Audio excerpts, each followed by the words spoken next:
carriage sped down the mountain, going faster and faster. A young boy sat in the carriage, looking out. My name is Han Li. Besides being known as the village fool, people often call me Blockhead. My life is so ordinary it's not worth mentioning. My home is on that mountain in a place called Green Bull Village, which is just as unremarkable. He began to talk about his family's success story. My third uncle is the most extraordinary person in my family. He's a prominent shopkeeper who has long been established in Green Bull Town. He's a local big shot, and his successful life is the envy of many. A few days ago, third uncle suddenly came to our house and said that the Seven Mysteries sect was recruiting inner disciples. My father initially disagreed with me taking this path. Han Li said resolutely to his father, "Dad, I want to give it a try." But he replied, "What for? Living a safe and peaceful life is the right way." But third uncle said that inner disciples could receive 1 tael of silver every month. So my father changed his mind. He looked at Han Li with full confidence. "Do your best." Han Li thought, "I've always had a dream of becoming an artisan in town someday and reaching the pinnacle of my life, but I don't doubt my decision one bit, because you only know after you try, and getting 1 tael of silver every month is the pinnacle of life. 1 tael of silver, 1 tael of silver. Sigh, if I had known the road would be this bumpy, I would have chopped more firewood and picked more fruit for my little sister. Once I earn some silver, I'll come back and reunite with Mom and Dad." Han Li felt a bit down. How pathetic. "I've only just left and I'm already homesick." Then he turned around, and a sudden burst of laughter caught his attention. Hee hee. Han Li was startled and whipped his head around, looking at the person behind him in confusion. The other person gave Han Li a friendly hee-hee smile. Han Li couldn't help but wonder, "What's with this guy?" The guide said loudly. "Everyone in this carriage are young people here for the Seven Mysteries sect selection. There are about 30 of you." The people around started murmuring. The guide was a protector of the Seven Mysteries sect. "Wow, so impressive. I'm so jealous. He's so cool. Now that's the true pinnacle of life." The Seven Mysteries sect, also known as the Seven Absolute sect, was founded 200 years ago by the once renowned Master Seven Absolutes. It dominated Jing province for many years. Although its fame is not what it used to be, it is still the overlord of the Rosy Cloud Mountain area. A loud shout rang out, "We're here, get off the carriage." Han Li and the other guys' mouths fell open in amazement. "Wow, this is a creditor. This is the pinnacle of life. Whoa!" Before them stood Rosy Cloud Mountain. And everyone present clicked their tongues in admiration. "Whoa, I've never seen anything like this in my whole life. It's so beautiful," someone began to explain. Rosy Cloud Mountain was originally named Fallen Phoenix Mountain. Legend has it that in ancient times a 5-colored phoenix fell here and transformed into this mountain. Now it's the headquarters of the Seven Mysteries sect, a place ordinary mortals like us can hardly approach. Han Li looked at the tall companion in front of him and asked helplessly, "How is it you again?" He could only give an awkward smile. Hee hee. Han Li was as happy as a child. "I'm so moved. The path here wasn't bumpy at all. Look how big this mountain is. The buildings are so magnificent and the disciples here, so impressive." He felt delighted just thinking about it. "The Seven Mysteries sect is the gateway to the pinnacle of life. I'm intoxicated. How did I get so lucky?" the guide said loudly. "Listen up, you'll be taking the trial soon. I'll call you when it's time to get ready." Everyone responded in unison. "Oh yes," he told them not to wander off. Han Li was determined. "I must pass this trial." Suddenly, a hey chuckle from behind startled him again. Han Li turned to look at the friendly young man and asked, "You never mind, my name is Han Li. What's yours?" He quickly replied, "My name is Zhang Tai." A shout from the distance caught their attention. "Young Master Wu will definitely take first place." The person laughed heartily. "Ha ha ha," the surrounding crowd grew excited. "Young Master Wu, show us a move or two. Does young Master Wu even need a trial?" That young Master Wu spoke up. "Don't say that. There's no entering the sect without a trial. I'm just an ordinary person," another person chimed in. "Young Master Wu is anything but ordinary." Han Li sighed as he watched this scene. "That kid is Wu Yan, the star of the show today.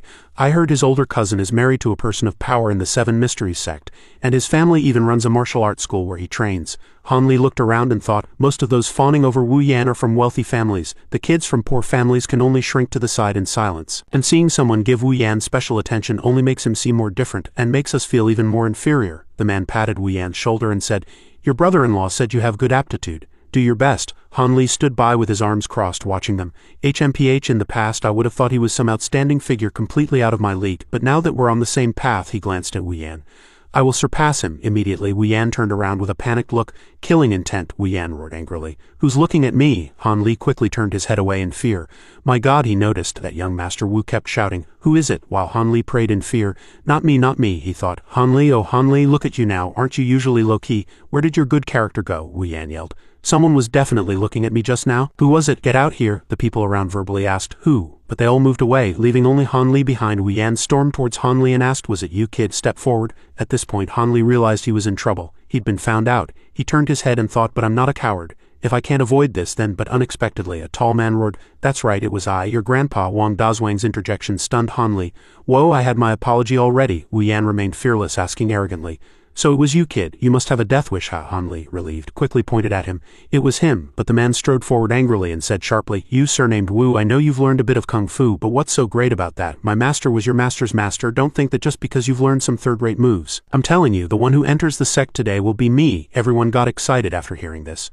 "Wow, did you hear that? Wang Dazwang's master sounds incredible. Is Wu Yan going to back down here?" Zhang Tai asked Han Li. "Hey, weren't you the one looking at him just now?" Han Li gave a completely nonsensical reply. "You saw wrong. I was staring because I had to fart," the man said to the crowd with an annoyed look. "I've been listening to you all chatter this whole way. It's so annoying. You can forget about participating in any entrance trial today." Then he roared in anger. Wu Yan was also furious and said, "I'll send you down the mountain right now." The other man responded loudly, "Big talk. Are you ready to die?" The people around eagerly egged them on. "Wow, we've got a show to watch. Let's see who wins." Without another word, the two charged at each other. Wang Dazhuang said to Wu Yan, "I'm going to smash your pretty face." Han Li watched from the side, feeling scared. My god, this Wang Dazhuang might actually win. But in the next moment, Wang Dazhuang was sent flying. Han Li immediately turned his head. "I guess I was overthinking it," the crowd exclaimed in amazement. "Wow, he sent him flying in one move." Han Li walked over and chided him. "If you don't have the skills, don't make a fool of yourself. Are you stupid?" Then Han Li turned to look at Wu Yan, who was being praised by the crowd. "Young Master Wu really is amazing. What an idiot, ha ha ha." Wu Yan, however, remained modest. It was nothing, but Han Li thought, but his moves just now, he felt a bit dejected. "He'll indeed be hard to surpass." The guide finally returned, shouting from a distance, "Gather up, the trial is starting, follow me up the mountain." He instructed the crowd, "Listen up, we'll be reaching the bamboo forest soon. The trial starts there. Take this path into the bamboo forest and you'll reach the 7 Mysteries sect's bone tempering cliff. The first section is the bamboo forest, followed by a rock wall, and finally the cliff. Only those who reach the cliff will be confirmed to enter the 7 Mysteries sect." The people following behind kept complaining, "Wow, the path is getting narrower. Be careful, I'm getting dizzy." The guide said loudly, "Remember, you must arrive before noon." Reaching the bamboo forest, he said, "This is it. Get ready." Han Li couldn't help but feel scared at the sight before him. The cliff is so high, he thought. This cliff is too dangerous. Can I really climb it? Damn it. Han Li, what are you thinking? If it were easy to climb, how could it be the pinnacle of life? Didn't you come here today to surpass yourself? Han Li made up his mind. I won't give up. I must succeed. Then the thought of one tail of silver made him happy again. At that moment, Han Li's mood was like a 7-colored rainbow. He thought, if I can just get through today, I'll become an inner disciple. Then I'll be skilled and powerful in martial arts. I'll go back to the village and beat up that stinking brat from the blacksmith's family, marry a gentle and lovely girl, build a house, hold a tail of silver in my left hand and another in my right, raise 2 cows, 1 bull and 1 cow, and they'll have a calf. I'll reach the pinnacle of life." A voice from behind shattered Han Li's daydream. "What are you doing?" Han Li looked at the person in confusion. "Oh, may I ask who you are?" he said to Han Li. "If you run into danger during the trial, our sect doesn't want to pay compensation, so I'm the senior brother responsible for protecting you." Han Li quickly replied, "Oh, hello, senior brother." But unexpectedly he asked, "And then what?" He pointed at the others and said, and then everyone set off together. They're all charging ahead. Charge, charge, charge, I'm first. Only then did Han Li realize he'd been left behind and immediately shouted, "Whoa!" But he quickly regained his spirits. "HMPH, bring it on. I chop firewood and climb mountains every day. Am I afraid of climbing a mountain?" Han Li immediately charged forward. "Watch me." Han Li was using all his strength, running straight towards the bamboo forest ahead. Han Li's eyes were filled with determination.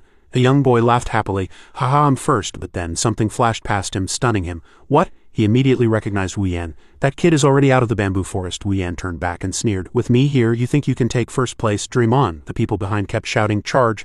This is too tough. It's too hard to climb." Meanwhile, Han Li was drenched in sweat and finally realized the problem.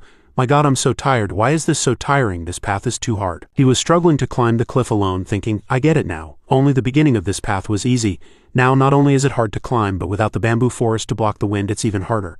I can't walk, I can only crawl. Han Li asked himself, why am I so tired? Is something wrong with me? Then he glanced back at the senior brother watching him from a distance. The senior brother was currently completely at ease and unruffled, walking as if taking a stroll in a garden without a speck of dust on him. Han Li was a bit disappointed. "Oh, okay, it's my problem." Han Li steeled his resolve and shouted, "You're amazing, but I won't give up, bring it on." After a while, Han Li weakly reached up, covered in mud. Han Li finally managed to climb up. He shouted wearily, "Wow, I made it!" But he immediately saw before him a towering peak that made him doubt his eyes. My god, is this rock face a joke? It's even steeper than the last one. How am I supposed to climb this? Han Li turned his head and was shocked. Whoa, so many people are already up there. This is bad. Han Li immediately pulled himself together, reached for the rock wall in front of him and stopped overthinking. Just climb. Suddenly he winced in pain. Looking at his hands, Han Li noticed the blood. Han Li looked up. This is bad. The weathered rock face is covered in a thick layer of sharp jagged stone fragments. Han Li hesitated. What should I do? Should I keep climbing? By now the sun was already high in the sky. A man cried out in pain. He couldn't hold on any longer and slipped. I can't do it. Another person started wailing. It's too hard. I don't want to be an entry-level disciple anymore. I want to go home. Sob. I want to go down. Han Li's hands were still gripping the rock face tightly, his palms bleeding. Sweat poured down like rain. Han Li asked himself, Mom, how did it come to this? He was trembling all over. It hurt so much. His hands felt like they were about to break. His knees were scraped raw. He had no strength left. His whole body ached and his vision was turning black. He felt like he could fall at any moment. Damn it. Han Li's head felt like it was about to explode. Mom, I'm about to be crushed by this damn rock face. Mom, why is the path of cultivation so hard? I guess I'm only fated to be an apprentice. Maybe I should just give up. Chopping wood or being a carpenter would be much easier than this. If it's this hard now, who knows what will happen later. I might as well give up now. Suddenly he remembered his little sister. The little girl had told him, Brother, you have to pass the trial. I believe you can do it. His family waved goodbye from a distance. The whole family is counting on you. Do your best, Han Li. Han Li grit his teeth. Bastard. Then he renewed his determination and looked ahead. I must pass. I must get that tail of silver. I still have to buy hair flowers and snacks for my sister. Han Li squeezed his eyes shut in pain. Crap, sweat got in my eyes. It stings. Oh, what do I do? I can't see anything. Unexpectedly, he didn't lose heart and decided, then I won't look. I just need to know where the person next to me is, right? As long as I can see his shadow, that's enough. Pass one person. Concentrate. Don't let my mind wander. Just pass them. One more and another and another. After reaching up, Han Li unexpectedly touched something. He froze. Han Li asked himself, is this a rope? He looked around. There were ropes everywhere. He thought, I've climbed up. But what's going on? It's definitely the cliff. These ropes and the sun. It's almost noon. Han Li was puzzled. How can this be? Han Li saw Wu Yan standing at the top of the mountain with a victorious smile. It's Wu Yan. He's already made it up. Then he looked down and said contemptuously to Han Li, Trash. Then he laughed loudly. Ha ha, provoking Han Li's anger. Just looking at him pisses me off. Damn it, but this only strengthened Han Li's resolve. Ignore him. Charge. Meanwhile, back in Han Li's hometown, his sister was feeding chickens in the yard. She asked her mother, Mom, can brother pass the trial? I'm afraid not. The trial is very difficult. It's not so easy for common people like us to fly up to the branch and become a phoenix. Back on the cliff, Han Li had just grabbed a rope when he immediately started sliding down in a panic.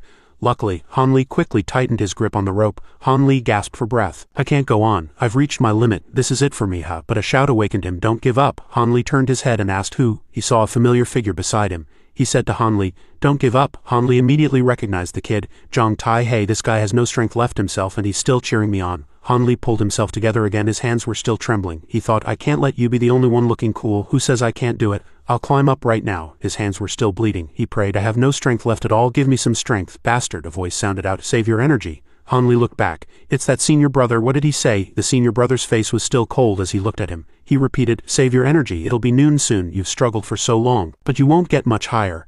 At your current speed and with this distance, it's impossible for you to reach the top, the senior brother continued. So stop struggling. Save your energy. When the time is up, I'll pull you guys up. Han Li really didn't understand. He wondered, what is he telling me to give up? But in the end he accepted it. Forget it. Others were crying, giving up on climbing, waiting to be taken down the mountain. Han Li thought, but I've already made it this far. Han Li thought of his little sister, of the arrogant Wu Yan, and of Zhang Tai who was cheering him on. If he gave up now, all his previous effort would be for nothing. Even though I'm struggling, I feel alive. No, I refuse. Han Li made up his mind. Even if I don't make it in time, I have to climb to the top. At that moment his hands slipped, his body no longer able to support him, watching the rope recede into the distance. As he clearly felt himself in free fall, he despaired. No strength left. Is my life going to end here? His face darkened with the despair of knowing his death was imminent. Just as Han Li was beginning to accept the fact that he was about to die, he suddenly realized something. He blurted out in surprise, Hawa. He was being held up by a senior brother. He asked himself, Am I flying again? It seemed he didn't yet realize a senior brother had saved him, so he shouted in confusion. At the summit, some people were lying on the ground gasping for air. Some were sitting and others were standing and resting.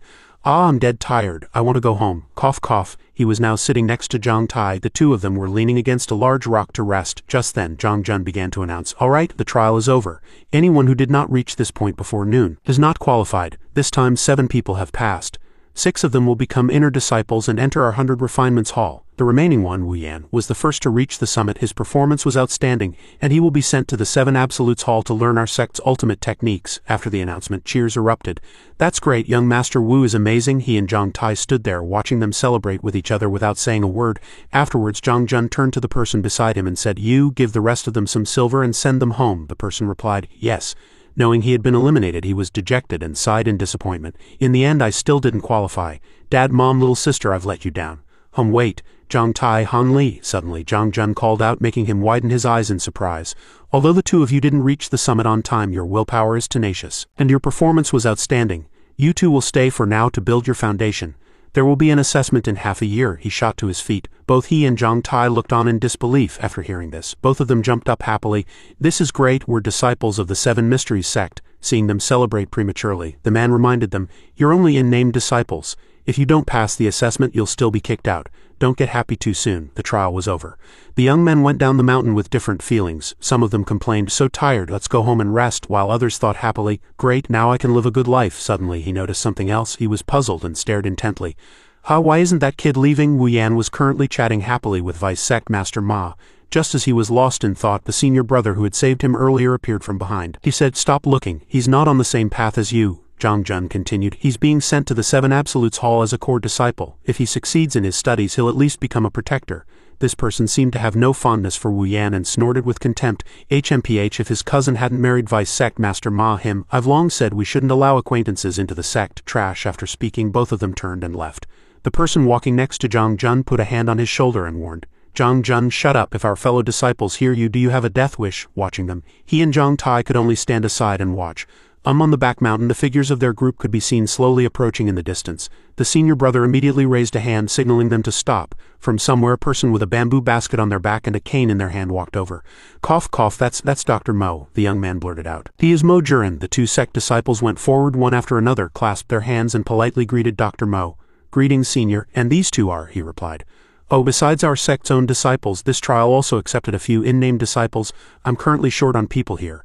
I need a medicine-refining boy and a herb-gathering disciple. Then he directly singled out him and Zhang Tai. You two, come with me. Hearing this, the two sect disciples replied, Then we'll be leaving now. Seeing them say this, he asked the two senior brothers blankly, Senior brothers, what's going on? After hearing him, the young man scolded, No more questions. To be chosen by Dr. Mo is your good fortune, in Divine Hand Valley, Mo Jurin's residence. Mo Jurin introduced himself. You can call me Elder Mo, or Dr. Mo is fine too. I will teach you how to gather and refine medicinal herbs, to save people and practice medicine, but I will not teach you martial arts. He sat in a chair and spoke to them while they stood and listened quietly. He raised his index finger sternly and said, I will teach you a set of mnemonic verses for cultivating the mind and nurturing one's nature. In half a year I will only check how well you have cultivated these verses. If you fail, you will likewise be kicked out to become an outer disciple. Understood? The two replied, Understood. After giving his instructions, he skillfully shooed them out of the room. I'm tired. You two can come back tomorrow. Once outside, he glanced back, placed a hand on his chest, and breathed a sigh of relief. Wow, I don't know why, but I felt so nervous just now I could barely breathe. It feels much better out of that room. The two stood outside the door, looking around. Only then did he realize, Hey brother Zhang Tai, what do we do now? Hearing this, Zhang Tai also scratched his head and replied, I was just about to ask you. Look. Before he could finish, Han Li suddenly noticed someone in front of them. He immediately called out, Senior brother Zhang Jun. Then the two of them slowly walked toward him. Han Li called out, Senior brother. The senior brother asked, Where are you two going? He replied, I'm going to arrange the training for the in-name disciples. After Han Li heard this, he asked hesitantly, Senior brother, can you take us with you? Hearing this, the senior brother put his hands on his hips and said with some annoyance, Go where? Where do you want to go? You belong to Elder Mo now. You don't need to participate in the training, just stay here. After that senior brother left, Han Li and Zhang Tai were lost in thought again. What were they to do? We struggled so hard to pass, only to find out we can't practice martial arts. Han Li sighed. Zhang Tai, standing beside him, said nothing, but his heart was also filled with countless complaints and disappointment, and he let out a long sigh. How can our luck be so bad? I could just die of all people. Why did we have to run into an old herb-gathering man? I struggled so hard to pass, only to be happy for nothing. Now they want us to gather herbs. How is that any different from working at home? What a disappointment. Suddenly he shouted, Our Han Li is as tough as they come. Hey, this surprised Zhang Tai a little. Afterwards he put his arm around Zhang Tai's shoulder and said, Brother Zhang Tai, I say this is actually for the better. Do you know why? Zhang Tai replied that he didn't know. I don't know. Han Li pointed forward and explained, We are already in-name disciples. Even if we don't pass the assessment in half a year, we can still become outer disciples. In the future, we'll live the good life, be respected people. What kind of status is that? Then he whispered into Zhang Tai's ear. So we might as well fail the assessment on purpose. Just as he was about to continue, two people from the sect walked over. They were talking to each other. I heard you beat up that kid, that's right. An outer disciple dared to disrespect an inner disciple? He was practically asking for death. I went to him and he had to kneel and apologize. What are outer disciples even worth? We're the ones with money. Every year during the holidays both inner and outer disciples get allowances. On top of that, the outer disciples show us respect, and the female disciples line up to marry us. We walk with our heads held high, living the high life. Being an inner disciple is awesome, haha. Hearing them say this, Han Li and Zhang Tai were stunned on the spot. Then a flame of determination ignited in Han Li's heart. I must pass, he decided. Zhang Tai beside him kept saying happily, "This is great." The next morning the two happily shouted greetings to each other in the fresh morning air. "The morning of a 7 mystery sect disciple, this is awesome," Zhang Tai said worriedly. "Han Li, Elder Mo is going to teach us the mnemonic verse today. I'm afraid I won't be able to remember it." Hearing this, Han Li encouraged him, "Don't worry, I'm here." Walking into the room, the two were very nervous. With their hands behind their backs they said, "Disciples, pay our respects to Teacher Mo." Elder Mo replied, Today I will impart a set of mnemonic verses to you." He looked at them with sharp eyes and said, "Remember, this set of verses is top secret. Only the two of you can know it. If anyone else learns of it without my permission, you can pack your bags and get out of the sect, understand?" The two heard this and timidly replied, "Yes." In his heart he secretly admired, "Wow, a top secret mnemonic verse. It must be very important, very powerful, and very complicated. Han Li, you must remember it well." Then with a decisive look in his eyes he said, "This verse is," and then he uttered a string of strange words. After hearing it, both of them were stunned and repeatedly asked, "What? That's it. That's it. What is this? What does it mean? I don't understand." Afterwards he directly shooed them out. "All right, if there's nothing else, go and cultivate. Come back when I call for you. Don't disturb my peace." They were both stunned, a sound of crows cawing in their minds. This, Han Li asked Zhang Tai. "Did you understand any of that, brother?" Zhang Tai honestly replied, "All I heard was gibberish." Han Li asked, "So what do we do now?" Zhang Tai replied, "I was just about to ask you that." Suddenly someone walked over from out of nowhere. "Hey, you two." It was that senior brother. He said, "I saw you two standing here like fools from a distance. What are you doing?" Seeing the senior brother, the two stammered, "Senior brother Zhang Jun, we have nothing to do, we're a bit bored." After hearing them, the senior brother replied, "Oh, nothing to do, that's perfect. Elder Mo told us that if you two have free time you can go to the training grounds and practice with the other unnamed disciples." Hearing this they immediately lit up. Wow. Really, at the training grounds while they were practicing hard with each other? Hia ha hia. Han Li and Zhang Tai looked at the training area with joyful, excited expressions. "Wow, so this is the training ground? This is awesome. Everyone is practicing their fists." Those unnamed disciples were practicing nonstop, preparing for the assessment in half a year. They looked at the wooden stakes used for practice and said curiously, "These wooden things are," the senior brother explained, "for practice." "Wow, my heart is about to jump out of my chest." Then Han Li clenched his fists and said with a determined look, "This is great. Even if Elder Mo doesn't teach us anything, as long as we practice with everyone else, we can still become strong." Suddenly, a few arrogant guys walked over and said, "Yo, isn't it the little herb-gathering boys?" Seeing that person, Han Li recognized him immediately. "It's you." That guy gave a sinister laugh. It was the buck-toothed kid who was fawning over Wu Yan before. They walked over arrogantly. The buck-toothed kid said loudly, "How pathetic, ha ha ha. I heard you were barely accepted as an exception, only to be taken away by a doctor to become herb-gathering boys." That person was the unnamed disciple Zhang Xiaohao. He continued to mock, "How's learning from the doctor going? Know how to fill prescriptions yet?" Hearing these words, Han Li cursed in anger. "Damn it, what right do these bastards have to be so arrogant? He's just an unnamed disciple here too." Having said their piece they turned to leave, but continued to mutter, "Brother Zhang, that kid didn't dare say a single word." "Exactly. Who do you think I am? Would he dare to touch me? Ha ha." Han Li grew even angrier upon hearing this. He clenched his fist tightly, thinking, what's so great about them? Although he was angry, just as the guy had said, he was just an errand boy right now. In the evening, the two slowly walked up the steps and called out to a senior brother. Seeing them, the person turned around and responded. Han Li hesitated for a moment and said, "Can I ask something? What is Elder Mo's status in the sect?" The more he spoke, the harder it was to say. "To be honest, I thought I could become an inner disciple and learn something, but now, following Elder Mo, it feels like there's no future." Hearing him say this, the senior brother frowned and replied, "Kid, don't be ungrateful for your good fortune. Elder Mo was not originally a disciple of the 7 Mysteries sect." Hearing this, Han Li was stunned. "Ha," the senior brother recalled, "Elder Mo was not originally a disciple of the 7 Mysteries sect. Once our sect master Wang Lu was ambushed by an enemy and was seriously injured. At that time, sect master Wang Lu was lying in pain on his sickbed. The people around him could only call out, 'Sect master, sect master.' By a stroke of luck he met this doctor. With his miraculous healing skills, Elder Mo brought the sect master back from the brink of death and saved his life. Elder Mo said at the time, 'As long as he takes the medicine according to my prescription, your sect master will make a full recovery.' Seeing this, the people behind him bowed their heads reverently, clasped their hands together and said, 'Senior is truly Hua Tuo reincarnated.' The sect master was extremely grateful to Elder Mo. Later he learned that Elder Mo possessed peerless martial arts skills and invited him to the sect to become a consecrated elder in the Hall of Consecration. The memory ended. The senior brother put his hand on Han Li's shoulder, his eyes shining, and said, "The Hall of Consecration, like the 100 Refinements Hall and the 7 Absolutes Hall, is one of the 4 main halls. Other unnamed disciples can't even dream of getting in. You two are basically inner disciples now. Han Li was very surprised to hear this. What? The senior brother continued. To the disciples, Elder Mo is even more respected than the vice sect master. After hearing this, Han Li was filled with emotion. So Teacher Mo is that amazing, the senior brother continued. Learn well from Elder Mo, you two are really lucky. Hearing this, Han Li secretly made up his mind. I must work hard. As long as I work hard, there will definitely be results. At this moment he was sitting cross-legged in meditation, focusing on his cultivation. Dr. Mo said that for this nameless mnemonic verse we are cultivating the first layer. In the days that followed, whenever I had time I would cultivate the technique in my room. Dr. Mo is so powerful, the verse must be powerful too. I'll give it my all. I must cultivate well. Suddenly he felt something coming, his eyes widened, and with a serious expression he thought, it's coming.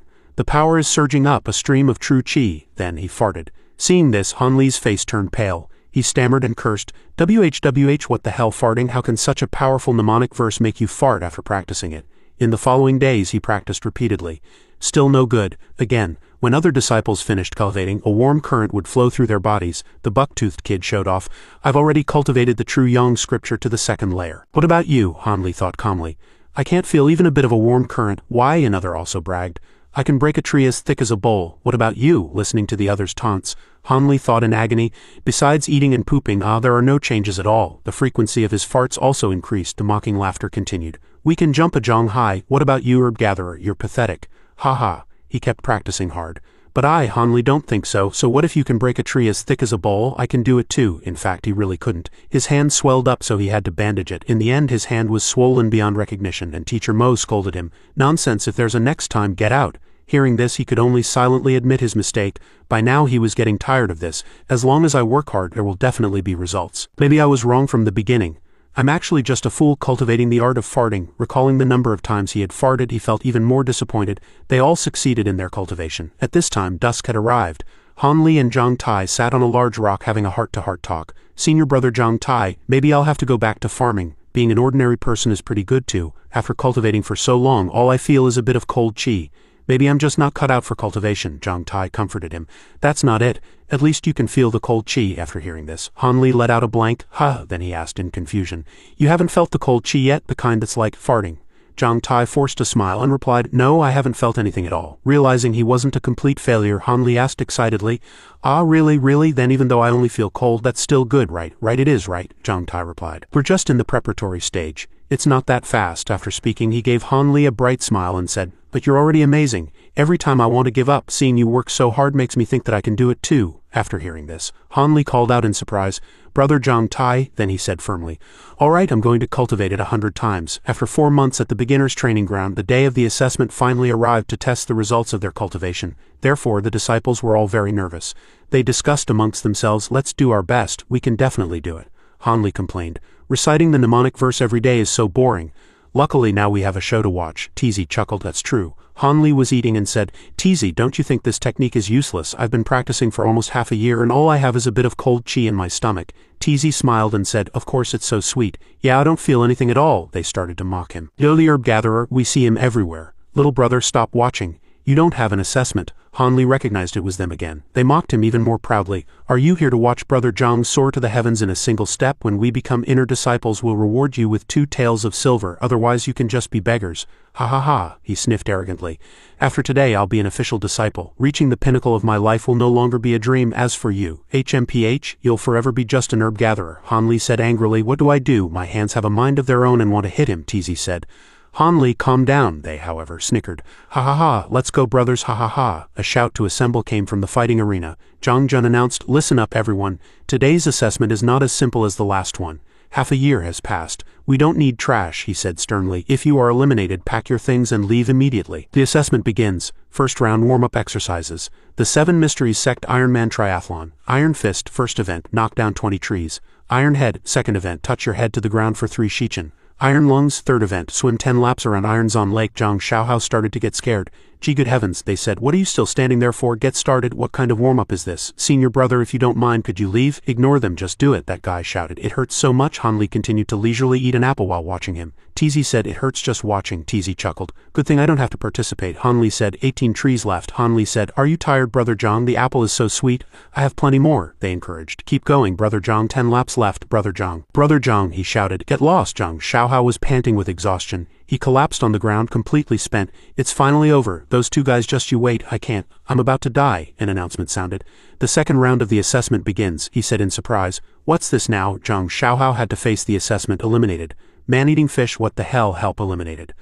Rosy Cloud Mountain entrance trial, obstacle course. They said, Brother Zhang, you go first. I can't take it anymore. Han Li and Tizi were still munching on apples. Go, Brother Zhang. Han Li appeared and said, so this is all you've got, Brother Zhang. How did you get eliminated? Zhang Xiaohao said angrily. You, isn't it because you were shouting nonsense in my ear? He said. If I can't become an official disciple, don't think you'll have it easy either. Han Li smiled and said, are you stupid? We just have to learn the mnemonic verse from Dr. Mo. But Han Li smiled and said, Tizi, let's go back and study. Amidst Zhang Xiaohao's shock in Divine Hand Valley, Mo Juran had a dignified expression. He was sitting and reading. Seeing Han Li and Tizi arrive, he asked, are you ready? Han Li was so nervous his heart was about to leap out of his chest. Ready.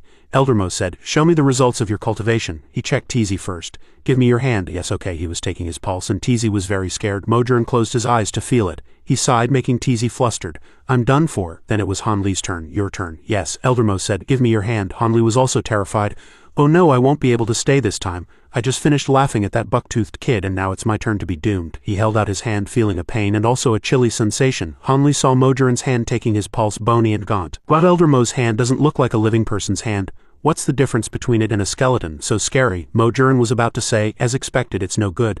But he gradually sensed a hidden, dormant power within Han Li's body. This made him suspicious. Oh quick, circulate the verse one more time. Seeing this, Han Li thought curiously, what's wrong? He suddenly exerted his strength. He was scared by Elder Mo's bizarre and unsettling expression. Elder Mo said, slowly, let me take a closer look. He then took a deep, weary breath and released his hand. Well done. Mo Juran suddenly grabbed his shoulders and shouted the word good, his hands trembling. Very good. Han Li thought, Master, what's so good? He smiled triumphantly as if he had found a treasure. Ha ha, very good, very good. He burst out laughing. Ha ha ha, this is what I wanted. The heavens have not failed me. That's right, there's no mistake. Ha ha. Mo Juran said seriously, I finally found you. Han Li was confused. What? Mo Juran looked at Han Li and said, very good. From this day forward you are my official consecrated disciple. Han Li was very happy. He said to Tizi, as for you, you failed. This stunned Tizi. Mo Juran said, pack your bags and leave the mountain. But Han Li said, Elder Mo, Han Li said, if Tizi leaves I'll be all alone in the 7 mysteries sect. What's the point of cultivating without a brother? Tizi is my brother, but Elder Mo said, however, I have a set of mind techniques that is very suitable for your constitution. This technique can make you immensely strong, invulnerable to blades and spears, and impervious to water and fire. It's just that the cultivation process is extremely arduous, so no one is willing to practice it. I wonder if you are willing. Tizi said, I am willing, I am willing. Han Li said happily, invulnerable to blades and spears, that sounds amazing. Tizi said happily, I can stay with Han Li and become even stronger. I'm willing, we will reach the pinnacle of life together. Mo Juran said, then it's settled, both of you will stay. Han Li and Tizi both cheered happily, thank you, Master. 2 months later, Divine Hand Valley. A disciple said, Dr. Mo, all the raw materials you requested have been delivered. You may go back. Yes, they discussed. Look, what's that? That's the repaired stone chamber. Only the sect's elders and hall masters can enter this training chamber. Dr. Mo actually managed to convince the elders to give one to Han Li. They said, he's spoiling him too much. What kind of genius is he? Han Li was already neatly dressed. I am Han Li. It's been 3 months since Tizi and I became inner disciples. Now I'm considered the most famous disciple in Divine Hand Valley. Ever since the day I passed the assessment, Elder Mo has been especially good to me. Han Li replied, all right. Today's cultivation is over. Not only did he build a stone chamber for me, but he also uses precious medicinal herbs for me to soak in to aid my cultivation. Precious, precious, extremely precious, Han Li said. Master, are all these for me? The first time I tried to break through a bottleneck, my meridians ruptured, and Elder Mo anxiously stayed by my side to take care of me. He said, don't push, let me do it, Tizi said excitedly. With this level of care, everyone says I'm Elder Mo's long-lost son. Han Li was amused and said, they don't need to spread rumors. I'm starting to suspect it myself. The other disciples didn't understand why, and seeing my special privileges, they looked at me with even more enthusiastic eyes. Although everyone is very enthusiastic, I feel quite embarrassed. Elder Mo told me not to be friends with you all. Yo, junior brother Han. Brother Han is quite famous now. Out for a walk. Please look after us in the future. Of course. The back mountain was deserted. Han Li thought, this is the injury medicine I got from Elder Mo to bring to Tizi. He's cultivating the elephant armor art at the waterfall. That technique is really hard to practice. Every time I see him in so much pain, I feel terrible. If I had known, I shouldn't have. Suddenly, Han Li's foot slipped and he fell, crying out in pain. At the waterfall outside Divine Hand Valley. Tizi had just finished bathing. Come on, I'm about to break through to the second layer of the elephant armor art. Ha! Suddenly, he heard someone call his name. Tizi. Han Li's lips were red and swollen and his face was swollen too. He panted. "Ooh, it hurts, he cried. "Woo woo, it hurts so much," TZ asked worriedly. "What happened to you?" he said, trembling. "Take it off for me, never mind that." "Ha," he asked. "What is this?" Han Li said in pain. "It's the culprit." "The culprit? What are you talking about?" "I don't know who threw this thing in the middle of the road, but I kicked it. It was a small emerald green bottle." Sigh. TZ bandaged Han Li's foot and asked, "Feeling better?" Han Li replied, "I've come back to life." Han Li said, "I'm sorry, TZ. This medicine was for you, but I used it first." TZ smiled and said, "There's no need for that between us. I understand your intentions, let me help you open it." He used his elephant armor divine strength, trying with all his might to open it. NGH, Han Li was shocked by that crazy power, but TZ still tried hard to open it for him. TZ was also at a loss. "It's no use, I can't open it," Han Li said in surprise. "It's one thing that I can't open it, but even with your strength you can't open it either. It's sealed too tightly. But the harder it is to open, the more curious I get." They said, "Yeah, should we return it to its owner?" Han Li replied. "No need. Who in the Seven Mysteries sect would care about this little bit of money? If he dared to throw it away, I dare not to return it." Then TZ swung an axe at it with a mighty chop, shocking him. He asked, "How is it?" Han Li replied, "Take a look." Han Li was startled. "What? No way, the axe broke, but it didn't." They discussed, "What now? HMPH, let's admit defeat for now." Afterwards they chatted by the waterfall. "TZ, is cultivation hard?" "It's alright. Elder Mo said this divine art gets harder to practice the further you go." "What about you?" Han Li said. "Don't even mention it. Elder Mo said practicing martial arts affects cultivation, so he won't let me learn anything. I'm the trash of the Seven Mysteries sect now." TZ comforted him. "Don't worry. When I can fight tigers and leopards with my bare hands, I'll protect you. TZ, the elephant armor art is too hard to practice. But if I don't, will Elder Mo kick me out? I'll try to plead with him and see if I can get you a different technique, okay, as long as we can cultivate together." Ha. At night, in Han Li's small room, he was still pondering over the green bottle. "It's not iron and it's not porcelain." "What is it?" he muttered to himself. "It's so hard and so heavy." Oh, just as he was about to sleep, a sound suddenly rang out. Hee, it's so cold." Han Li was sound asleep, so he could only half open his eyes and wonder. "Oh, is it ice?" Han Li was so shocked his eyeballs were about to pop out. Looking at the green bottle in his hand, a woo-woo crying sound also came from the bottle. Han Li immediately threw the bottle far away. Suddenly a green light appeared, leaving Han Li dumbfounded. He wondered, did that come from the bottle? What on earth is this thing? Han Li felt. The bottle was absorbing points of light and there was a cool sensation. What is this? Where did it come from? The window. The window wasn't closed, so they flew in. In other words, if I need more white light, I've got it. "Somewhere in the woods?" Han Li exclaimed in surprise. "Wow, so much white light." He was overjoyed. As expected, in an open space, the bottle can absorb more. This little bottle is something else. I love it so much. What kind of treasure is inside? As long as I let it absorb white light every day, maybe I can uncover its secret. But Mojurin scolded him. "What's wrong with you dozing off all day?" he scolded. "I've wasted so many spiritual medicines on you, and this is how you slack off in your cultivation?" Han Li said. "I dare not do it again, master." During this period he was busy studying the bottle at night and would doze off during cultivation in the daytime. On the third night, Han Li saw the green bottle emit an unprecedentedly bright light. His eyes lit up. Whoa, what's happening? He saw strange characters appear on the green bottle, but alas, he couldn't understand a single word. Who opened it? He couldn't believe it had opened so easily. His heart bounded with excitement, and his hands trembled as he tried to see what was inside. Han Li strained to open his eyes and saw something glowing, but he was disappointed when he saw only a single drop of clear emerald green water inside. He forced a comforting smile and thought, HMPH, so it's just a drop of water. Ha. He couldn't believe what he had been doing all these days. For a single drop of water, my precious, my elixir. Han Li was very disappointed. Sigh, but this bottle is quite nice, he thought for a moment, then decided to put it away and study it later.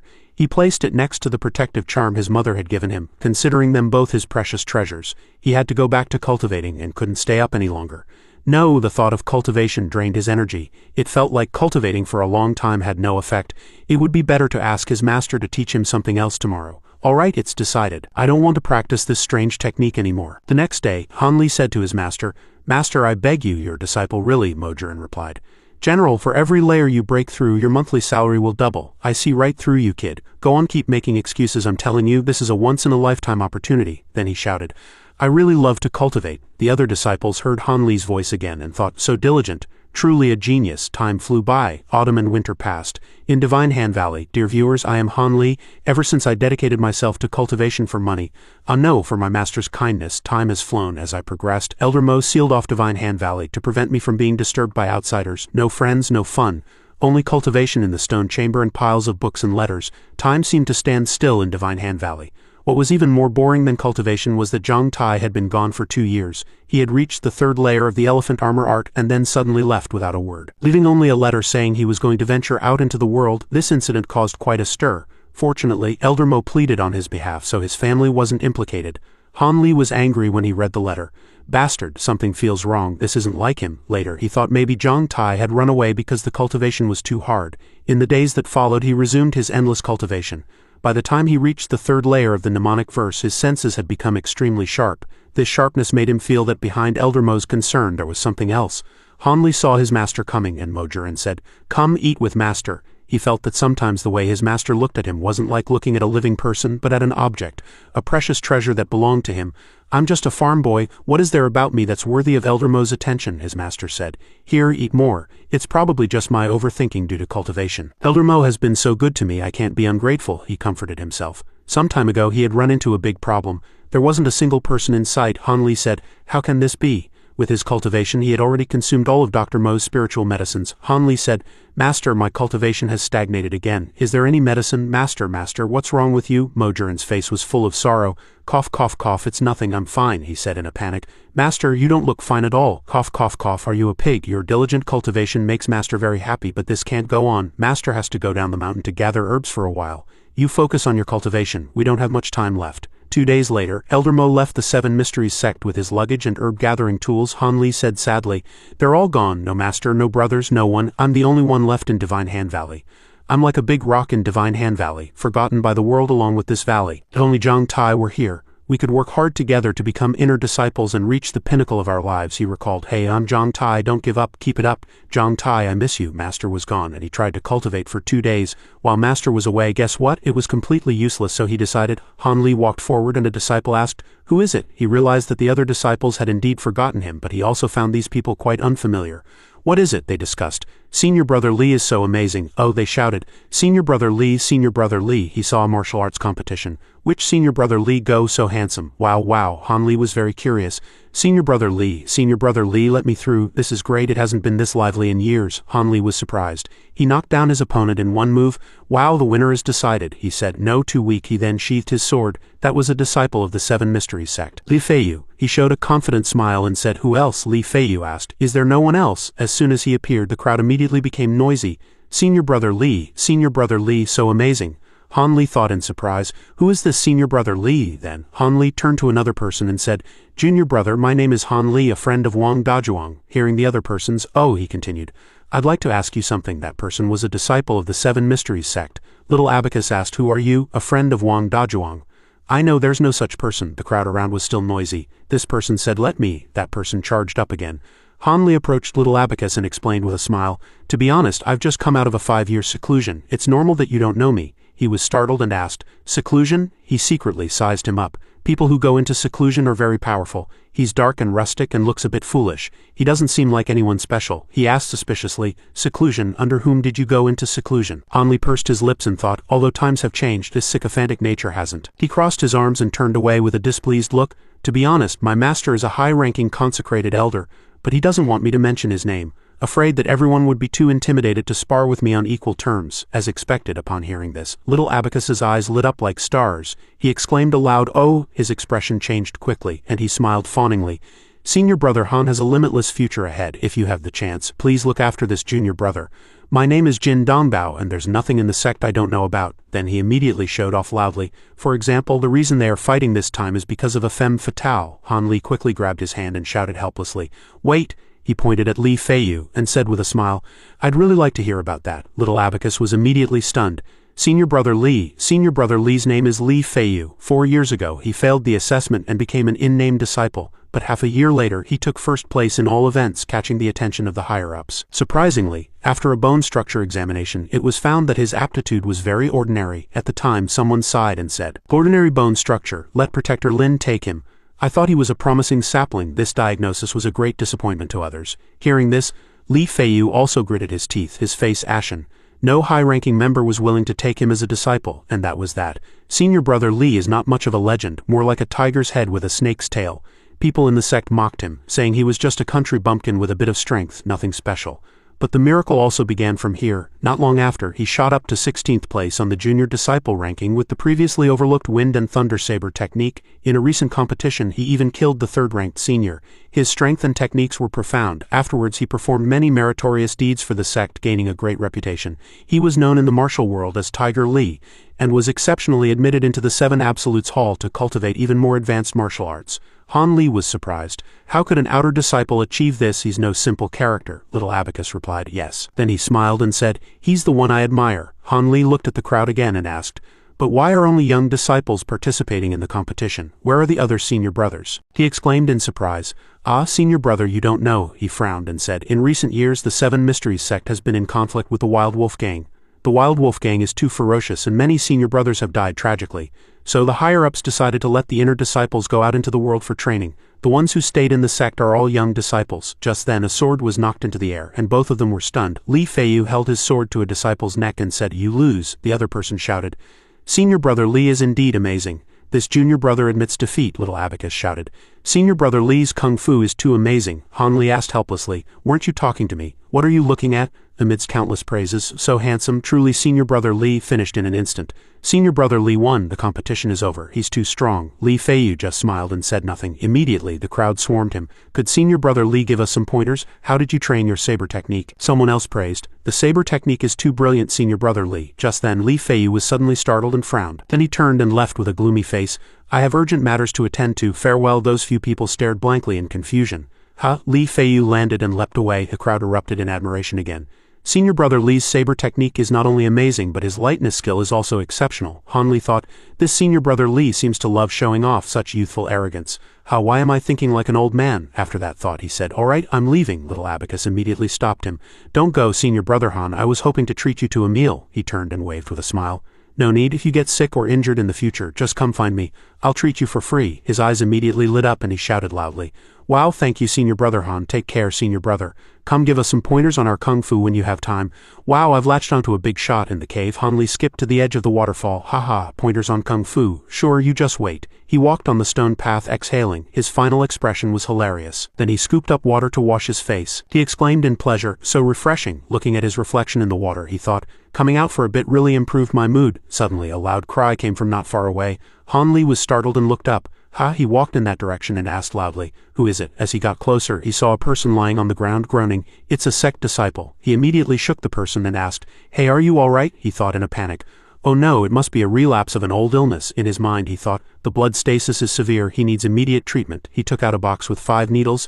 You're lucky to have run into me, someone who knows medicine. With a flick of his wrist, Han Li inserted the golden needles into the man's body. If you had run into 2 bears you'd be dead. Then he turned the person over. All right, now the front. The person was pulled and trembled in pain. When Han Li saw the person, he frowned in surprise.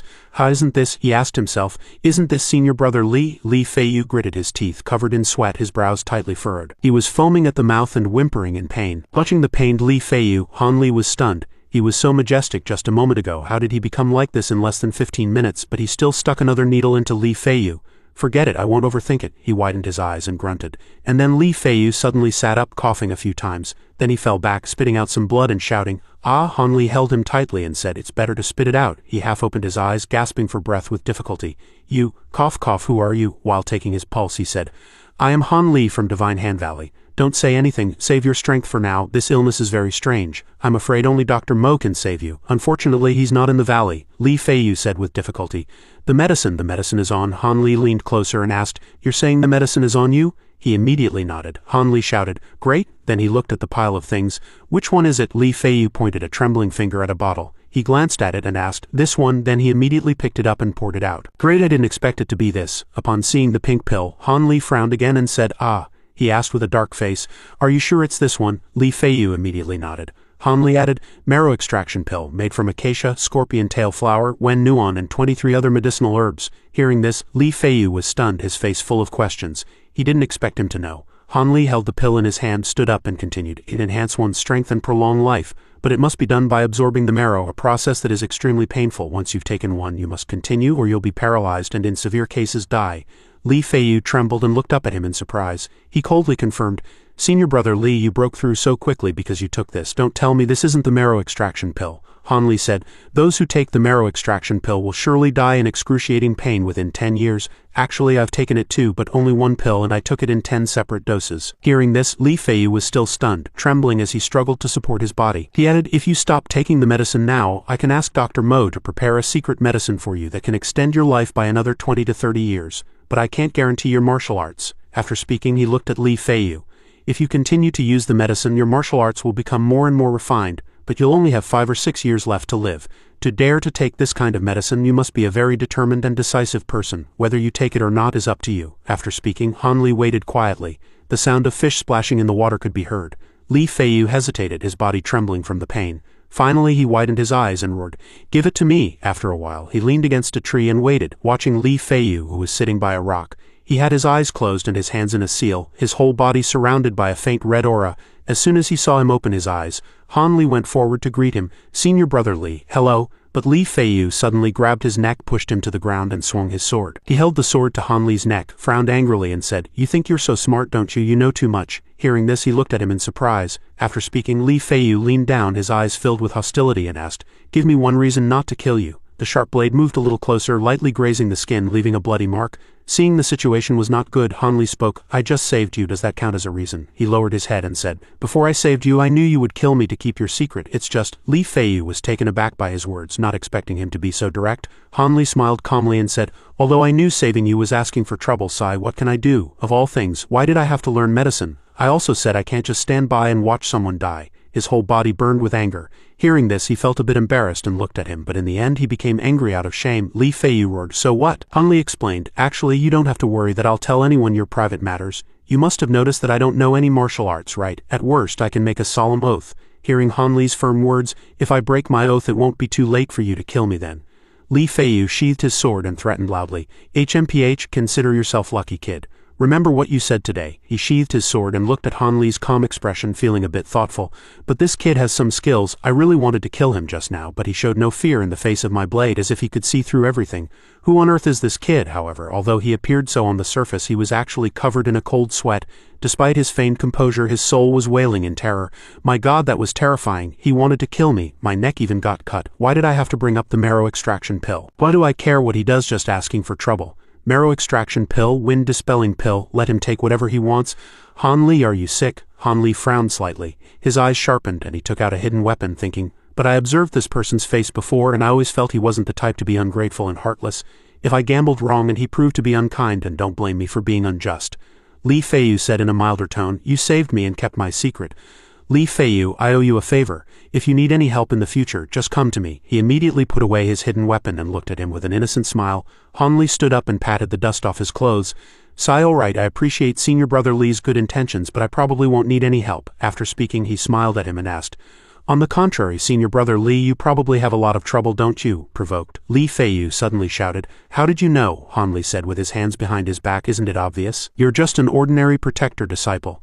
Yet you're more skilled than the beloved disciples of the Hall Masters. The elders and even the sect master, how could they let you have an easy time?" He frowned slightly, thinking, and let out a displeased tisk. Then he put his hand behind his head and turned away. "But I don't want to get involved in your affairs, nor can I." After speaking, he looked at Li Feiyu calmly. "As for the pain caused by the marrow extraction pill, I can help you alleviate some of it." Hearing this, his eyes lit up and he grabbed his shoulders, asking, "Really?" He was startled and said, "Wow, why would I lie to you?" Li Feiyu let him go and said with a smile, He isn't this strange. Just now I wanted to kill you and now I'm asking for your help. It's really embarrassing. I didn't expect you to have such a good thing." Han Li frowned slightly, deep in thought. "Isn't this something I specifically researched to alleviate Zhang Tai's pain, and I haven't even used it yet?" Li Feiyu suddenly gripped his hand tightly, startling him. His eyes sparkled as he asked, that's great, where's the medicine?" Han Li looked at him and roared, "Why are you looking at me like that? I don't have it now. I have to go back to Divine Hand Valley to get it." Li Feiyu smiled brightly and put his arm around his shoulder.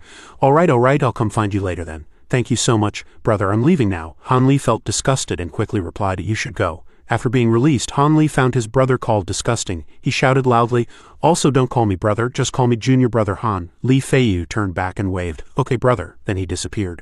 Han Li stared blankly at the falling leaves, speechless. The wound on his neck was still bleeding. He pursed his lips, feeling a sense of relief in his heart. That was really dangerous just now. A moment's carelessness and he would have been dead. He clenched his fists, thinking, have I been in the small valley for too long and my brain has become dull? How could I be so reckless? I absolutely can't do things like this, offering kindness without expecting anything in return, ever again. What do their lives have to do with me? I have to remember that I'm just someone who doesn't know martial arts. Right now, there is no one in the 7 Mysteries sect I can trust. Anyone could kill me. To survive, I must be more careful." Han Li's face was cold, his brows furrowed as he made up his mind and muttered to himself, "From now on I will absolutely not act without benefit or full confidence." In the medicine storage of Divine Hand Valley, Han Li stood before the medicine table, lost in thought. I didn't ask Li Feiyu why he took the medicine that day, did I? He seemed quite grateful to me. This gratitude plus the credit for keeping his secret plus the kindness of preparing the medicine. Li Feiyu should not harm me again. Instead, he will help me. And in the next few years his martial arts will become stronger and stronger, which will be more beneficial to me. He picked up a packet of medicine, clenched his fist, and made up his mind. All right, I'll prepare a dose for him. Then he stroked his chin and looked at the packet. Actually, it's not that I can't prepare more, but I want him to come to me for medicine every year, so he won't forget me. Late at night, Han Li lay on his back admiring the bright moon high in the sky. He sat in a bamboo chair holding a piece of paper. Dear viewers, I am Han Li. A few days ago, a letter came from home. It said that thanks to the silver I sent back, the family's life has improved a lot. My eldest brother has started a family and established his career, and my second brother has also married. However, although they send letters every year, I feel that my family has become more and more polite to me. Han Li looked at the sky alone, his hand on his chest, thinking, it's like they're treating me with the respect they would show a capable stranger, and my memories of my hometown are becoming more and more blurred. Touching the small cloth pouch, he felt that only by feeling it carefully and intently would that familiar warmth slowly well up in his heart. Suddenly he clutched his left chest tightly. Startled, Han Li fell to his knees in pain, clutching his lapel, thinking, what's going on? Suddenly his chi and blood surged. He said with difficulty, this is... He abruptly tore off the small cloth pouch. The protective charm's primary shell is also causing chi deviation. No way. What should I do? Right, the protective charm. Han Li stroked the protective charm inside again and his chi and blood slowly calmed down. He exhaled, thank goodness for the protective charm Mom gave me. Otherwise I would have had a chi deviation. But he didn't know that Han Li had almost died. It wasn't a chi deviation but a heart demon invasion. Of course he would only find out about all this many years later.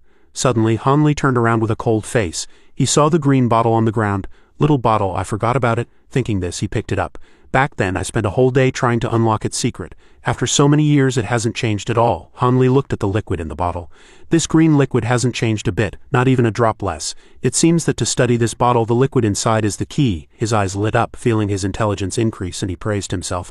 Why do I feel like I'm getting smarter? He said with a smile. I've got it. The next day in the medicine garden, majestic mountains, cascading waterfalls, and a vast expanse of green medicinal herbs. 2 rabbits made him exclaim in amazement. Wow, so cute. Han Li poured the liquid from the small bottle into a water bowl. The gentian flower said, wow, the little rabbits are so cute. Their round eyes are like jewels. I saved you from the kitchen. Are you happy? He looked down at the bowl and was surprised to find that the green liquid was still so green after being diluted.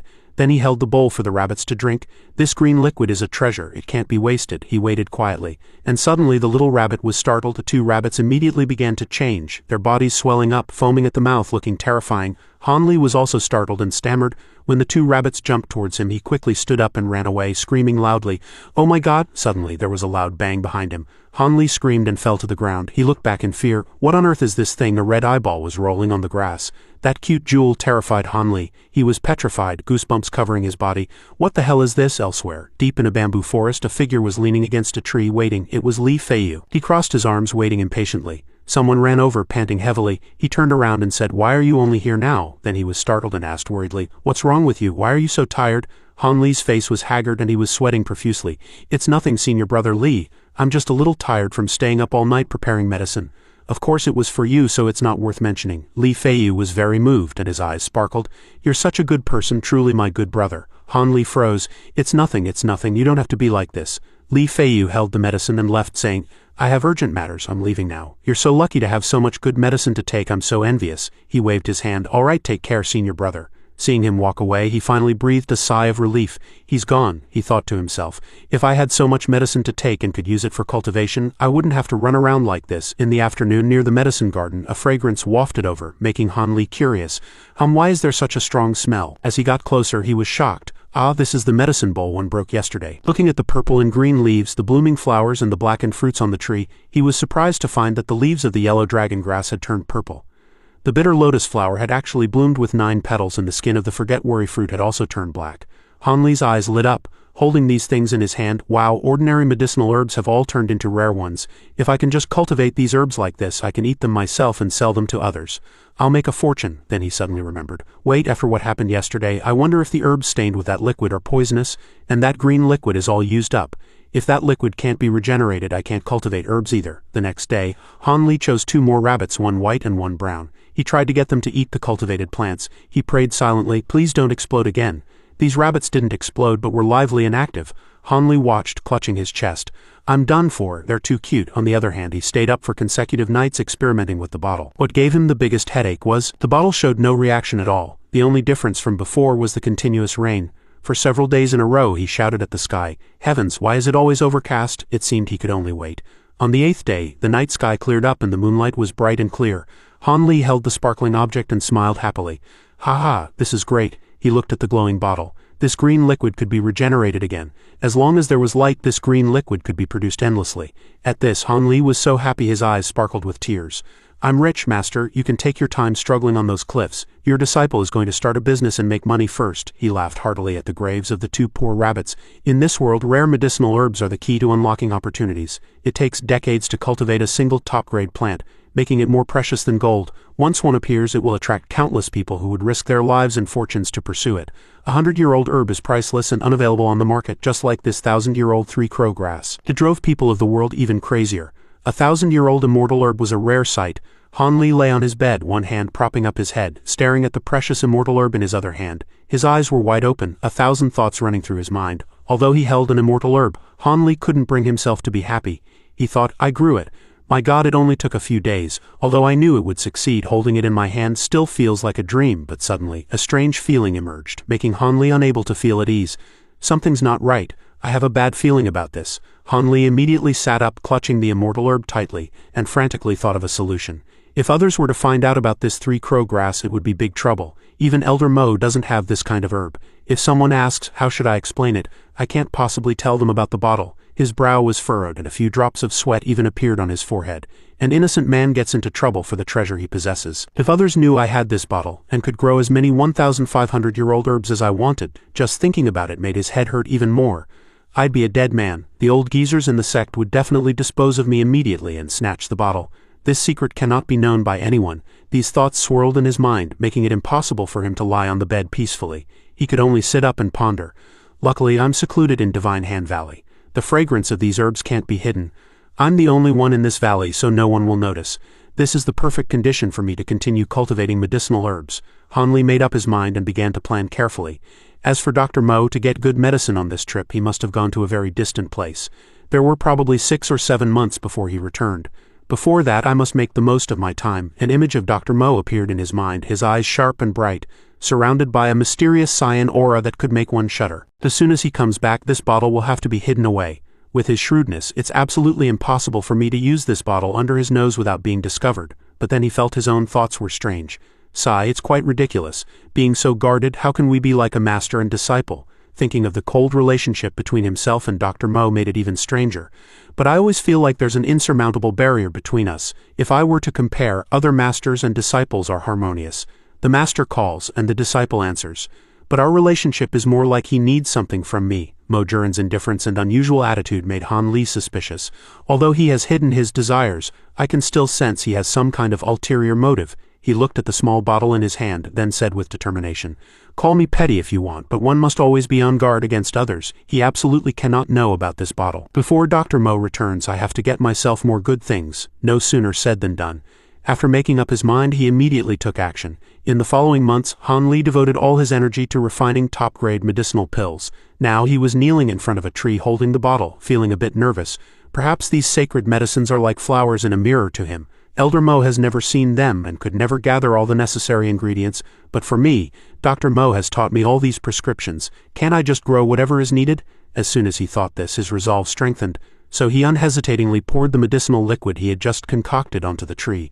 After pouring the liquid, the spirits of the tree seemed to scatter in all directions, with various expressions. Han Li thought, if these medicinal ingredients were made public now, I wonder how many people would go crazy for them. If Elder Mo knew about these herbs, I wonder if he'd be so excited he'd jump off a cliff. The yellow light appeared before him, startling him and making his eyes widen. Han Li looked at the various glowing bottles in front of him, very excited. Wow, I succeeded. He looked at the table full of rare medicinal ingredients. Those white and yellow round pills are the yellow dragon pill and the golden marrow pill. They can enhance one's power and completely transform one's body. They are sacred pills for cultivation and will be a great help for my breakthrough.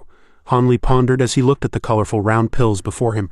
The spirit cleansing powder is a rare sacred antidote. The Essence Nurturing Pill has miraculous effects on both internal and external injuries.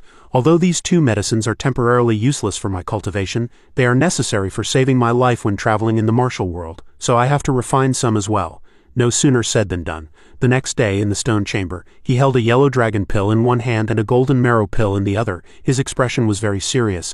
These were sacred medicines that only existed in ancient stories. One in each hand, Hanli thought nonchalantly. Then I'll just eat them. After thinking, he quickly put both pills into his mouth at the same time. After doing so, he suddenly became unexpectedly quiet. Then, Hanli's entire body suddenly emitted a strong light, making him cry out in surprise. Ah! He was so shocked his eyes widened. The effect of this medicine is too exaggerated. Energy is constantly erupting from my whole body. Hanli felt as if he had been injected with power. He felt a flame of power within him growing larger and larger. Relying on the domineering and astonishing power of these two sacred pills, Hanli instantly broke through to the fourth layer of the mnemonic verse. At the moment he reached the fourth layer, Hanli felt the world was completely different. The spider web outside the room, a dozen squirming little insects, countless strange smells, all were incomparably clear.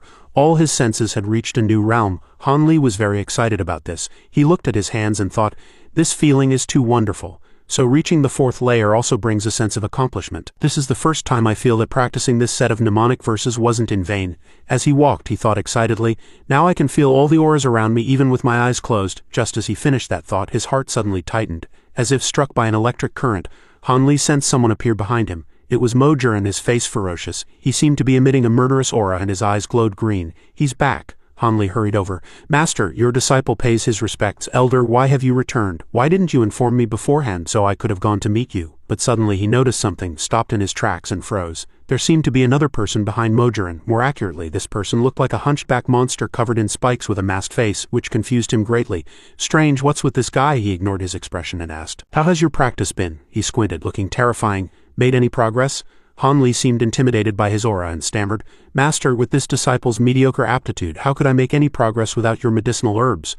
I haven't. Before Hanli could finish, Mojur grabbed his hand tightly, his face full of killing intent like a terrifying demon, and roared with bloodshot eyes, Don't play tricks on me. I'll see for myself. His action made Hanli very vigilant, and he reminded himself, Damn it, something's wrong with this old guy. I just broke through. I absolutely cannot let him find out. Watching Mojur's actions, he had already guessed what he wanted to do and tried hard to remind himself to control his pulse. For a moment the surrounding atmosphere became deathly silent. He squinted, examining him with great concentration, but seemed not to find what he was expecting, and roughly let go of his hand. He also cursed under his breath, HMPH, useless. Mojur gritted his teeth in anger, panting heavily, and kept cursing, Damn it, no progress at all, damn it. Then his anger turned to frustration. His face darkened, seemingly very disappointed.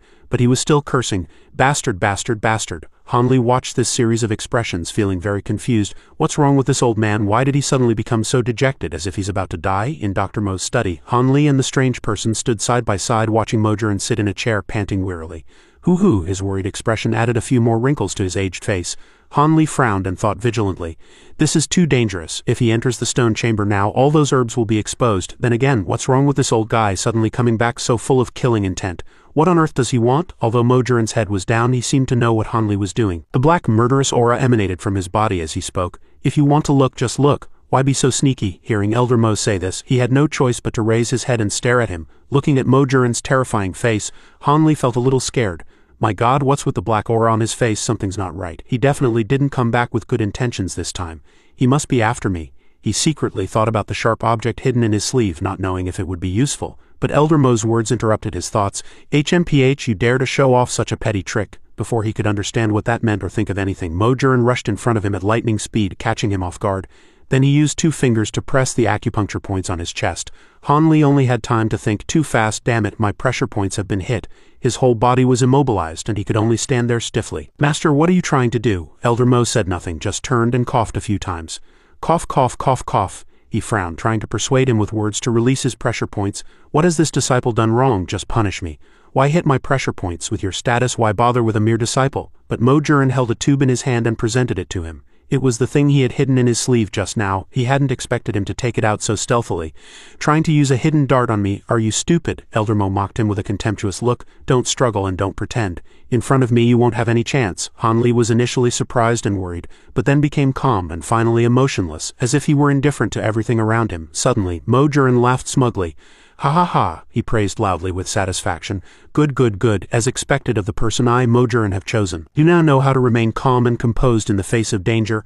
I didn't waste so much money on you for nothing, however. Han Li still stared at him with a straight face and asked, what exactly do you intend to do? Elder Mo also stared back and replied, how to punish you, I won't say it, but someone as smart as you should have some idea, right? After speaking, he turned around. I know you've always been on guard against me and never treated me as a master, but that's fine. I never planned to treat you as my disciple either. Suddenly, Elder Mo asked him a strange question. By the way, how old do you think I am? Han Li also answered truthfully. From your appearance, about 60. But since you're asking, your age and appearance must not match. His answer made Elder Mo laugh. Ha ha ha. Then he turned back to look at him and praised him generously, as expected of someone who practices the eternal spring arts. A kid from down the mountain has suddenly become so witty and clever. Mojurin revealed a shocking fact. You guessed right. I am 37 years old. This answer made Han Li's eyes widen in disbelief. What? Impossible, he calmly recalled and narrated the story. I, Mojurin, was once renowned in Feng Prefecture of the state of Yu. Who didn't know the fame of my ghost hand? In both the orthodox and unorthodox worlds, those who followed me prospered and those who opposed me perished. Unfortunately, I was betrayed by a confidant. Although I managed to cling to life with my own skills, I had already lost my entire fortune and family. Later, I chanced upon a divine book and learned a method to restore my skills from it. So I followed it. But I never expected. Han Li understood upon hearing this and chimed in. You never expected to become like this, right? He didn't deny it. That's right, my skills didn't recover, but I aged rapidly and became this half-human, half-ghost figure. Mojurin turned away, so he couldn't see his expression clearly. But he continued, to retrieve my lost essence, I need someone who has cultivated the eternal spring arts to the 4th layer to assist me with their power. And the eternal spring arts require someone with a spiritual root to cultivate. After speaking, he glanced back at him. Heaven never seals off all paths. It let me meet you. Suddenly, Mojurin's eyes turned red with anger. I placed all my hopes on you, using all my treasures to help you cultivate. I never thought you bastard would deliberately slack off. Hearing this, Han Li also got angry. You don't really think I'm deliberately delaying my practice, do you? Han Li's mind also figured it out. So that's how it is. It seems my deliberate concealment of my progress is what set him off. Things have come to this. He won't believe anything I do anymore. What a waste of effort. Mojurin didn't know Han Li's thoughts. He approached him with a terrifying look. To find medicine for you, I was pursued by my enemies. Now I only have 1 year left to live. I don't care what tricks you played before, I only ask one thing. Can you reach the 4th layer of the eternal spring arts within a year? Han Li was immobilized. After hearing this request, he showed a contemptuous expression. So that's all you're asking? You must know as well I can't possibly give you any other answer. Come on, release my pressure points first. This answer seemed to pique Mojurin's interest. He smiled slightly and replied, Right, you are a good disciple, of course you won't disappoint your master. After speaking, he quickly took out a small round object, catching Han Li off guard. After his pressure points were released, Han Li squatted down and coughed incessantly. Cough, cough, cough, wah, what is this? He said to him. A keepsake for my beloved disciple. Hearing his nonchalant explanation, his face darkened. This is a corpse worm pill, a worm egg refined with a secret technique. After you take it, it will lie dormant in your body for a year. If there's no antidote after a year, ha ha ha. A terrible thing, but from Mojurin's tone it sounded very casual, as if his death had nothing to do with him. The worm egg will hatch and devour all your internal organs, making you wish for death as you die a slow and painful one. Then he added with a smile. By the way, I hear your parents have quite a large family. Mojurin's gaze became sharper, his words like a threat, making Han Li freeze in fear. I wonder if the silver sent home every month is enough. If not, let me know. I really miss your family. After he said this, there was a dead silence. Han Li understood the meaning of these words. He frowned, his face became more serious, and he agreed to his request. Rest assured, I will definitely reach the 4th layer within a year. He didn't pay much attention to Mojurin, turned and left, leaving him and the strange person in the room. If there's nothing else, I'll be leaving now. Mojurin watched Han Li leave with a contemptuous look. Just a paper tiger daring to play tricks in front of me, HMPH, but this way he's more pleasing to the eye. Suddenly Mojurin seemed to have found something inside the hidden dart and pulled it out, cursing in confusion. What is this trash? A green liquid poured out of the hidden dart, and the tube fell to the ground with a crisp sound. Seeing this, Mojurin's eyes widened, too shocked to speak. That, after the green liquid poured out, it corroded the floor, leaving a black round hole. Seeing this scene, with smoke even swirling around the liquid, Mojurin couldn't help but curse. Bastard, when did this kid learn to concoct such a potent poison? By now, his face showed some fear, cold sweat dripped from his forehead, and he gritted his teeth, thinking, this eternal spring arts is truly evil. How old is that kid, yet his heart is so vicious? He turns hostile faster than flipping a book. At this moment, Han Li was standing under a sunset sky of beautiful pink and orange. He cursed angrily in his heart. Bastard, just you wait. An unusually determined expression appeared on Han Li's face as he said to himself, my destiny can only be in my own hands. I will absolutely not let others dictate it. A few months later, one day, deep in the old mountain forest, sunlight shone through the emerald leaves, creating a tranquil scene. A figure was actively filling a bucket with water and then abruptly poured it over himself. It was Han Li taking a bath. He closed his eyes, letting the water pour down from his head after his bath. Han Li felt very comfortable all over and stretched contentedly. So refreshing, hee. Li Feiyu stood beside him with his hands on his hips, having just finished his bath, very excited. This is too comfortable. Junior brother Han, you really know how to find a good spot. Li Feiyu really liked this place, this secluded pool that no one in the entire Seven Mysteries sect knew about. Hearing the other say this, Han Li proudly replied, "This is nothing. I know even more good places." The deep mountain forest was lush with trees, so the air was fresh. This cool pool was hidden in the secluded woods. The only path to the outside world was a secret cave under this ancient tree. There was a reason the two of them appeared here together. Half a year ago, having run out of painkillers and unable to bear the torment, Li Feiyu came to find Han Li. Han Li, eager to increase his strength, asked the other to teach him the martial arts of the Seven Absolutes Hall as an exchange. Thus, the two used this mysterious pool as a secret meeting place and gradually became good friends who could talk about anything. After their bath, the two sat on the ground chatting in the cool breeze. Han Li, propping himself up with his hands, asked Li Feiyu, "The vast wild scripture you taught me last time is too fierce and powerful. Are there any gentler techniques?" He sat beside him, listening to this with some helplessness. "My God, do you think the Seven Absolutes Hall is owned by my family? You think you can learn whatever you want? My martial arts are masculine and powerful, so of course I only know fierce and powerful techniques." But Han Li didn't believe him. Tisk tisk, too modest. Who is senior brother Li, the most charismatic person of the younger generation? How can he be compared to other ordinary disciples? Li Feiyu didn't show much emotion at the praise, just looked at him. "Oh, it's not easy to be flattered by our great genius," but these words didn't make Han Li very happy. He sighed with a frustrated expression. "What genius? I'm defeated by you in just a few moves every time." Li Feiyu was confused by him. "That's because I use my true chi to overcome skill with brute force. Otherwise, I'm afraid I wouldn't be able to defeat you even in 100 moves." Han Li glanced at his expression. "Are you addicted to being modest today?" But Li Feiyu kept praising him. "You've never learned martial arts before, only some useless mnemonic verse. But in such a short time you've mastered the moves so clearly. If that's not a genius, what is?" He frowned and asked him in confusion. "I say that useless mnemonic verse has no power at all. Why do you still practice it every day?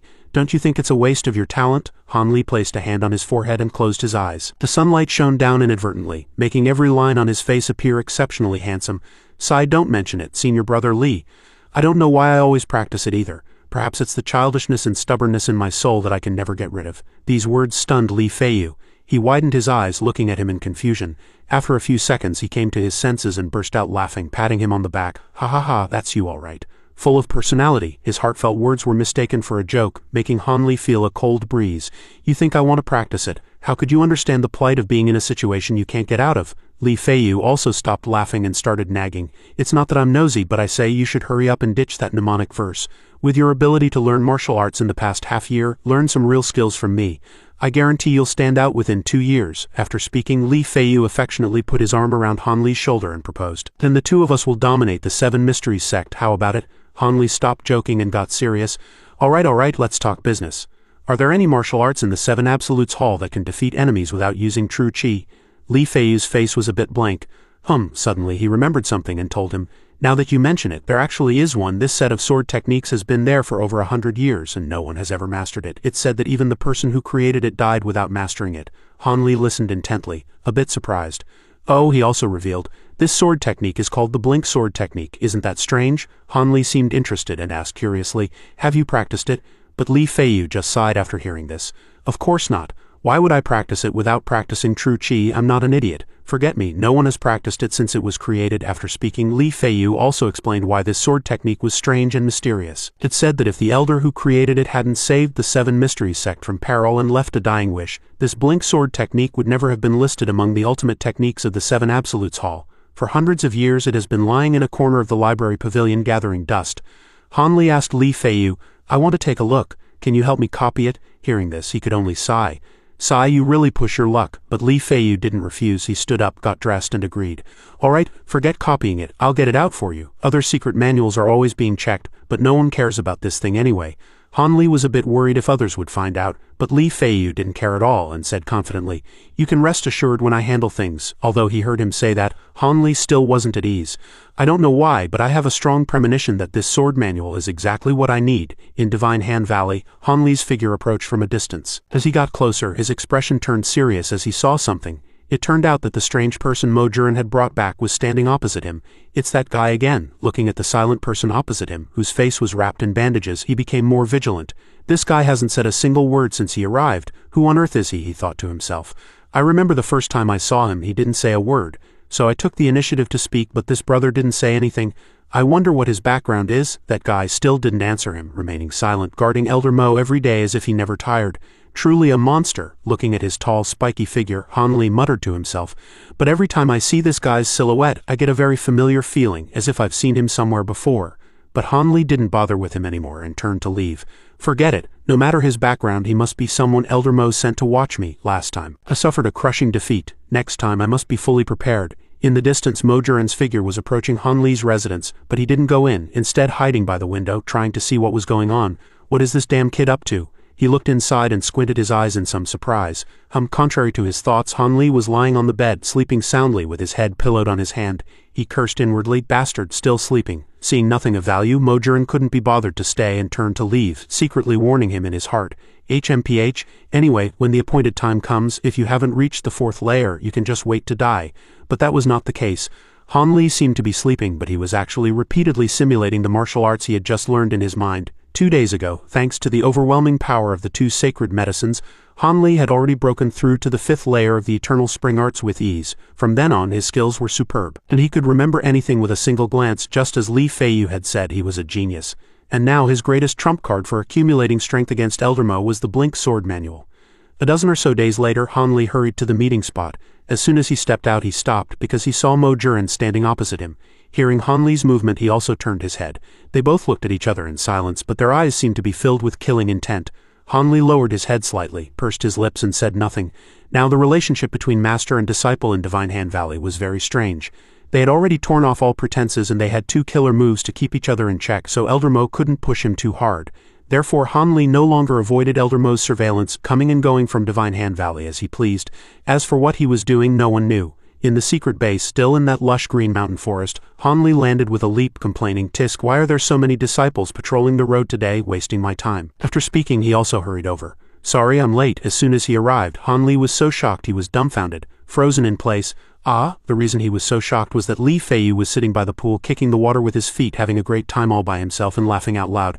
"Ha ha ha ha, this is so fun." This scene stunned Han Li, and he looked at him with contempt. "Why does this guy look so stupid? This guy is probably a fake Li Feiyu." "Who are you?" Li Feiyu, amusing himself, also noticed Han Li and smiled. Junior brother Han is here." Han Li still looked at him with a dazed expression. "Hey, have you had enough fun?" But Li Feiyu didn't answer him, just said briefly, "Catch." These words, coming out of nowhere, confused him. Before he could react, he saw a very large object flying through the air towards Han Li. He only had time to widen his eyes before he was knocked to the ground by the object sent flying. "Oh!" Li Feiyu laughed heartily and threw the bag to Han Li. He quickly caught it, was stunned for a moment, and quickly asked, "Hey, what's this? It's such a big bag and so heavy." Han Li stared at the bag for a moment, then guessed, "Is it food?" Seeing his dazed look, Li Feiyu crossed his arms and said helplessly, "You kid, all you think about is eating. This is a sword manual. Didn't you want the blink sword technique?" Han Li was surprised and asked excitedly, "A sword manual?" But he didn't believe it right away and said to Li Feiyu, "Nonsense, did you put a whetstone inside?" Seeing Han Li's excited expression, Li Feiyu couldn't help but laugh out loud. "Haha, look at your surprised face. It's much sillier than your usual calm expression. Ha ha ha." Han Li was speechless and muttered, "Is it that exaggerated?" He looked down at the large bag again and thought to himself, "Is this whole big bag the blink sword manual? It wouldn't be this exaggerated even if there was a big rock on top, right?" he thought carefully. "And for it to be so exaggerated it gives me goosebumps. It's probably not that they intentionally made things complicated, right?" He made a decision in his heart. Han Li said in a low voice, "In that case, let's do it." He reached out to untie the bag. As he was untying it, Li Feiyu shouted excitedly from the side, "Wow, wow, wow, this is amazing, so incredible." He clapped his hands and laughed. "I just love watching you use this twining silk hand technique. I only taught you for 2 months and you've already mastered it so perfectly." Tisk tisk tisk. Hearing this, Han Li's anger flared and he gritted his teeth, saying, "Damn it, it was intentional after all." Returning to the still-tied bag, he thought to himself, "Blink sword manual, let me see your true face." With that thought, he tore open the bag and upon seeing what was inside, his eyes widened in surprise. Li Feiyu walked over, patted Han Li's shoulder and smiled happily. "How about it? Are you happy? Surprised? Senior brother Li is reliable, right?" Han Li was stunned, still sitting there motionless, his whole body trembling, tears welling up in his eyes, speechless. Seeing such a strong reaction from Han Li, Li Feiyu smiled. He smiled and teased, "Oh, it was just stealing a sword manual for you. You don't have to look at me like that. Let me make it clear first, I'm not offering myself in marriage." Hearing him say this, Han Li immediately jumped up and shouted, "Marriage your head." He was so angry his face turned red. He roared, Are you crazy, or is there something wrong with your brain?" He pointed at the pile of books on the ground and cursed even more fiercely. "Did you move half of the 7 Absolutes Hall's collection out? Are you trying to get us killed?" Han Li roared in anger. "From now on I'm drawing a clear line with you. We'll pretend we don't know each other." Li Feiyu picked his ear and said with a frown, "Oh, so noisy," he said with a droopy face. "Am I the kind of person who acts without considering the consequences?" After a while, he shrugged his shoulders and said with a helpless look, "I worked so hard to steal the sword manual for you. You didn't specify a time and you were in such a hurry. I feel so wronged." Han Li really had nowhere to vent his anger. He glared, baring his teeth, and cursed in his heart, "Can you speak properly? Wronged your head? Why is this guy so shameless? If I could beat you, I would have killed you long ago." He remembered Li Feiyu's cool and talented look when he was being cheered and praised. "You're ours." Han Li walked over with a dark face and said in Li Feiyu's ear, "I say, senior brother Li, you've been getting more and more improper lately. If those disciples who admire you saw this shameless look of yours, your image as a cold-blooded killer would be completely ruined." Li Feiyu didn't care and said with a smile, "Who cares about them?" He sighed, walked over to the bag and said, all right, I'll stop joking with you." After speaking, he threw a scroll into Han Li's hand. "See for yourself." Han Li looked at the characters on it and said, "HMPH, wow, so this is the blink sword technique." But then Li Feiyu threw a pile of books over, saying incessantly, "Here, look. And this one." Han Li didn't catch all the books and shouted, "Stop throwing them around." Looking at the messy collection of books at his feet, he couldn't help but shout in disbelief, "No way, don't tell me all of these are the blink sword manual." Li Feiyu stood up, put his hands on his hips, and replied, "That's right, that's the fact. More than half of the secret manuals in the library pavilion are the blink sword manual. I was also surprised when I stole them yesterday. There are 74 scrolls in total, and I brought them all for you," he said proudly. "How about it? Am I loyal enough?" Han Li was stunned. Seeing him like this, Li Feiyu raised his hand and laughed heartily. "Haha, awesome. It's worth it to see you look so dumbfounded." At this time, Han Li was immersed in his own thoughts. Something that no one cared about was actually so numerous, which made the blink sword technique manual even more mysterious. With a mixture of anticipation and unease, Han Li opened the page that recorded his destiny. Suddenly, Li Feiyu covered his ears and screamed, holding his head. Han Li was startled and turned back impatiently, cursing, "My God, what are you suddenly screaming about? You scared me to death." Li Feiyu glared and shouted, "Disgusting. Ever since I was a child, the sound of flipping pages makes me feel sick all over." Hearing his strange reason, Han Li was speechless and could only tell himself to endure and stay calm. Afterwards, senior brother Li was driven away by the sound of Han Li's reading and went to practice his saber on his own. The valley was filled only with the sounds of martial arts practice and the chirping of insects. And Han Li was reading 10 lines at a glance with astonishing speed. It didn't take long for him to finish 11 scrolls of the sword manual. He put down the sword manual in his hand. After reading the book at an astonishing speed, Han Li activated the eternal spring arts and replayed the entire contents of the secret manual in his mind over and over again. Images of light and shadow changed, and one after another, killing techniques were replayed in detail in Han Li's mind. After a while, he suddenly woke up, his eyes wide open, and he exclaimed in his heart, "The blink sword technique, this is exactly what I'm looking for." But as soon as he opened his eyes, he saw Li Feiyu leaning his face close to his, staring at him. Han Li let out a scream, a little annoyed. After calming down, Han Li asked helplessly, "Didn't you go to practice your saber? What do you want now?" Li Feiyu stared and replied calmly, "What time is it to be practicing?" Looking around, Han Li realized the sun had already set. Li Feiyu pouted and said, "What kind of disciple are you?" Then he asked again, "How is it? Is the sword technique powerful?" Han Li smiled happily and replied, "Not bad. It doesn't require internal energy, and many powerful killing moves are mixed together." Li Feiyu frowned and said, "It doesn't sound very powerful. Can you explain in more detail?" Han Li also explained enthusiastically. "To put it this way, it's not a single set of sword techniques, but a collection of many powerful killing moves. They all use light to create illusions for the opponent and then win, and this set of sword techniques has 3 restrictions. People with little true chi should not practice it, people without perseverance should not practice it, and people without talent should not practice it." He smiled cheerfully and said, "How about it? Isn't it interesting?" Li Feiyu's face was written with the words "uninteresting." He snorted and then replied, "So stupid, I think it should be called the stupid sword technique." Han Li almost fell over when he heard this. He said angrily, "HMPH, I think it's very suitable for me." Li Feiyu stood up and patted his clothes. After hearing this, he said, all right, if you think it's suitable, then it's suitable. You can take your time reading. I'm leaving first." He showed a handsome smile and said proudly, "As long as you're satisfied, it's not in vain that I carried it all night." After speaking, Li Feiyu said, "I'm leaving," and turned to leave. He didn't forget to add a reminder, "By the way, finish reading and return it quickly." Han Li replied, "Got it," and then buried his head and continued reading. At night on the mountain road of Rosy Cloud Mountain, after leaving the secret base, Han Li quickly returned to Divine Hand Valley along the strangely dark path. Because of the eternal spring arts, Han Li's 5 senses were extremely sharp in the dark. Not only could he return without any obstacles, but he could also feel all the movements around him. As he was walking back with the bag on his back, he suddenly heard a human voice nearby.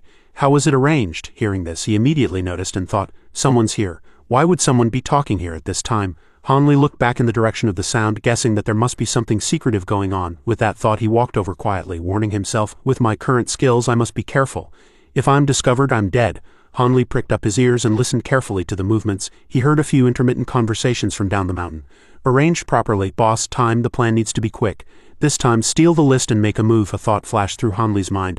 There's a spy in the Seven Mysteries sect, someone said.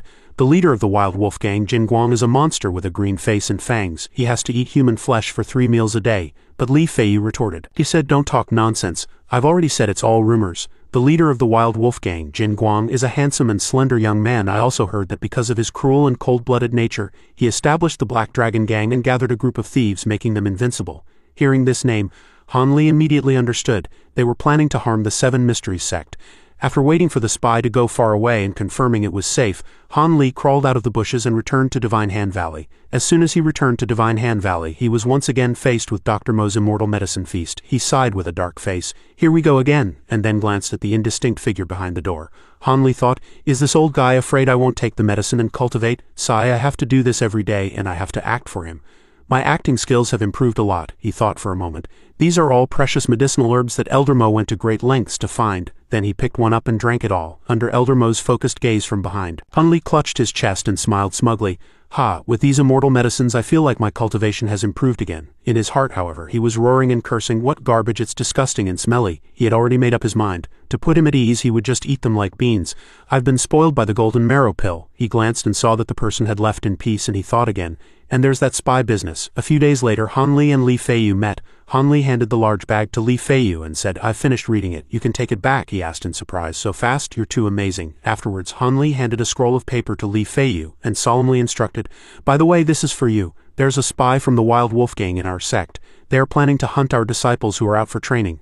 The specific information is here. Also, one of the spies is the cook. Li Feiyu was so surprised he was speechless. His eyes sparkled and he lunged forward to hug Han Li. Han Li reached out and blocked Li Feiyu's movement. He shouted resolutely, get lost, I knew you'd pull this stunt. No need to thank me, don't even think about it. But how could he stop him? Han Li was held by Li Feiyu's shoulder and he laughed loudly. Oh my good brother, why are you so good to me? I gave you that stupid sword manual, and you repay me with such a great gift. It seems I have to offer myself in marriage. Han Li's resistance was futile, and he shouted helplessly, don't let me. Oh, all right, didn't you also help me steal the sword manual? Unable to handle this over-the-top senior brother, Han Li could only curse, bastard. Han Li had no interest in this great merit, because all his attention was now drawn to this blink sword technique. This was a rare set of killing techniques that combined timing, location, and human factors. When the sword is drawn, the person dies.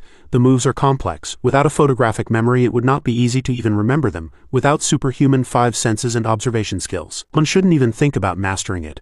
And someone like Han Li, who cultivated the eternal spring arts but had no internal energy, was the most suitable person to practice this set of sword techniques. What Han Li didn't know was that the elder who created this sword manual was originally a master of internal energy, but was unfortunately crippled by his opponent. Unwilling to accept this, he spent a long time collecting killing secret manuals and created this set of sword techniques. When the Seven Mysteries sect was facing destruction, he turned the tide with this unique set of sword techniques and finally stored it in the Seven Absolutes Hall. After 100 years of vicissitudes, this set of sword techniques had been lying in a corner covered in dust as if waiting for this day to meet Han Li. At this moment, Han Li was concentrating on his thoughts. All right, now that the book has been returned, I don't have to worry about being discovered. I've forcibly memorized this set of sword techniques, and all that's left is to practice it. It will probably take 7 or 8 years to master. By then I'll be long dead. After thinking for a while, knowing that time was not on his side, Han Li sorted out the cultivation method in a very short time and at the same time selected some secret techniques that he urgently needed to practice. Afterwards he left a note for Elder Mo. Seeing the note Han Li left, Mo Juran immediately flew into a rage and roared, where did this coward turtle go? He then saw that there was also something drawn on the back of the note, and he trembled with anger and shouted, and he ordered so many strange things, what on earth is he trying to do? His eyes were bloodshot, and a ferocious smile appeared on his face as he gritted his teeth and said, HMPH, you brat. Although I don't know what you're trying to do, you can't escape from my grasp. I will have you. Although he said that, Mo Juran was so anxious that he stomped his feet and kept muttering, But where did he go? I'm not worried. Impossible. He doesn't have the antidote. Will he really come back? Ha, I can afford to wait. What am I afraid of? After a while, he suddenly said, I have an idea. Mojurin walked to the window and muttered to himself, I've got it. A golden bird flew down. He smiled with satisfaction. So cute, so well behaved. Well behaved, just like before. Keep a close eye on that person for me. Let me know immediately if he leaves this mountain. The bird seemed to understand and nodded in response. Afterwards, Mojurin roared at the sky in anger. 4 months, right? I can wait. The plan is about to succeed. Now whoever dares to stand in my way, I'll kill them. If gods stand in my way, I'll kill gods. If Buddhas stand in my way, I'll kill Buddhas. Suddenly a voice sounded. You're too arrogant. Mojurin snorted coldly. The person continued, that kid is very cunning, not someone to be trifled with. Mojurin gritted his teeth and said loudly, You Zaitong, mind your own business. I don't need you to lecture me. He calmed down a little and asked in a low voice, On the contrary, the technique you gave me seems to have some problems. Are you hoping for some accident to happen? That voice sounded again, and he replied, How could it be wrong? Didn't you also test it on animals? Mojurin shouted impatiently, but it failed. The person continued, It was just one that died. Maybe you're not skilled enough with the technique. It shouldn't hinder your plan. Mojurin smiled strangely. HMPH, it's best if that's the case. It's a pity I can't practice more, otherwise I'd have a bit more confidence. He squinted his eyes and said in a low voice, I should also start preparing. 2 months later, in a deep mountain forest somewhere, the cute golden canary was perched on a branch, chirping happily. Suddenly another bird flew next to it. It was a gray mouse happily singing a song, also chirping. The golden canary, seeing someone stealing its spotlight, chirped back defiantly. Just then a hand reached out and grabbed the gray bird. It chirped in panic. It's Han Li. He looked at the panicking, struggling bird in his hand, chirping, and said with a smile, Little guy, you're so careless, it's dangerous. After speaking, he released it, not forgetting to smile and remind it, Go on, don't be so foolish next time. Look carefully before you stop. He looked up at the trees above and suddenly noticed the golden canary. Han Li frowned and thought, HMPH, it's you again. Ever since I came to this cliff it has been staring at me. A few seconds later, his eyes turned into heart shapes again, and he looked at the bird with interest. But it's too cute, I want to pet it so badly. However, he thought helplessly, no matter how I lure it, it won't fall for it, and it even looks at me like I'm an idiot. Han Li was sure that this bird must have been sent by Elder Mo to watch him.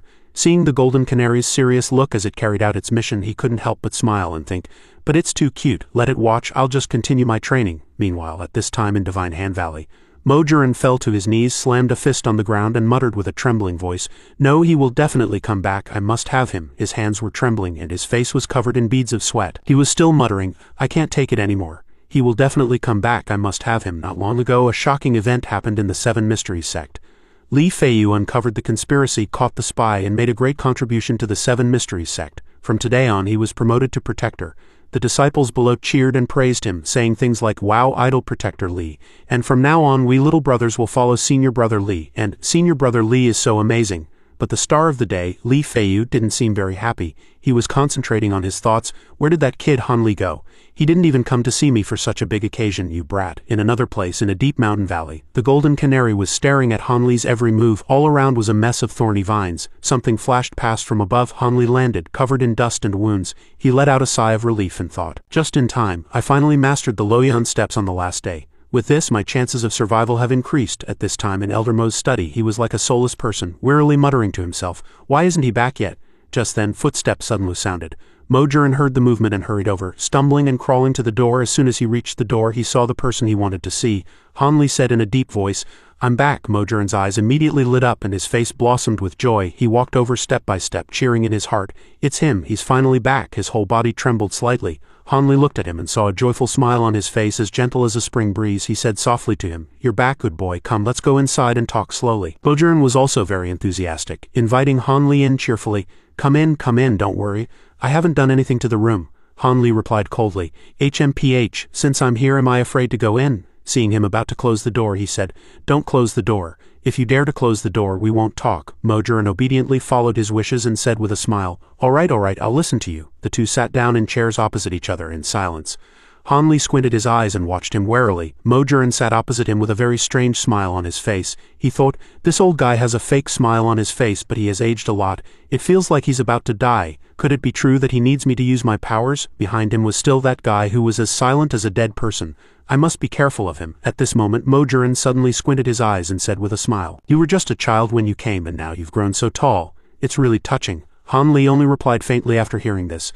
Elder Mo, I will always remember your care for me these past few years. He stood up and walked over after hearing this, nodding his head and saying, Good, good, good. With your words, my teaching has not been in vain. Soon, Mo Juren appeared in front of Han Li. He suddenly reached out his hand and said with a coaxing smile, Come, let me see your progress in the eternal spring arts. It's just that his expression was very strange.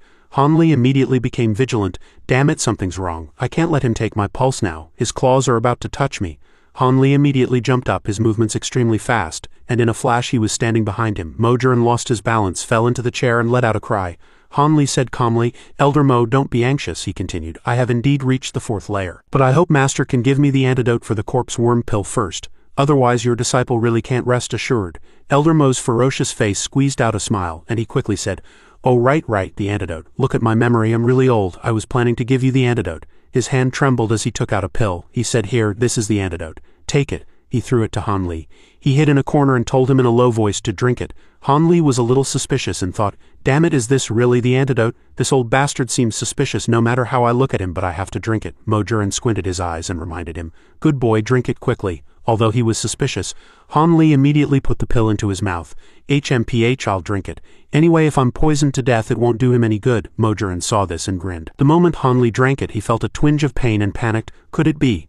But the pain quickly subsided and a feeling of comfort spread throughout his body. Elder Mo said, See, I didn't lie to you, did I? He smiled and said shamelessly, Han Li, I had no choice but to give you the corpse worm pill. It was all to urge you to practice. Seeing how shameless he was, Han Li sneered and replied, Thank you for your kindness, Elder Mo, but please spare me such good things in the future, he thought to himself. All right, this old guy doesn't seem so bad after all. I didn't expect him to give me the antidote so readily. A few words should be enough, Elder Mo said impatiently. Come, you can let me take your pulse now, right? Han Li narrowed his eyes, watching him warily. He calculated in his mind, Things have come to this, it's not good to refuse. If I keep making excuses, he might get suspicious. Fortunately, I was prepared. With that thought, Han Li held out his hand and said coldly, Elder Mo, since you kept your promise, I'll trust you this one time. I hope you don't disappoint me. He grunted in agreement. Han Li reminded himself to be careful, and he controlled his power to just the 4th layer. As Elder Mo's trembling hand reached for his pulse, he muttered to himself, Ha, it's done, it's done. This strange power, it was continuous. This is even better than I thought. He smiled excitedly. He. Mo Juren gripped Han Li's wrist with all his might and shouted excitedly, Great, no, this is great, ha ha ha, it really is the 4th layer of the eternal spring arts. Han Li covered his ears in alarm. He roared, Hey Elder Mo, what are you doing? Let go. He sensed something was wrong. This old guy was not right. Elder Mo's entire body trembled with excitement. He whispered, Let go, all right, I'll let go. After speaking, he suddenly turned around, his face ferocious, and let out a loud ha, sensing the danger in his eyes. Han Li hurriedly retreated, but his other wrist was caught by him. He sighed inwardly, Damn it, he got to me first, my body won't obey me. Mo Juren raised his eyebrows and smiled smugly. Kid, you're still too green, you can't play any tricks now. After speaking, he extended his finger.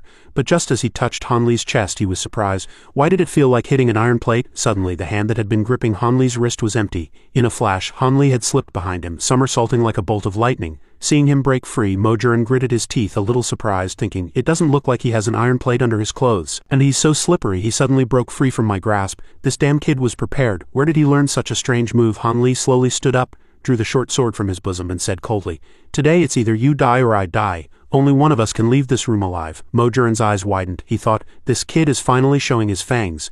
Interesting. Mo Juren grew angry and said in a deep voice, Interesting, kid, but do you really think you can be my opponent with such amateurish skills? He smiled proudly and said, I'll let you make the first move. It's been a while since I've fought. It'll be nice to stretch my muscles. Han Li didn't react or speak, but proved himself with his actions. A puff of white smoke emerged from his palm, then enveloped the area where he stood. Seeing this, Mo Juren sneered. Smoke, so it's just these cheap tricks, he roared in anger. HMPH, you dare to play tricks in front of me with such a petty move? After speaking, he used the air-splitting palm, shouting as he attacked, Fool, if you wanted to use this move, you shouldn't have told me to open the door.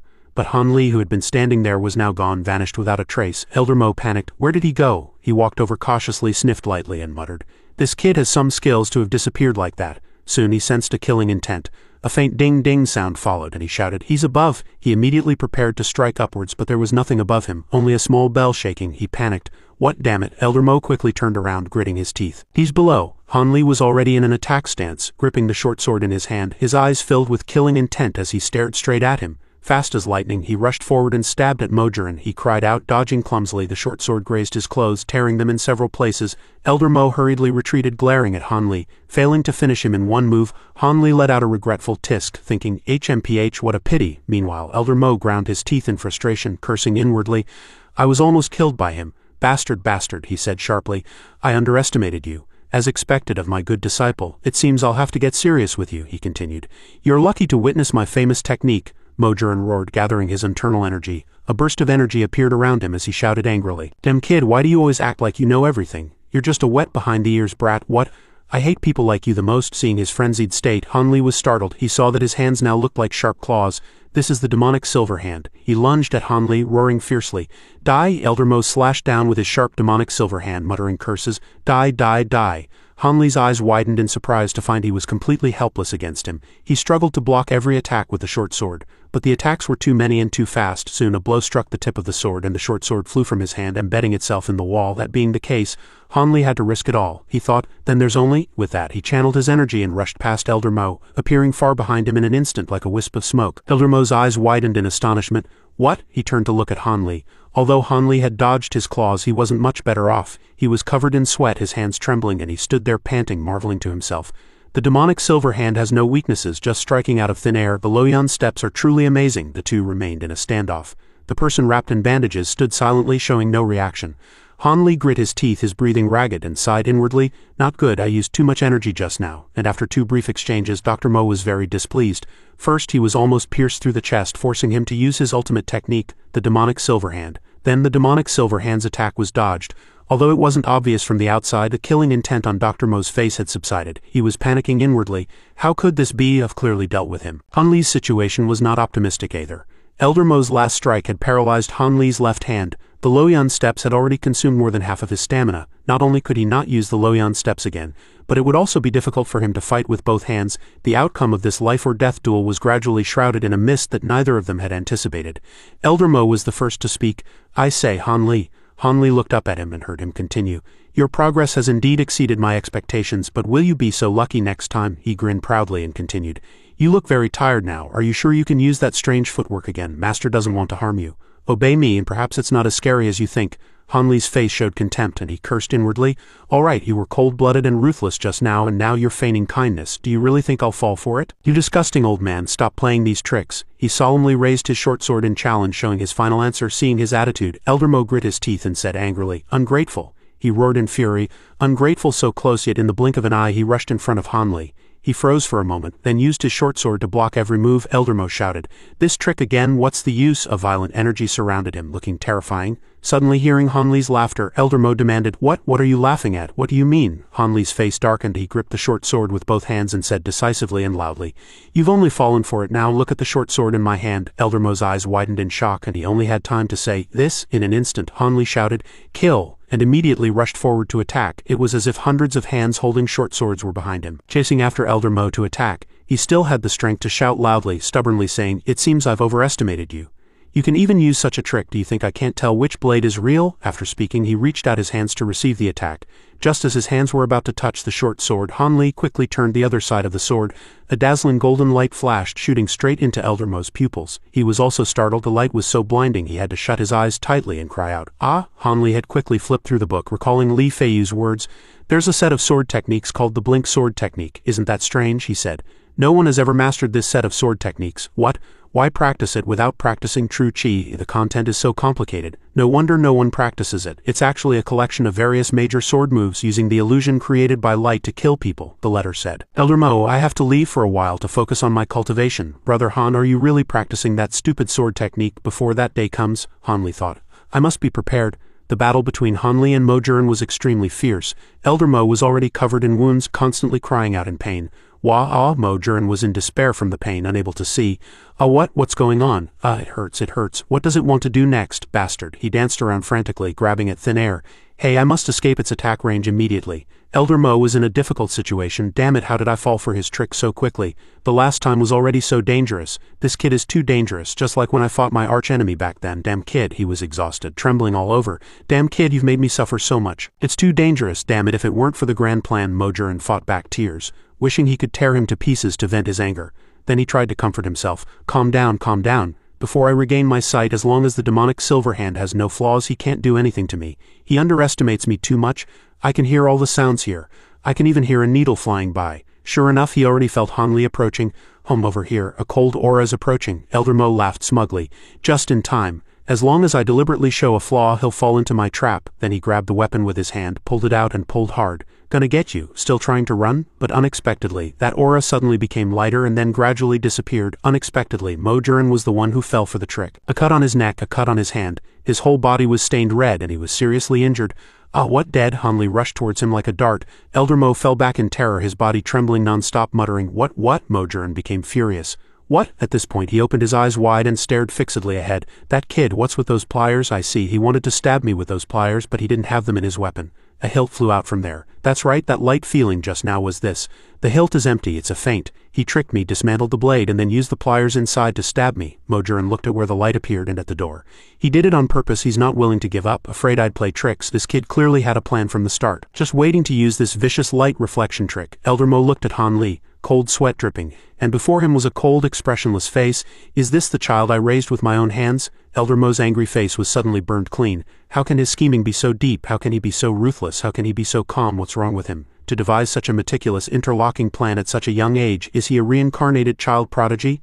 The light from outside the door shone in as if separating the two. Outside the sun was shining and birds were singing. Mo-Jiren worried, what else does this damn kid want to do? He's too dangerous. I can't act rashly, a voice asked. What are you doing? The unexpected answer was that for a moment he suddenly didn't know what to do. Han Li spoke, stunning him. Elder, let's make up. Mo-Jiren couldn't believe his eyes and asked back, what did you say? Han Li threw the pliers on the ground and said with a sigh of relief, I'm tired. Han Li showed a bright smile and said, or I'll surrender. What do you think? Are you happy? This made Mo-Jiren restless. What? Extremely surprised, plus strange. Han Li had completely seized the initiative. Mo-Jiren looked at Han Li's happy smile. What is this kid talking about? He became angry. Sweet words. Do you think I'll believe your nonsense? If you wanted to surrender, you would have surrendered long ago. Why wait until it's a matter of life and death? Suddenly, he kept laughing loudly. Ha ha ha ha ha, ridiculous, ridiculous. Elder Mo said seriously, ridiculous. I was played by a brat again and ended up like this. I almost forgot the most important thing. The two looked at each other and talked. Han Li said, Elder Mo, don't you think we've dragged this on for too long? It's time to end it, Mo-Jiren replied. I also think it's time to end everything, Han Li said coldly. Elder Mo, do you know your life is already in my hands? Mo-Jiren heard this and giggled contemptuously. In your hands, ha ha ha. Oh my, if bragging is your last resort, then that's really stupid. Han Li pointed at the wound and said, Don't you think there's something abnormal about your wound? Elder Mo became alert. Impossible, I just looked at that dagger. Then he realized it was the pliers. Han Li said softly, Fake twining fragrance silk, its effect is very insidious. It's harmless to ordinary people, but it's a fatal blow to martial artists. Those who are poisoned cannot use their true chi, otherwise their blood and chi will flow in reverse, causing unbearable pain. Even if one can control their true chi, if they don't drink the antidote every day, their bones will eventually atrophy, and they will collapse like a pile of mud, ugly and dying a very painful death. Elder Mo, you must be very familiar with this description, right? Mo-Jiren seemed to have broken down. Twining fragrant silk, but I never taught you the formula for twining fragrant silk, Han Li explained. Don't forget, to please me, you made all your medical skills available to me, Han Li said seriously. Because most of the ingredients can be substituted, only the creator knows the antidote for each type of twining fragrant silk. Do you still dare to say that your life is not in my hands? After hearing this, Mo-Jiren's heart felt like it was being cut by a knife. Damn kid, you dare to use such a vicious method on me. He was stunned by Han Li's plan. Elder Mo gradually withered, his whole body filled with killing intent. He turned into a savage monster. HMPH? How about it? Did you think of what I said? He said. Kid, if you don't have any other tricks, just surrender. Han Li was surprised. What, he doesn't care, Mo-Jiren shouted. Iron Slave, seize him for me. Iron Slave immediately rushed up. Damn it, I must have overlooked something. Iron Slave's big hand was getting closer and closer to him. Han Li had no choice but to fight. To make him suffer a little too, he used the pliers from before to stab Iron Slave's body, but unexpectedly the pliers couldn't penetrate and fell from Han Li's hand instead. Too hard, how can this be? Iron Slave's hand had already grabbed Han Li's shoulder. He's got me, damn it. He had no choice but to aim for Iron Slave's vital parts and then took the opportunity to kick his two balls. But it was he who cried out in pain. I kicked him. Why am I in so much pain? What's going on? How is he so hard? Iron Slave easily pinned Han Li to the ground. He couldn't move and cried out in pain. Mo-Jiren saw this and shouted, Hey, be gentle, I still have a use for him. Iron Slave obeyed and twisted Han Li's hands behind his back. He sweated in pain. It hurts, this big guy is too ruthless. It seems I've been thinking too simply about Elder Mo's intentions from the beginning. But what exactly does he want? He thought. He won't dare to hurt me. He must have some ulterior motive. In this situation, I can only use this to bargain with him, Mo-Jiren said smugly. Finally caught you, you brat. He reached into Han Li's clothes as if to take something and then pulled out a mirror. Elder Mo angrily threw it on the ground. Still hiding a heart-protecting mirror? What a trashy trick. Luckily I'm a step ahead of you. Then he reached into his clothes again and took something out. He took out a wooden box. Han Li thought, a box? What does he want to do? Suddenly he understood something. Mojurin took out a sharp dagger. Han Li was puzzled. This dagger is so strange. He's not trying to cut my flesh, is he? He tried to comfort himself. Calm down, he's probably just trying to scare me. After all, he went to so much trouble to deal with me, and now he wants to kill me. That's too strange. Elder Mo seemed to read his mind. Do you think I won't kill you? Then he raised his hand high, wanting to attack him. Then you're too naive. Han Li was stunned. What? Han Li could only accept reality. I didn't expect him to really do it. Sigh, I wonder if Mom and Dad will be sad to hear I'm dead. Will they regret sending me to the 7 Mysteries sect? It seemed Mojurin had already made his move. Sigh, why doesn't it hurt? The blade is at my neck and he's not even begging for mercy. You're the only one. This is. Han Li looked up in surprise. It was Mojurin who had stabbed himself with a knife. All right, this kid, you've got guts. This made Han Li helpless against him. Stab, stab, stab. What's going on? Stabbing himself. Mojurin had his subordinate hold Han Li. He began to pant. He looked at him and said, I've traveled the martial world for many years. Then he gritted his teeth, his eyes sharp as he looked at him. I've seen many heroes who claimed not to fear death, but once they fell into my hands with a little threat, they all turned into cowards, kneeling and begging for mercy. Han Li looked at him and he continued, You brat, you didn't even flinch. Good, no wonder it took me so much effort. He became even more furious, his eyes suddenly turning green. Seeing this, he sweated in fear, thinking, my God, that scared me to death. I'm starting to regret not kneeling and begging for mercy. If it weren't for my thin skin, I would have lost my composure just now. He suddenly burst out laughing, waving a scythe at him. Hey, old man, what are you trying to do? His scythe was sharp and shiny and he stabbed himself with it. At this time, green streams of air emerged from his body. He laughed and said, I've finally reached this step. Yeah, Leto, I'm so happy. I'm in such a good mood. Seeing him so excited, he thought, what the hell is this? What the hell is this? What the hell is this? What the hell is this? A thought flashed through his mind. Then you can be happy. He sat down, his nails sharp, and green streams of air emerged from his body. He grunted and he stood aside to observe, sighing to himself. This guy is so long-winded. He must be planning to use some powerful move against me, but he's self-harming like this now. Should I take this opportunity to break free with all my might? Bastard, don't move. He turned to look at the person holding him and cursed inwardly. This damn big guy. It seems Elder Mo is confident I can't escape, so he's at ease to use his technique. Han Li looked at this guy's stout body and wondered to himself, I wonder who this guy is. How can his bones be so hard? Suddenly a groan sounded, startling him. Mojurin gritted his teeth and let out a painful groan. He widened his eyes as if he had seen something unexpected, thinking, what did he pull out? At this point he was twitching uncontrollably, but still groaning. Suddenly he shouted, and light shot out from his eyes and mouth. He flew up, his hair scattering around him. He stared at him, making him scream in fear. He stuck his finger in his mouth and then muttered something. Suddenly his eyes turned red and he shouted, Open! Then he shouted again, 7 ghosts, soul devouring great art! Suddenly a ghost with green horns and a mouthful of sharp teeth appeared from nowhere. It huffed and puffed, shaking and struggling, shocking Han Li. Seeing this, Mojurin smacked his lips and said, so disobedient, he shouted, Here! Then he poked a blood-stained finger into the ghost's mouth, making it scream in pain, letting him witness this scene with his own eyes, unable to believe what he was seeing. Watching him stick his finger into the ghost's mouth, he couldn't help but think, he's feeding those daggers with his own blood. But are the heads on the daggers alive? This is too strange. How can there be such a strange thing in the world? Then he pulled his finger out of his own mouth, and the dagger's head also closed its mouth. Suddenly it opened its eyes red, startling him. What the hell is this thing? It opened its mouth and roared, its eyes glowing red as it sucked the surrounding air into its body. Mojurin stood in front, a violent gale swirling around him, accompanied by lightning. Han Li's face was filled with astonishment. He watched as the 7 heads devoured the black aura on Elder Mo's face. Han Li was at a loss. He had never believed in ghosts and gods, and it was as if this was his first encounter with a new world. Watching each head spit out a stream of green air from its mouth and clenching its teeth tightly, Han Li felt this was the strangest thing he had witnessed today. But then his eyes widened in surprise. He was still too young. He thought, what? A figure appeared in his eyes. He shouted, oh my God! The figure looked like a teenager, an unimaginable sight he had never thought of. The person grinned, causing Han Li to break out in a sweat with surprise, even making him forget his current situation, leaving him speechless. Looking back, I know the situation is bad now, but right now I just want to. The person put his hand on his forehead and said, after all that trouble. He tossed his hair back and sighed, it's so hot. Indeed, a person's voice sounded,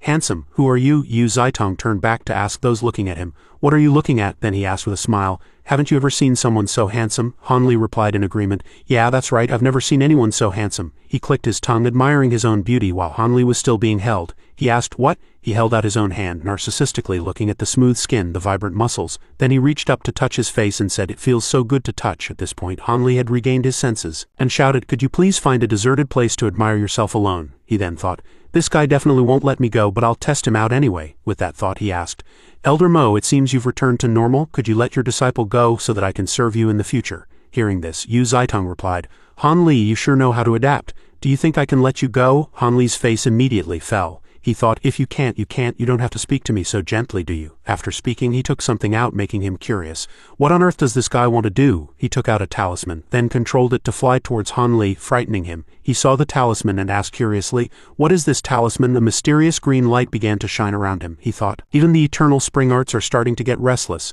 Elder Mo said to Han Li with a sinister smile. Han Li, don't blame me, I have no choice, you should reincarnate early. After hearing this, Han Li struggled and asked, what on earth do you want to do, then? Elder Mo whispered something in Han Li's ear that shocked him. This body of yours, I'll take it. He glanced at him in fear and asked, what do you mean by that? Without another word, he decisively slapped Han Li's face. Han Li's eyes rolled back. I can't control my body at all. Han Li's soul flew out of his body. His soul thought curiously, what's going on? I can hear and see, but my body has become so unfamiliar. Does he want to take over my body? Is this considered a success? Elder Mo calmly said to Han Li, don't worry, you can keep this body for a little longer. Outside, the sun was shining brightly on the earth. In the stone chamber, Elder Mo commanded, Iron Slave, stand guard outside. If anyone comes, kill them without mercy. The stone chamber was ready. Surrounded by a cold floor and lit candles, he threw Han Li's body on the ground without a trace of pity. Han Li was truly confused at this moment. Damn it, I can't control my body at all. At least I can still see the ceiling. Is seeing the ceiling that great? It seems this guy built this stone chamber for me. Think of a way, I must escape. Elder Mo raised his head and asked seriously, are you sure this method will work? You know I've bet everything on this. Han Li was stunned. Who is he talking to? Another voice sounded. Absolutely no problem, the thing continued. The 7 ghost soul devouring great art and the immobilization talisman I gave you before. Were any of them fake? Han Li was scared. What's going on? This isn't Elder Mo's voice. It's like there's a third person in this room. Elder Mo looked displeased. HMPH, they were useful before, but what good are they now? He thought. If you dare to trick me at this final stage, who am I supposed to turn to? That voice answered him loudly. Handsome, what are you talking about? The one who killed you was me. Don't you hate me? He asked Elder Mo again. Then what do you want from me? I've already sworn a vicious oath in the name of my parents, my entire family, and even my entire clan. Are you still not satisfied? Han Li's soul stood aside, stunned as well. He thought, it seems this kid is also a victim. But he casually uses his family to swear vicious oaths, so he's probably not a good person either. He turned around, his face dark. Yu Zitong, I just want to remind you one last time, your physical body has been destroyed. Only your primordial spirit remains. If anything happens to me, it won't do you any good either. That voice questioned Elder Mo. Why would I lie to you? Besides, do you have enough essence to try again? He tried to convince Elder Mo. Trust me, if I lie to you, my entire clan will be struck by lightning. Elder Mo just clicked his tongue after hearing this. Tisk, Han Li's soul was trying to communicate with him. Heaven help us, Dr. Mo, don't believe him. But unexpectedly, Elder Mo replied, all right, I'll trust you. Han Li also broke down upon hearing this. No, Yu Zitong said, once you obtain this body with a spiritual root, you can embark on the path of cultivation. From then on, you won't have to worry about life and death. The cycle of the 5 elements, even if it doesn't work, at least you'll live much longer than a mortal. Elder Mo heard this and said smugly, hee, then I'll take that as a good omen. Don't worry, when I succeed, I'll find a body with a spiritual root for you too. Yu Zitong replied, and thank you, Brother Mo. I won't be selfish then. I'll teach you all the magic arts. Han Li lay motionless to the side but heard everything, thinking irritably. Hey, I'm still here, you know. Don't talk about my body so shamelessly in front of me, okay? Damn it, move, Han Li. Han Li's soul was also roaring, don't even think about it, but Han Li's body remained motionless, making a final effort. Elder Mo laughed out loud alone, looking very ferocious. He said provocatively, then let's begin. Han Li looked at him, his heart filled with panic. Damn it seems this guy is going to make his final move. He helped Han Li up. He was very confused. What should I do? Move, Han Li. Han Li sat motionless, watching him start to do something in front of him. Damn it, if it were any other time I could still bite my lip and injure myself. Watching him mumble, Han Li also thought groggily. He was now struggling with a mental battle, so sleepy. No, I can't sleep. And then Han Li fainted on the spot. I'm not giving up. Switching to a scene of the universe. There were many blue spheres here. It was floating when suddenly another yellow sphere passed through it. It deliberately got closer and took a hard bite. The blue sphere didn't understand what it wanted to do and hurriedly dodged. Then it rushed over and devoured the yellow sphere. It showed a satisfied expression, turned around, and saw another blue sphere. Suddenly that blue sphere rushed towards it, preparing to attack. So the two sides scuffled. After a while, that sphere hurriedly fled. It showed a victorious smile. Then it looked around, and then quietly flew elsewhere. Han Li still had a little consciousness left and was still telling himself, I can't sleep, I have to move, Han Li, I can't die, I have to live. Then he was suddenly surprised by his own abrupt awakening. Han Li clutched his chest in pain. Sudden loss of strength. Waking up is so hard. Then he turned his head and recognized that it was Elder Mo. Han Li immediately reacted. No, I absolutely can't be controlled by him again this time. Luckily, I still have a backup plan. But suddenly he noticed something next to him. It was Elder Mo. He was shriveled up and motionless. Han Li thought in panic, is he dead? He was shocked. No way, that cunning Dr. Mo died so silently, this old guy fought so hard to live, it's impossible for him to die so easily, it's truly unbelievable. Han Li held his head, wondering what on earth had happened. I'm still alive and that immobilization talisman is gone. The candle hasn't burned out, which means not much time has passed, but the treasure is completely gone. Could the method have failed? A soft sound from behind caught Han Li's attention. He turned his head and asked who. Then he found in a corner a blue ball of light was glowing. Han Li was surprised, then immediately became vigilant. He approached it and it trembled in fear. Han Li said coldly, I think we should get to know each other. You're Yu Zhaitong, right? Yu Zhaitong heard this and replied arrogantly, HMPH, you guessed it. You are indeed Mo Juren's disciple. Han Li also calmly continued. Then shouldn't you explain things to me? Yu Zhaitong asked in a panic. What do you want to know? Han Li asked directly. Who are you? What is your relationship with Elder Mo? What was your plan? Yu Zhaitong looked at Han Li in fear, then thought for a moment. This kid is so nonchalant. He almost got killed, yet he can remain so calm after surviving. It's truly frightening. In the end he said, Sai, right, I'm also a victim. I was originally a rogue cultivator from a cultivation family. Due to an accident, I had to travel the secular world. Because I was too naive and didn't understand the world, I was injured while fighting with others over an immortal herb. On my escape route, I met the equally injured Mo Juren. He was looking for a prescription to cure his illness. And because I was too naive, he stole my immortal medicine and ambushed me, killing me. Unwilling to accept it with my last breath, I placed a blood curse on him and at the same time took the opportunity to leave my body and enter his. When I entered Mo Juren's body, I had no other choice, watching him age day by day. I realized something was terribly wrong, so I was gradually assimilated by him. Cultivators cannot possess mortals, only those with lower magic power than themselves. After possessing someone twice, the primordial spirit will die. According to the 3 iron rules, I was thus imprisoned in Mo Juren's body, unable to do anything. I had no choice but to tell Mo Juren everything and join forces with him to find someone he could possess. It was hard to find someone with a spiritual root until we met you. After he successfully possessed you, he would help me find another body. Yu Zhaitong said to Han Li. You know the rest. Han Li said nothing. But then he asked, but you still haven't told me the reason for Dr. Mo's death, he replied. Isn't that simple? He misjudged the progress of your eternal spring arts cultivation, and his magic power was completely inferior to yours. The possession failed, and he was devoured by you instead. Han Li asked back, so you also entered my body, right? Yu Zhaitong hurriedly replied. Well, at that time, didn't I also think you and Elder Mo had died together? In order not to waste this body, I just wanted to use it temporarily. Han Li asked unhappily, you think this was something you arranged long ago, don't you? Yu Zhaitong, I'm afraid you never told Dr. Mo from the beginning that the level of magic power would affect the possession, right? According to your plan, Dr. Mo would use the soul-devouring great art to fight my 4th layer of the eternal spring arts to the death. When we both died, you would be the one to profit. Yu Zhaitong thought in silence for a moment, then said, Sai, I was just casually praising you just now. You really are smart, much stronger than Mo Juren, but now I really admire you. Then he shouted, what is Mo Juren? How dare a mere mortal compare himself to me? He even used despicable means to destroy my Dharma body. I absolutely cannot let him go. Suddenly his voice softened. But you are different. You were born with a spiritual root and have cultivated the eternal spring arts. You already have all the conditions to enter the world of cultivation. He suddenly became excited again and said to Han Li, if you are willing to help me, how about I lead you into the path of immortality? Han Li said curiously, oh, but there's one thing I still don't understand. Yu Zhaitong replied, feel free to ask. Han Li said, I want to know what are the consequences after I have devoured the primordial spirits of Dr. Mo and you. He replied happily, I thought it was some big problem. It's fine, those primordial spirits will automatically dissipate after a while. How about it? Want to cooperate? Han Li smiled and agreed. All right, Yu Zhaitong was surprised. Wow, he agreed without much persuasion. He's so easy to fool. Han Li seemed to be glowing, and said to Yu Zhaitong, to be able to cooperate with a cultivator is a blessing I couldn't ask for. Since we are cooperating, I assume you won't refuse to be my test subject, right? Yu Zhaitong shouted in fear. With a loud bang, Yu Zhaitong immediately screamed in pain. He said angrily, what are you doing, you? You dare to poison me, dare to sneak attack me? Han Li raised his sword and showed off proudly. Speaking of which, this sword is the most expensive. It cost me a lot of silver. It was originally prepared for Dr. Mo. Then he raised his sword and continuously slashed at Yu Zhaitong, causing him endless pain. Han Li sheathed his sword. Yu Zhaitong suffered a fatal blow. He asked angrily, why on earth did you kill me? Why? Han Li looked at him and replied, I never cooperate with people who dare to swear vicious oaths using their parents, let alone let me follow in Dr. Mo's footsteps and believe in a scoundrel like you. After speaking, he pushed open the door. Yu Zhaitong screamed and then dissipated. Han Li looked back thinking, this guy's primordial spirit is exhausted. This way Yu Zhaitong will completely disappear from this world.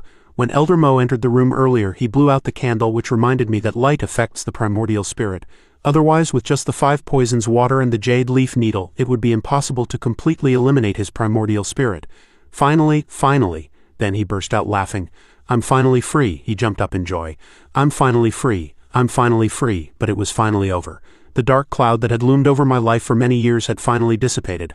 Han Li was so happy that a dark figure gradually appeared at the door. The appearance of this person brought him back to his senses. He suddenly remembered, damn it, I was too excited. I almost forgot about him. In an instant his joy vanished. So there's still him. This oversight made Han Li very annoyed with his momentary carelessness. He thought, damn it, the only poison that could deal with him is all used up. Just seeing him makes my shoulder ache faintly. Now if this guy wants to kill me I have no way to fight back, he thought. If he only listens to Elder Mo's commands then I can only search Elder Mo's body for clues to restrain him. After searching Elder Mo's body he found a tube of instant death poison, hidden darts, and a dozen very sharp throwing darts. Seeing these things he became worried. My God, it seems if Elder Mo didn't want to hurt me I would have died long ago. To be scared by a dead person's things, there's really no one like me. Han Li suddenly saw a sachet. This thing didn't seem like something Elder Mo would have. It was a bit strange. He opened the sachet and saw a letter inside. When he saw the letter he was very surprised. Then he was startled. This old guy actually. He tried to calm himself down. Calm. No, at this serious and tense moment how could I think of that guy? He imagined Li Feiyu laughing out loud if he knew about his current predicament. You have your day too? How stupid, he thought dejectedly. This matter must never be known by that guy. The contents of the letter appeared in his mind. Han Li, if you can read this letter it proves you are the one who laughed last. And that Yu Zitong is just a selfish and short-lived minor character. After reading it he thought for a moment. It seems Elder Mo didn't take Yu Zitong seriously at all. In fact he had completely fallen into this old guy's trap. Han Li got angry. This old guy is really getting more cunning with age. Speaking of which, the antidote for the corpse worm pill itself was also poisonous. The real antidote was his family heirloom, the Warm Sun Treasure Jade. If I want to get the antidote, I must go to Elder Mo's hometown within 2 years at the latest. He has taught me all his methods for dealing with his subordinates and enemies, and wants me to protect his wife, children, and property. Thinking of his property, he will leave me half of his entire fortune in exchange. All the property, money, the mention of money makes my heart stir. Han Li remembered his words and blushed. You've also reached that age, and besides, that person is my daughter. He also designated one of his daughters to marry me, and the dowry is that Warm Sun Treasure Jade. Thinking that his daughter must be a great beauty, but I'm still a child. A bit. Han Li looked at Elder Mo. It seems I have no choice but to go. I have to hand it to you. Even in death you're still fighting against fate. This old guy is truly an ambitious person. Han Li held the bell in his hand, hesitating. Elder Mo had already left the method for controlling the giant iron slave and the cloud-winged bird in the letter. The other party is just a walking corpse. The true self has long been reincarnated. Please don't be too sad. Great, why tell me this, do I look like a sentimental person? Holding the bell, he ran out thinking, whatever, I'll give it a try. But he always felt that guy was very dangerous. If it doesn't work I'll go back to the room immediately. Han Li used a stick to hit the bell hard. The bell rang, and that guy heard it and fell to the ground in pain. Han Li thought, success. He ran to the guy's side, cut his wrist, and let his blood drip down. As soon as the blood dripped on him he immediately absorbed it and then stood up. His eyes shone brightly as he stared at Han Li. Seeing this, Han Li was very surprised. This guy's eyes have become submissive. It feels like a strange emotion is hitting my heart directly. To be more certain, he wanted to try. Then he commanded, Iron Slave, tear down this door for me. Hearing this, Iron Slave immediately rushed over and smashed the door down. Han Li thought happily, so obedient. If this guy works for me that would be awesome. Who on earth created this guy? It's really amazing. Afterwards, Iron Slave untied all the bandages on his body, causing Han Li to scream in panic. What? Han Li stared at Iron Slave in a daze. The tattered bandages fell off layer by layer, revealing a rugged, terrifying yet incredibly familiar face. He raised his hand, trembling, and gently placed it on Iron Slave's face. Han Li couldn't help but exclaim in his heart, "TZ, it's really you." He lowered his head and thought in silence. Han Li seemed to see the whole process of Zhang Tai being kidnapped and murdered by Dr. Mo, and finally being made into such a puppet. Everything that happened made Han Li's heart feel like it was being cut by a knife. But what made Han Li tremble even more was that in the face of this supposedly insane emotion there was another unfamiliar Han Li. It was as if those long years of struggling to survive alone had given birth to a cold and ruthless Han Li. Sadness, anger, calmness, desolation, pain, numbness, fear, doubt, countless emotions intertwined, suppressing the anger that should have erupted. He tightly gripped Iron Slave's clothes, buried his head, and said to himself in pain, "I've already avenged you, TZ, rest in peace. I will walk the rest of the way for you." At this moment he had a feeling. It was as if at this moment Iron Slave had returned to that tall, strong, kind-faced young man, smiling and patting his shoulder to encourage him. "No need, brother, keep it up, brother." The scene switched to the next morning. The sky had returned to its usual peace and beauty. The golden bird was perched on a branch, chirping, attracting the attention of the person below. Han Li looked up. "I almost forgot. There's still you." The little bird seemed to understand and showed anger towards Han Li. Han Li returned to his usual serious look and commanded, "Ku Han, destroy everything. Since you are the shell left by TZ without a soul, I'll call you Ku Han." I hope you can help me in the days to come. Under the power of Ku Hun's iron fist, a stone chamber full of conspiracies was quickly razed to the ground. Han Li turned to Ku Hun and said, "It's all over, let's go." Arriving at a waterfall, he said, "Let's sit for a while." "Speaking of which, since TZ left, I haven't been to this waterfall once," Han Li said. "There's still a lot to deal with tomorrow. It's a pity you have no consciousness and can't speak, otherwise if I had someone to discuss things with, I'd feel more at ease," he expressed. "Today was too long. I feel like it was longer than the past 10 years of my life combined. But it's great to be alive." After speaking, he raised his head and looked at the sky with a sense of relief. Under the gradually fading evening glow, Han Li kept talking to the huge shell, as if he had finally found someone he could pour out all his heart to without being blamed. At this moment there was no sign of Han Li's ruthless and cold appearance. He was completely like a boy next door. Years passed. Rosy Cloud Mountain remained beautiful. Half a year ago, Dr. Mo left a handwritten letter to the sect and then went back to his hometown to visit his relatives. Because he had always acted freely, the elders didn't ask much. Instead, a disciple of Dr. Mo with an undeserved reputation claimed to have inherited all of Dr. Mo's medical skills and was willing to take over Dr. Mo's duties.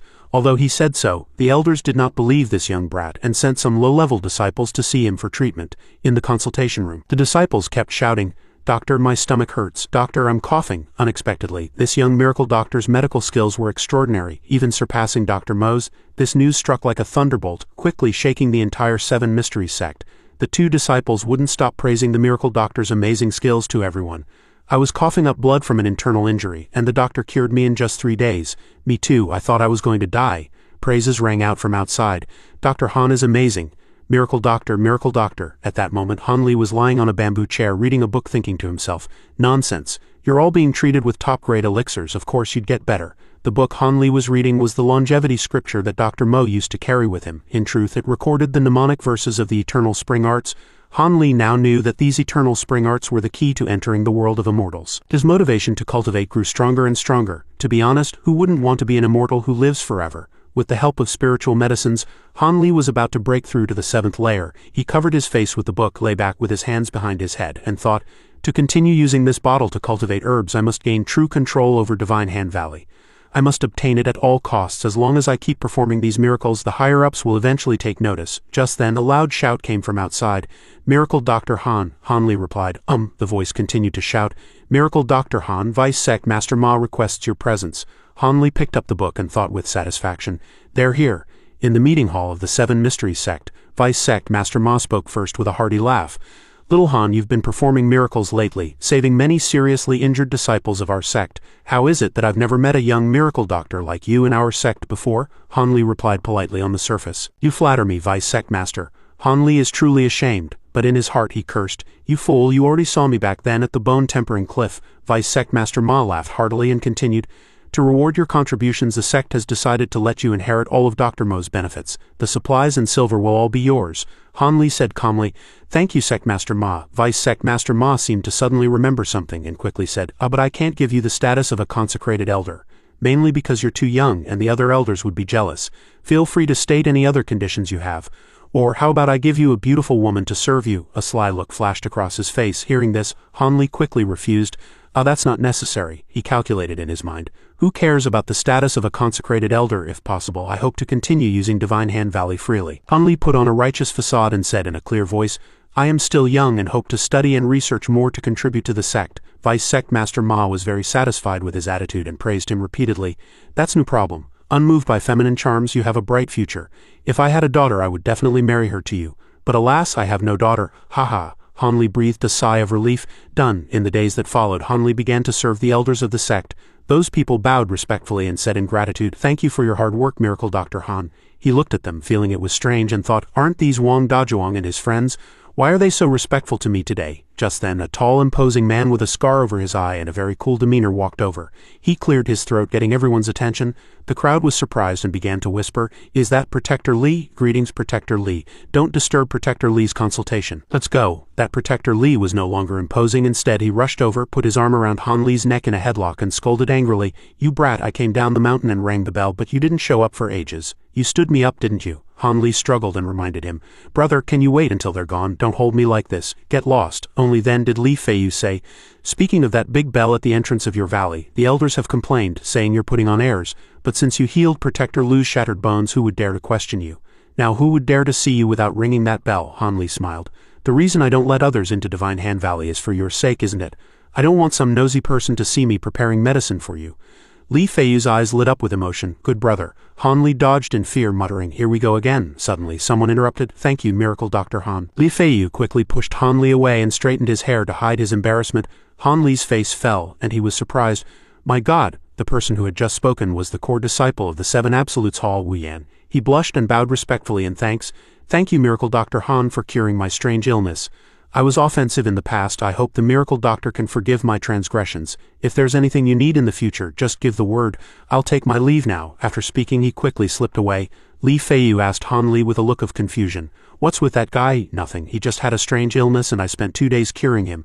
"I know that guy is usually very arrogant. Why didn't you cripple him? Wouldn't that ruin my reputation?" "But I was a bit heavy-handed during the treatment, so his recovery process was rather painful." Han Li smiled smugly. Hearing this, Li Feiyu also laughed happily. And so, the most unique existence in the Seven Mysteries sect, Miracle Dr. Han, was born. He was both mysterious and powerful, with godlike healing skills, living in seclusion in Divine Hand Valley, giving many disciples who wanted to curry favor with him no opportunity to do so.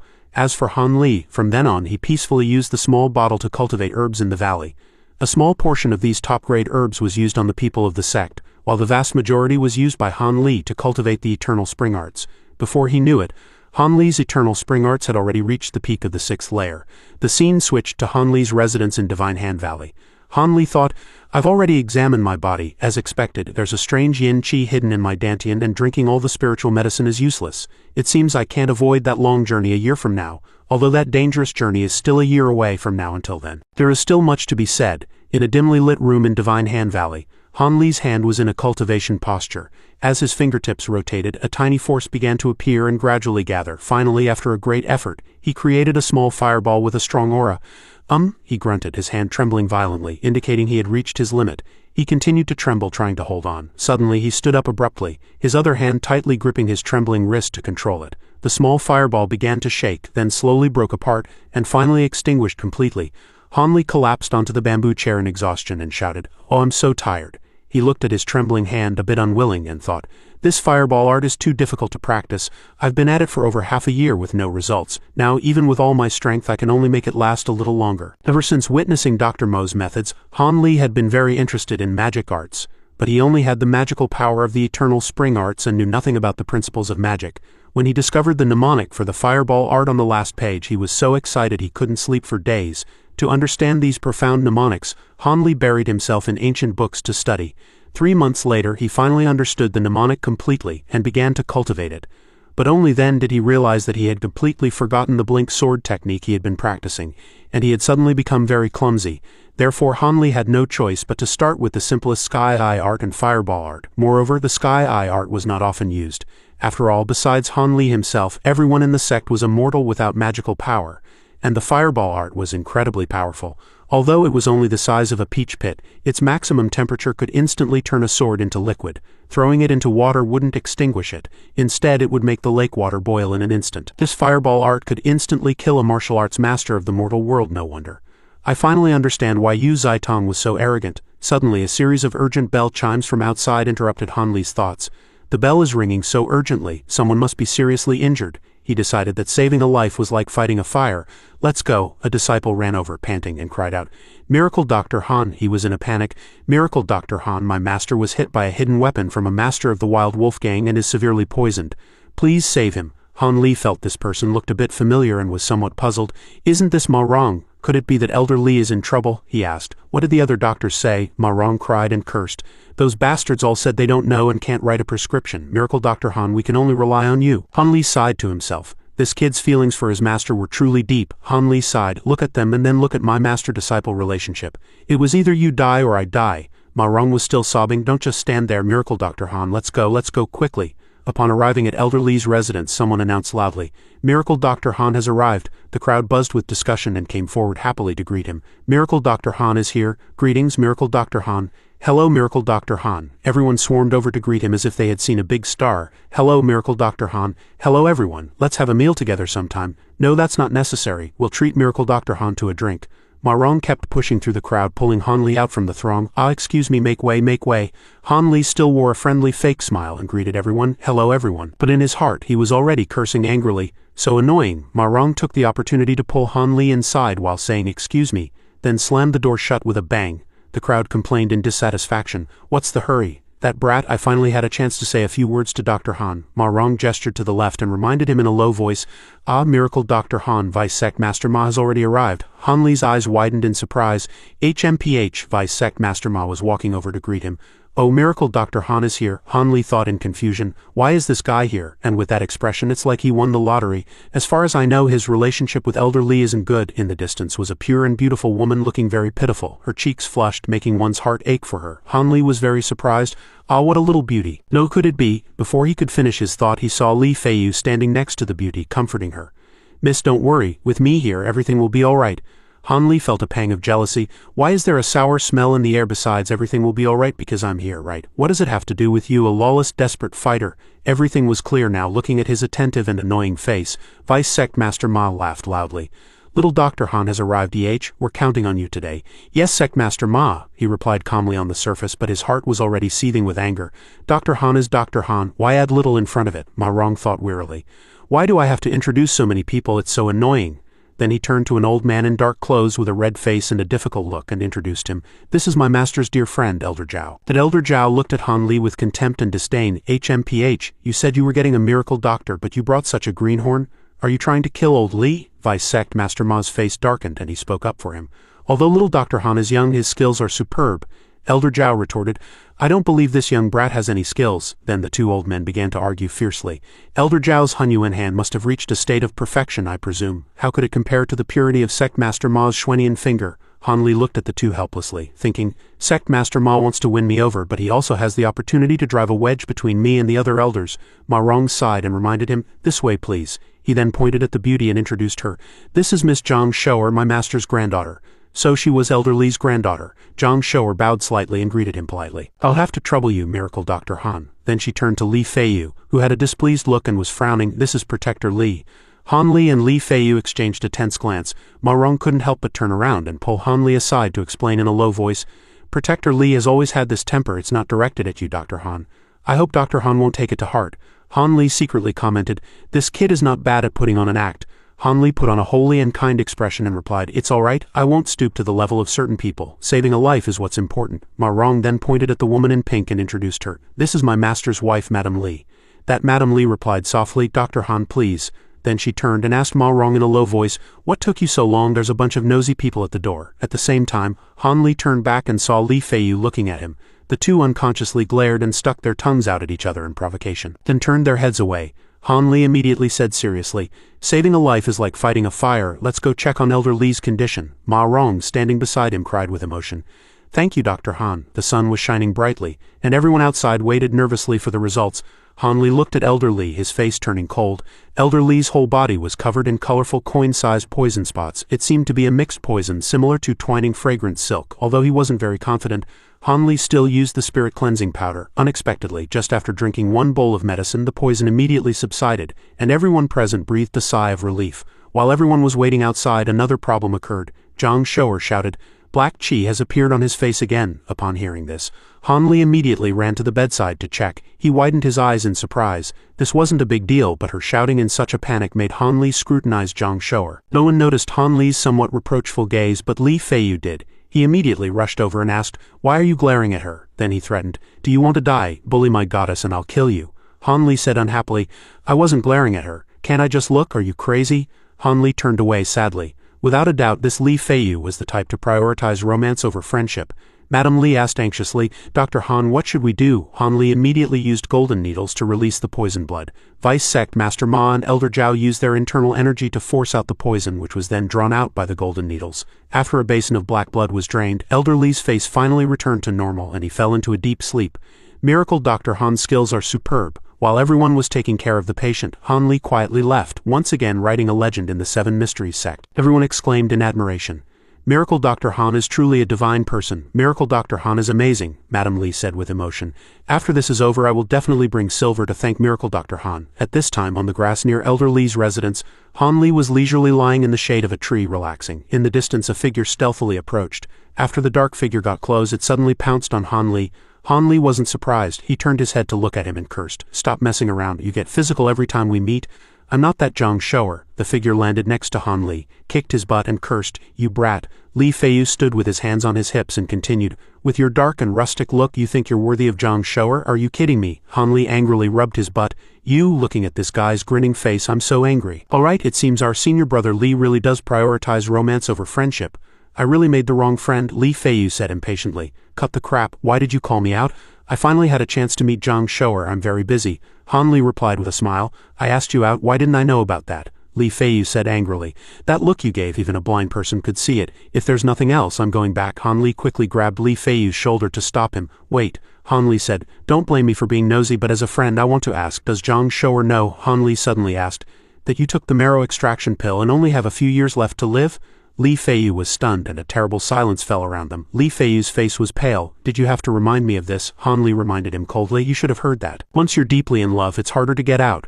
While you're not in too deep, I'm pulling you back a bit, also to save you some pain later on." Li Feiyu stared at Han Li without answering.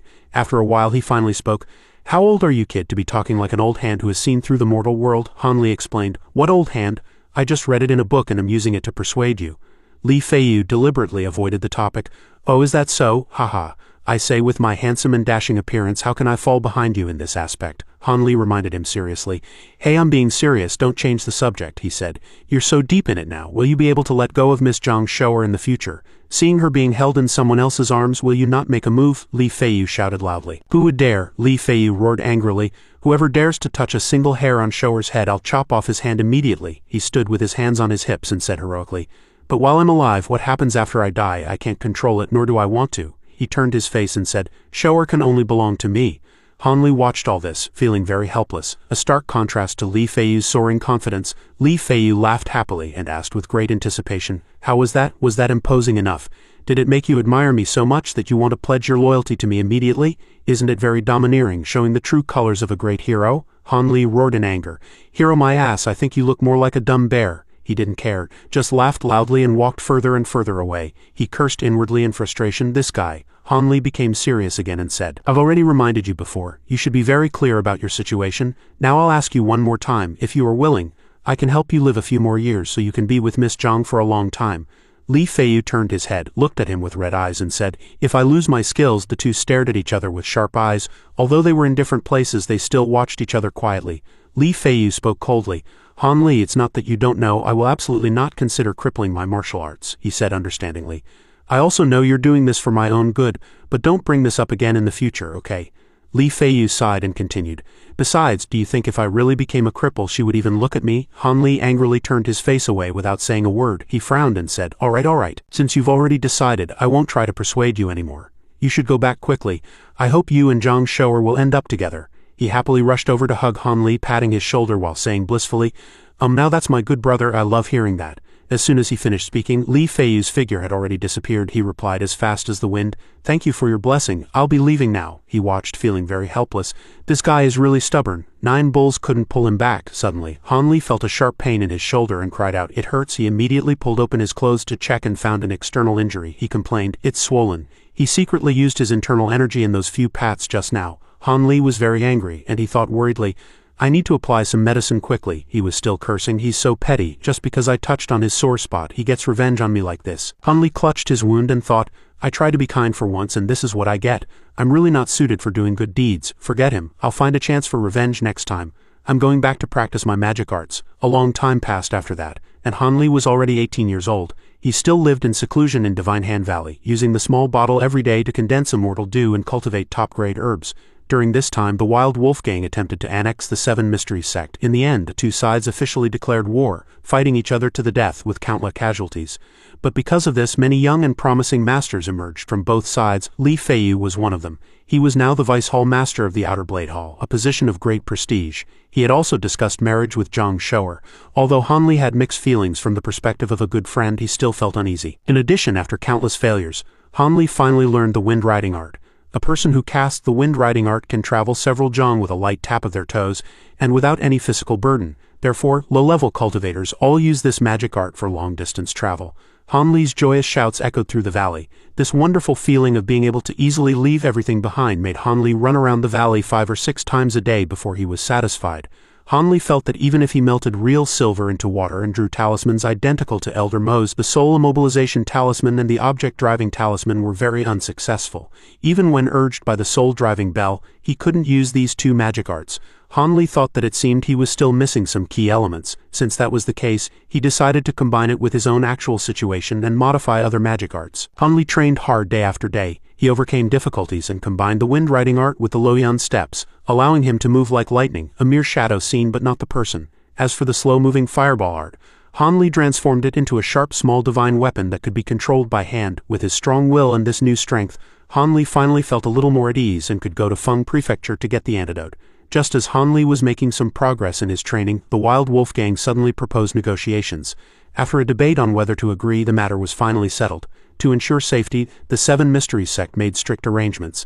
The two sides agreed to negotiate at a border area called Fallen Sands. At the Seven Mysteries sect, Li Feiyu appeared with the other elders. The negotiation team was led by the second-in-command Vice Sect Master Wu, and the nearly 100 members were all Protector-level masters. As the sect's #1 consecrated elder, the aggressive Li Feiyu naturally could not be absent from such a dangerous mission. The people around chattered, "Hall Master Li is so handsome."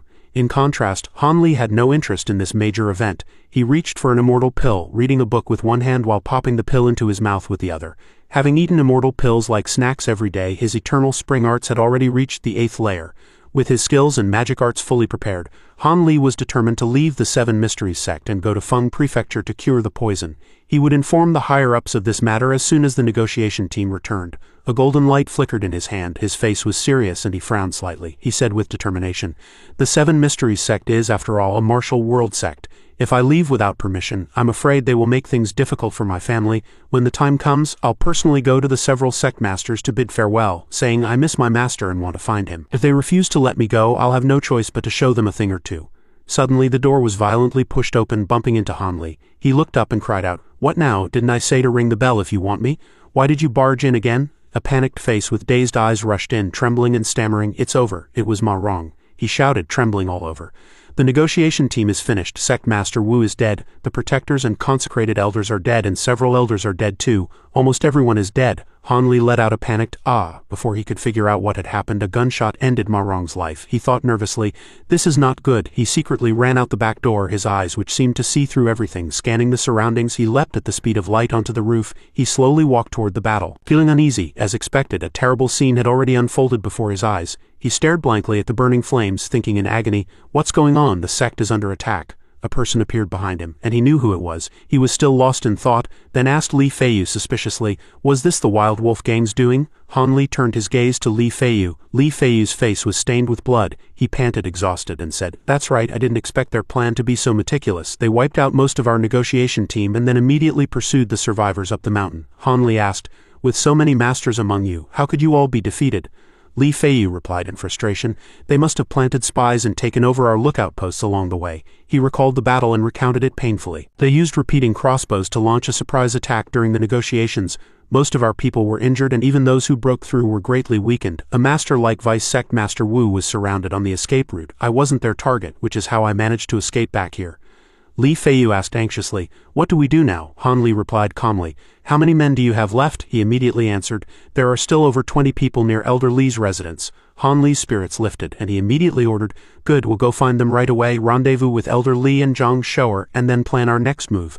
Li Feiyu was very grateful, his eyes filled with hope, and then he said resolutely, "All right, I'll listen to you. It's so chaotic outside. I'm very worried about Shouer." His eyes were filled with anticipation for Han Li, but Han Li thought in annoyance, "Why aren't you worried about your sect master? All you think about is women." Han Li replied, "I'll go get ready." After Han Li left, Li Feiyu paced back and forth, extremely anxious, and shouted, "Are you done yet? I still have to go save Shouer. Are you done? Are you done yet?" Han Li then appeared, but to him, Li Feiyu was the real trouble. "You're so annoying, annoying, annoying, annoying." But Li Feiyu was completely unaware and praised, "Great minds think alike. Let's hurry and find Shouer." Suddenly Han Li spoke up, "Wait." He looked back at Li Feiyu and said seriously, "Come out, I need your help today." He looked blankly. "Me?" Everything exploded and ice shards flew everywhere.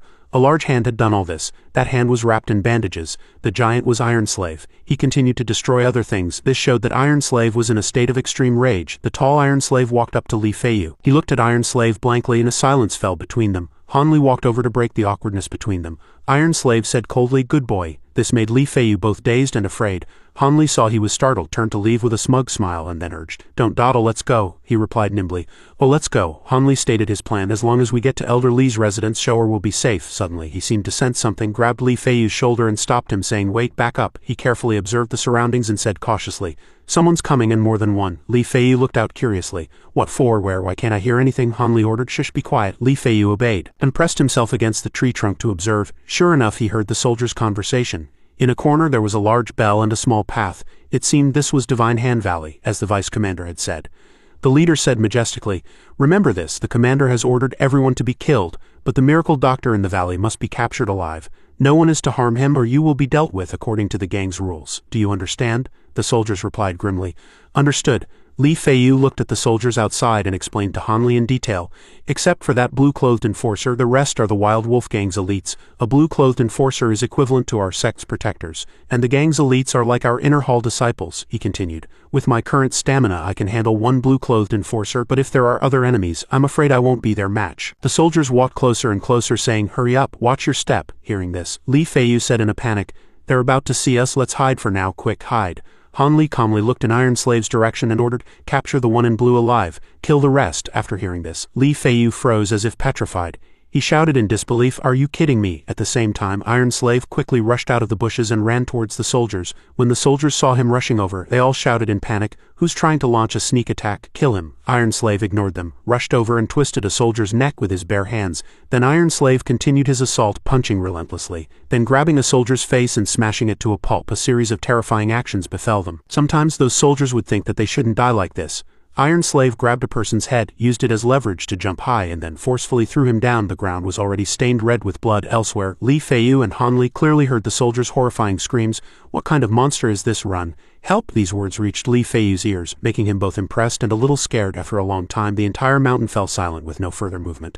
Mysterious footsteps approached. Looking up, it was Iron Slave, carrying a terrified blue-clothed enforcer in his hand. Iron Slave threw the man directly onto the ground and looked at him expressionlessly. While Li Feiyu took a defensive stance. Seeing this, Iron Slave praised him again. "Good boy." As if realizing something, he looked at Han Li with suspicion. He showed a slight smile, his eyes confirming something, and he spoke, "Ha ha ha, I was wondering how you could be so calm. Turns out you have such a master hidden by your side. Why didn't you introduce me? I was worried for nothing." Han Li sneered and replied, "That blue-clothed enforcer must know a lot when it comes to interrogation. Of course, our great Hall Master Li is the most professional. As for this giant," Han Li naturally didn't want to say much, and it was also out of respect for the others' privacy that the two of them could become such close friends. The blue-clothed enforcer trembled, carefully backing away, and pleaded, "Spare me, please, spare my life." Li Feiyu walked forward angrily.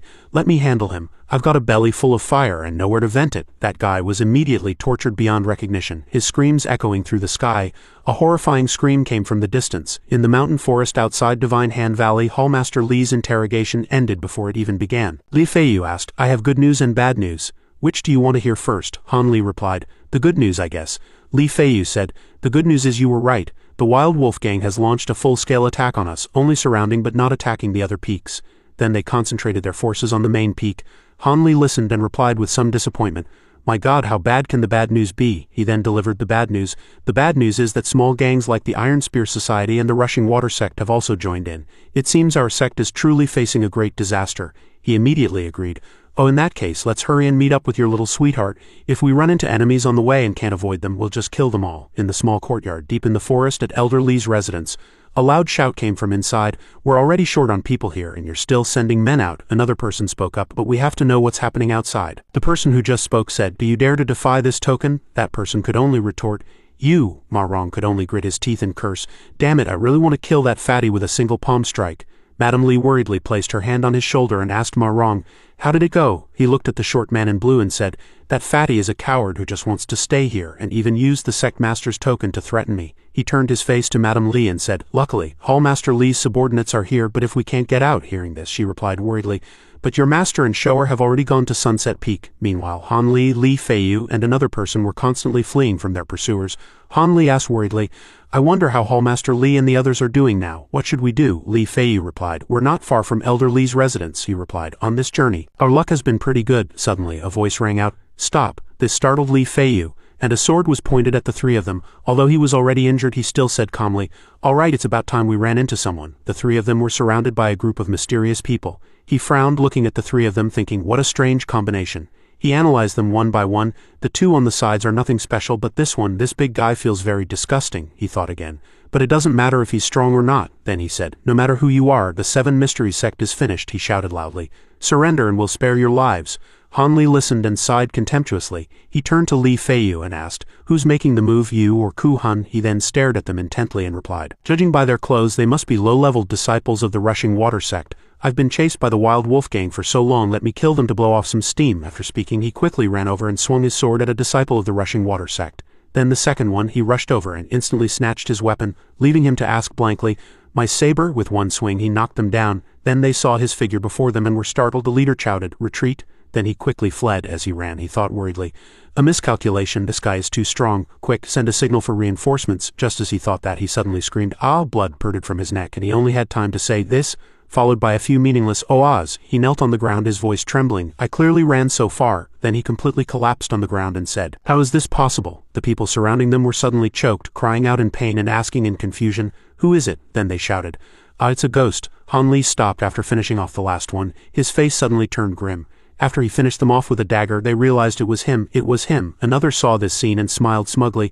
"Good, I'm not the only one dying." On the mountainside of Sunset Peak, a fire began to spread. Everyone was struggling to carry a large tree trunk to attack someone, shouting, "Kill!" Someone observed this scene and said, "I've waited too long for this day." An attendant shouted, "The gang leader is mighty. The red-clothed iron guard swears to follow you to the death." The Wild Wolf gang's leader, Jia Tianlong, frowned and said, suppressing his anger, "Today is the end of the 7 mystery sect." The soldiers behind him shouted, "Kill!" Charged through them. A few more men. The attendant walked to Jia Tianlong's side and praised, "This success is all thanks to the gang leader's brilliant strategy." He glanced at the attendant and replied coldly, "At Fallen Sands we effortlessly wiped out the 7 mystery sect's team of masters. Wasn't that all thanks to my long-lost cousin who got us the military's repeating crossbows? This series of victories is heaven's will helping me." He and the attendant stood watching his army. The attendant nodded and happily reported the situation with great momentum. "The gang leader has taken control of the families of those small gang leaders, which is why they are so cooperative. But they seem a bit angry." A soldier in the army sighed with a sad face. "HMPH." Hearing the strange sound, Jia Tianlong turned his head, his sharp gaze sweeping over the army in silence. The soldiers were terrified, saying in a low voice, "HMPH, if this guy goes crazy, we'll all die. Don't look. Don't look." On the mountaintop, flames soared into the sky. He spoke coolly, "They've broken through." 2 subordinates ran over and reported excitedly, "Gang leader, we've broken through." Jia Tianlong said suspiciously, "HMPH, the previous checkpoints were so hard to break. Why was this last one broken so easily?" The subordinate explained, "What's so strange about that? It means they have no one left." He frowned, expressing his doubt. Jia Tianlong erupted with power, causing his subordinates to cry out in fear. "Ah, gang leader, calm your anger. It is we who were ignorant," he shouted with a dark face. "Since it's broken, it's broken." A pair of feet appeared, stomping hard on the ground.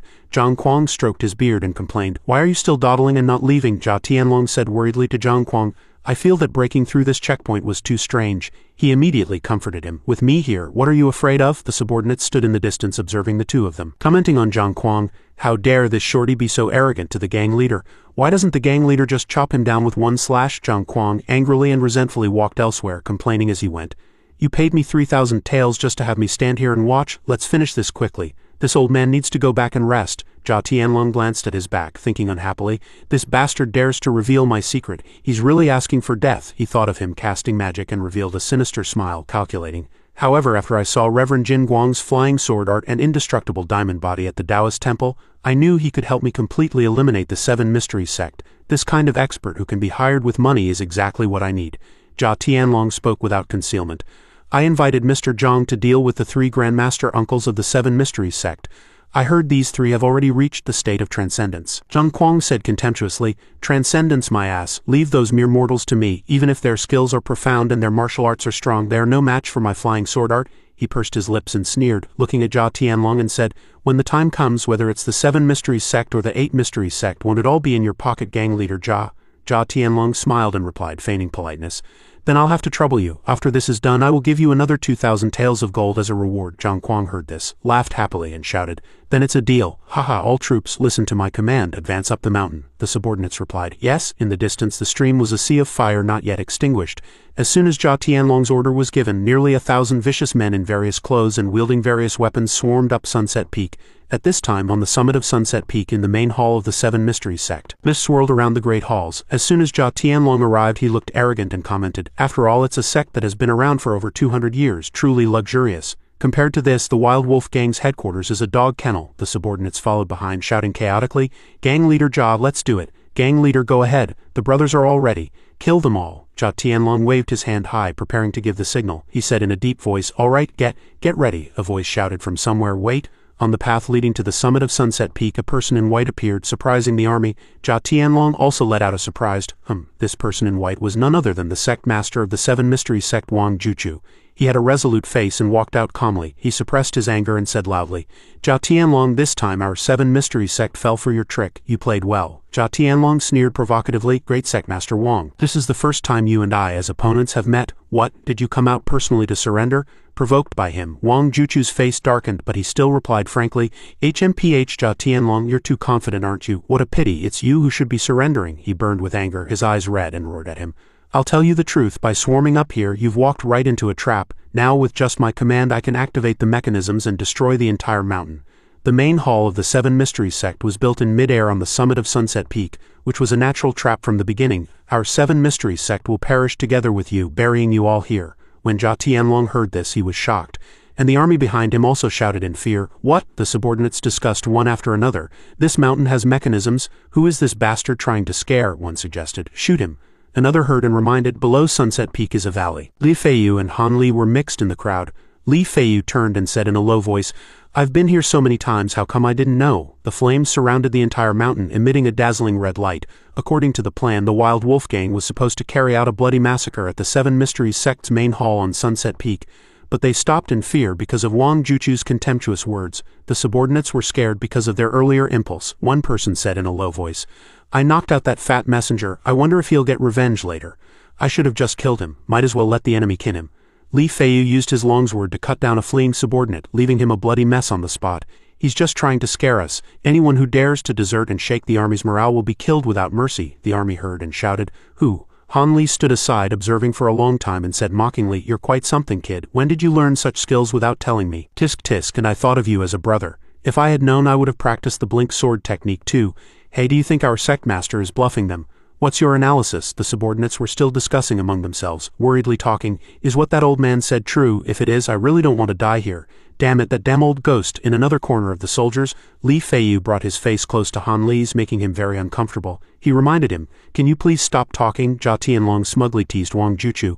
You're quite the storyteller. You don't really think you can make us believe you with just your words, do you? Wang Juchu's eyes were serious and he replied firmly, Of course not. How could I not let gang leader Ja see for himself? He waved his hand, used his power, and shouted loudly, Activate the second mechanism. The gate of the Seven Mysteries sect began to shake violently. Someone shouted, Whoa! The ground shook violently. The army was in chaos, shouting while dodging. Another earthquake, my god, whoa! Li Feiyu said in a panicked whisper. What's going on? Don't tell me he wasn't lying. Han Li said in surprise. No way! A soldier pointed at the swirling deep pit of the Seven Mysteries sect and shouted, Whoa, look, the main hall opposite has disappeared. Everyone was stunned. It sank. Several soldiers urged each other. He was telling the truth, let's run. Ah, Ja Tianlong's attendant threatened. Bastard, stop, who dares? He turned to Ja Tianlong and advised, Gang leader, maybe we should run too. Looking at the scene before him, Ja Tianlong let out a surprised tisk. The nearby Zhang Kuang was about to cry, complaining, Whoa, I don't want to die. I haven't even spent my money yet. Hearing this, Ja Tianlong's face turned to stone and he cursed silently. Damn it, a soldier took the lead and called out, let's run. The attendant stopped those who tried to flee. Wang Juchu stared at them intently and issued a warning to Ja Tianlong. Tell your men that no one is allowed to run. If anyone prepares to flee or attack, I will immediately activate all the mechanisms and we will all perish together. This threat made him tremble in fear, and he could only curse inwardly. Bastard, everything has been going so smoothly. I never expected to fall for this Chu fellow's trick. Now I can neither wipe them out nor retreat. Ja Tianlong hesitantly asked what his conditions were. Wang Juchu's request was very simple. 2 conditions. First, your men will retreat in batches under the supervision of my sect's disciples, he then added sternly. Second, I must avenge the deep-seated hatred for Hallmaster Wu and the disciples of the Seven Mysteries sect. A debt of blood must be paid in blood. Listening to this, he grew fearful, his brows furrowed. He proposed a life-or-death duel. Both you and I must participate. Hearing them, Han Li thought curiously, a life-or-death duel, what's that? The crowd began to murmur upon hearing this. A life-or-death duel, is that for real? He's insane, Li Feiyu teased smugly. Wow, you don't even know what a life-or-death duel is? Han Li, looking blank, chided unhappily. Just tell me, stop being so mysterious. Li Feiyu and Han Li both stared intently at Jia Tianlong and Wang Juchu, who were facing each other, both radiating immense pressure. He explained that a life-or-death duel was a way for people in the martial world to resolve disputes. The most brutal kind was a duel against an enemy with whom one had a deep-seated hatred, where only one side could leave the battlefield alive. If anyone backed out midway, not only would their reputation be ruined, but they would also be hunted down by the entire martial world. Therefore, the more people involved, the crueler it was, and it was rarely seen nowadays. After hearing this, Han Li thought, this old man Wang Juchu is really something. This is clearly a lose-lose situation. Why must he do this? Wouldn't it be better to just let the enemy go sooner rather than later, to avoid further complications? Contrary to his earlier anxiety, Jia Tianlong calmly agreed and made a request of his own. No problem, but I have a condition too. The duel will have 100 participants, 50 from each side. How about a free-for-all? Wang Juchu asked back in surprise. What? In his eyes was the figure of Wang Juchu, and he calculated. HMPH Wang Juchu, don't think I don't know what you're up to. Aren't you just trying to use this opportunity to kill me? You'd never dream that Reverend Jin Guang exists, would you? Since that's the case, I'll just have to wipe out all your top masters in one fell swoop. The final winner can only be me. Hearing him reply with such confidence, Wang Juchu guessed in his heart, not bad, kid, since you've proposed so many people as the sect master. And having proposed a life-or-death duel, how could I possibly go back on my word? He stood in the distance, watching him calmly, thinking, it seems he wants to use this death duel to eliminate the masters in my sect. Wang Juchu calculated, but as long as my 3 grandmaster uncles are here, it doesn't matter how many men he has. Today I must completely eliminate the threat of the wild wolf gang's Jia Tianlong. Wang Juchu waved his hand and shouted, men, mark out the dueling grounds and prepare the life-or-death contracts. He made up his mind, thinking, I want you dead. The attendant acknowledged the order. Yes, some of the subordinates said to each other in fear. My God, that old man actually agreed. I'm not participating. It seems these two are serious. Han Li turned to Li Feiyu and instructed, find Zhang Shou'er later. The two of you escape and run as far as you can. He vehemently objected. How is that any different from running away from home? Shou'er wouldn't agree. Han Li teased him. What's there to agree or disagree about? Just knock her out and take her with you. Once the deed is done, it's done, right? He almost coughed up blood after hearing that. Han Li joked, ah, your face is the most honest. Li Feiyu, blushing, said loudly, you brat, what are you talking about? How inappropriate, an attendant urged. Hurry. The disciples of the 7 Mysteries sect ran in turns, forming a circle and setting up the fighting arena. After a while they shouted, the dueling ground is ready. Those participating in the duel, come forward. Han Li watched the crowd slowly walking into the arena and exclaimed in surprise, look, our sect's people are all coming out. Hey, look at the person in the middle, isn't that Elder Li? Is he participating in the duel too? Seeing Li Feiyu frozen with a dazed look, Han Li called out, hey, what are you staring at? Li Feiyu couldn't believe his eyes, thinking, how could this be? What caused Li Feiyu's sudden emotional shift was Zhang Shou'er. She resolutely followed the sect's members into the fighting arena. Li Feiyu thought worriedly, it's Shou'er. She wants to join the life-or-death duel too. The girl's appearance made the subordinates exclaim in surprise, that girl. Han Li looked back and forth a few times and commented, my God, how can a girl as frail as her participate in such a bloody duel? That Wang fellow must have made a mistake. Li Feiyu was very worried, his eyes fixed on the girl's figure, muttering, Shou'er, Shou'er is also a core disciple of the 7 Absolutes Hall. Han Li, standing behind, judged, it seems we don't have many masters left. This Wang fellow is planning to go all in. Li Feiyu gritted his teeth and lowered his head. He walked over with a smile, patted his shoulder a few times and instructed, brother, I'm sorry, but I can't let Shou'er face this danger alone. I won't say more. If anything happens to me, you must take care of yourself. After speaking, Li Feiyu turned to leave. Han Li called out from behind him, hey, wait. Han Li was surprised by his attitude. Why is this guy charging out so heroically? I haven't even said anything yet. Li Feiyu's face was serious, filled with determination. Han Li sighed helplessly. Sigh, I really can't do anything with you. Han Li quickly walked to Li Feiyu's side, put his hand on his shoulder and comforted him with a smile. It's just a life-or-death duel. I'll go with you. The two clenched their fists, lightly tapped each other on the chest and exchanged a smile. Li Feiyu said proudly, good brother. The wind howled and sparks flew in the air. The two, full of fighting spirit, clasped their hands in a salute. Vice Hall Master of the Outer Blade Hall, Li Feiyu and Han Li of Divine Hand Valley, pay our respects to the sect master. The nearby soldiers heard this and shouted in surprise with dark faces, hey, how did our men become their men? When did these two kids sneak in? What's going on? Wang Juchu had a blank look on his face, sweat beading on his forehead. The two guards behind him also asked in surprise, why are you here, Miracle Dr. Han Hallmaster Li? Zhang Shou'er was so surprised her eyes welled up with tears. She covered her mouth with her hand and said, Feiyu.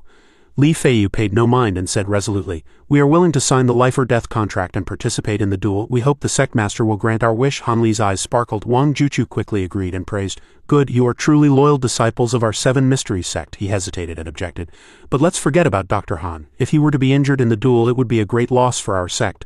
Li Feiyu tried to explain, sect master, actually he, Han Li, being blamed, called out with a dark face, hey, Han Li suddenly disappeared under everyone's gaze. Wang Juchu's mouth fell open in surprise, and he said, bewildered, "Hey, where did he go?" He was now standing behind him, smiling humbly and saying, "I wonder if my humble skills are enough to meet the sect master's standards?" This made him freeze completely. Wang Juchu turned around, saw Han Li standing behind him, and looked him up and down in surprise, secretly calculating, when this kid's skills are terrifying. Who is he? What are his intentions for hiding in our sect? When the soldiers saw this, they discussed and praised him happily. "Ah, Dr. Han is amazing. I didn't see him at all. How did he do that?" Jia Tianlong looked at his subordinate's quick change of heart with a dark face. An attendant asked in a low voice, "Gang leader, what are they up to?" He replied unhappily, "I don't know." Zhang Quan on the other hand bragged smugly, "It doesn't matter what they're up to. With me here, I'll kill them all later." Han Li stood in the middle of the crowd and expressed his wish to Wang Juchu. "I want to participate in this duel. I have enough ability to protect myself. I hope the sect master will fulfill my loyal wish." He composed his face and politely agreed, of course, since Dr. Han is so loyal to our sect. As the sect master, how could I refuse?" Wang Juchu waved his hand and shouted, "Sign the life or death contracts." An attendant ran over, holding a letter, and bowed respectfully to present it. "Dr. Han, please." Li Feiyu and Han Li picked up brushes and signed their names on the letter. The letter included both their names written on red zone paper. The two exchanged a smile. Now the life or death duel began. Han Li stood before the crowd and introduced himself. "Dear viewers, I am Han Li. I am now at the summit of Sunset Peak," he added his experience. "After Elder Mo's death, I have been accumulating strength preparing for the journey to Feng Prefecture. But suddenly the sect encountered a crisis. The leaders of both sides are furious and are organizing a cruel and bloody life or death duel." Jia Tianlong listened, gritting his teeth, looking very displeased, while Wang Juchu remained expressionless. Han Li clapped his hands, grabbed Li Feiyu's hand to show solidarity, and resolved, "And because of brotherhood, I am participating in this duel with my best brother, Li Feiyu." Han Li repeated, affirming, "That's right, participating with my good friend." No one responded, like a lonely wind blowing past him. The crowd behind him whispered, "It's about to start. We'll definitely win. With the sect master here, we'll definitely win." In the distance, Shower and Feiyu embraced tidily, full of affection. She leaned on his shoulder and said, "Feiyu, I didn't expect you to really come." He replied gently, "Shower, how could I leave you alone?" Han Li watched them and shook his head helplessly, complaining, "I say, you two, can't you find a better time for romance?" Han Li rubbed one side of his face, gritted his teeth, closed his eyes to relieve the pain, and said in a low voice, "Ah, my tooth hurts. What's going on? I didn't even eat anything sour." A voice from the crowd called out, "Is anyone going up?" Han Li looked around and called out in confusion, "Ha?" Seeing Zhang Kuang walk over, he commented, "Why is a shorty leading the charge?" He laughed loudly. He, come on, if you're coming, come all at once. Let's get this over with, I have to go back and sleep." Zhang Kuang smiled, revealing his golden-laid teeth sparkling. He calculated in his heart. The reward was originally only 5,000 taels, but if I take care of everyone, it becomes 8,000 taels. This is easy money, he had already assured Jia Tianlong. "Don't worry, it'll be over soon." He didn't say much, just replied politely, "Then I'll have to trouble you, Mr. Zhang." He smiled slyly, his eyes red and fierce, and muttered, "Wang Juchu, wait for your death." Dajia stepped forward and proposed to Wang Juchu, "Sect master, I'll go up and kill him." He immediately stopped him. "Wait, the shorty is a bit strange, we can't underestimate him." Wang Juchu pointed at him and ordered Dajia, "You go." He accepted the order. "Yes." Dajia, holding a large saber, slowly walked toward where Mr. Zhang was standing. The old fellow smiled smugly. He. Zhang Kuang suddenly produced a yellow talisman from between two fingers, smiling sinisterly. Dajia was startled. He used his martial arts, stomped on the ground and rushed over, step, straight for the old fellow. Han Li stood aside, observing the situation, and commented, "It seems this person is very experienced in combat. Since he doesn't know what the opponent is trying to do, the best choice is not to let him finish." Dajia raised the saber behind him, gathering strength to chop down, but found something was very unusual. He thought in a panic, "Crap, the talisman is taking effect." Old Zhang said in a low voice, "What's going on?" Dajia chopped straight down, guessing that Zhang Kuang had thrown the talisman into the air, and sneered, "Ha!" He threw the talisman directly at Dajia, and a yellow light emanated from it. He opened his mouth in panic, unable to dodge in time. Everything exploded, and Dajia was sent flying a certain distance. Wang Juchu and everyone else exclaimed in unison, "What's going on?" Han Li stammered in surprise. "That's..." Dajia used his saber to support himself. Staggering to his feet, the impact finally stopped, and he let out a painful cry.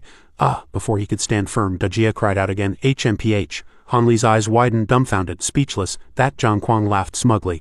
Hey ha ha. His entire body was enveloped in a dazzling golden light. Dajia stood opposite him. Zhang Kuang's whole body seemed to be glowing. He kept laughing loudly. "Ha ha!" Jia Tianlong saw all this and revealed a smug smile. This money was well spent. The subordinates clamored one after another. "So amazing, kill them." Wang Juchu and his attendant Shower and Li Feiyu were all stunned. Everyone who had never seen immortal arts and cultivators was dumbfounded. Everyone was dumbfounded, at a loss.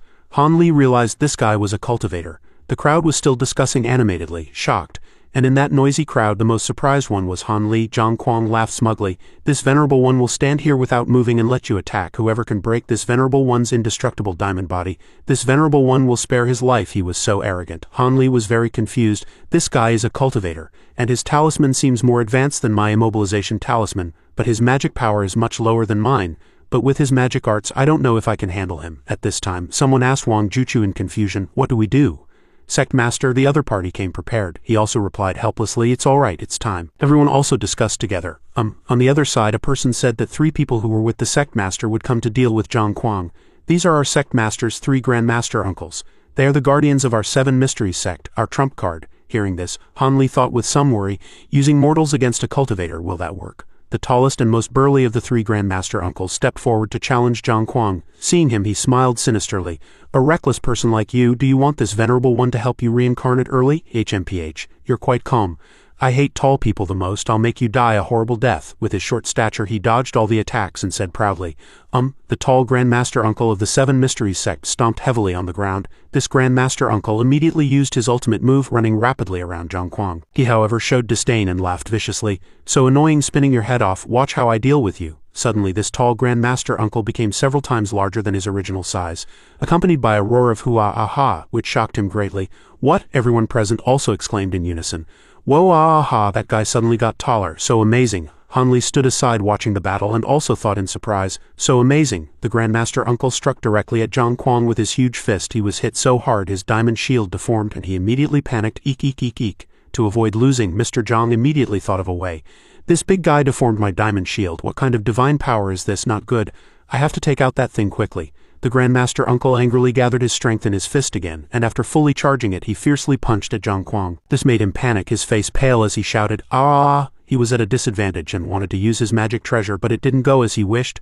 "Ah! Eek eek eek eek, am I ma hi? No, damn it, move." At this time a bald man asked anxiously, "What is this idiot doing? Can he do it or not?" Seeing the situation was not good, Jia Tianlong suddenly felt regret and thought angrily, "How can Wang Juchu's Grandmaster uncle be so powerful? Gang leader, that idiot doesn't look good. Crap, no wonder the other side was so eager to have a death duel. Should we send someone to help him?" On the other side the people here were all shouting in unison, "Oh, so amazing, that guy is dead for sure." But only Han Li saw the truth. No, the situation is not as everyone sees it. The one with the upper hand is not the tall Grand Master uncle but the complete opposite. He's gradually falling into a disadvantage. He clenched his fist and thought, because of the powerful rebound, he has already started to get injured, but the diamond shield is completely unharmed.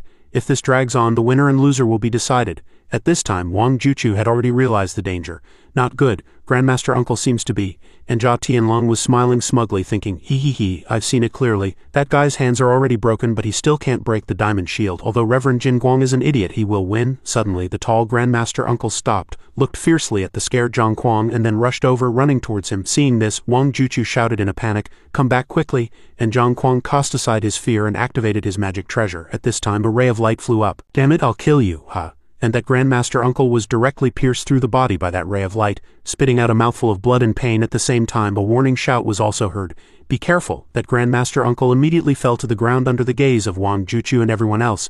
Everyone exclaimed in surprise, "Whoa, aha, what was that? He's not a legendary sword immortal, is he?" Hearing everyone say this, he smiled very smugly. He. At this time, his flying sword was revealed like a giant python. He laughed happily, ha, and everyone present was both surprised and scared. That gray flying sword was being controlled by Reverend Jin Guang, dancing like a giant python. This terrifying scene, coupled with the legend of the sword immortal, scared everyone present out of their wits. But in this group of people whose morale had collapsed, there was one person who not only had no fear, but was instead filled with excitement and thrill. That was Han Li, his mind filled with thoughts of killing and seizing treasure. And Zhang Kuang was happy about this victory. Who else wants to die? Oh, kill. At this time, an angry voice rushed towards him, shouting, "Junior brother, we will avenge you." It was the other two Grandmaster Uncles of Sect Master 7 Mysteries here. The two of them rushed over in great anger while Wang Juchu worriedly and frantically tried to stop them. "Ah, Grand Ancestor, Grandmaster Uncle, wait. It would be bad to kill that shorty out of a moment's anger. Let them fight to the death." And Zhang Kuang thought, that big guy just now was dangerous. I can't be careless with these two either. He commanded his magic treasure. "Go!" The flying sword was quickly flying towards the two Grandmaster Uncles. But a Grandmaster Uncle with a beard said contemptuously, HMPH, a black tornado suddenly appeared in the battle, created by a Grandmaster Uncle of the 7 Mysteries sect. The flying sword and that Grandmaster Uncle faced off. Seeing this, Han Li thought in surprise, This white light is actually a silver needle connected end to end. What a powerful technique, and that Grandmaster Uncle released killing intent towards Zhang Kuang's diamond shield, creating sharp iron pieces. Wow, look, it's all resentment, he said angrily. HMPH, these common metals, let's see how long they can block this venerable one's magic treasure. Suddenly someone called him, making him confused. Hey ha, another Grandmaster Uncle, who looked the youngest of the two, rushed over, drew his sword, and jumped up to charge at Zhang Kuang. And below, the Grandmaster Uncle from before also stopped. That youngest-looking Grandmaster Uncle's sword was extraordinary, making everyone present exclaim, "Wow, look, there's a sword gleam on his sword, it's a sword gleam, so amazing. That's the supreme sword skill that countless swordsmen dream of." Everyone cheered for being able to witness this wonderful scene in person. Wow, it's so exciting to see a flying sword and a sword gleam duel. And Jia Tianlong cursed in his heart, what are these idiots so happy about? If it weren't for Reverend Jin Guang today, this one move of sword gleam alone could have killed us all. It's too dangerous. That young Grandmaster Uncle swung his sword down with all his might. Hoo-ah! But he was repelled by another powerful attack from the flying sword and then was hit so hard he painfully spat out a mouthful of blood. PFFT, everyone cheered at seeing both swords fail. Not good, the Grand Ancestor's sword fell. Look, that flying sword also fell to the ground. The people of the Seven Mysteries sect cheered. Great, it worked. They defeated the flying sword. Even Wang Juchu said happily, good. That Grandmaster Uncle saw that his junior brother was struggling in pain. So the bearded Grandmaster Uncle glanced at Zhang Kuang. He immediately said in a panic, how could this be? He suddenly rushed over and said, pay with your life. And he said in a panic, pay with your life. Everyone shouted in unison, oh, go kill him. And Zhang Kuang was panicking because of the flying sword. Why isn't this venerable one's flying sword moving? That Grandmaster Uncle rushed over and shouted, die? This scared him. Eek, eek, eek. But in just 1 second, Zhang Kuang's expression immediately changed and he smiled slyly, so easy to fool. And the two of them, one warned and one asked in confusion, not good, dodge quickly, what? Zhang Kuang's flying sword directly passed through that Grandmaster Uncle's head. In a panic, that Grandmaster Uncle's head was cut off by the flying sword. His head and body separated, blood splattering everywhere, looking very terrifying. The people present were equally scared.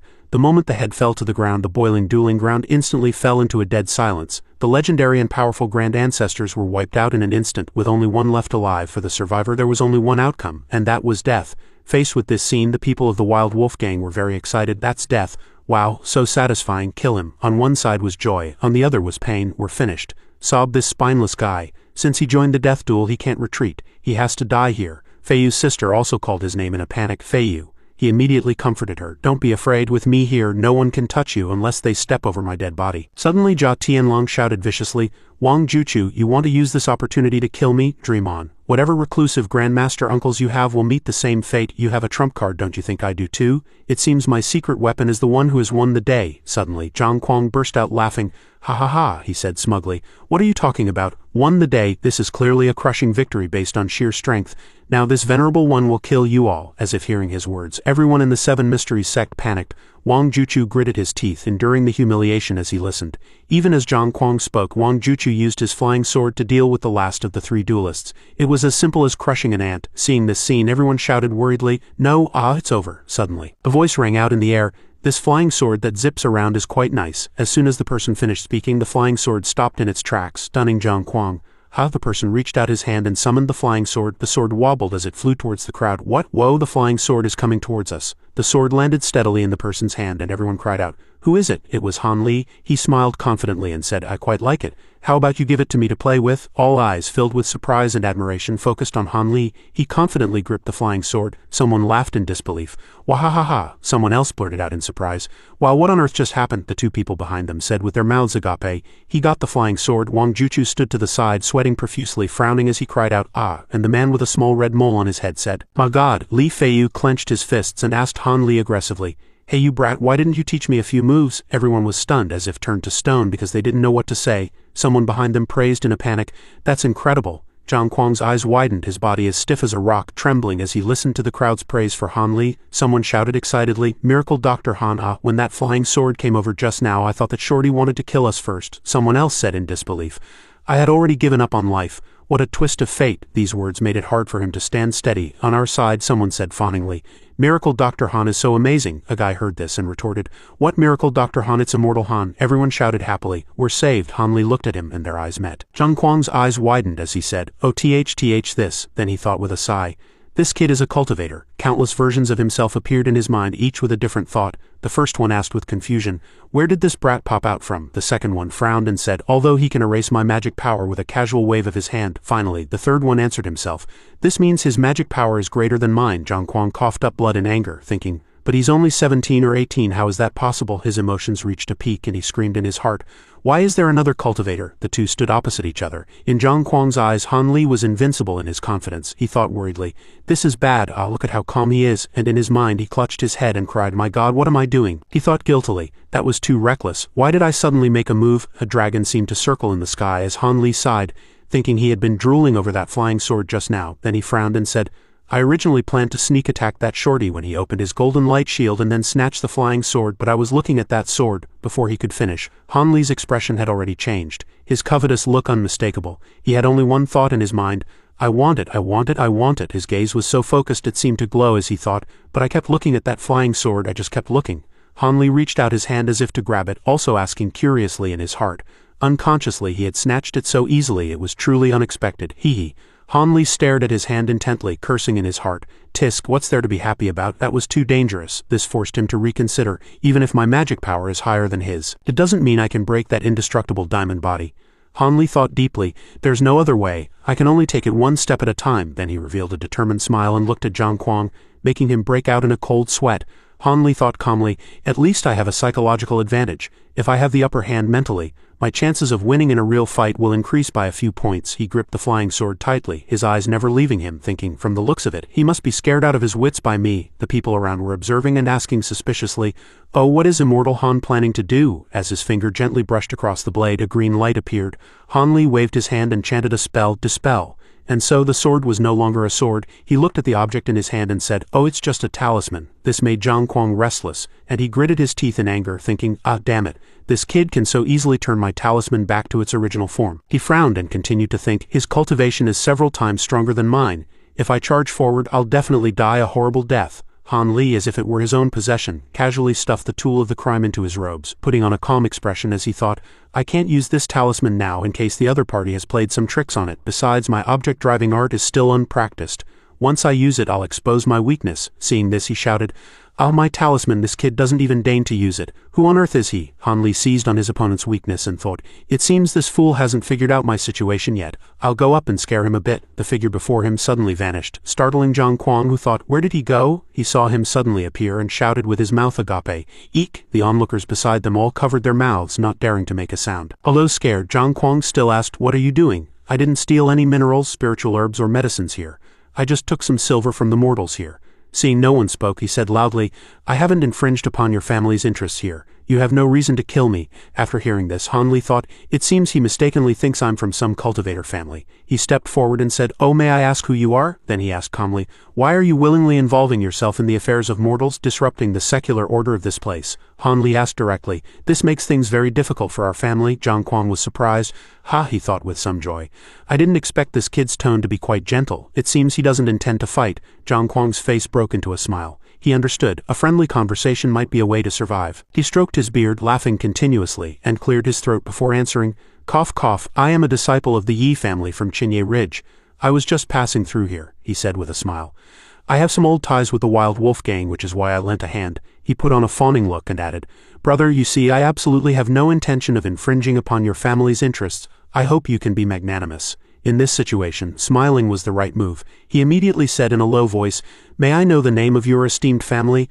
I will definitely pay a visit to apologize in the future. Han Li's eyes were filled with calculation as he thought, he's very confident in the reputation of the Yi family. This must be a renowned cultivator family. He resolutely continued his thought process, with such a big family backing him, yet he was so panicked at first. This means even if he's not lying, he's just a nobody in the family. On the surface he acted like they were friends, but Han Li thought to himself, it wouldn't matter even if I killed him. He replied calmly, oh, is that so? Hearing this, Zhang Kuang was so happy his nose was in the air, thinking excitedly, he's suddenly being friendly, great, it seems I have a way out. Han Li put on a surprised look and asked, the Yi family of Chinye Ridge, is it that renowned Yi family? No way. He heard this and replied happily, that's right, that's the one. Seizing the opportunity, Zhang Kuang's eyes sparkled as he said, since you know of the Yi family's name, brother, I trust you won't deliberately make things difficult for me, right? Han Li pondered and asked, the Yi family, Zhang Kuang replied gently, yes, brother, when traveling in the martial world, harmony is most important. He frowned and replied, he felt something was off and immediately said, I haven't offended you, my esteemed brother, have I? Even if I was a bit arrogant, it was just to scare some mortals for fun, definitely not aimed at you. The people eager to watch the show whispered among themselves. One asked curiously, what are they talking about? The person next to him replied in a low voice, can't hear. Seeing him explain to Han Li with a grin, one person commented, "But that shorty seems very scared." The person behind him immediately asked, "What's going on?" Han Li said loudly, "I don't know what I should do." He thought for a moment and then said, "How about this? I'll take you to see the elders of my clan and let them decide how to handle this, okay?" Zhang Kuang heard this, waved his hand and replied, No, don't do that. There's no need for such trouble," he hurriedly explained. "If you can't even make a decision on such a small matter, I'm afraid you'll leave a bad impression on your superiors." After speaking, he pointed at Han Li and reminded him, "It will be detrimental to your future development," he said in a panic. "What?" Zhang Kuang looked at Han Li and replied, "That's how it is." That performance just now was enough to make him believe it completely. He was ecstatic in his heart. Hee. Luckily this kid is very naive. It seems this kid is a young master who has just entered the world, probably just stepped into the secular world. The actor Han Li put on a look of sudden realization and said, "So that's how it is?" Zhang Kuang observed him and then judged. "No wonder, he probably cultivated diligently in his family, which is why he has such profound skills. Damn it, I'm so envious." Han Li scratched his head and replied, "Thank you for the reminder, brother. If it weren't for you, I'm afraid I would have been scolded by the elders of my clan." He waved his hand and said, "Ah, brother, you're too kind." He handed over the talisman and replied, "Since you've been so good to me, brother, this treasure should be returned to its rightful owner." Overjoyed, Zhang Kuang's eyes lit up as he exclaimed, "My God, it's my talisman." He approached and Han Li held out the talisman and asked, But how do I give this to you?" The talisman touched his protective shield. And Zhang Kuang said in surprise, "Ha!" He dropped his guard and immediately ran over saying, "Thank you so much, brother." Han Li replied calmly, "Oh, it's a small matter." He grinned so wide his eyes became slits, chuckling, "Hee, my little talisman." He didn't forget to get closer, saying, "We hit it off so well, we should see each other more often." He seized the opportunity, pointed ahead, and shouted loudly, "Ah, clan head, why have you come in person, esteemed elder?" This forced him to turn around and ask worriedly, "What?" When Han Li turned to look, he didn't see the old man, but he saw no one at all. He quickly turned back, thinking, "Not good, it's a trap." Before he could figure out what had happened, a large hole was burned through his body as the fireball easily passed through. Han Li controlled the flames with great momentum, the fire raging as if to devour Zhang Kuang. Everyone watched the scene before them in disbelief. With the same expression repeating itself, the crowd erupted like a pot boiling over. They said something, but Han Li probably didn't pay it any mind. He clenched his fist and said, "Phew, it's done, that wasn't easy." His eyes were wide open. Jia Tianlong clutched his head and shouted, "How could this be?" "What about your Reverend Jin Guang?" someone else said. "The situation was so good, how did it turn out like this?" Another person replied blankly, "Why, what should we do this time?" In contrast to their expressions, Wang Juchu over here was excitedly saying, "Ha, great. Luckily I was brilliant and wise enough to let Dr. Han participate in the death duel." He widened his eyes and said, "He is the lucky star sent by heaven to help me." He looked at Han Li's back and couldn't help but say, "I'm rich." As cool as he was in front, he was just as miserable before. He was sweating profusely and shouted, "Oh, so hot. Quick, before it's completely burned, I have to save it." Han Li happily held the book in his hand and thought, "Although I can't use it now, it will definitely be useful in the future." He said happily, "Great, there's still some left. But why is this a Qin family register? Could that shorty be an illegitimate child?" Seeing those people still staring at him, Han Li glanced over and said, "HMPH." This made everyone's face turn pale. He reminded them with a sharp gaze, "Hey, what are you all still standing there for? Will you do it yourselves and sever your meridians, or should I do it and send you on your way?" Seeing no one dared to move, Han Li said loudly, "Hey, what are you all still standing there for? Make a decision quickly." On one side was fear, on the other was support. Someone excitedly shouted, "Go to hell." Another chimed in, "That's retribution." That voice echoed in his mind, making him question himself. What do I do? How did it come to this? Jia Tianlong imagined Wang Juchu's eyes and then thought, he must be very pleased with himself right now. Jia Tianlong said with hatred, "Wang Juchu, I will kill you." He added, "Victory was right in front of me." Before he could finish, those people kept staring at him, making Jia Tianlong curse angrily. "These idiots, what are you looking at me for? Did you come here to look at each other?" He continued to curse. "And those bastards outside, damn it, you're all enjoying the show, aren't you? All of you pull yourselves together and charge." Those outsiders were coveting this prize. One said smugly, "That guy is dead for sure, serves him right." Another agreed. "The Wild Wolf Gang is ours." He made up his mind and said, "No, I absolutely cannot die here. I must win and become the one who rules everything." Jia Tianlong shouted, "Men, iron guard forward, repeating crossbows prepare, hidden weapons team stand by." Everyone replied in unison, "Yes, sir." Red arrows shot towards Han Li like lightning. He said calmly, "HMPH, looks like I'll have to put in some effort." He walked towards the enemy with his hands behind his back, unfazed. They said worriedly, "Oh my God, he's coming over." Li Feiyu saw this and shouted in a panic, "Han Li, be careful." And Jia Tianlong shouted, "Fire!" They appeared and flew at great speed, getting closer to Han Li. Jia Tianlong's eyes widened. He saw Han Li moving through the rain of arrows, but in reality he was already prepared. Before him was the smile of a confident man. Han Li stretched out his hand as if enjoying himself. They said excitedly, "Oh, a hit!" They saw the arrows pass through him and then fall to the ground, making him ask blankly, "What?" Jia Tianlong said suspiciously. Where did he go? Hearing a sound, everyone looked to the side and saw raging flames and heard strange sounds making them shout. Ha! Jia Tianlong couldn't believe his eyes seeing Han Li burn his men to death. And shrill screams rang out. He walked out looking ready for a final battle. He stood there, his mouth agape in surprise, and shouted, "My God!" Then he tried to calm down and shouted loudly, "Fire the arrows, shoot him dead!" Arrows still flew over, accompanied by his voice saying, "Die!" But Han Li waved his hand and the people behind him burned in agony. 2 others tried a sneak attack. The red-haired one said, "Take this," the other replied, "Go to hell." At the same time the sword was also swung out. But Han Li easily burned them to death with 2 large fireballs. The flames spread as if ending the lives of those wicked men. Everyone was controlled by Han Li. With just a point of his finger, those men sank into a sea of fire. Han Li thought without worry, there's nowhere to hide. In a short moment the entire wild wolf gang was turned into a pile of ashes. His gaze turned to the last person, and he said sharply, "Only you are left." This scared him out of his wits. He saw that figure gradually approaching, his eyes and mouth wide open, and replied, "Ha ha ha, don't kill me."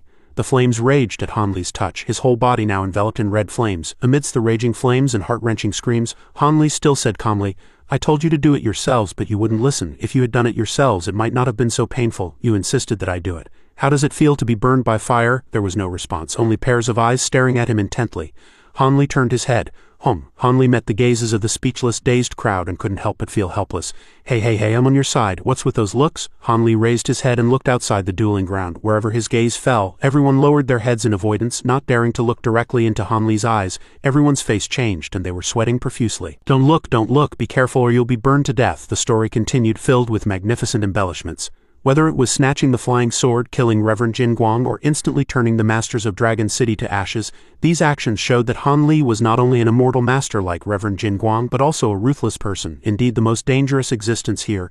Seeing this, Han Li sighed. "Is it that exaggerated?" He could only sigh. Forget it. I can't be bothered to stay here anymore. I'm hungry too. "This is great," his expression changed rapidly. "Let's finish this quickly. Hey, aren't you going to get lost? Do you want me to send you on your way too?" As soon as he finished speaking, the group of people immediately fell into chaos. "Run, if we don't run now, he might burn us to death too." Han Li's words were like a bolt from the blue, causing 1,000 people to frantically trample over each other to escape. The enemies swarmed onto the narrow mountain path like a tide, falling, trampling each other with countless casualties. A moment later, the summit of Sunset Peak was empty again. Only then did everyone realize in surprise that Han Li was gone, and they began to discuss among themselves, searching, "Where is he? Where's Dr. Han? He's gone. Why didn't you keep an eye on him?" A sanctimonious voice sounded. "Stop arguing, Grandmaster Uncle. He has already slipped away with that group of people." As expected, the news of this battle immediately spread for thousands of miles, becoming a legend filled with immortal and demonic colors. A peerless sword saint fought a sword immortal who could command a flying sword. In the end, the sword immortal's skills were superior, and he won. And just then, the great villain, the fire demon, suddenly appeared. He killed the scheming sword immortal, and in a fit of demonic rage burned nearly 1,000 gang members present to death. At that time, the leader of the wild wolf gang also unfortunately died among them. In the end, because the fire demon had committed too many sins of slaughter and offended the might of heaven, he was struck dead on the spot by heavenly lightning from the gods above, leaving no trace behind, which is why he was nowhere to be found in the end. Switching scenes to another place, the great demon Han Li. In fact, after returning to the mountain that day, he hung up a no visitors sign, and even the respected elders of the sect did not dare to disturb him. What should we do? As expected, he won't come out even if we ring the bell. How about, we ring the bell again? I don't dare to. If you want to ring it, you ring it. You're calling me an old fool, you're the old fool. 3 days later, Han Li always forced himself to practice with the flying sword in a boring manner, forcing the flying sword to dance ceaselessly in the valley every day. He would only stop when all his magic power was exhausted, then close his eyes to rest and let his magic power recover on its own. While practicing with the flying sword, Han Li carefully analyzed, although this flying sword is incomparably sharp and indestructible, but it also has some limitations. First is the range. It cannot be controlled beyond 20 zhang, and beyond 30 zhang it will revert to its original form. Second, this thing consumes a great deal of magic power. Reverend Jin Guang was so short back then, probably because he didn't have much magic power left. Judging by the gradually dimming light, he probably didn't have many days left to live either. The most fatal thing is the lifespan of this talisman. Therefore, after mastering the flying sword, Han Li immediately stopped using it. He wanted to save the flying sword talisman and the golden light shield talisman for when he needed them most. Suddenly, the bell requesting a meeting rang and his face darkened. I don't want to see these people, also to give them time to calm down. After all, they are numerous and powerful. If they suddenly harm me out of fear, I'm afraid I won't have the upper hand. Today, I'll take down this no visitors sign and see who is the first to come looking for me. The bell rang again. He's here. Li Feiyu walked in with a smile on his face, and Han Li was stunned. Why is it you? He immediately retorted loudly. Why can't it be me? You've finally come out of seclusion, of course I have to be the first. Without saying much, Li Feiyu walked to the table and picked up an old food box. I'm starving, is there anything to eat? Han Li crossed his arms. You're hungry? No way, your little lover doesn't feed you? Chewing on the bun in his hand he said, do you know it's all over outside that you're the great demon, the fire demon? You burned several thousand people to death with a ball of fire and in the end the heavens couldn't stand it and struck you dead with lightning. Han Li was stunned. What the hell is this? Afterwards, Li Feiyu kept following him, messing around. Struck dead by lightning, what else? You were struck dead by lightning. He could only ignore him. And he laughed loudly behind him, sighing, this is killing me. I mean, who gets struck dead by lightning right after becoming famous? I get it, you're just here to cause trouble. Li Feiyu then became serious. I didn't come here just to make fun of you. There's another reason which I'm sure you've already guessed. Han Li snorted coldly. Isn't it just that those big shots don't trust me and sent you to sound me out? The atmosphere between the two became silent. Han Li asked coldly, tell me what benefits did you get from them? Li Feiyu frowned. HMPH, you're smart, he said smugly. They restored my position as vice hallmaster. Haha, what? It's a benefit I'd be a fool not to take. I even pretended to be reluctant. This made Han Li's mouth twitch. You're something else. Han Li turned around, seemingly in thought, making Li Feiyu curious. Hey, what are you thinking so hard about? Just make up a reason and I'll go back and report to them. Han Li stared at him without a word, making his skin crawl. What are you looking at me for? He let out a HMPH. And Li Feiyu's cheeks flushed red. Hey junior brother, what are you laughing at? Just the two of us guys here, what are you trying to do? He smiled and said, how about this? Go back and tell the sect master that I will personally go to Sunset Peak to see him at noon tomorrow. Only then did Li Feiyu breathe a sigh of relief. All right, with your word, I can go back and report. I'm off then. Han Li quickly stopped him. Wait. Li Feiyu turned back. What's wrong? Han Li smiled. I'm free today too. Why don't you stay for a bit? We can chat, for instance, about your little lover or something. Li Feiyu smiled faintly. Hey, what's gotten into you today? Usually whenever I bring up Shower, you find me long-winded. He replied, Tisk, if you don't want to talk, then forget it. Han Li looked at Li Feiyu with sharp eyes. Besides, don't you want to witness the methods of the great Lord Fire Demon? He was immediately surprised. Oh, the scene switched, and Han Li conjured a fireball from his fingertip. Li Feiyu was even more surprised. That's amazing, damn it, I want to learn too. The air in the mountains was still hot and humid. Amidst the noisy chirping of cicadas, a few cricket calls gradually mixed in. Han Li and Li Feiyu chatted about everything under the sun, a complete contrast to their usual state of drawing their weapons at the slightest disagreement. The hot summer day gradually passed amidst the idle chat of this pair of good friends. The scene switched to the next morning. At Sunset Peak, Wang Juchu woke up in his residence. But as soon as he awoke, he saw Han Li standing under the dim light, his face grim and his eyes glinting. Good morning, Sectmaster Wang. Dr. Han, didn't you say noon? Why are you here? He spoke in a terrifying tone. I heard someone wants to harm me. If I came at noon, I'm afraid someone might have a sudden rush of blood to the head and want to die. What should I do then? His eyes widened.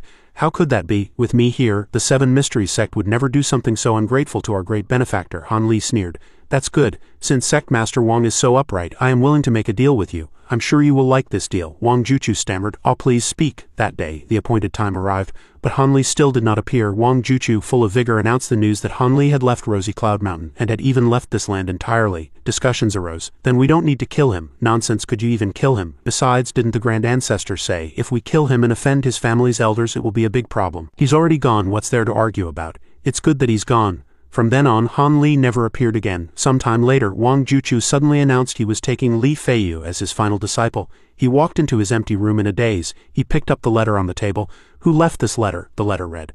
By the time you read this letter, I will have already left the Seven Mysteries sect, never to return. The medicine in these bottles was carefully prepared by me.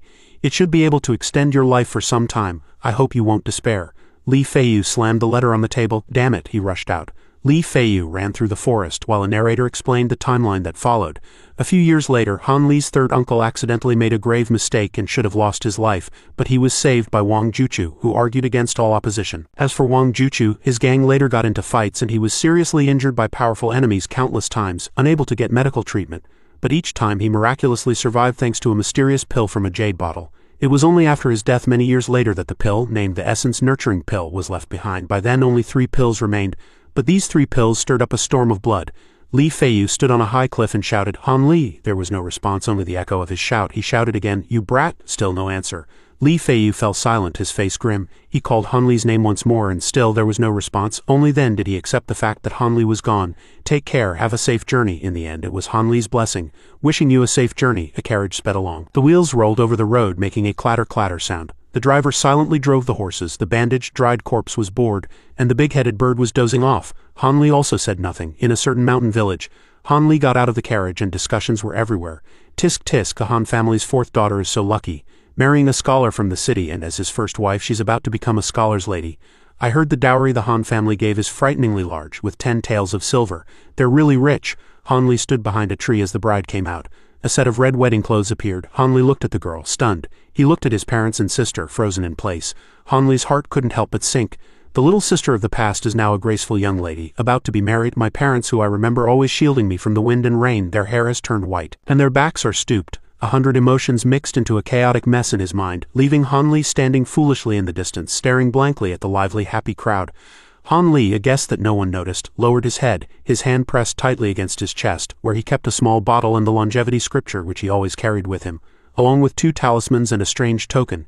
He knew very well that since learning the eternal spring arts and knowing of the existence of cultivators, he would have to walk a path different from everyone else. Suddenly he sobered up, his eyes wide open, deeply engraving the faces of his family in his mind. Then he resolutely turned around and walked away, step by step, onto the path he had already chosen in his heart. A path of uncertain fortune. In the middle of Feng Prefecture, Jia Yuan City, at the docks, a group of people enthusiastically greeted a man called Second Master.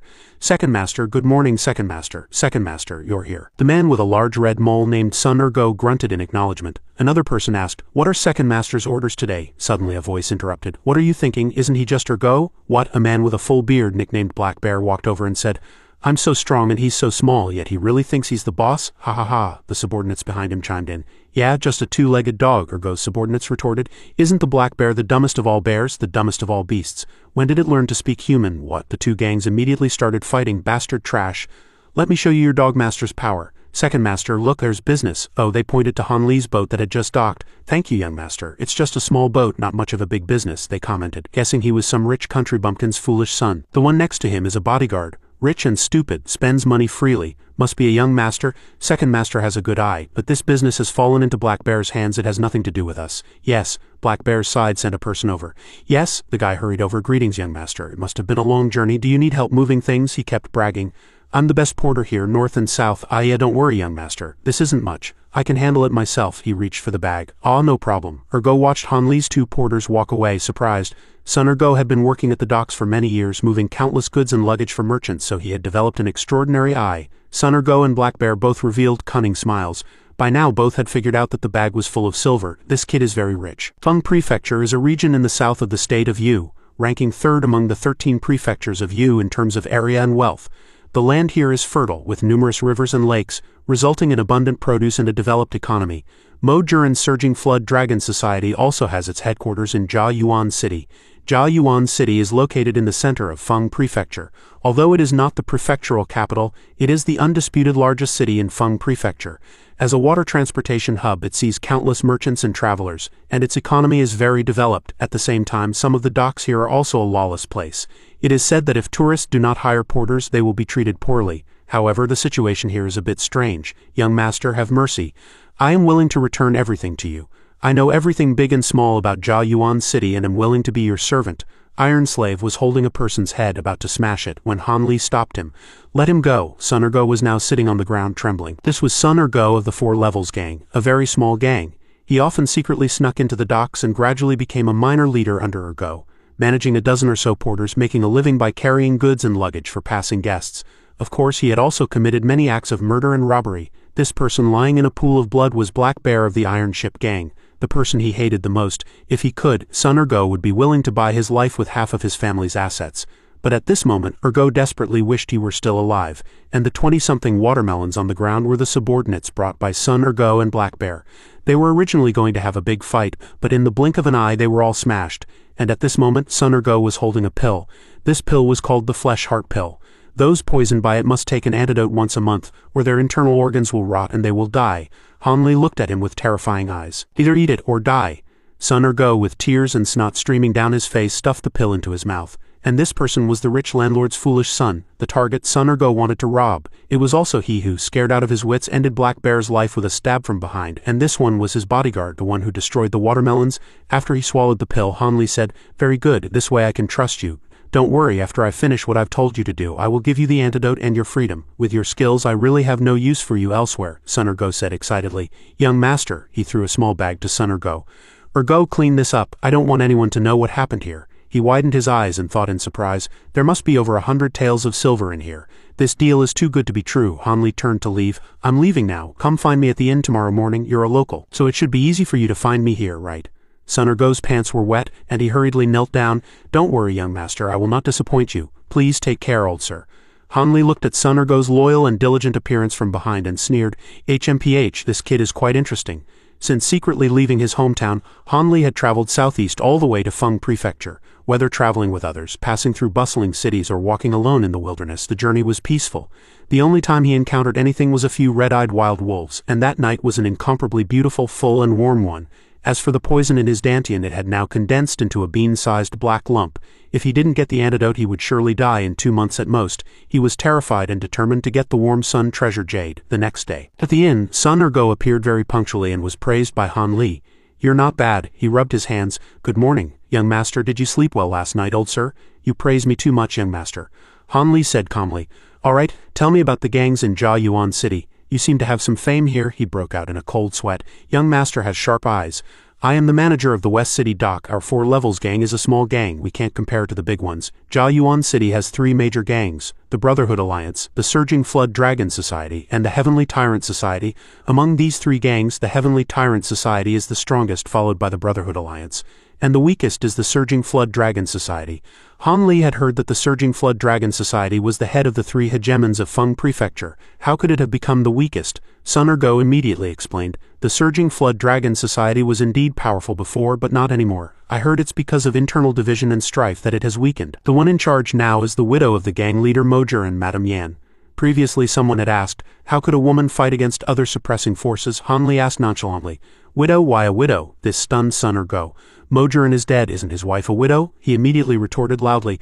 Who said Mojer is dead? Sun Ergo was stunned. This was something everyone in Jia Yuan City knew. A year ago, the final disciple of Ghost Hand Mojer came to the Mo residence with his relics and tokens to report his death. His face immediately turned ashen.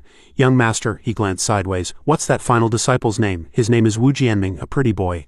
I heard he received Mojer's true teachings and is highly skilled in martial arts, and he continued. This young Master Wu seems to have married the young miss of the Mo residence, Mo Yuju. I heard they are about to get married soon. This made Han Li stand up abruptly. Kid, you're something else. Married? Hee. Sun Ergo immediately panicked. Sir, don't hit me. Young master, I've told you everything I know. Han Li was silent, then threw him another bag of money. Take it. Thank you, young master. From today on, secretly gather information about the Mo residence, especially about that young Master Wu. The more detailed, the better, he added. If you do well, there will be another reward. This made him very happy. Ah, don't worry, young master, I will not disappoint you, Han Li said to himself. I didn't expect someone to beat me to it. Then he couldn't help but think, it seems I have to go to the Mo residence. I absolutely cannot let the warm sun treasure jade fall into someone else's hands. Han Li suddenly realized something. Wait. He suddenly realized he had given away too much silver in the past 2 days. This is just like a rich man, he comforted himself. I shouldn't feel bad. I don't feel bad. I'll put all this on Old Mo's tab. The Drunken Fragrance House was located on Nanfang Street, the most prosperous street in Jia Yuan City. It was lunchtime and the restaurant was full of customers. Han Li swirled the cup in his hand, his face very serious. He looked at a nearby residence. That's the Mo residence. The servants at the door are really imposing. He remembered the letter of introduction in Dr. Mo's letter, which had already introduced the situation at home.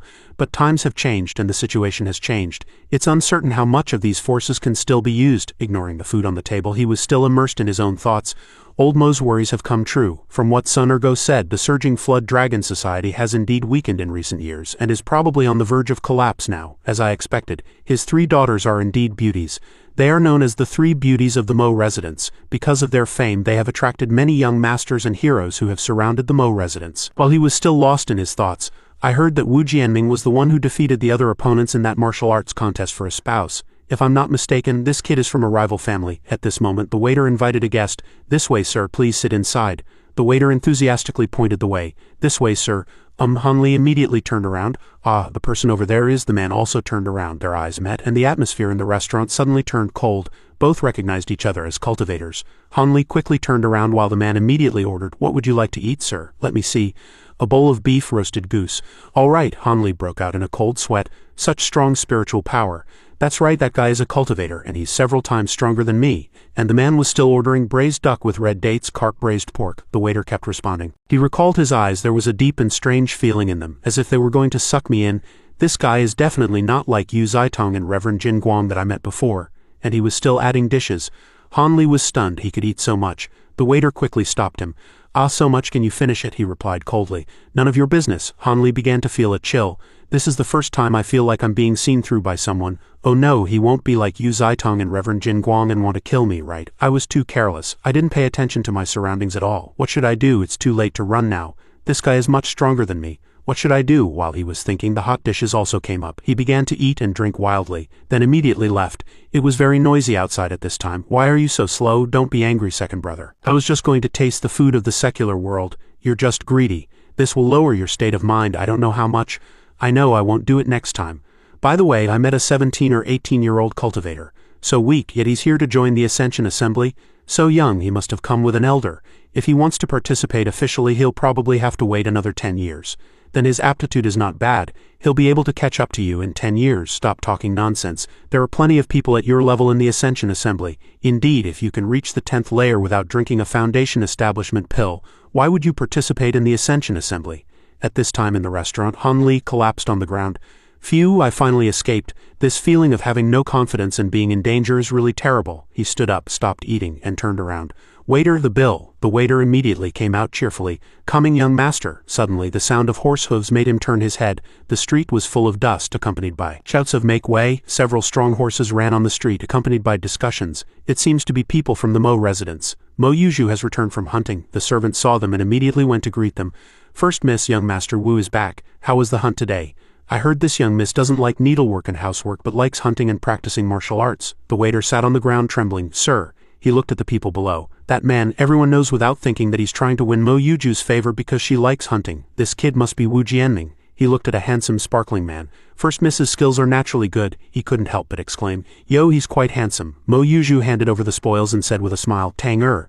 A man named Tanger came forward. "First Miss." Yuju reached up and took off her hood. A beautiful face appeared, accompanied by a crisp voice, "Take the horse and then dispose of these things." Even Han Li wowed in his heart. The Mo residence gradually sank into the night, and guards patrolled the residence cautiously. In the study a voice sounded, "The silver sent from Changping Town is 7,300 taels, Luogu Town 5,800 taels, Lanyue Town 10,500 taels." The report from Wuling Town was a bit hesitant, then said, "This is the silver sent from those dark helms. It's a quarter less than the same period last year."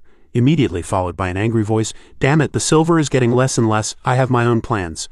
These people from the dark helms are getting bolder and bolder," a girl named Mo Kaihuan said angrily. "Mother, you always say you have your own plans, but can't you think of a way to deal with them? If this goes on, those dark helms will sooner or later not take us seriously." The woman questioned by her daughter said calmly, "My child, I have no other choice right now." Fourth madam closed the fan in her hand. "These dark helms have always been managed by your fifth madam. No one else in the Mo residence can interfere." Mo Kaihuan immediately ran around the table. "Mother, are we just going to let fifth madam take over the power of those dark helms? Logically speaking, the dark helms are our biggest support and should be managed by you." She rubbed her forehead. "Logically, yes, but your fifth madam's power was given by your father." She became even angrier. "Since he gave the Surging Flood Dragon Society to you to handle, why did he give the dark helms to fifth madam? Father is really something." Her husband was spoken ill of, and Madame Yan immediately scolded her. "Don't talk nonsense. Your father has his own deep meaning in everything he does. It's not for a junior like you to comment." "I was wrong, daughter," suddenly she said playfully.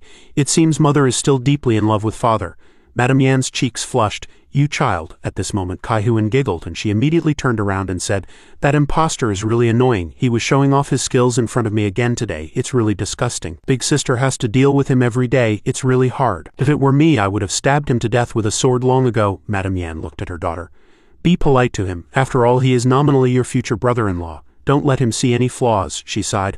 "Luckily that liar specified he wanted Yuju. If it were you, how could you bear it?" Her eyes immediately sharpened.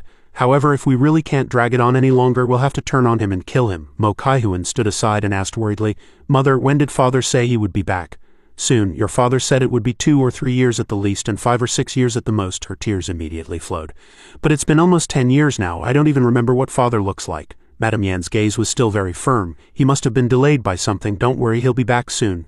"Mother, it's Ren Yunlong, it must be." Suddenly, something flew into the room. Both of them noticed it. Mo Kaihuan turned back to look at her mother. "Mother, it's Ren Yunlong." Madame Yan immediately asked loudly, "Which master has graced my humble abode?" "Yan has failed to welcome you. I hope you will forgive me." The reply came from outside the window. "Disciple Han Li on the order of Master Mo pays his respects to Madam." This made her freeze. Mo Kaihuan couldn't help but be surprised. "Father," she turned back. "Come in." The door opened and Han Li walked in. His gaze met Mo Kwan's. Han Li turned, his handsome face revealed in the candlelight. He looked at the mother and daughter in front of him. So this is Madame Yan, as expected of old Mo's cousin. She's truly a beauty, and she's so calm about my sudden visit as expected of the head of the household. This little girl looks a lot like her. She must be Mo Kaihuan. As rumored, the three Mo sisters are all great beauties. Then she, tisk, why am I always thinking about Mo Yuju? Was he provoking her again? No, probably not. At that moment, Madame Yan was sitting in a chair scrutinizing him. Han Li cupped his fists in a salute. Greetings, madam. A small ring on her hand glinted. Madame Yan put on the ring Han Li had brought, then spoke. That's right, the token is real. Do you have my husband's handwritten letter? Han Li produced a letter. The letter is here. Mo Kaihuan looked at him and whispered to her mother. Mother, this person is quite respectful. She glanced at him again. Quite interesting, not at all like that impostor. He's a bit dark-skinned. The young girl giggled again, a bit uglier. Madame Yan glared at her and scolded. You girl. Han Li could only curse inwardly. Brat, I heard everything. Madame Yan opened the letter he brought and her eyes widened in shock as she read the contents. Ignoring her mother's sternness, Mo Kaihuan anxiously sized him up. Han Li looked at her and thought, Hey, read your father's letter. Why are you looking at me? Madame Yan glanced at the girl and called out with suspicion, Go tell second, third, and fifth madam that there's news of their husband. She asked blankly. She urged. Go on. Hearing her mother, the girl immediately ran off. Before leaving, she didn't forget to wink. Han Li feigned a dignified expression, but inwardly he was disgusted. Madame Yan suddenly interrupted. Your name is Han Li? He immediately turned. Yes, fourth madam, she asked. Can you tell me why my husband took you as his disciple? At your command. 8 years ago, because his old wounds had not yet healed, Master Mo was living in seclusion on Rosy Cloud Mountain of the 7 Mysteries sect in Yu Prefecture. He recalled the scene and said, at that time I happened to be entering the mountain for the first time, so Master took me as his disciple. That's how it was. 3 months ago, Master Mo had matters to attend to and feared he would be away for too long. Fearing his enemies might trouble you, madam, so he ordered me to come down the mountain immediately. The security arrangements you have made outside the guards have indeed heightened their vigilance. Stay alert. Don't even let a mosquito in. Madame Yan sighed, her brow furrowed. What on earth is my husband doing that he can't even come home once? Han Li replied calmly. Master Mo did not tell me, but it must be something of extreme importance, he thought to himself. How could he come home? His corpse is buried under a tree. Now only a pile of dry bones remains. His narrow eyes squinted. I must be careful. I don't know what tricks old Mo played in the letter. And I can't tell what Madame Yan thinks of me, her future son-in-law. Madame Yan turned and asked, HMPH, did your master order you to keep it a secret from us? Han Li replied with frank decisiveness, absolutely not. She immediately stood up. But before he could continue, a voice from outside interrupted him. Fourth sister, I heard there's news of our husband. Is it true, that damned ghost, gone for 10 years, does he want us sisters to live as widows waiting for him? Madame Yan had no choice but to remind her. Third sister, watch your words, there is someone else in the room. I know. Han Li was stunned. Is that something old Mo's wife would say? He turned to Madame Yan, who was rubbing her forehead. What's going on? My God, this woman is too fiery. He watched as a figure entered from outside, a voluptuous woman in magnificent clothes. The woman covered her red lips and said, Is this the old fellow's true disciple? She looked at Han Li, so cute. His cheeks flushed and he was stunned, thinking, a vixen. The moment their gazes met, Han Li immediately turned away. He circulated his internal energy and thought, this face is enough to bewitch one's soul, a true calamity. I wonder if it's natural beauty or the result of some seduction art. Seeing his reaction, Madame Wang frowned. Madame Yan spoke up. Han Li, quickly greet your madams. 3 madams now stood before Han Li. 3rd Madame Wang, 5th Madame Lu, and 2nd Madame Li. Madame Yan spoke, then introduced 2 of them. These are your 3rd Madame and 5th Madame. He immediately cupped his fists in a salute. Greetings, 2nd Madame. Greetings, 5th Madame. When it was the 3rd Madame's turn, he hesitated. Hello, 3rd Madame, he thought. She doesn't look much older than me.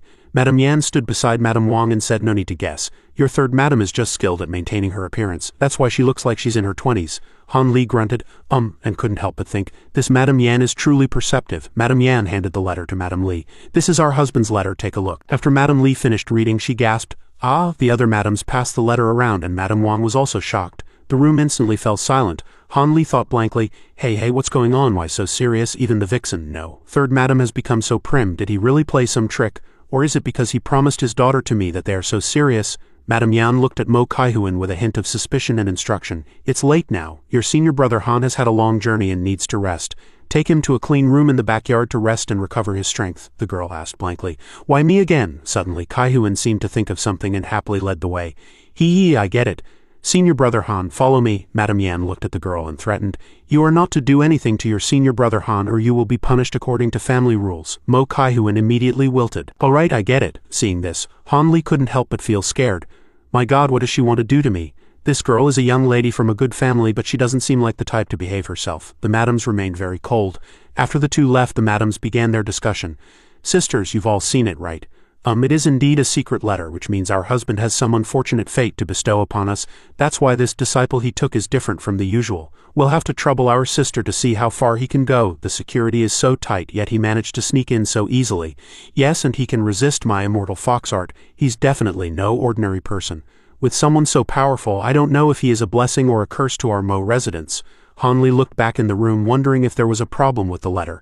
He had to be on his guard tonight. Suddenly, a beautiful hand reached out. Hanli asked blankly, "Junior sister, what are you trying to do? It's our first meeting. Don't you plan on giving your junior sister a small gift?" "What kind of gift do you want, junior sister?" the girl said happily.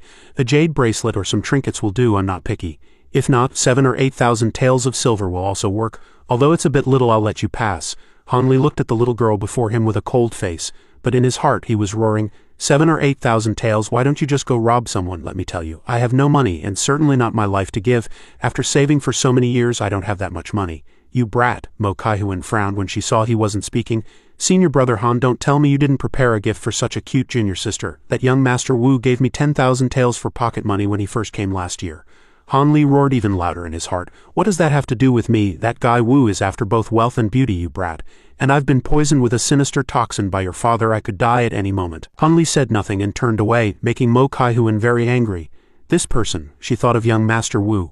What's with that imposter? Last time he gave me money before I even opened my mouth. She looked at Han Li, her father's true disciple. Seeing him not even spare her a glance made her even more resentful, and she acted shamelessly toward her father's precious one. "Look at me, where are you looking?" Han Li rolled his eyes behind her. The girl turned around angrily. "How can this person be like this? To a girl as cute as me, how can he bear to treat me this way? The cutest girl in the Mo residence has run into a major crisis." Han Li glanced at the teary-eyed Mo Kaihuan and narrowed his eyes slightly. "This girl's pitiful act is indeed very cute. Looking at this face, anyone would agree to all her requests. What a pity." Facing this face, Han Li remained iron-hearted, his expression incomparably firm, appearing like a person with his own ideas and great composure. But deep inside, the demon was saying, "It's useless on me. Ha ha ha, I've seen plenty of these little tricks." Han Li thought of someone, none other than Li Feiyu. "Make me a sachet to coax my confidant." Han Li refused him outright. "Oh, not doing it." He then looked at him with pitiful eyes. "Stop, what are you doing? Any closer and you'll get stabbed." He walked over and said, "No, if I say no, I mean no. You come and bother me every day. My sister is busy, she has no time to make these useless things. If you want to coax her, why don't you just buy something with money?" "What, are you leaving or not? If you don't leave, I won't do it." "I'm not leaving. You're insane." Li Feiyu looked at him with sparkling eyes. "Do you dare let our fellow disciples see you pestering like this?" Faced with this pitiful act and sparkling eyes, Han Li sneered. "Girl, it's useless even if you stand here until tomorrow morning. I've long been immune to this trick." Meanwhile, the people in the residence were still strengthening security. "Everyone be on alert. An enemy has been watching us from outside recently." "Yes, sir." Suddenly, two of them saw two figures, one tall and one short. "Isn't that the third miss? She's been standing with that kid for a quarter of an hour. A quarter of an hour is about 15 minutes. "But who on earth is that kid?" Mo Kaihuan's face was flushed with anger, her eyes filled with tears. Looking ahead, the girl stared at Han Li's face. "How can this guy be so stubborn? It's too much, so thick-skinned. Doesn't he know girls need to be coaxed? I called him so affectionately. Can't he just give me something? I hate all men. What a country bumpkin. How could father take such a disciple?" After a moment, the girl became even more panicked. "And this guy is so thick-skinned. If he says something to mother later, I'm finished. Awoo, then everyone in the Mo residence will laugh at me. I won't have gotten anything and I'll be punished by family rules instead." Han Li suddenly spoke. "Here," the girl said. "Oh," looked at the glowing bottle before her and immediately became happy again. "Success, wonderful," Han Li explained with a smile. "The pills in here are called purple fragrance pills. They are very special. Not only do they emit a charming fragrance, but they also repel insects. It's a secret medicine used by the concubines in the palace, but because the ingredients are too precious, it's rare even in the palace, and it's not cheap." Mo Kaihuan opened the small bottle and took a sniff. Han Li pointed at the bottle and said, "Besides the imperial palace, the bottle in your hand is the only one in the mortal world." Suddenly, the girl put on a mischievous look. "This is clearly an aphrodisiac." Han Li was stunned. "What?" The girl became angry. "This smell is very similar to the aphrodisiac my sister talked about. What are your intentions towards a cute girl like me?" Han Li looked at the girl angrily. "What, you ungrateful girl, how many spiritual herbs did I use to make this little bit of purple fragrance pill?" Thinking of how Li Feiyu had threatened him by feigning to hang himself, he became even angrier. "If I hadn't been forced to make it for Li Feiyu back then." He held out his hand. "If you don't believe me, give it back." The girl quickly hid it. "No way, I worked so hard to get this, don't even think about it." "I'll take it back and have my sister identify it before using it," the girl said. "It looks real, but a girl has to be careful." Mo Kaihuan smiled and said, "You passed this time. I'll have your back in the Mo residence from now on. We just left. If you have any trouble, come find Kaihuan for help. As long as you pay me a fee, I'll help you solve it." Han Li cursed in his heart again. Only a ghost would look for you. In a secret chamber of the small building, 4 rings were opened. Before he left, our husband left one for each of us 4. The cloud dragon ring is deep purple with our husband's dragon head symbol on it. Combining this with what happened before, they guessed that if they received a secret letter, they should immediately mix a type of medicine from the rings to create a developing solution.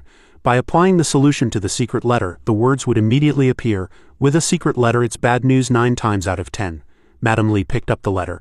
Sisters, the secret message has appeared. The madams were all very nervous. This was something they had to face sooner or later.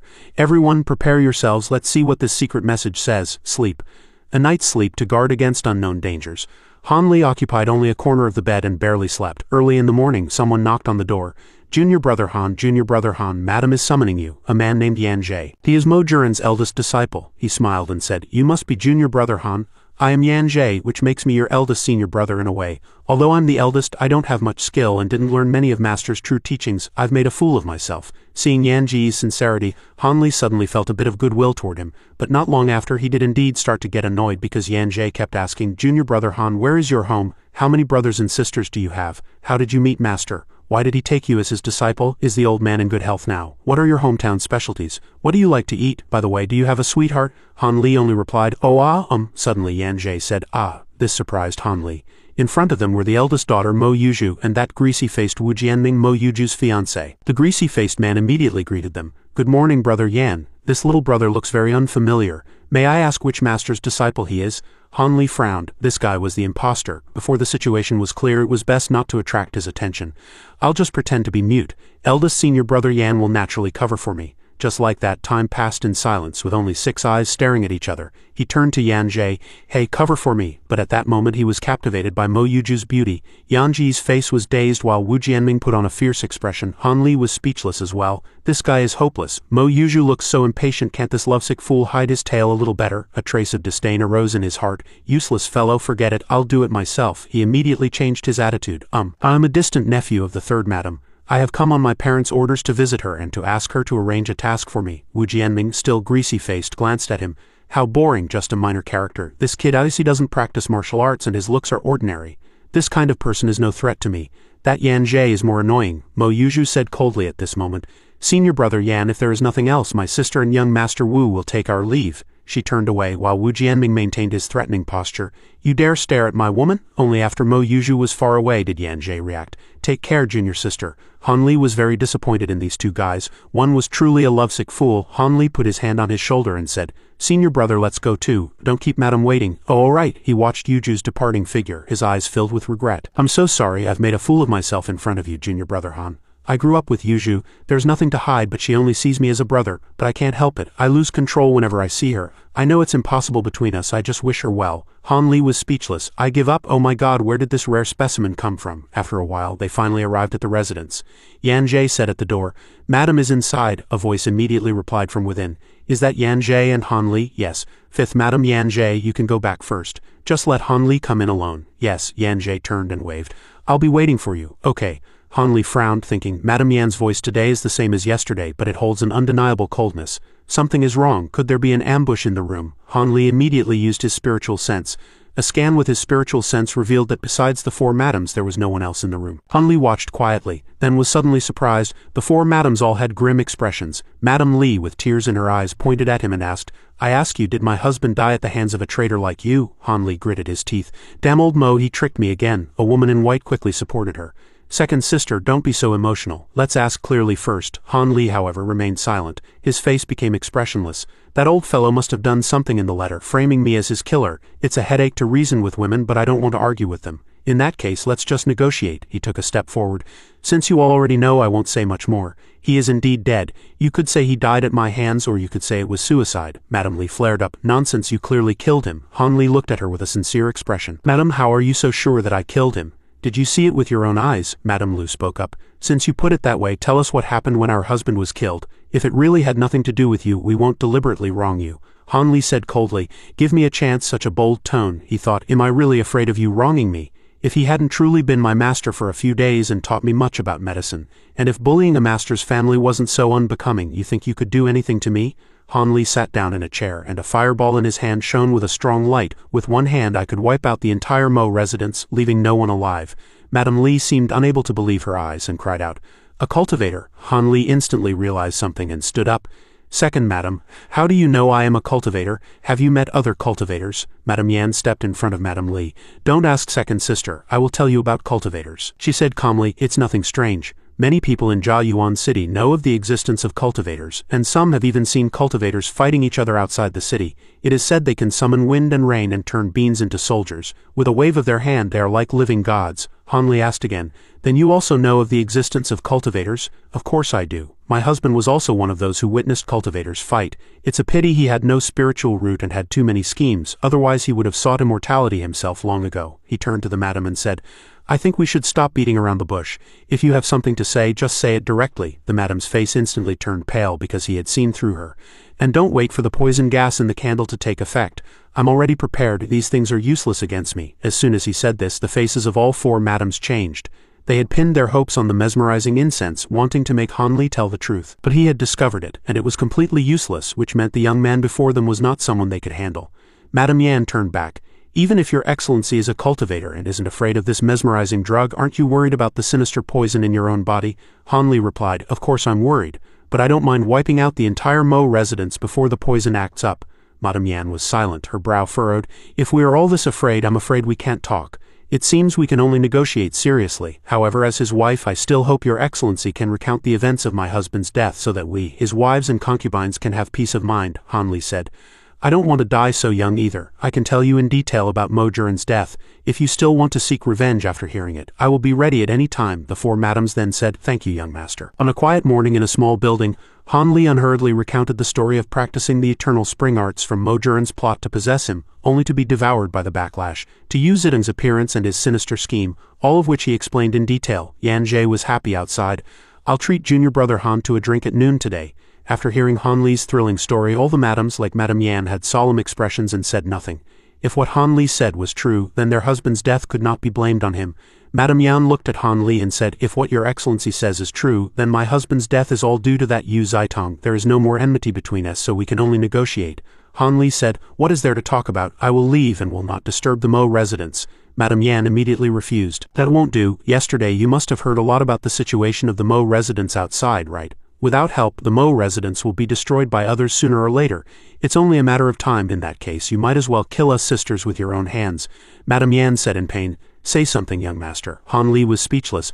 My God, just now they wanted to kill me, and now they're suddenly acting pitiful. I finally know where that little vixen learned her tricks. Han Li said coldly, there's no need to put on such an act. What are you really thinking? Just say it directly. The madams looked at each other, and then Madame Yan said, forget it. She immediately returned to her original appearance. Since your excellency doesn't want to beat around the bush, then we sisters will be direct with you too. Han Li smiled, his aura imposing. This is the kind of person I want to negotiate with.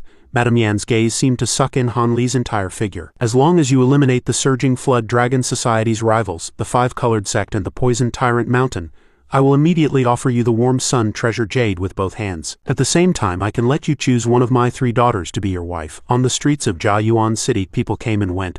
Madame Wang mocked, oh, aren't you a cultivator? What's so difficult about killing the leaders of 2 gangs? Han Li was displeased. What are you thinking? If cultivators could kill people wantonly, the 3 major gangs of Jiayuan City would have been finished long ago. He proposed his conditions. I will give the Mo residents 2 choices. 1, I help them take their money and flee far away, living in seclusion. 2, I can kill one of the leaders of those 2 gangs for them. This is the greatest concession I can make. Back at the inn, Sun Ergo had a serious face and kept saying, young master, you're finally back. I have something important to report. Contrary to his urgency, Han Li said calmly, if you have something to say, just say it. Don't be so mysterious, he said unhappily. It's not that I'm being deliberately mysterious. It's just that something really happened. Sun Ergo cautiously and probingly asked if the young master knew about cultivators. I received reliable information that a group of immortals is currently holding an ascension assembly outside Jiayuan City. It's said that by participating in this assembly, even ordinary people can become one of the immortals. Han Li was stunned. What? Immortals? Ergo quickly confirmed. That's right, a kind of immortals who can ride clouds and mist, summon wind and rain. If not for people with great fortune, how could one easily see an immortal? He continued. A few guys from my gang went to the West District to do business a few days ago, but they were soundly beaten by the other party. He was hiding in a cave in the forest to avoid his enemies, when suddenly a huge twin-headed monstrous eagle descended from the sky, scaring them out of their wits. He used the tortoise breath art to feign death, and before he passed out he saw a pair of immortals talking on the eagle's back. That's how he found out about the Ascension Assembly. Ergo lowered his voice and leaned close to Han Li's ear. After this matter was reported to the gang, an immediate gag order was issued. Han Li calculated in his mind, this is a great opportunity. If I can participate in this assembly, I won't have to grope around like a blind man anymore. He pressed, do you know the time and place? But Ergo clutched his head in frustration. I don't know, it's now a top secret. Seeing this, Han Li didn't ask further and turned aside to ponder. Tisk, the information son Ergo has is definitely not accurate. To participate in this cultivator assembly, I must have more information. But he called out to son Ergo, who was startled and replied, at your service. Han Li looked at him and smiled. I'm very satisfied with your work these past few days, especially this last piece of information. It's a great contribution, so I plan to give you a big reward. Ergo's eyes immediately lit up, saliva dripping, and he rubbed his hands waiting for the reward, but he still said humbly, yeah, thank you, young master. This has cost you again, hee. Han Li squinted his eyes and asked, I won't give you money, but are you interested in becoming the leader of the 4 levels gang? This made him shiver in fear. What? What? He waved his hands repeatedly in refusal. Young master, don't joke around. What ability do I have to be a gang leader? So what? If I say you can do it, you can do it. Then he added, do you want to be a hoodlum for the rest of your life? This made him fall into deep thought. Well, he gritted his teeth and asked himself, damn it, why can't I do it? Then he immediately turned around and agreed. All right, young master, I agree. Han Li said with satisfaction, very good. But he didn't forget to ask, but how can I subdue the gang leader and the 3 grand protectors in the gang? Han Li looked at Ergo and smiled with confidence and pride. Subdue them? Hee, is that necessary? Can't we just kill them all? He handed Ergo the soul summoning bell and then instructed him. Tell me the next time your gang leader goes out, when they're dead, you stand up and take over the 4 levels gang, he said to the person behind him. Let Ku Han go with you. Kill anyone who disobeys. Han Li smiled sinisterly. As for the one who saw the immortals, bring him here unharmed. Go do a good job. The next time I see you, you'll be the leader of the 4 levels gang. Ergo also laughed along. Hee, don't worry, young master. Standing by the window, a whistle sounded. Phew, the little golden bird flew over quickly and landed on Han Li's finger. He smiled and said, little cutie. Chirp, chirp, he ordered. Follow the person who just went out. If he tries to escape the city, tell me immediately. Not long after, the afterglow of the sunset gradually enveloped the West City at the Shaoshang courtyard. Recently, the leader of the 4 levels gang, Shen Chongshan, had become infatuated with Xiao Jinji of the Shaoshang courtyard, bringing his 3 grand protectors to see her almost every afternoon. In the courtyard, a man was eating slowly under the watchful eyes of the crowd. The leader of the 4 levels gang, Shen Chongshan, frowned and glared at him with a threatening look. HMPH, what are you HMPHing about? Hurry up and eat. If you dawdle any longer, I'll wring your neck. The grand protector, the poison hand scholar Fan Li, stood behind and chimed in. If you have to blame someone, blame yourself for suddenly bringing food in. Xiao Jinji leaned against Shen Chongshan's embrace and persuaded him. Master, don't bother with that kid, let's drink, he said lecherously. Hee. All right, the subordinate immediately threw him a few copper coins. Hey, get lost, it seems there's no poison in the food. This kid is just a newcomer. He caught them in a panic. HMPH. Thank you, master. Then the gang leader, with one arm around the beauty and the other raising a cup, shouted, Come brothers, let's drink until we're drunk today. The 3 of them clinked their cups and drank heartily. After a while, a loud bang came from the room. The servant called out in a panic, Master, are you all right? A voice came from inside. It's all right. Master Shen is just a little drunk. That kid didn't suspect anything, so he just let it go. Oh, take your time. Who knew that in the spacious room the 3 ruffians had already died from vomiting blood? Their eyes wide open, the stranger stood there calmly. Spirit cleansing powder is really good stuff. Just 1 pill and you're immune to all poisons. He pursed his lips and mocked. You see, I've already killed them. You can reward me with 2 taels of silver. I'm so embarrassed. Han Li adjusted his hat. It's settled. Time to sleep. The food at this restaurant is pretty good. The next day in the Mo residence's council hall, Mo Kaihuan called out happily. Mother, you've called us here. Is there some good news? Madame Yan chided her dotingly. You girl, all you think about is playing all day. She smiled at her mother. Hee. The girl next to her also greeted her. Fourth, madam, she instructed. Today we are negotiating with Han Li. You all must be present. Kaihuan objected. Ah, what a hassle. You talk. What do you need us for? Madame Yan said sternly. Don't be willful. As soon as she finished speaking, the door of the room suddenly opened and Han Li's figure was stretched long on the ground. He glanced around. 4 women were quietly looking at the man. Among them he saw Kaihuan wink at him while Mo Yuju silently turned her head away. Han Li guessed in his heart, it's Mo Yuju and the little vixen. Since they were called here, they must have chosen the second path. Besides them, he was surprised to find another beautiful girl. This must be Mo Juren's illegitimate daughter Mo Fengwu. Madame Wang held the little girl tightly and teased, Young Master Han, stop staring at Fengwu so intently. Let's continue yesterday's topic. This made both of them blush. Han Li was stunned. Topic? What topic? He said seriously. I'm here to ask for your final decision. Will you leave here and live in seclusion, or will I kill one of your major rivals? Decide quickly. Madame Yan indicated she wanted to discuss it. Young Master Han, don't be anxious. We have decided to choose the second path, however we hope to change this condition, but he refused to budge. There's no room for discussion. I seem to have said that I don't want the madams to bargain. She turned to the girls. What do you think of my daughter's looks, young master? He immediately praised. Of course they are beautiful, national beauty, heavenly fragrance. It's not an overstatement to describe the young ladies as naturally beautiful. But I actually already know what she's trying to do. She took the opportunity to raise her voice and press her advantage. All right, our request is not excessive. As long as you can eliminate the leaders of the five-colored sect and the poison tyrant mountain, we will give you the treasure jade and we can marry all three of them to you. Madame Yan pointed at her daughters and said, as long as you agree they will be members of your Han family. Weren't you just looking at Fengwu? Fengwu was startled. Ah, then the other two also reacted in a panic. Mother, what are you saying? How can this be? Fourth, madam, she glared at them. Shut up, Madame Yan said angrily. Whoever dares to say more, get out of the residence immediately. Your mothers and I have already decided. This concerns the life and death of the Mo family. The three girls felt as if a basin of cold water had been poured over them. This time it wasn't a joke. They really had to sacrifice for their family. No matter how pampered they usually were, at this moment they had no say. This feeling was despairing. In any case, they didn't want to marry a complete stranger who looked very ordinary for the sake of others. Just when they thought their lives were about to reach a dead end, that kid unexpectedly helped them out. There's no need to force the young ladies, Han Li said firmly. I will not agree to your conditions. Although I, Han Li, am no saint, I am definitely not a person who covets beauty. I came to you indeed because of the sinister poison, but even if it's a deal, I won't take the risk. He was so angry his face turned purple and he repeatedly berated them. My life, I cherish it very much. What's wrong with you, these two women? Were you struck by lightning? Aren't you afraid of being struck dead for talking so big? Your two rivals suddenly died, and then I inexplicably appeared next to your house. Marrying three daughters at once, anyone can figure out that I'm the murderer. Offending an even more powerful cultivator, my life would be over. What's the use of your daughters being beautiful? She couldn't say a word. So the room was silent for a few seconds. Han Li announced, don't force the three young ladies anymore. I absolutely have no intention of looking down on the three young ladies. I will only kill one of the leaders. Once I get the warm sun treasure jade, I will leave immediately and will not disturb the Mo residence. The three girls were so moved their eyes turned red. Han Li's refusal, although it made Madame Yan's face look ugly, greatly increased the Mo sisters' good impression of him.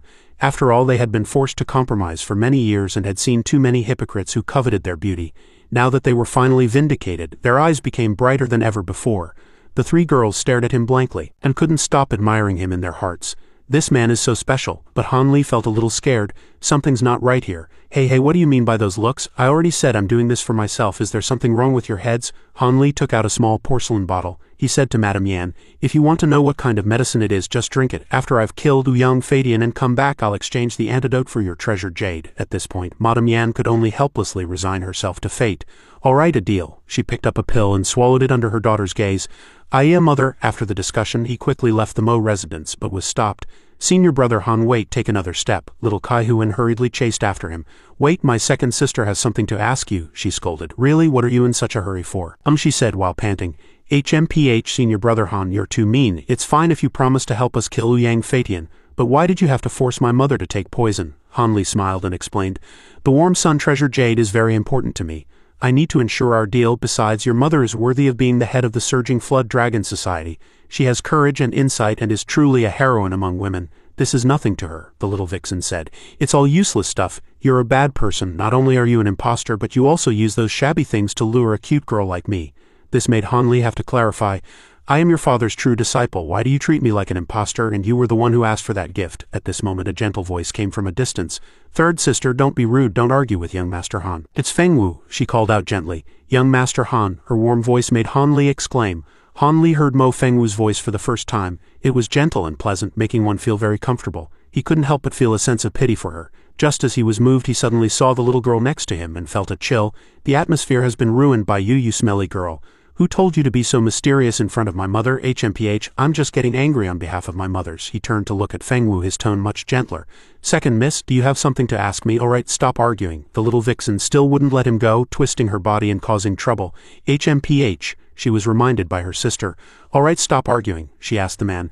Fengwu just wants to know if the sachet of the third sister was given by the young master. Did the young master receive my father's true medical teachings? Han Li answered honestly. It was indeed given by me, and I did learn a lot of Master Mo's medical skills and prescriptions. Is Miss Fengwu interested in this? Fengwu shyly expressed. Since I was young, I have been very interested in my father's medical path, and I have studied many of my father's insights and medical books.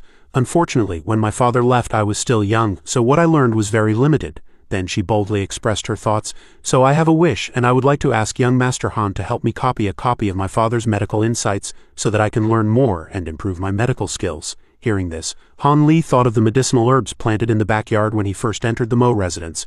It turned out that Feng Wu was the heir to Dr. Mo's medical skills. He looked at her generously. No problem. Tomorrow I will bring some of Master Mo's medical prescriptions to the second miss. Feng Wu seemed to be relieved. Thank you, young master, for your fulfillment. I am very grateful. Kai Huan stood aside and muttered, Why thank him? Those things belong to our family in the first place. Han Li thought angrily, You smelly girl, if it weren't for your second sister asking me, I wouldn't bother giving them to you. The scene once again formed a contrast. Han Li's gloomy atmosphere towards the little vixen. Third sister, don't talk nonsense, don't look down on the young master's kindness. And the infatuated look towards the second miss. Feng Wu takes her leave. Afterwards, Han Li watched the two young ladies leave. Feng Wu bowed politely while Kai Huan made a face at him. He sighed, continued to walk, but ran into someone. That person in the distance. Han Li's eyes widened in surprise. Mo Yuju, why is she here too? Yuju just frowned silently at him, her eyes filled with unspoken thoughts, and then walked past the man. Han Li's face turned pale, and he asked in confusion, a bewildered look in his eyes. HMPH, what does she mean by that look, he thought. Is she grateful to me, or does she hate me? He pondered for a moment, then exclaimed, Mum, I got it, but to his surprise the answer eluded him, and he gave up. Forget it, I still don't know, let's go home. But he didn't know that the girl was still staring at him, dazed. In a secret meeting place in Jiayuan City, a slaughter took place, with screams and shouts of kill echoing everywhere.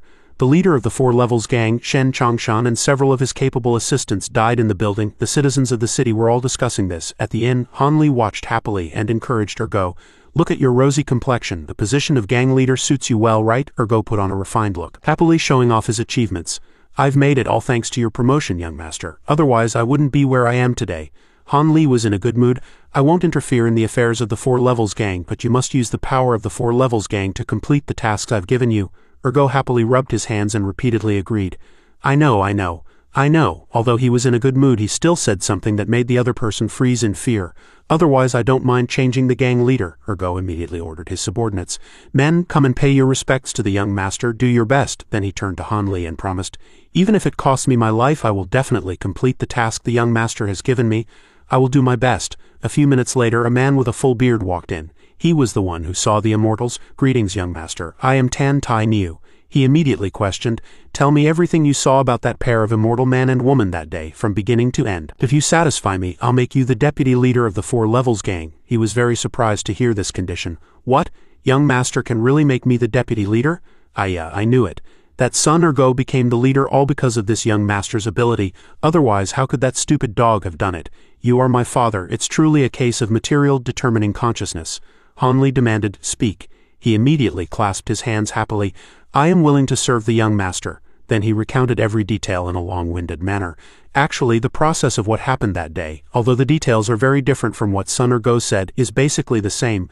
But later I thought about it carefully. That immortal goddess said that before participating in the Ascension Assembly you have to go to a place. Tan Dai Niu said with certainty, You have to go to a place called Tainan Valley first. A new piece of information. Han Li immediately asked, Where is Tainan Valley? Ergo frowned, but there's no such place in Jiayuan City.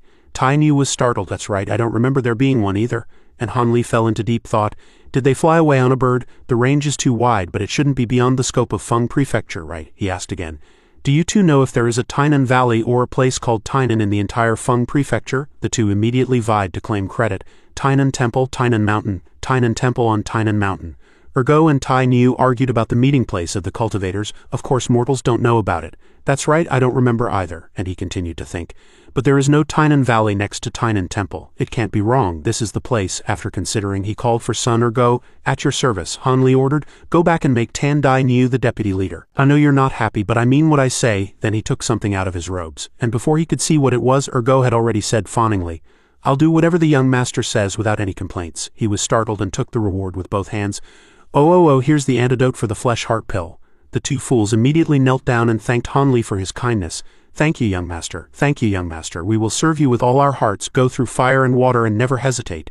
Young master is our second parent. but they didn't know that he also had his own plans. I must use both grace and power. In front of them I must establish an image of being fair in rewards and punishments, and my word is my bond, so that I can control them remotely. If they change their minds in the future, I'll just kill them and find another one. Han Li stood up. From now on I'll leave Ku Hun here with you. He walked over and adjusted the subordinate's clothes. But you can't use him to cause trouble, or you might bring disaster upon yourself. Ergo lowered his head and replied, I will definitely settle Lord Ku Hun properly. Please rest assured, young master. All right, go. He turned back and took a final look at the three people. His eyes were filled with determination. The purpose of Tainan Valley and the poisoned Tyrant Mountain are completely opposite, so I'll have to make 2 trips. I heard Ouyang Fadian is highly skilled in martial arts and is very cunning. I must be careful in this operation. Switching to the poisoned Tyrant Mountain, it was already late at night. This was the poisoned Tyrant Mountain, heavily guarded and full of masters. The master of the mountain, Ouyang Fadian, lived here all year round. Ouyang Fadian was not only highly skilled in martial arts but also very cunning. The man sat alone under the corridor enjoying the moon. The master of the poisoned Tyrant Mountain, the raging lion Ouyang Fadian, was also the one who instigated Mo Juran's sworn brother Ma Kongtian, leading to the division of the surging Flood Dragon Society. After his strength was greatly weakened, he sent his prized disciple, Wu Jianming, to be a mole in the surging Flood Dragon Society. As a seasoned veteran of the martial world who had climbed to the position of gang leader, he naturally had many family enemies who came to assassinate him. That's right, it seemed something was moving in the nearby bushes. A silver needle shot out, and he stood up in surprise and looked around. What? Ouyang Fadian had mastered the tyrant's armor, the top martial art in the martial world. His entire body was invulnerable to blades and spears, and even divine weapons could hardly harm him. So every time he encountered an assassination he would grin and taunt them. HMPH, come on. He laughed so hard he couldn't close his mouth. Ha ha. Then directly used his body to block his opponent's hidden weapons, enjoying the enemy's surprised and desperate expression, watching as the hidden weapons couldn't harm him, and then slowly torturing the opponent to death.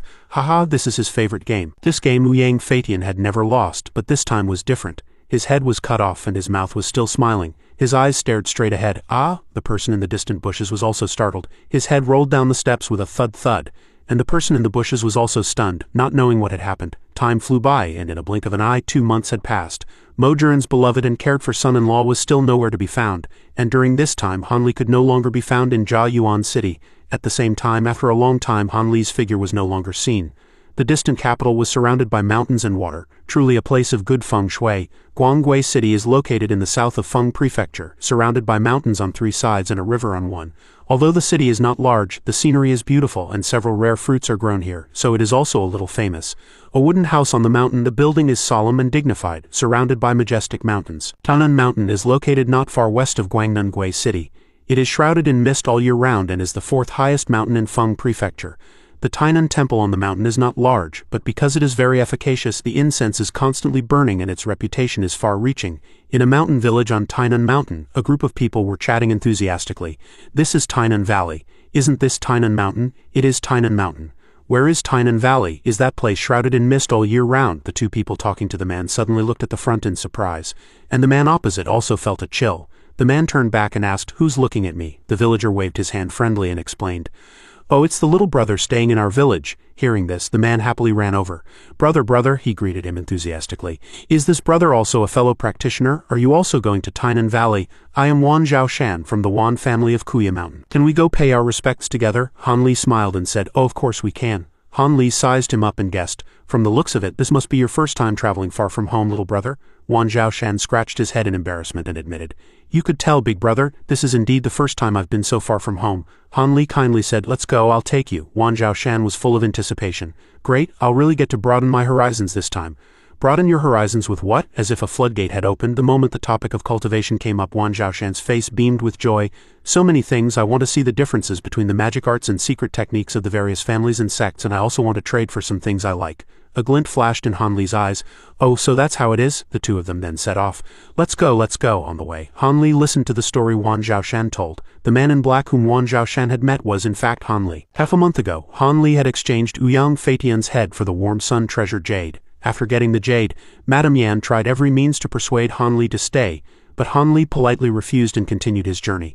The Mo family's greatest enemy has been eliminated.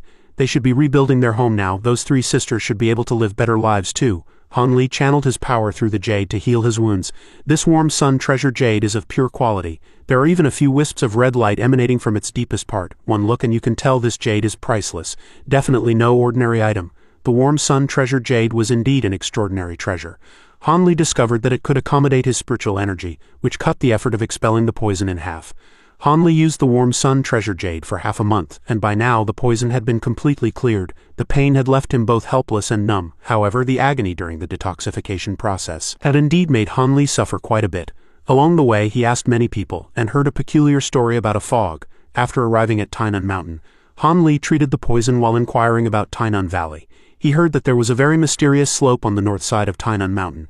It was shrouded in a thick fog all year round, so dense that you couldn't see your hand in front of your face. A few brave villagers had once walked into the fog only to find themselves lost.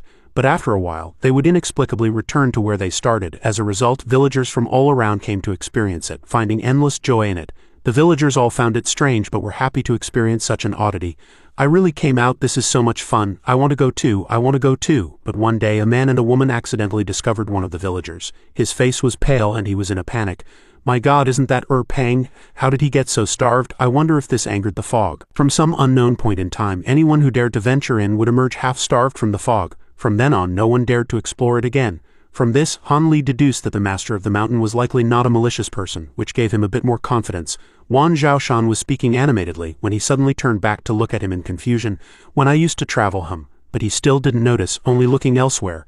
I wasn't sure before if that strange foggy slope was Tainan Valley, but after hearing what this guy said today it seems I was right. Now that the yin poison in my body is gone, I should be able to escape even if something happens. Wan Zhaoshan patted his shoulder, startling him. He turned to look. Hey brother, are you listening to the story of my travels? Han Li froze with an embarrassed look. So interesting. You're really too naive, Wan Zhaoshan casually said as if it were nothing. Do you even know who I am talking to me so endlessly? Han Li immediately replied, his sweet words pleasing to Wan Zhaoshan's ears. Of course, little brother's travel stories are brilliant and fascinating. It seems that despite your young age, little brother, you are a well-traveled person with great knowledge of the cultivation world. Wan Zhaoshan immediately brightened up again, patting his chest in affirmation. Yeah, of course, when it comes to all sorts of knowledge about cultivation there's nothing Wan Zhaoshan don't know. Wan Zhaoshan asked him, brother, is there anything you want to know? Feel free to ask me. Wan Zhaoshan had painstakingly searched for Tainan Valley to no avail. Now, having met Han Li who generously showed him the way and acknowledged him, willing to listen to him speak, he suddenly developed a great liking for Han Li and began to ramble on about cultivation knowledge. Wan Zhaoshan was now sharing his knowledge. When it comes to cultivation, the first thing you need to know is what stage you are at. For example, cultivators are divided according to their realm. It is divided into 3 stages: the lower realm, the middle realm, and the upper realm. The lower realm includes 5 levels: chi refining, foundation establishment, core formation, nascent soul, and spirit transformation. The middle realm has 3 levels: void refining, body integration, and Mahayana. As for the upper realm, there is actually only 1 level left, which is tribulation, transcendence, and ascension. Each time you advance a realm, it means your lifespan doubles. If you succeed in transcending the tribulation, you can ascend to the immortal world and live as long as the heavens and earth. After hearing this, Han Li was too shocked to believe it. What? Impossible. Wan Zhaoshan sighed helplessly and said to him, of course it's possible, it's just that cultivation isn't that easy. Just talking about the lower realm, no one in the entire state of you has ever cultivated to the highest stage, spirit transformation. At this moment his eyes were unusually clear, filled with determination. However, if you succeed in foundation establishment, living to be 200 years old is very normal. If you're lucky enough to succeed in core formation, you can live to be 400 or 500 years old. If you have heaven-defying luck and form a nascent soul, you can extend your life by 1,000 years. Han Li was astonished when he heard this, thinking to himself, what, 1,000-year lifespan? Wouldn't that make me a 1,000-year-old turtle? As Wan Zhaoshan spoke, he clenched his fist. A 10-fold increase in lifespan, tisk tisk, I'm so envious. Meanwhile, he covered his face and gave a wry smile. Oh no, I can't say that. What if I'm lucky enough to achieve it? Wouldn't I just be cursing myself? Then he turned his head, admiring his knowledge. This has truly been an eye-opener for me. It is truly a blessing to meet someone as enthusiastic and like-minded as you, little brother. Hearing this, Wan Zhaoshan also proudly agreed. I know even more than this. I can't speak for other places, but I am very familiar with the cultivation world of the state of Yu. He continued to share the knowledge he knew with him. In the state of Yu, there are a total of 7 major and minor cultivation sects. They are the Masked Moon sect, Yellow Maple Valley, Spirit Beast Mountain, Clear Void sect, Saber Transformation Dock, Heavenly Imperial Fortress, and Giant Sword sect. Among them, the Masked Moon sect is the strongest, followed by Spirit Beast Mountain. The moment he heard what he said, he was astonished. Of course, speaking of which, we must mention spiritual roots. Everyone knows that only those with spiritual roots can cultivate. Spiritual roots are usually divided into the 5 elements: metal, wood, water, fire, and earth. There are also mutated spiritual roots such as snow, ice, and dark. People with a fourth or fifth attribute are called pseudo-spiritual roots and have the worst aptitude. People with a second or third attribute are called true spiritual roots, and their cultivation speed is relatively fast. People with only one spiritual root are called heavenly spiritual roots, which means they are the favored children of heaven. Such a person's cultivation speed is 2 to 3 times faster than others, and they can form a core without encountering any bottlenecks. It truly makes other cultivators envious. He spoke tirelessly, his mood still filled with excitement and joy. People with spiritual roots are rare to begin with, and those with true spiritual roots are even rarer. This is also the reason for the gradual decline of the various cultivation sects. Later, everyone discovered that people with spiritual roots were more likely to produce offspring with better aptitude. Thus, the various sects allowed their disciples to marry and have children, which over time led to the formation of cultivator families. Along the way, Wan Zhaoshan told Han Li everything he knew. Han Li also felt very lost after hearing it. This was also the first time Han Li had learned so much about the cultivation world. But I was just about to ask, but he was looking ahead without paying attention. But there's still one thing I don't understand, he pointed ahead. We're here, but the mountain path is really short. Before them was that mysterious fog. We're here, this is the entrance.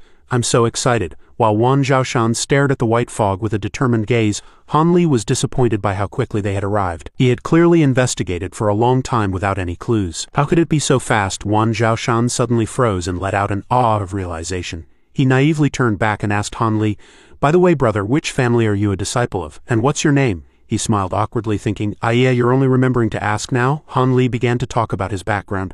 "I'm ashamed to say I'm not from any family. I've always been a lone cultivator. We've already reached the gathering place for cultivators. If I impersonate someone from another family, I'll easily be exposed." However, Wan Zhaoshan didn't look down on him. Instead, he happily and amicably said, "Oh, so you're a rogue cultivator? No wonder you don't even know the basic knowledge," he admonished. "You can't look down on rogue cultivators. Rest assured, my Wan family's ancestors were also rogue cultivators. Big brother, just call me Zhaoshan from now on. My name is Han Li. I am indeed new to the cultivation world. I hope brother Zhaoshan will guide me more in the future." He suddenly remembered something and asked Han Li, "By the way, this Tainan assembly is a trade fair held for the juniors of our Feng prefecture. Big brother Han, what did you bring?" Before Han Li could answer, he blurted out countless treasures.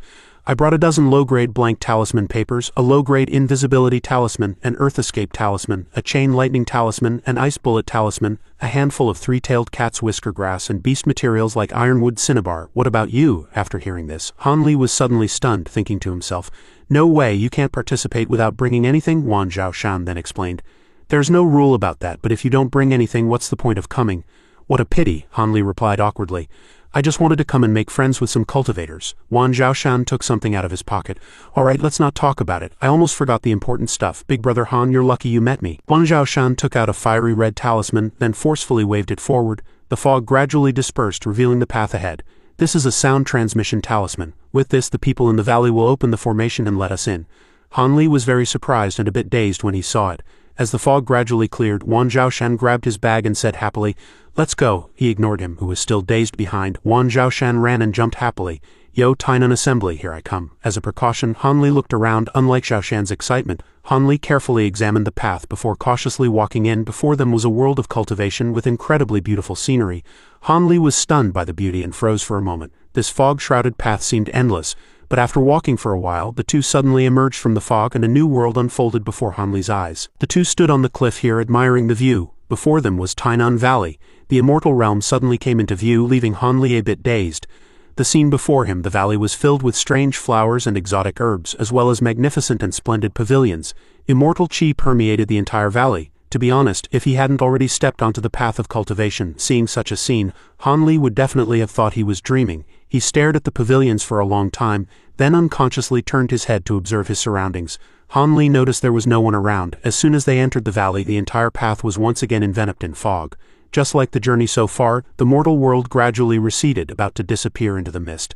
The peculiar and colorful scenery of the cultivation world was in full bloom, as if inviting Han Li. He did not refuse and naturally followed. "I'm finally here. This is the world of cultivation." Han Li made up his mind. "Tainan Valley, here I come." Just as he thought that, the call came from the distance. "Big brother Han, over here, over here." Han Li walked over to Wan Zhaoshan's side. He smiled and pointed at the person opposite them. "Let me introduce you. This is the green-faced true man of Tainan Valley. He is a very close friend of my father's. This Tainan assembly is hosted by him and several other seniors." The old immortal green-faced true man with his green skin and serious expression looked at him. When it was Han Li's turn, Zhao Shan introduced him. Martial uncle, brother Han is someone Zhou Gang met outside the valley. Although he's a rogue cultivator, we get along very well. Please take good care of him, martial uncle. He squinted his eyes and sized up the young man. Little friend Han's wood attribute cultivation technique is not bad. To have reached the 8th layer at such a young age is a level rarely seen even among the disciples of immortal families. Han Li politely cupped his fists and bowed. You flatter me, Elder Qing. I was just lucky. Then Elder Qing pulled Zhao Shan aside and scolded him. You rat, the others from your family arrived long ago. They're very worried about you. Zhao Shan cried out in pain, complaining under his breath. Not 7th sister and 9th brother, right? I'm most afraid of their nagging and they put on that pleading look. Can I not go? Elder Qing frowned. What do you think? Seeing his martial uncle being so strict, he sighed. Of course not, nephew, at your mercy. His gaze shifted back to Han Li. You kid are really bold, just running around like that. I get it. If you had met some unscrupulous cultivators on the way, you wouldn't have made it here even if you had several lives. Hearing this, he felt a little guilty. Yeah, is he hinting at me? After speaking, he put his arm around Zhao Shan's neck and walked away. Let's go. Zhao Shan only had time to wave his hand and call out, big brother Han, you come over too. I still have to introduce you to them. Han Li raised his hand and waved.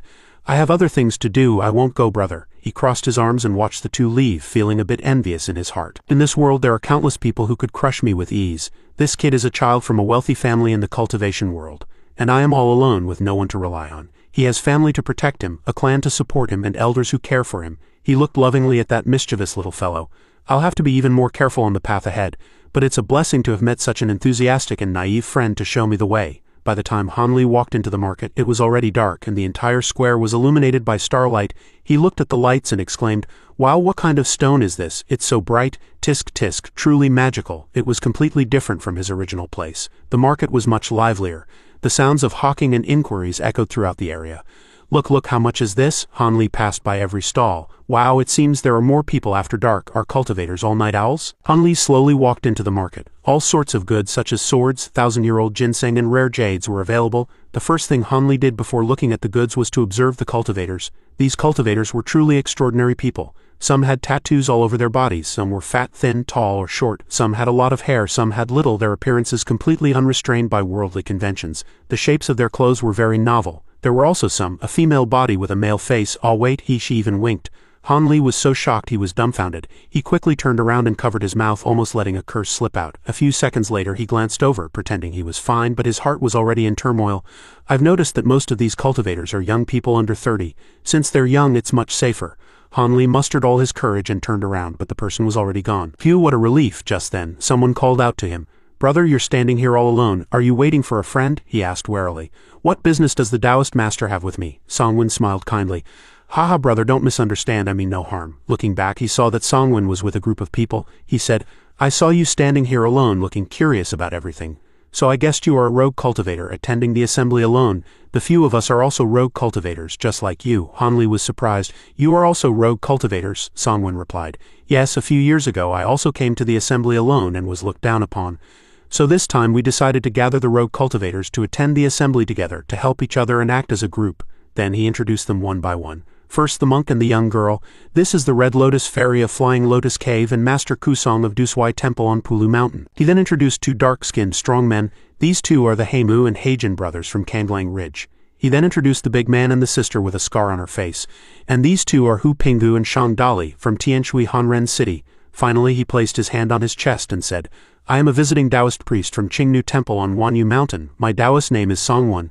I am the founder of this small group and have been temporarily elected as the leader by everyone, unworthy as I am. Pinggu heard this and said, If it weren't for Taoist Master Songwon taking care of us, my husband and I don't know how many disdainful looks we would have had to endure. Songwon waved his hand humbly. Madam Hu, you're too kind. This is what I should do. Then she invited Han Li. Little brother, you should join us too. He didn't answer right away, thinking to himself. So that's how it is? It seems being a lone rogue cultivator is indeed difficult. This Taoist priest has some charisma, seems upright, and his skills are strong. Being with these people indeed has only benefits and no drawbacks. After calculating, he agreed. Since we are all rogue cultivators, and it's good to act together, I, Han Li, will temporarily join you. At that, the whole group cheered for the new addition. Great, with Brother Han joining, our group's strength has increased by another point. Although Songwon was happy, he didn't forget to remind him. Then I will briefly explain some points of caution. If Brother Han wants to participate in trading, the first way is to barter. Han Li was quite surprised by the subsequent rules. If you don't have what the other party needs, you can also exchange it for money. Han Li said happily. So you can use money too, that's much more convenient. Songwon let out an "oh," and he smiled. It seems Brother Han has prepared a lot of spirit stones, that's great. But this market is a mixed bag. Brother Han must take good care of your spirit stones, don't let others steal them. Songwon handed him a yellow paper and said, "This talisman is the key to breaking the restriction on the small building. Our lodging is the pavilion with green pillars to the east." Han Li reached out to take it. "If Brother Han wants to look around by himself, this Taoist talisman is for you." Han Li cupped his fists in gratitude. "Thank you, Taoist master." After speaking, Songwon took his leave. "Then we'll be leaving first. Brother Han, please feel free." He once again watched the group leave without saying a word, as if he no longer had any attachments, but he suddenly realized, "My God, what are spirit stones? What are spirit stones? What stone spirits? What are spirit stones?" Han Li walked straight into the depths of the market. "Let's go take a look." He looked around, searching. Han Li wandered through the market, investigating the items and prices at each stall, from the Snow Fire Talisman to the Fire Dragon Talisman. He also successfully chatted with a few cultivators and learned that spirit stones were the currency of the cultivation world. This spirit stone was a type of stone that contained the spiritual energy of heaven and earth, and it could help cultivators absorb spiritual energy and increase their cultivation speed. Due to years of overmining, it had become very rare, so it became the equivalent currency in cultivator transactions. Spirit stones have different attributes and grades and are sought after by all cultivators. And such a good thing Han Li didn't even have half a piece of. He stood at the crossroads of his life. He sighed with regret. "Spirit stones are something I've never heard of. There are so many things I don't know. In that case, all the silver I saved before was for nothing. I'm too poor. I'm now penniless, utterly broke. This feeling of being even poorer feels like I'm back at 10 years old." Suddenly, he passed a noisy crowd. "Wow, so amazing, a high-grade spirit talisman." This caught Han Li's attention.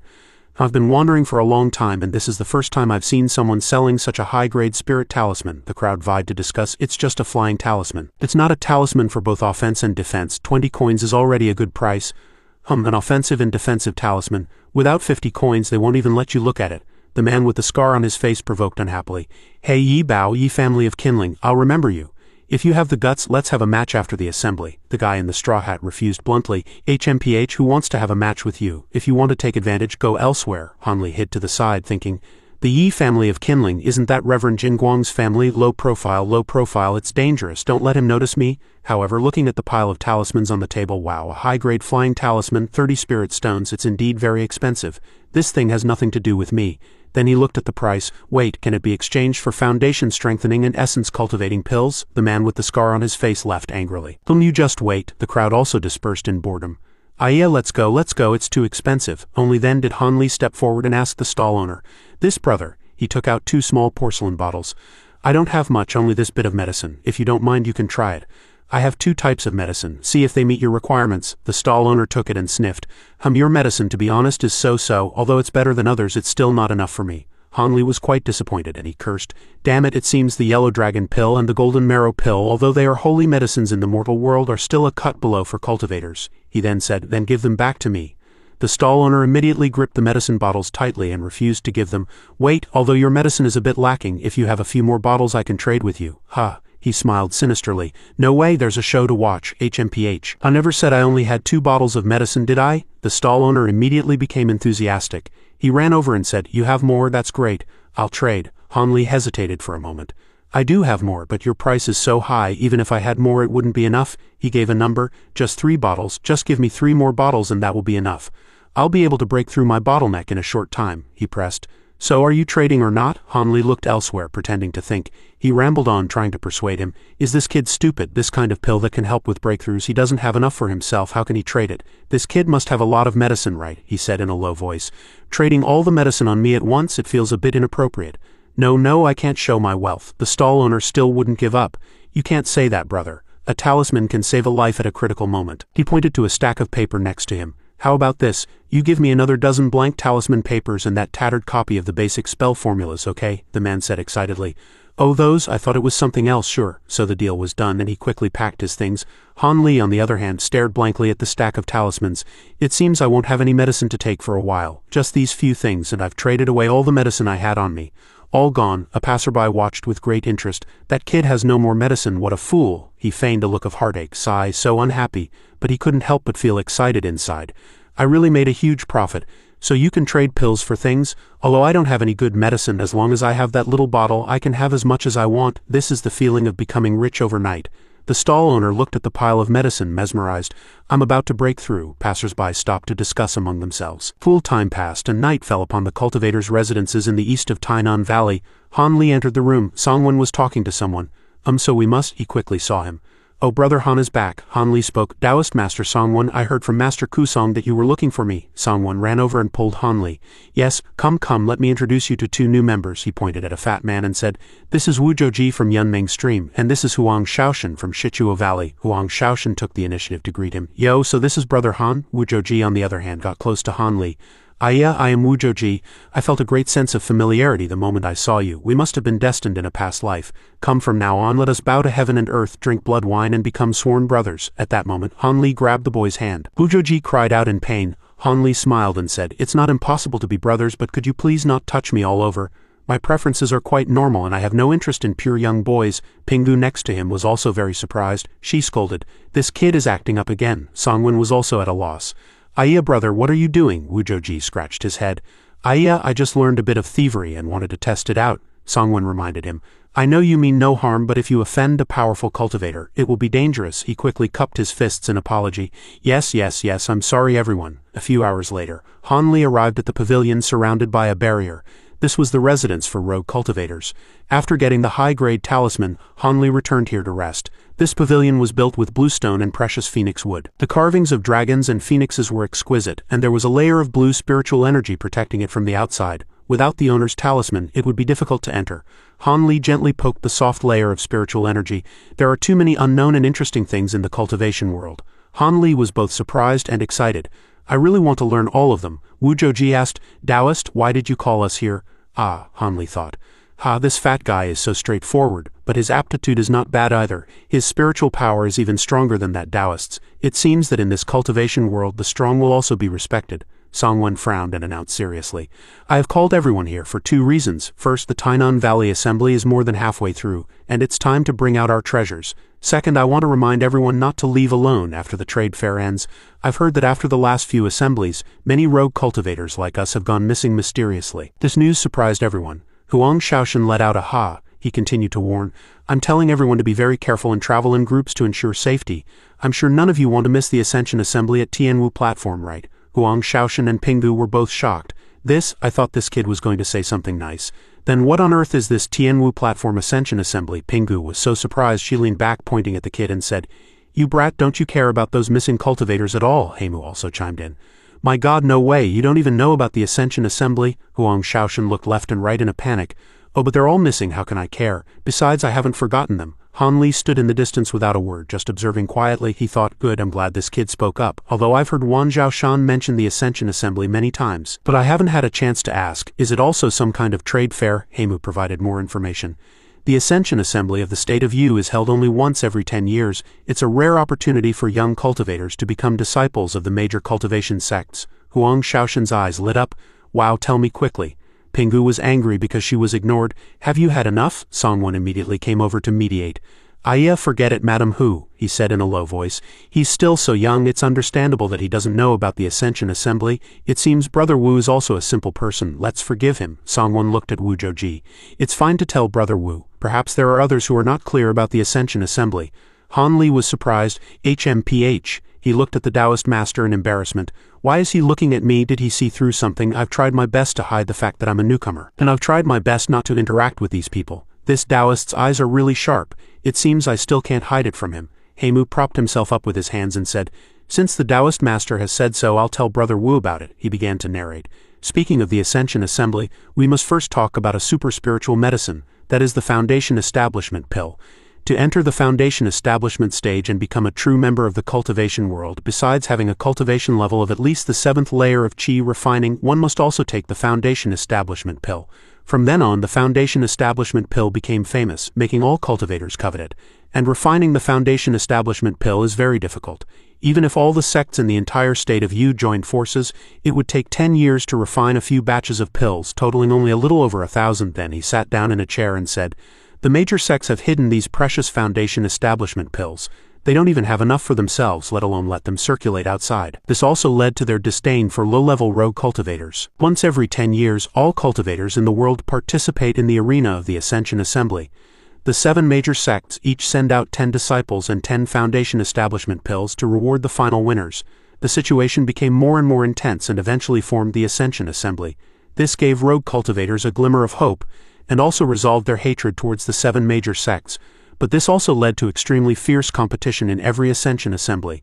Huang Shaoxin said excitedly, "Wow, if I succeed, can I join a major sect too?" Pingu immediately pulled him back to reality. "In your dreams, with your level, you'll either get injured or die." As she spoke, her face turned pale.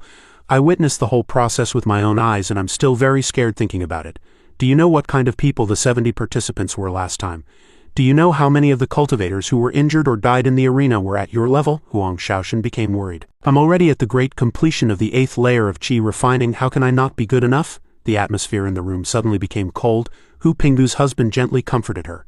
"Sai, it's all right." After a while, she continued, "Anyway, my husband and I don't plan to participate even if we practice for a lifetime. If you have great ambitions, I'll tell you something even more terrifying, so you won't die without knowing how." She recalled the cruel scene of that year, and enduring the pain in her heart advised these young people, participants of the Ascension Assembly must be under 40 years old and can participate multiple times. The competition rule is a wheel battle, which is also the reason why the battles are getting more and more brutal. Besides having profound skills, everyone must also use their most powerful talismans, preferably to kill the opponent instantly to preserve their own strength.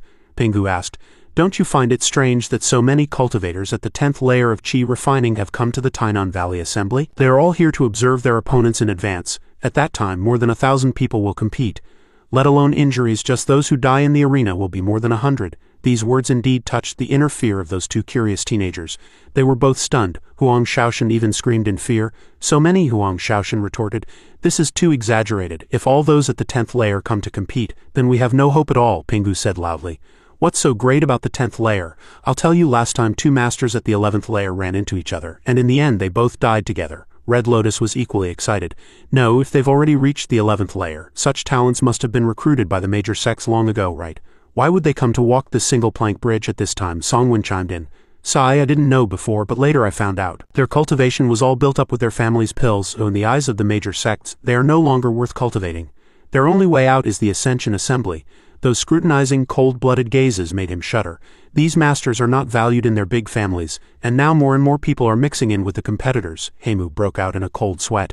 "No wonder I said the Ascension Assembly has become more and more intense recently. 10th layer, 11th layer. I've never even heard of them before, but now they appear one after another." Han Li listened for a long time before concluding, "So it's also fake that those cultivation sects used the Ascension Assembly to recruit disciples in the past. They were just trying to save some face." Pingu heard this and agreed. "Brother Han is right." Red Lotus still had the same tone. "The people they look down on are all much stronger than us. Are we rogue cultivators destined to be inferior to the disciples of cultivation families?" Songwen said gloomily, "Each of us, whether in terms of manpower or resources, is far inferior to them. Although I don't want to admit it, how many masters can emerge from us rogue cultivators? We are indeed far behind them." Heimu didn't say much more, just one sentence that made everyone panic. "Sai, you guys can stop thinking about it. What's the point of talking about the arena? So what if you get the foundation establishment pill? It won't change anything. I heard from a friend that even if we get the foundation establishment pill, how many of us can successfully establish our foundation? It's like fighting with our lives just for a slim chance." The room became dark and cold again. This, Songwen continued to mediate. Yeah, all right, everyone, don't be so gloomy. We're still young. If it doesn't work this time, there's always the next. There's still 10 years from now. Maybe the status of an entry-level disciple of an immortal sect is waiting for everyone." He tried his best to persuade them. "Now we must travel in groups, don't you all agree?" Everyone discussed among themselves. "Right, after hearing about those powerful guys, I'm really a bit scared to go alone. I will also continue to follow everyone. All right, let's team up." And Han Li was on the side, deep in thought, calculating. The Taoist master saw this and spoke. "Brother Han, does Brother Han also have plans? Let's act together. Let's go sell things first." He did not refuse and replied, "Oh, actually I brought very few things, but I've already traded them all." Songwen smiled. Yeah, so Brother Han is very lucky. "Then let's act together." Han Li refused. "Thank you, but I would like to wait until the trade fair is over before deciding." "No rush." Songwen was stunned. Huang Shaoxin was the same. "Hey, why not go together? I still want to spar with you." The Taoist master kept persuading Huang Shaoxin. All right, Brother Wu. Brother Han must have his difficulties. Brother Han just said he won't go with us now. He didn't say he won't go in the future, right?" Han Li followed his words. Taoist Master Songwen's words are exactly what I meant. You understand me so well. The Taoist master waved his hand. Not at all. Huang Shaoshan was not good at socializing, so he walked away. HMPH, I shouldn't have bothered. So Songwen and his group decided to set off. Then let's go. All right. And Han Li was still standing there thinking deeply. This Ascension Assembly sounds very intense, full of deception, but even so I can meet such a good team. Although it sounds fine, I always feel something is not right. It's like if I go with them, I will definitely regret it later. Am I being too nervous? He put his hands on his hips. But it's no wonder. Ever since I entered Tainan Valley, I've seen many masters and I have no advantages and know nothing. I'm getting more and more nervous. Suddenly a thought flashed through his mind. And this cultivation assembly is too dangerous. I can't take the risk without full confidence. But if that's the case, Han Li worried, do I have to stay in the qi refining stage for the rest of my life? The next morning he went to where Kusong was meditating.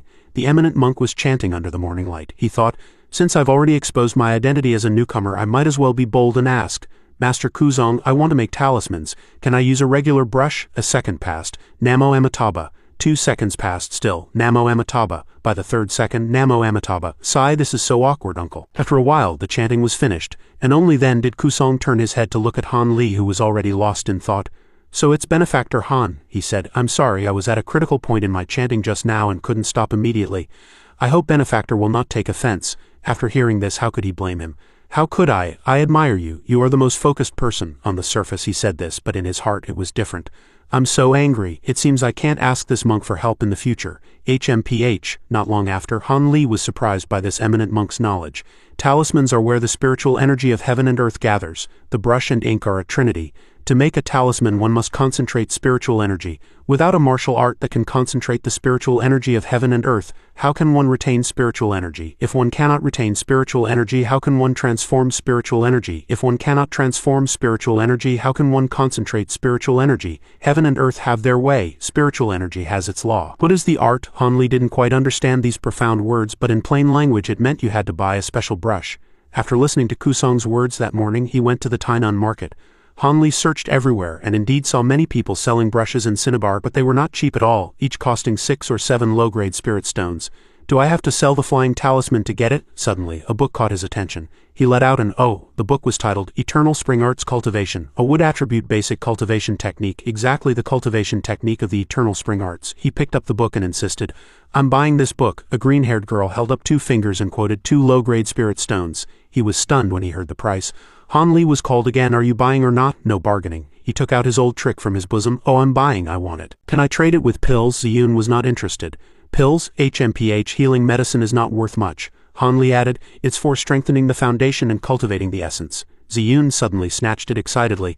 What, for strengthening the foundation and cultivating the essence? Let me see. Then she sniffed. The fragrance from the medicine bottle made her unable to part with it. Men and women should not touch. Suddenly a young girl threw herself into his arms, exuding a charming fragrance, making the young man blush shyly. He feigned a few coughs.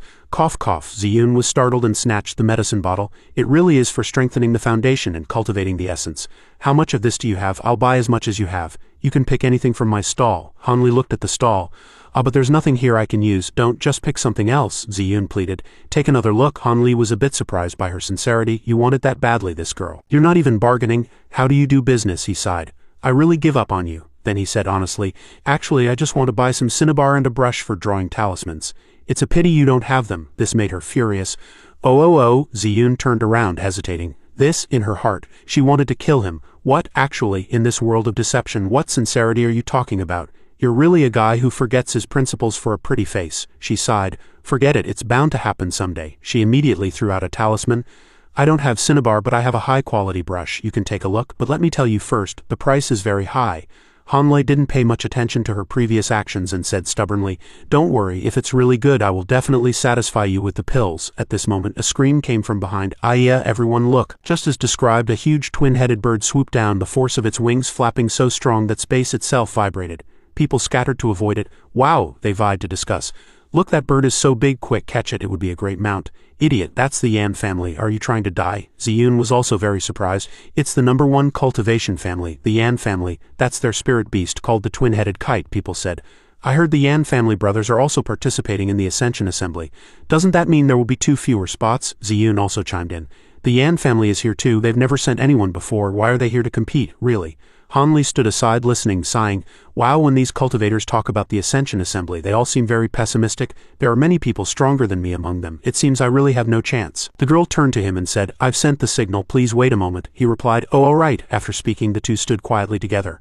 After a quarter of an hour, it was still just them. Suddenly, both he and she felt a bit awkward, both blushing and looking away. The ambiguous atmosphere was immediately broken by a loud noise. Sister, here you go. A big foot stomped heavily on the ground and the surrounding sand and stones jumped a few inches from the aftershock. He didn't care about others at all, just walked like that and bumped into someone. Wow, the victim turned around angrily and scolded.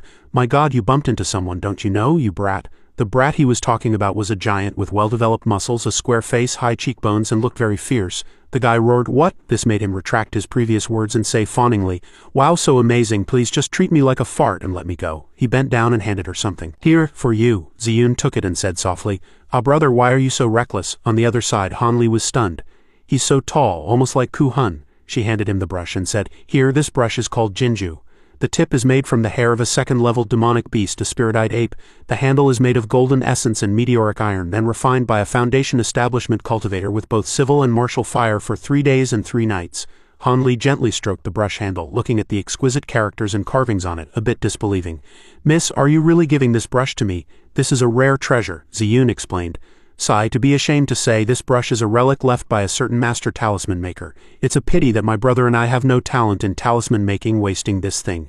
This time my brother wants to participate in the Ascension Assembly. His cultivation has hit a bottleneck, so he had no choice but to take it out to trade for medicine. Being mentioned by his sister, the tall man smiled very proudly. Han Li asked in confusion, why do I feel that everyone has hit a bottleneck at this Tainan Assembly? Ziyun explained, if it weren't for hitting a bottleneck, who would come to the Tainan Assembly and the Ascension Assembly? It's also because of this that pills that increase cultivation are priceless on the market and very precious, she suddenly laughed. Haha, so I don't know why you can just take them out to trade for things. By the way, she directly asked, all right, give me the pills, didn't you say you would satisfy me? Yeah, it seems our male protagonist knows he's been tricked. He was a bit stunned. All right, this was exactly trying to act calm, but his heart was in turmoil. Han Li was in great pain. Damn it, I lost so much. Reason and emotion fought fiercely. What did you lose? Didn't you say you can have as much of this thing as you want? But based on the market price, I lost. You underestimated its value. So what? It was free anyway. No, as long as I lose, I'm unhappy. Crazy. A talisman was placed on the table. The talisman was clearly written, and it seemed to be working, that's right. As soon as the talisman was drawn, it burned fiercely, then exploded. Not an ordinary explosion, but a big explosion that blew Han Li's hair away. Wow, he sat dazed in the ashes, his clothes burnt. How could this be? This is what happened. Han Li traded 3 bottles of yellow dragon pills and 4 bottles of golden marrow pills for the Jinju brush and a pack of high-quality 7-star grass. After that, he bought some cinnabar at another stall and immediately returned to his room to start the grand undertaking of drawing talismans.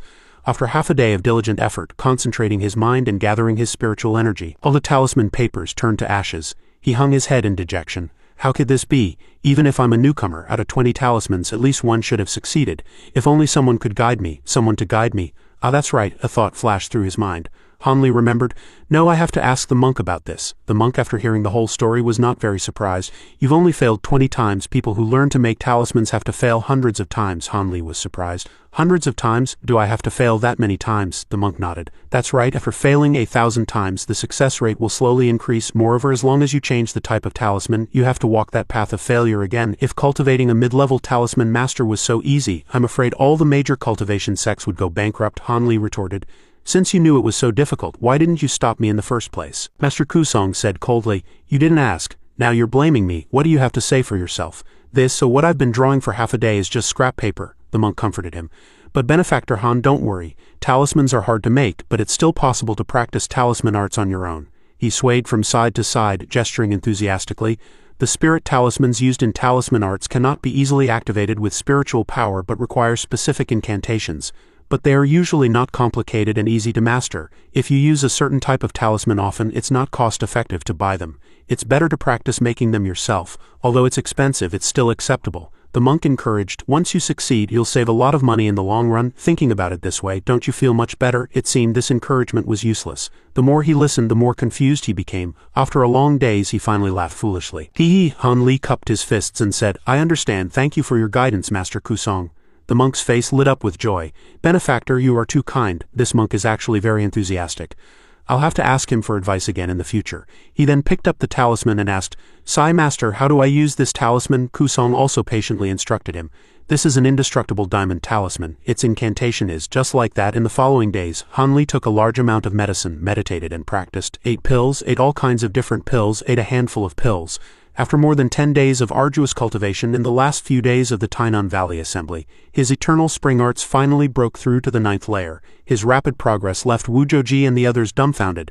Taoist Qingyun was even more surprised, praising Han Li as a prodigy among rogue cultivators. Not only that, every night, Han Li would go to a deserted place in the valley to practice the several magic arts he had just learned, such as quicksand art, freezing art, levitation art, multiplication art, sound transmission art, doppelganger art, invisibility art, and the most difficult earth concealment art, as well as control magic. Among them, the freezing art and quicksand art were quite difficult to practice. But since breaking through to the 9th layer, Han Li's progress had been smooth.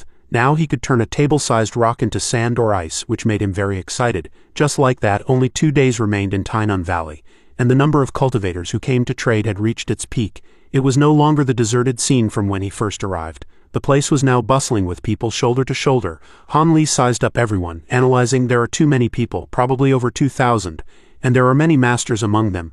Even though I've broken through to the 9th layer compared to so many people, I'm at best at a medium level, let alone making it into the top 70. He looked around, not missing a single person. I've almost finished my pills, might as well take a stroll and broaden my horizons. Heaven immediately granted his wish. A commotion came from the crowd. Who wants a dart that automatically tracks enemies? Come look at this pile of stuff, come quickly. 100-year-old iron essence snake scales. Han Li looked over. HMPH. The crowd shouted excitedly. Wow, wow, wow, they're fighting, whoa, ha ha. In the crowd, a red-faced burly man menacingly grabbed a chubby kid and threatened. Kid, are you messing with me on purpose? The kid stammered.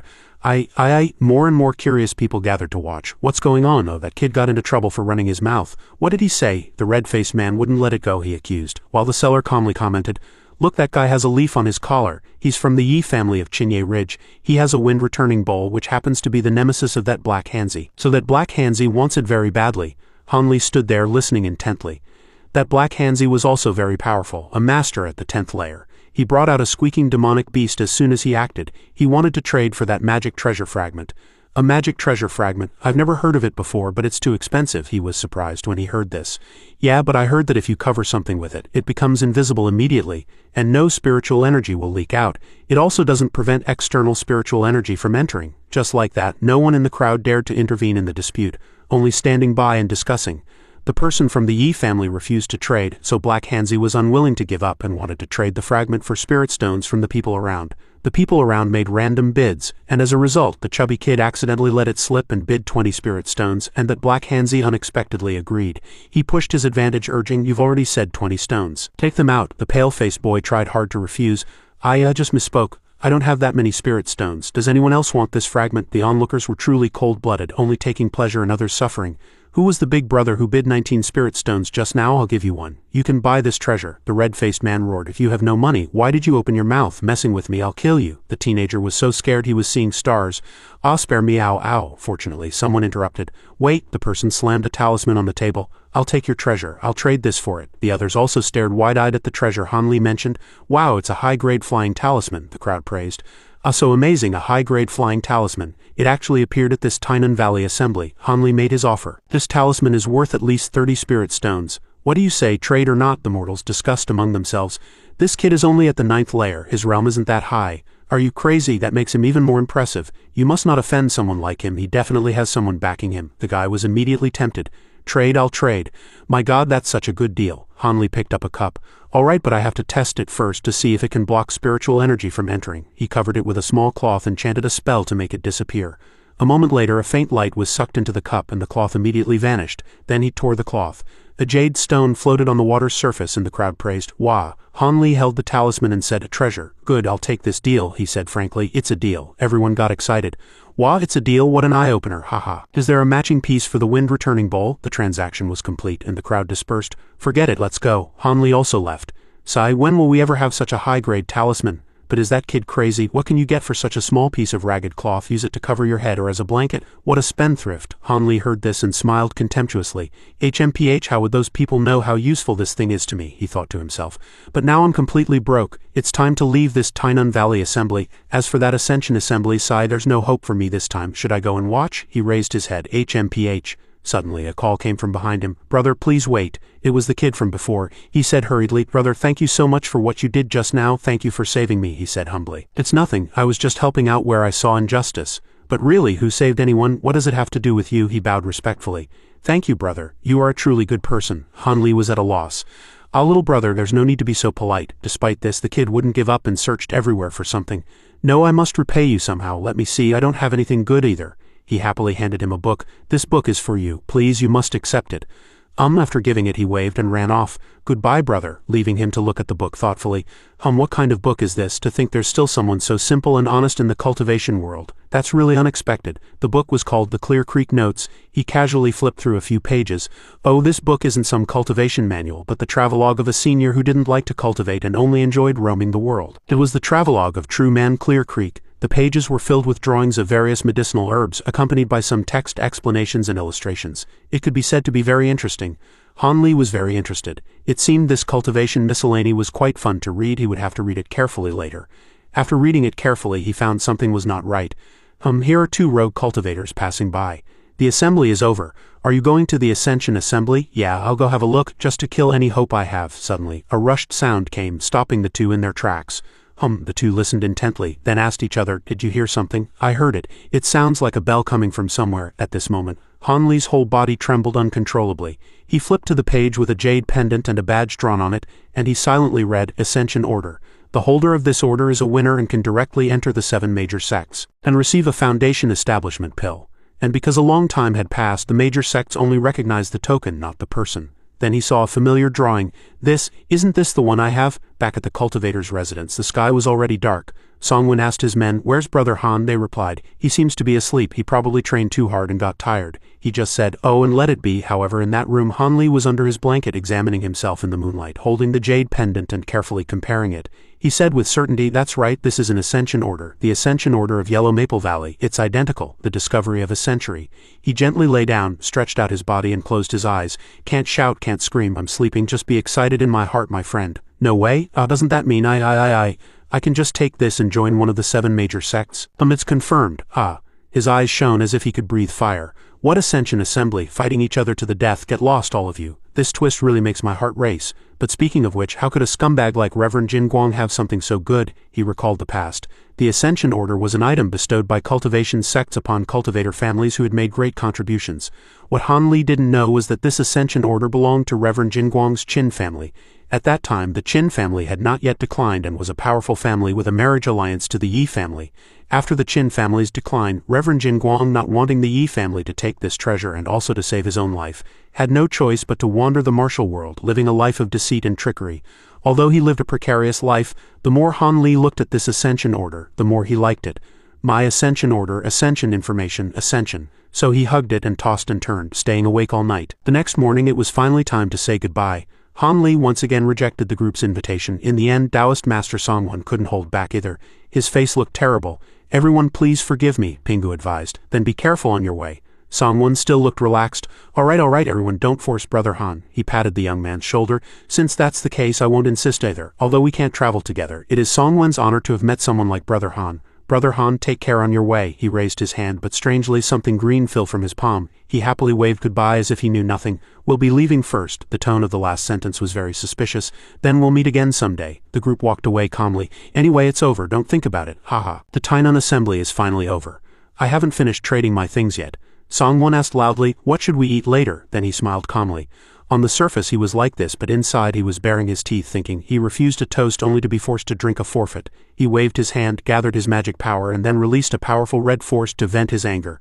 Seeing him standing there, the members of the group naively asked, "Taoist Master, what are you doing?" Songwon immediately regained his composure and smoothed his hair.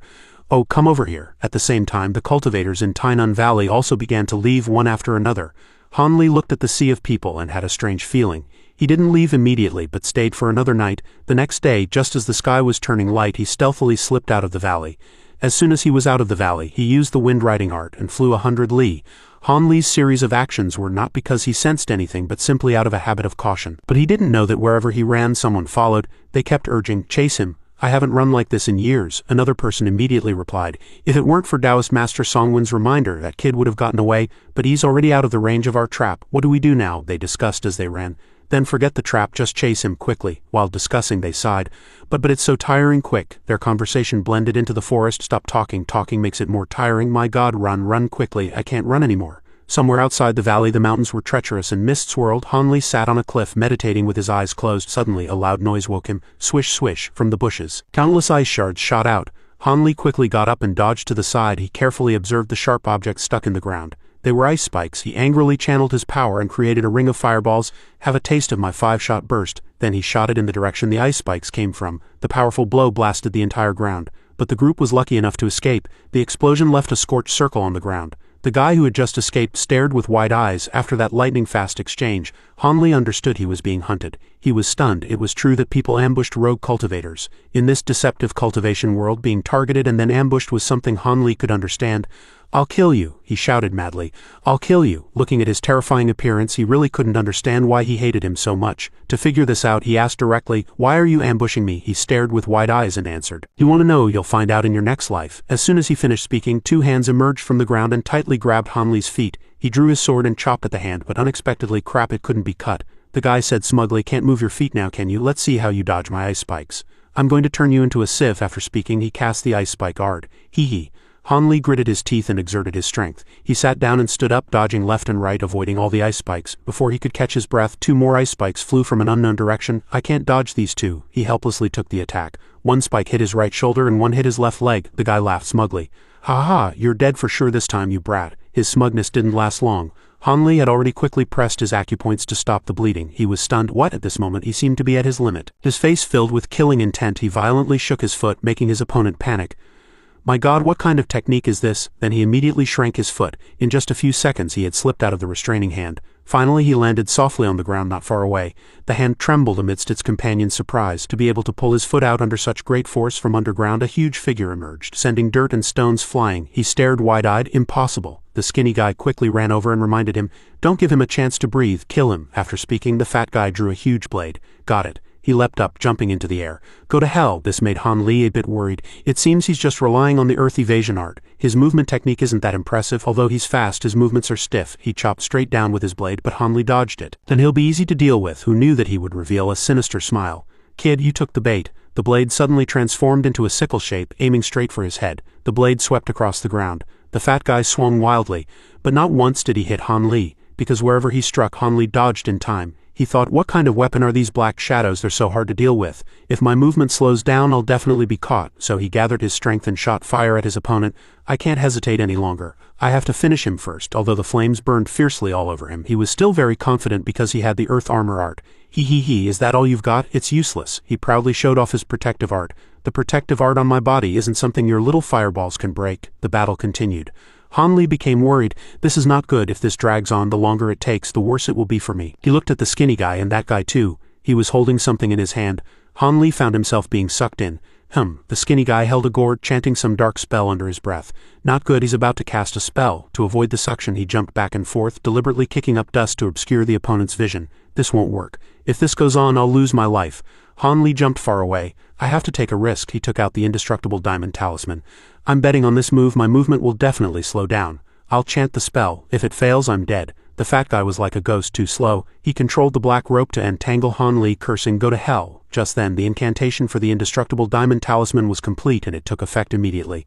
A golden magical light enveloped Han Li's body, protecting him from the evil art. He breathed a sigh of relief. That's right. At this moment, the 2 assassins were still in pursuit. Han Li blocked it. Damn it. The tall assassin quickly used his ultimate move, his whole body igniting in flames. He aimed at Han Li and said, have a taste of this move. Facing danger, Han Li thought, I don't know what move he'll use next. I can't let him get close. So the assassin lunged at Han Li, but he had already quickly jumped elsewhere. Not wasting any time, he leapt high into the air and unleashed his own move. Han Li used the quicksand art. His palms ignited in flames and touched the ground with extraordinary power. His move quickly split the earth and stones, heading straight for the assassin, making him cry out in surprise. Whoa! The tall assassin was hit by Han Li's palm and screamed in pain. My God! The other one was not to be outdone and shouted, hit him. Then he continuously shot spinning darts like rain, attacking Han Li. Han Li was annoyed by these assassins. He snorted and sat down. He took out his tool and activated a shield. Spiritual energy swirled around him, blocking the assassin's moves. The space became chaotic, filled with thick smoke. powerful spiritual energy surrounded Han Li, blocking all of the assassin's moves. The assassin refused to give up and continued to attack Han Li with a rain of moves. Han Li resisted with all his might. The skinny assassin ordered the tall one, "His shield is about to break. Push harder. We have to kill him before he can cast his spell. Hit him hard." The two assassins took turns attacking Han Li's shield, but at this moment, Han Li seemed to have activated some kind of spell emitting a strong light. The spiritual energy that had been surrounding him had turned green, and all of the assassin's attacks were cut in half. Seeing his attacks being broken in an instant, the assassin was surprised. He trembled all over, breaking out in a cold sweat, and stammered, "Th that." Han Li sat cross-legged. The powerful green spiritual energy emanated from his entire body. He lowered his head, only revealing his shining eyes. The guy shouted in fear, "A talisman treasure." Seeing this, the tall assassin turned and ran in fear. "Ah," he also shouted in a panic, "I'm out of here, help." Seeing this guy trying to run, Han Li's eyes were fierce and he frowned, HMPH, trying to run. Then he threw a sharp sword at the guy, saying, "It's not that simple with just one strike." Han Li accurately cut off the head of the fleeing assassin. The other one saw this and asked in a panic, "What?" He took out a talisman and said, "My God." He began to chant a spell in a panic.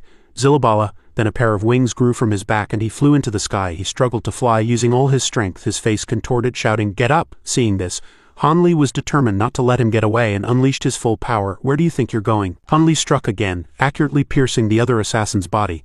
A look of extreme pain appeared on his face. Just like that, he fell from the sky. Seeing this, Han Li thought, "He's falling." Then he quickly ran in the direction of his fall, planning to capture him alive. "I have to capture one alive to interrogate." He ran over and saw the guy lying on the ground with a look of terror. His eyes rolled back and blood everywhere. Seeing this, Han Li crossed his arms and frowned. Tisk, he fell to his death. "It seems I can't get any information from him." Han Li had a thoughtful expression on his face, wondering, "I didn't expect rogue cultivators to be framed to this extent, but I ran so far and they still found me. That's really strange." Looking at the assassin's blood-stained body, Han Li pondered, "Speaking of which, this is the first time I've fought head-on with other cultivators. If it weren't for Kusong teaching me that indestructible diamond talisman incantation, I would have died today." Then Han Li prepared to turn and leave. "Forget it, let's go." Suddenly his eyes read. A second thought flashed through his mind. That's not right. These bastards almost killed me. These two guys' clothes are dirty and their bodies aren't worth 2 taels of meat. Since that's the case, at this moment he seemed to think of something. His eyes lit up and he thought, besides their clothes and bodies, everything else is mine. So he looted 50 low-grade spirit stones, a few talismans, and a few magic tools from the two assassins. At this moment, in the pouring rain under dark clouds, a bird spread its wings and flew. Jian Prefecture is located in the north of the state of Yu, ranking second in area among the 13 prefectures. Its wings were spread wide and suddenly it spotted something. In front of the bird were rolling high mountains. The terrain was mountainous with many rivers sparsely populated and bordered the neighboring state of Yuanwu, and the magnificent Thousand-Li mountain range to its west was the Taiyue mountain range, in the primeval forest deep within the Taiyue mountain range. The forest was rarely tread by human feet. The occasional woodcutter or hunter who came here would say that immortals appeared in this place, making it mysterious and unpredictable. At first glance, this forest was no different from any other. But if one were to break through its outer mountain protecting formation, they would discover a major cultivation sect that had been established here for over 1,000 years. Behind that protective barrier, mountain peaks and halls appearing and disappearing amidst a solemn and dignified atmosphere, was Yellow Maple Valley. In the council hall, the sound of arguments echoed through the space. "Wasn't the distribution of the Foundation establishment pills already decided?" Someone replied. "But this matter is purely an accident. Someone has already arrived with an ascension order. But he's just a rogue cultivator. What does being a rogue cultivator have to do with it?" An elder sighed and said, "Junior brother Yi, we are acting according to the rules without any favoritism. Rest assured, if a descendant of the Yi family came with an ascension order a few hundred years from now, we would treat them just the same." Junior brother Yi beside him shouted in panic, "But why must my grandson give up his Foundation establishment pill? His performance is only third from the bottom. Why not make the two rank behind him give it up?" The elder who had spoken earlier heard this and also flared up in panic. "Those two, one is Martial Ant Hong Fu's only descendant in the mortal world, and the other has a wind attribute mutated spiritual root. Who do you think should give it up?" These words left junior brother Yi speechless. His face turned deathly pale. Could it be that core formation stage Martial Ant Hong Fu? She's known for being fiercely protective. If I offend her, forget me. Even the sect master won't have an easy time in the future. The sect's rules state that those with heavenly spiritual roots and mutated spiritual roots have priority for Foundation establishment. Wind attribute is a mutated spiritual root, so I can't compete. Thinking of this, junior brother Yi turned to continue pleading for his grandson. But what about my grandson? He's at a critical stage. If he misses this opportunity, his future will be completely ruined." Suddenly another elder spoke up. "Junior brother Yi, why are you being so dense?" This elder also sighed and said, "I remember you said that kid's aptitude is very poor, right?" At this moment another person who seemed more powerful finally spoke. Since his aptitude is so poor, taking a foundation establishment pill would be a waste, wouldn't it? The previous elder asked. Excuse me, Sectmaster, if the other party voluntarily gives up the foundation establishment pill, would that count as us breaking our promise? The Sectmaster, dressed in a magnificent yellow robe with a dignified expression and long hair and beard, replied, Of course not. This was the Sectmaster of Yellow Maple Valley, Zhang Lingdao. With a serious expression he frowned and said, But no one is to use threats or force, otherwise the reputation of our Yellow Maple Valley will be completely ruined. That elder also chimed in. Junior Brother Yi, I presume you wouldn't mind spending some money to buy his foundation establishment pill? Elder Yi roared in frustration. Of course I don't mind, thank you, Senior Brother Wu, for the guidance. The Sectmaster didn't forget to add, no coercion. Elder Yi quickly replied, As you command, Sectmaster, I'll take my leave now. The scene shifted to the guest house where two figures were walking slowly under the shade of a tree. It was Senior Brother Wang and Elder Yi chatting. Senior Brother Wang said, The person inside, go in and see if he's sensible. Elder Yi replied, I'll go in and have a word with him. HMPH, not sensible. If he hadn't suddenly appeared, none of this would have happened. That foundation establishment pill was originally my grandson's. If he dares to be ungrateful, I'll kill him. So Senior Brother Wang led Elder Yi into the room. Pushing the door open, Senior Brother Wang asked, Young friend Han Li, are you accustomed to staying here? Seeing them, Han Li hurried out. He politely cupped his fists and bowed. Greetings, Senior Brother Wang. I am the one who came with the Ascension Order. Senior Brother Wang introduced Han Li. This is my Senior Brother Yi. Seeing him, Han Li bowed again. Greetings, Senior Brother Yi. Elder Yi replied, Young friend Han, no need for such formalities. Since you have the Ascension Order, you are a disciple of our sect. Just call me Martial Uncle Yi. Senior Brother Wang quickly excused himself, then I'll be on my way. Seeing this, Han Li's eyes lit up and he asked happily, May I ask what instructions Martial Uncle Yi has for me? Martial Uncle Yi said with a smile, Martial Nephew Han, I'm a straightforward and frank person, so I won't beat around the bush. Let's put it this way, the Sectmaster has already agreed to let you join the sect and has also allocated a foundation establishment pill to you. Martial Uncle Yi said, I would like to buy this foundation establishment pill from you, Martial Nephew. What do you think? These words struck Han Li like a bolt from the blue. He was stunned on the spot and asked in a panic, What? Han Li turned to the side to think. Elder Yi beside him tried hard to persuade him. Don't worry, Martial Nephew, I won't let you suffer a loss. 7 or 8 mid-grade spirit stones, some low to mid-grade spirit talismans, and a few high-quality magic tools, I'll give them all to you. Han Li turned to Elder Yi and said, Forgive my boldness, but may I ask what you want this foundation establishment pill for, Martial Uncle? I assume it's not for your own use. Elder Yi leaned close to Han Li and said, It's for my grandson. He's at a critical stage right now. Han Li put on a weak facade and said, But I also wish to reach foundation establishment. This made Elder Yi furious, and he thought to himself, A piece of trash like you wants to reach foundation establishment? Go to hell. Though he thought this, Elder Yi kept a smile on his face and continued to tempt Han Li.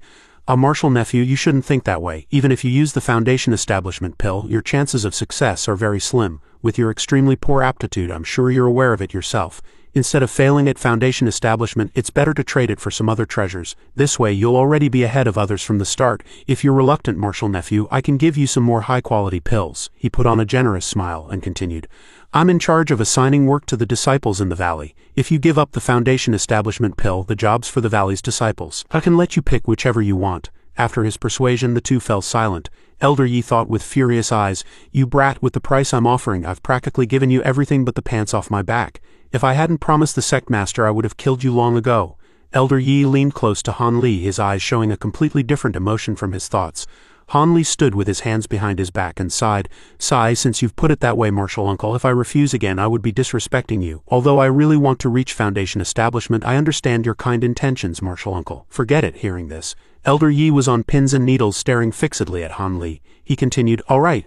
This made Elder Yi's face immediately break into a smile. He cupped his fists and said with a smile, As long as you honor your promise, Martial Uncle, I will give this foundation establishment pill to your grandson.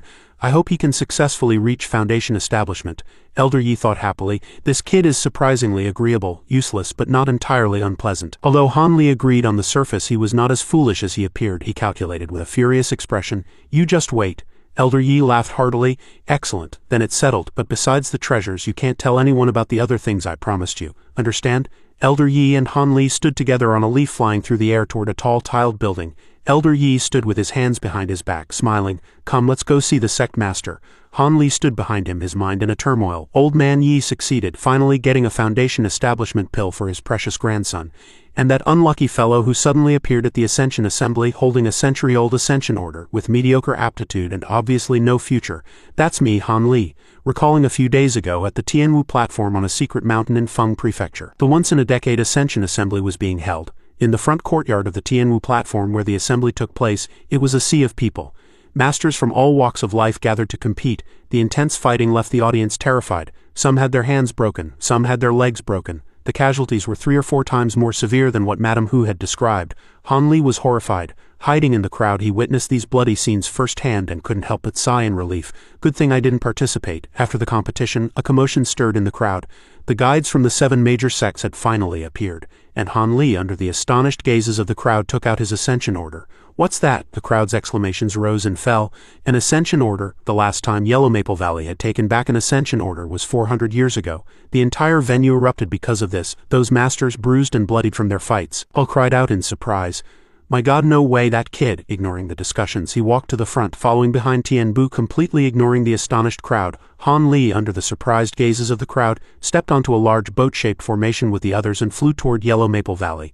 After entering the valley, Han Li was put in a small room to await arrangements, and at the same time he learned that he had a 4-attribute pseudo-spiritual root. The joy of joining the sect didn't last long before sorrow followed. Now that even his foundation establishment pill had been snatched away, his sorrow was compounded, the height of misfortune. He cursed inwardly. "Damn old geezer, do you think I'm a 3-year-old? You think you can trade for my foundation establishment pill with just a few things?" Elder Yi paid no attention to him. Calmly looking at the path ahead, Han Li's eyes grew cold, but for now, besides being lowballed, he could only agree. If he didn't agree, his future days in Yellow Maple Valley would be difficult. The leaf stopped in a large courtyard, in the center of which was an exquisitely carved complex circular pattern. As for the foundation establishment pill, he would deal with it later. In the palace, a servant's voice announced, "Reporting to the sect master, Han Li has arrived." Zhang Lingdao looked at the person below his throne. "You are Han Li?" He bowed. "Indeed. Disciple Han Li pays his respects to the sect master." Zhang Lingdao leaned forward slightly, smiling. "Oh, no need for such formalities." Then he reached out his hand, using a golden spell to help Han Li up. "I will definitely abide by the rules set by our predecessors and accept you into our sect." He was surprised to see his arms being lifted by a stream of qi, feeling both amazed and pleased. "While my body is being lifted by an invisible force, this sect master Zhang is so powerful, truly admirable." Zhang Lingdao looked at him and asked, "I heard you gave up the foundation establishment pill. Is this true?" Han Li stood straight with his fists cupped and answered decisively, "Yes, this disciple is foolish and has low aptitude. It would be too much of a waste to use a foundation establishment pill," he said with a pained heart. "So I am willing to give this foundation establishment pill to someone more outstanding, hoping they can reach foundation establishment sooner and strengthen our sect." Though he said this, his heart was roaring. "I'm not willing at all." Forcing himself to remain calm, his heart was a sea of tears. Everyone nodded in praise of his answer. Very obedient, very sensible, not bad." Zhang Lingdao smiled with satisfaction. "Good, that young friend Han can have such a broad mind makes me feel gratified. Junior brother Yi, you must make him satisfied." Elder Yi smiled like a flower. "Yes," and Han Li stood there with a grim face. Afterwards, Zhang Lingdao said, "Young friend Han, from today onwards, you are a disciple of this sect. Junior brother Wang, take him to choose a residence and arrange for a skill-imparting senior brother. That will be all. If you perform well, there will be other promotions." After that, Han Li followed senior brother Wang to familiarize himself with Yellow Maple Valley. Yellow Maple Valley had over 1,000 disciples, more than 90% of whom were at the qi refining stage. He was taken on a tour. Disciples were cultivating under the golden sunlight. A cool breeze blew past. He looked up at the blue sky, watching the disciples flying on green leaves. These people hadn't even used a foundation establishment pill. They flew around on their magic tools every day, handling miscellaneous tasks. They had very little time for cultivation and the lowest status, although they were called attendant disciples, which sounded impressive. Seeing senior brother Wang arrive, the disciples all bowed in greeting. There were only a few hundred foundation establishment stage disciples, and these were the core strength of Yellow Maple Valley. They were approved to cultivate in separate cave residences and did not have to handle miscellaneous tasks. Their only duty was to step forward and fight with all their might when the sect was in peril. The places they passed were filled with scenes of disciples cultivating diligently under the golden sun, and the ones who truly decided the sect's survival were the cultivators at the core formation stage and above. It was because of their existence that evil and demonic forces did not dare to bully them. Allowing Yellow Maple Valley to stand as one of the 7 major sects to this day, he was taken to the disciples' resting place and introduced to someone by senior brother Wang. Afterwards, under manager Wang's guidance, Han Li went to the skill-imparting pavilion to meet the skill-imparting senior brothers and also received many introductory magic tools. Han Li held a pile of introductory magic tools with a blank look on his face. Senior brother Wang saw this and laughed. "Haha, you don't have to hold so many things, just put them in your storage bag." Then he opened a red bag and the magic tools were sucked into it by a yellow force. Senior brother Wang stood aside and said with a smile, "Low-grade storage bags don't have an ownership function.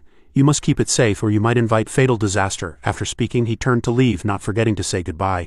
"I'll be leaving first. Feel free to do as you please." He silently looked back. Suddenly the leaf began to sway. He maintained his balance, stood on the leaf and felt a sense of joy.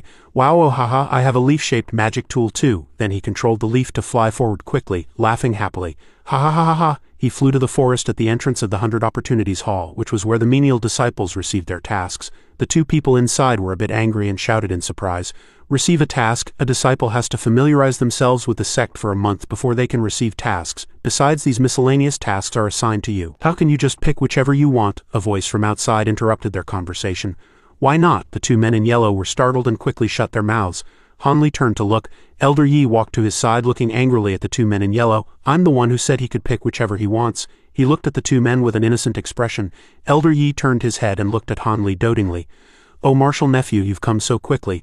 I was just about to go and tell them to let you pick any task you want. He looked at him, scratched his head, and said with a smile, Sai, I just can't stay idle. I'm already used to working. The two men in yellow couldn't believe their eyes and stood aside thinking in fear. Wow, what's his relationship with the hallmaster? The two chatted happily. Hanli bowed and said happily, I've troubled you, martial uncle. I thought I wouldn't have to bother you with such a small matter. He smiled. Sai, I'm in charge here. What's the big deal? He bowed happily. Thank you, martial uncle. Afterwards he was taken to a table piled with papers and documents. Elder Yi said, Attendant Yu, bring out all the planting tasks and let martial nephew Han choose until he is satisfied. Attendant Yu obeyed and brought the tasks to him. Junior brother, please have a look. Then he unrolled it in front of him. The task was clearly written. Take care of a 3-year-old firecloud ginseng and ensure it doesn't lose its spiritual nature. Plant 1 mu of moon plum grass and submit 100 jin of dried grass each season. After a quick glance he found it quite boring. He felt a bit suspicious in his heart. HMPH, this is exactly what I need. He turned with a smile and pointed at the planting task in his hand. Take over the 100-herb garden at Greenstone Ridge and submit a certain amount of rare medicinal herbs each year as required. I'll choose this task. Hearing his choice, all three of them panicked. They tried to dissuade him. No, that task is no good at all. Elder Yi shouted in a panic in his ear. Old Ma, that task is no good, no good. Hanli was baffled by everyone's strong opposition. All three of them vehemently shook their heads opposing his decision. This task is too difficult. If you don't do it well, there's no reward and you'll be fined spirit stones. No one has ever completed it. We have to draw lots here to push this task onto some unlucky fellow. Hanli frowned and thought, is it that hard? Tisk, but this task is very important to me. Whether I can plant my own herbs and refine pills depends on it. Elder Yi stood with his hands behind his back and asked, I still want it. Hanli held the task in his hand and looked at him awkwardly. But why is this task so difficult? He walked up to him, put a hand on his shoulder and said with a smile, How about this? You come inside with me, martial nephew, and take a look at the relevant records. Then you'll understand, he said happily. Thank you, martial uncle. A suspicion arose in his heart. Although we have a deal, this old fellow is being too enthusiastic. It's a bit strange. Elder Yi led Hanli to the inner hall and said, Take a look. He looked around. Oh, so that's how it is. He frowned and said with determination, It's indeed too difficult for ordinary disciples, but for me it's effortless. Suddenly Elder Yi said, Ah, martial nephew. Hanli looked back. Then he froze and said, About our last transaction, can a portion of the items be delayed for a while? You see, I need to refine a furnace of chi harmonizing pills recently, and I'm a bit short on funds, but don't worry, martial nephew. In a few months or a year I will definitely give you everything. He looked at him with some unease. He still held the task in his hand with a blank expression. He was happy to see this, but his heart was already in turmoil. He frowned and squinted. So that's it. So this is where you were waiting for me. You want to go back on your word so soon, you damn old geezer. But he smiled brightly, gently patting his shoulder. Sai, what do the remaining things matter? Just consider them a gift of filial piety from your junior to you, martial uncle. Elder Yi was startled, surprised, panicked, and a bit scared. What are you talking about? Do you think I am the kind of person who goes back on his word and breaks promises? He opened his hands, his eyes sparkling like stars. You misunderstand, martial uncle. I just feel that I don't need those things right now. His brilliant smile warmed the atmosphere. Let's just leave most of the things with you for now, martial uncle. But his heart exploded, almost crushing the conversation. His eyes blazed with fire and he gritted his teeth. My God, who do you think you are, so self-righteous, so hypocritical? But perhaps this is the sorrow of the weak. No matter what I encounter now, I must accept it. I must establish a firm foothold in Yellow Maple Valley, and then find a way to reach foundation establishment first. Seeing him say this, Elder Yi laughed happily. Oh haha, that's right. Using so many treasures right after entering the sect is not good for your growth. I'll keep them for you. It's also for your own good, Hanli said amicably. Then martial uncle, I would still like to do the herb garden task, he said happily. As you wish. But in his heart he thought with determination, one day I will take everything back. Then Elder Yi walked over to the servant next to him. Someone register martial nephew Han. When he comes in the future you must treat him well. The servant bowed yes. He stood there watching his back, frowning to himself. I wonder if that old Ma at the 100-herb garden will be easy to deal with. At Golden Talisman Ridge, in the 100-herb garden, a roar echoed through the sky. What is this thing? Senior Uncle Ma was short, holding a staff with a snail shell-like spiral at the top, a gourd hanging beside it. the staff tapering towards the back. He stood there angrily. Why did the 100 Opportunities Hall send a greenhorn like you with such poor skills as that ye fellow looking down on me? His face was dark, full of anger, his eyes sunken. Do you know how severe the punishment is if you can't complete this task? He jumped onto the round, snail shell-like top of his staff, got close to Han Li's face and said angrily, HMPH. He flinched and leaned back, thinking, this senior Uncle Ma is indeed as eccentric as the records say. He calmly replied, the scale of the herb garden must be maintained and the herbs must not be mixed up. A certain amount must be submitted every month or spirit stones will be deducted as a penalty. Is that correct? Senior Uncle Ma seemed to not believe his ears and said in surprise, Ha, you know quite a lot, don't you? He turned away angrily. HMPH, I don't believe you. Follow me. He led him to the herb garden and pointed at the field of herbs. Ah, how many of these herbs do you recognize? He looked at the vast field. Senior Uncle Ma pointed angrily with his staff, his hand trembling slightly. Because the head of the staff was too heavy, it was unbalanced. If you can't answer, I'll beat you to death. Han Li laughed inwardly. This senior uncle must know many pill recipes. In that case, I don't need to hide anything. If I can get into his good graces and make him happy, perhaps I can ask him for some Southeast Asian recipes in the future. Then Han Li confidently pointed at the various plants, quickly naming the various herbs. This is purple night flower, yellow ball grass. That yellow flower with petals like a chrysanthemum is forget worry grass, bitter lotus flower, yellow dragon grass, moon gazing grass, white crane ganoderma. This one is like a lingsy mushroom. After hearing this, Senior Uncle Ma was stunned as if in disbelief. He jumped up again, got close to his face and said angrily, HMPH. He was a bit helpless at his actions. He looked at him intently. This kid is not simple. He actually recognizes so many herbs. He looked at him, a bit embarrassed. Then he left angrily like a gust of wind. You just wait. He looked back at his departing figure, puzzled. He stood there watching him. He returned to his house and angrily rummaged for something. After a while, he flew out quickly and placed a large stack of books in his hand. For you. This is the restriction token for entering and leaving the herb garden and my notes on cultivating herbs. He looked blankly at the pile of books in his hand. He turned to introduce him. This is the main room. You can read the materials and study on your own. Bring your own brush and ink. Then he pointed to a room with a closed door. This is the guest room. It's your residence. Get your own bedding. Then he pointed to an even simpler house. This is the kitchen. Get your own food. He pointed to a simple hut with a bit of a smell. This is the toilet. Everything is self-service. After the handover and introduction, he flew into the sky to say goodbye. Han Li was startled and looked on in a panic. Ah, then he threatened him. If you don't take good care of the herbs, I'll beat you to death, he thought angrily. He just left like that. The pill recipes flew away with him. A month later, in the herb garden of Yellow Maple Valley, this livable ecological area, the herbs were also growing very lushly. Han Li was picking herbs when he heard a call. Kid Han, he turned to look. A figure was dancing in the sky. A spiral, spring-like magic tool flew toward him. It was Senior Uncle Ma flying over angrily on a cloud. A month is up. Have you grown the herbs? If you haven't met the requirements, I'll beat you to death. As soon as he finished speaking, he froze, his eyes widening in disbelief. He looked at the tray of fresh green herbs Han Li had picked and held up to him. He descended from the cloud, carefully examining the herbs, his face turning grim. He sniffed the herbs on the tray, his anger already subsided, and after taking a few breaths, he grew fond of them. Han Li looked at him, smiling. Then Senior Uncle Ma took the tray of herbs from Han Li's hand and praised it with clicks of his tongue. Truly impressive. What's going on here? Ah, this heaven-dew grass smells so good. Han Li crossed his arms in satisfaction, watching him from the side, and he said loudly in anger, Damn it, you brat, you're quite something. Senior Uncle Ma held the tray, jumping up and down happily, and spun around in front of him. Oh no, you're still not good enough. Don't be proud, you have to work harder. Looking at Senior Uncle Ma, Han Li smiled. This old man is quite cute. Although his temper is a bit strange, he's much better than that scumbag Yi. As night fell and the moon hung high over the mountain peak, the path of cultivation began. Han Li had already established a firm foothold in Yellow Maple Valley. Under the light of the moon and fireflies, Han Li walked to a corner of the herb garden and lifted a yellow cloth with his hand. He stood before a small bottle, a green power emanating from his body. Han Li had secretly buried that mysterious small bottle somewhere in the herb garden, then covered it with the magic tool fragment he had traded for at a high price to conceal the astonishing traces it left when absorbing spiritual energy. Han Li felt the power and thought, that's how it is. Thank goodness for those magic tool fragments, otherwise I would have been a dead man. A few days later, Martial Uncle Yi also came and gave a fifth of the items to Han Li. Even these dozen low-grade spirit stones, 2 mid-grade spirit stones, and many talismans and magic tools made Han Li rich overnight. The two chatted together in the morning. Jewels sparkled around his small bottle. Han Li silently looked into the distance. If I start asking about various pill recipes right after joining, it will surely bring trouble. Therefore, Han Li was determined to cultivate secretly in the herb garden.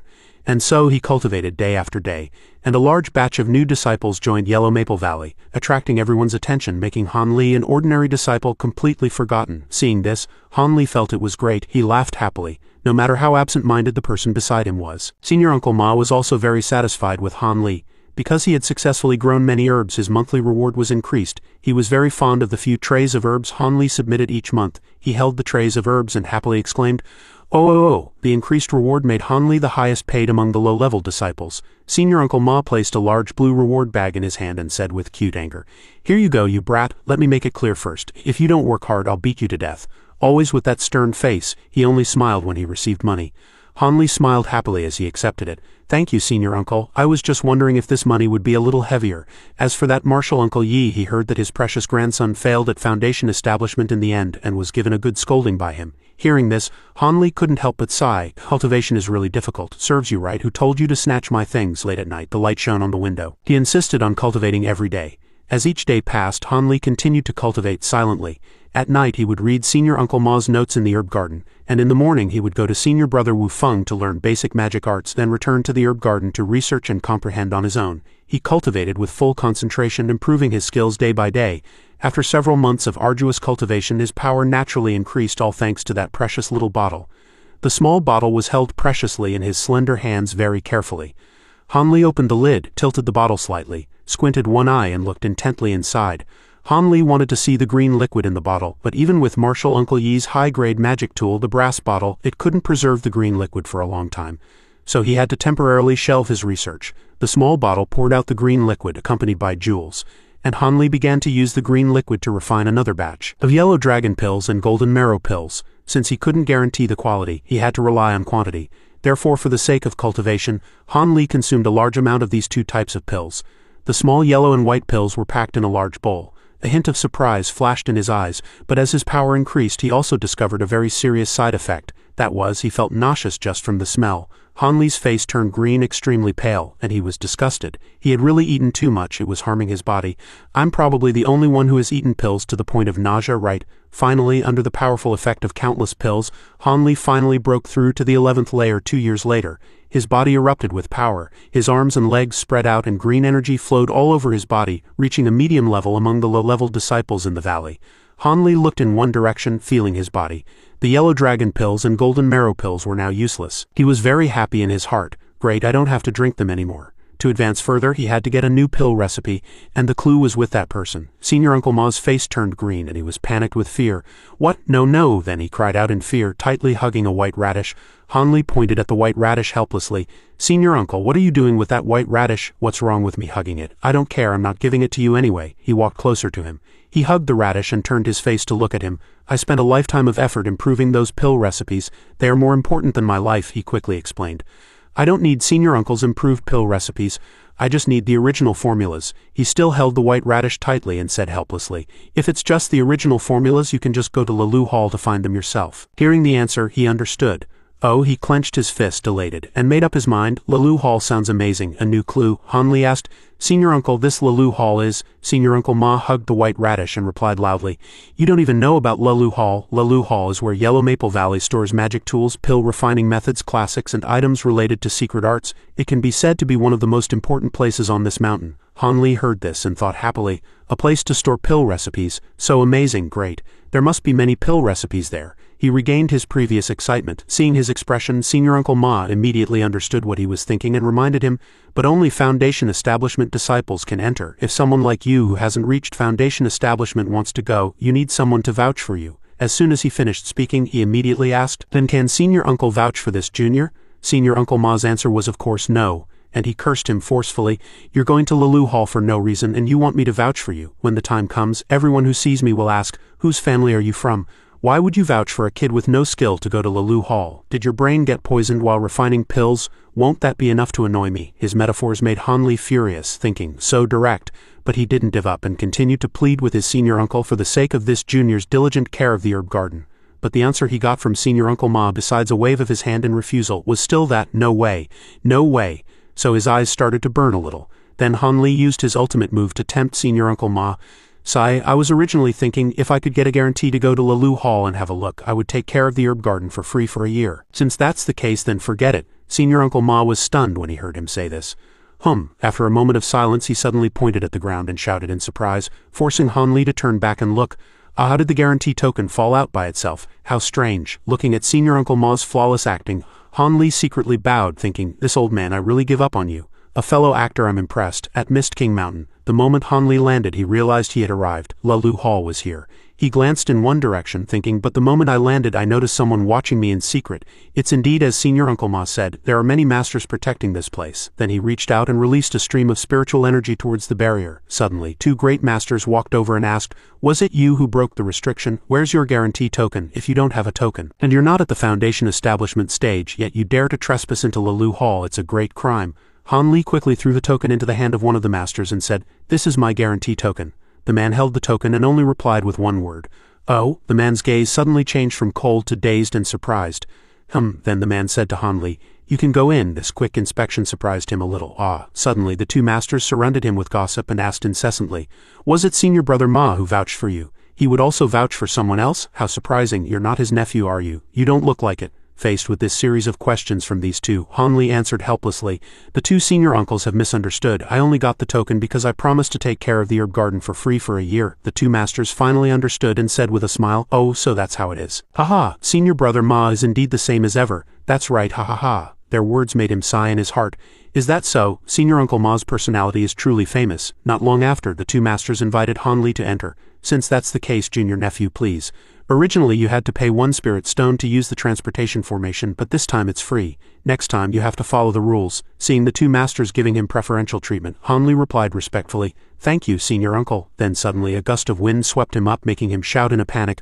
A moment later, he was already inside Lulu Hall. His surprised eyes observed his surroundings, and he thought to himself, so this is Lulu Hall. Suddenly, someone asked, young friend seems a bit lost. First time here. The one who asked Han Li was a white-haired, kind-faced old man. He quickly introduced himself. My surname is Shu. I am the manager of this pill recipe room. Han Li quickly bowed to old Shu.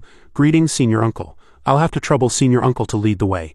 Old Shu heard him call him that and replied calmly, just call me old Shu, no need to be so polite. Then he followed him in. On the way, old Shu said with a smile, if you need anything in the future, just come to me. The old man was also very happy to see a newcomer. The refined aura he exuded made Han Li sigh in admiration. Wow, this old Shu seems like a good person. As expected of the manager of the pill recipe room, he exudes a kind of wise light, but old Shu's next words and the dazzling light of capitalism made Han Li want to vomit blood. Visiting the collection. 1 hour costs 1 low-grade spirit stone. If you want to copy the contents, you have to pay 10 spirit stones for each copy.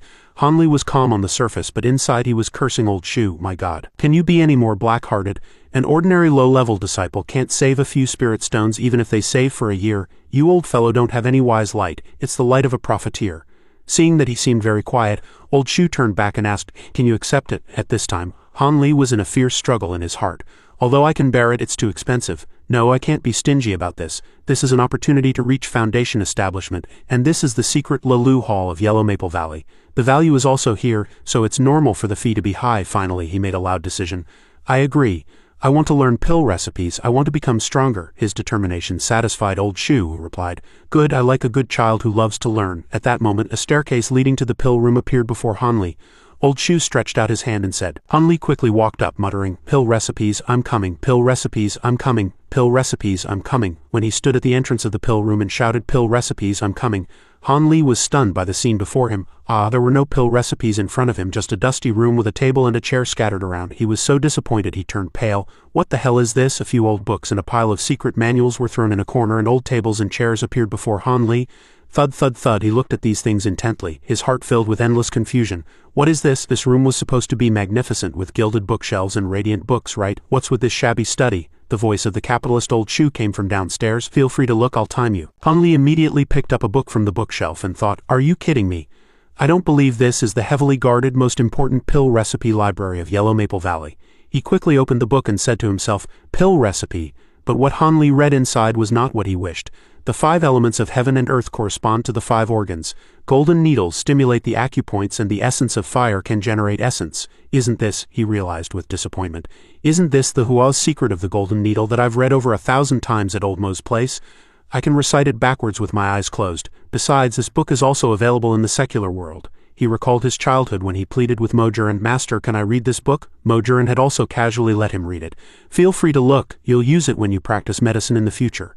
But Han Li still wouldn't give up. He thought he had read the wrong book, so he forcefully searched through the other books. No way, I get it. The Heavenly King's secret manual of poison transmutation. The path to becoming a medical saint. I must have picked up a secular book just now. The other books are 1,000 moves to extend life. A Complete Guide to Gynecology. What the hell is this? At this point he was so angry he threw the book on the ground and asked himself, what the hell is this? At this moment Old Shu's steady voice sounded again. An hour is up. If you want to continue reading, add more spirit stones. His voice made him growl in anger. Ah! A moment later, he threw a spirit stone and said, here. He caught the spirit stone and replied happily, good, continue reading, he thought smugly. He, what a rich man. Then Hanli turned to look at the few old scrolls, hoping they were pill recipes. These bamboo slips look very old. There must be pill recipes here. There must be pill recipes here. The words on them made him happy in his heart. Oh, it's indeed a pill recipe. However, Hanli frowned again, realizing something was wrong, but he knelt on the ground extremely disappointed, and the anger in his heart erupted. 2 spirit stones. These pills are the same type as the yellow dragon pills and the golden marrow pills. For these damn things I spent 2 whole spirit stones. Am I crazy? Seeing that it was quiet upstairs, Old Shu reminded him, 10 spirit stones for a copy, no discount for multiple copies. His words made Hanli reply with even more annoyance. I know. Regaining his composure, he held a jade tube in his hand and thought, my last hope can only be on these 2 jade tubes. Then Hanli blew a breath, blowing away the dust on the emerald green jade tube, and a few lines of characters faintly appeared, making him immediately think happily, there's hope. Hanli picked up the jade tube and tapped his head, saying to himself, there must be hope, there must be hope. Suddenly his eyes widened as if he realized something. He suddenly understood that what was written on the jade tube was the most original recipe for the Foundation Establishment pill. Hanli was immediately happy in his heart. It's the Foundation Establishment pill refining method I've been dreaming of. From the raw materials to how to condense them into pills, nothing is missing. With this plus my little green bottle, I can refine the Foundation Establishment pill myself. A wave of ecstasy washed over him. Great, so worth it. This pill recipe library is amazing. But Hanli felt something was wrong again. Ah no, wait. He reread what was written on the green jade tube. It said it must be tempered with innate true fire to become a pill, but innate true fire is a Taoist's astral chi, which only Foundation Establishment stage cultivators have. At this moment, Hanli was frozen in place, confused and stuck in a dead loop. To get the Foundation Establishment pill, you need innate true fire. To have innate true fire, you must be a Foundation Establishment stage cultivator.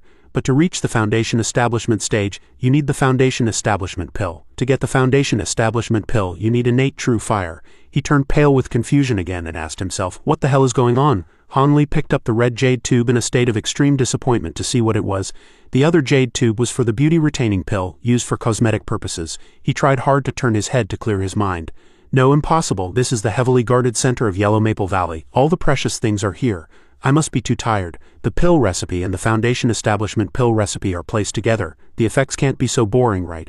Hanli found himself starting to think of some far-fetched things and tapped his head with the jade tube. Anger welled up in his heart again. He held the jade tube tightly in his hand with 2 thoughts in his mind. HMPH, so boring, can't crush it. If I crush it, I can't afford to pay for it. This pill can prolong youth and preserve one's appearance.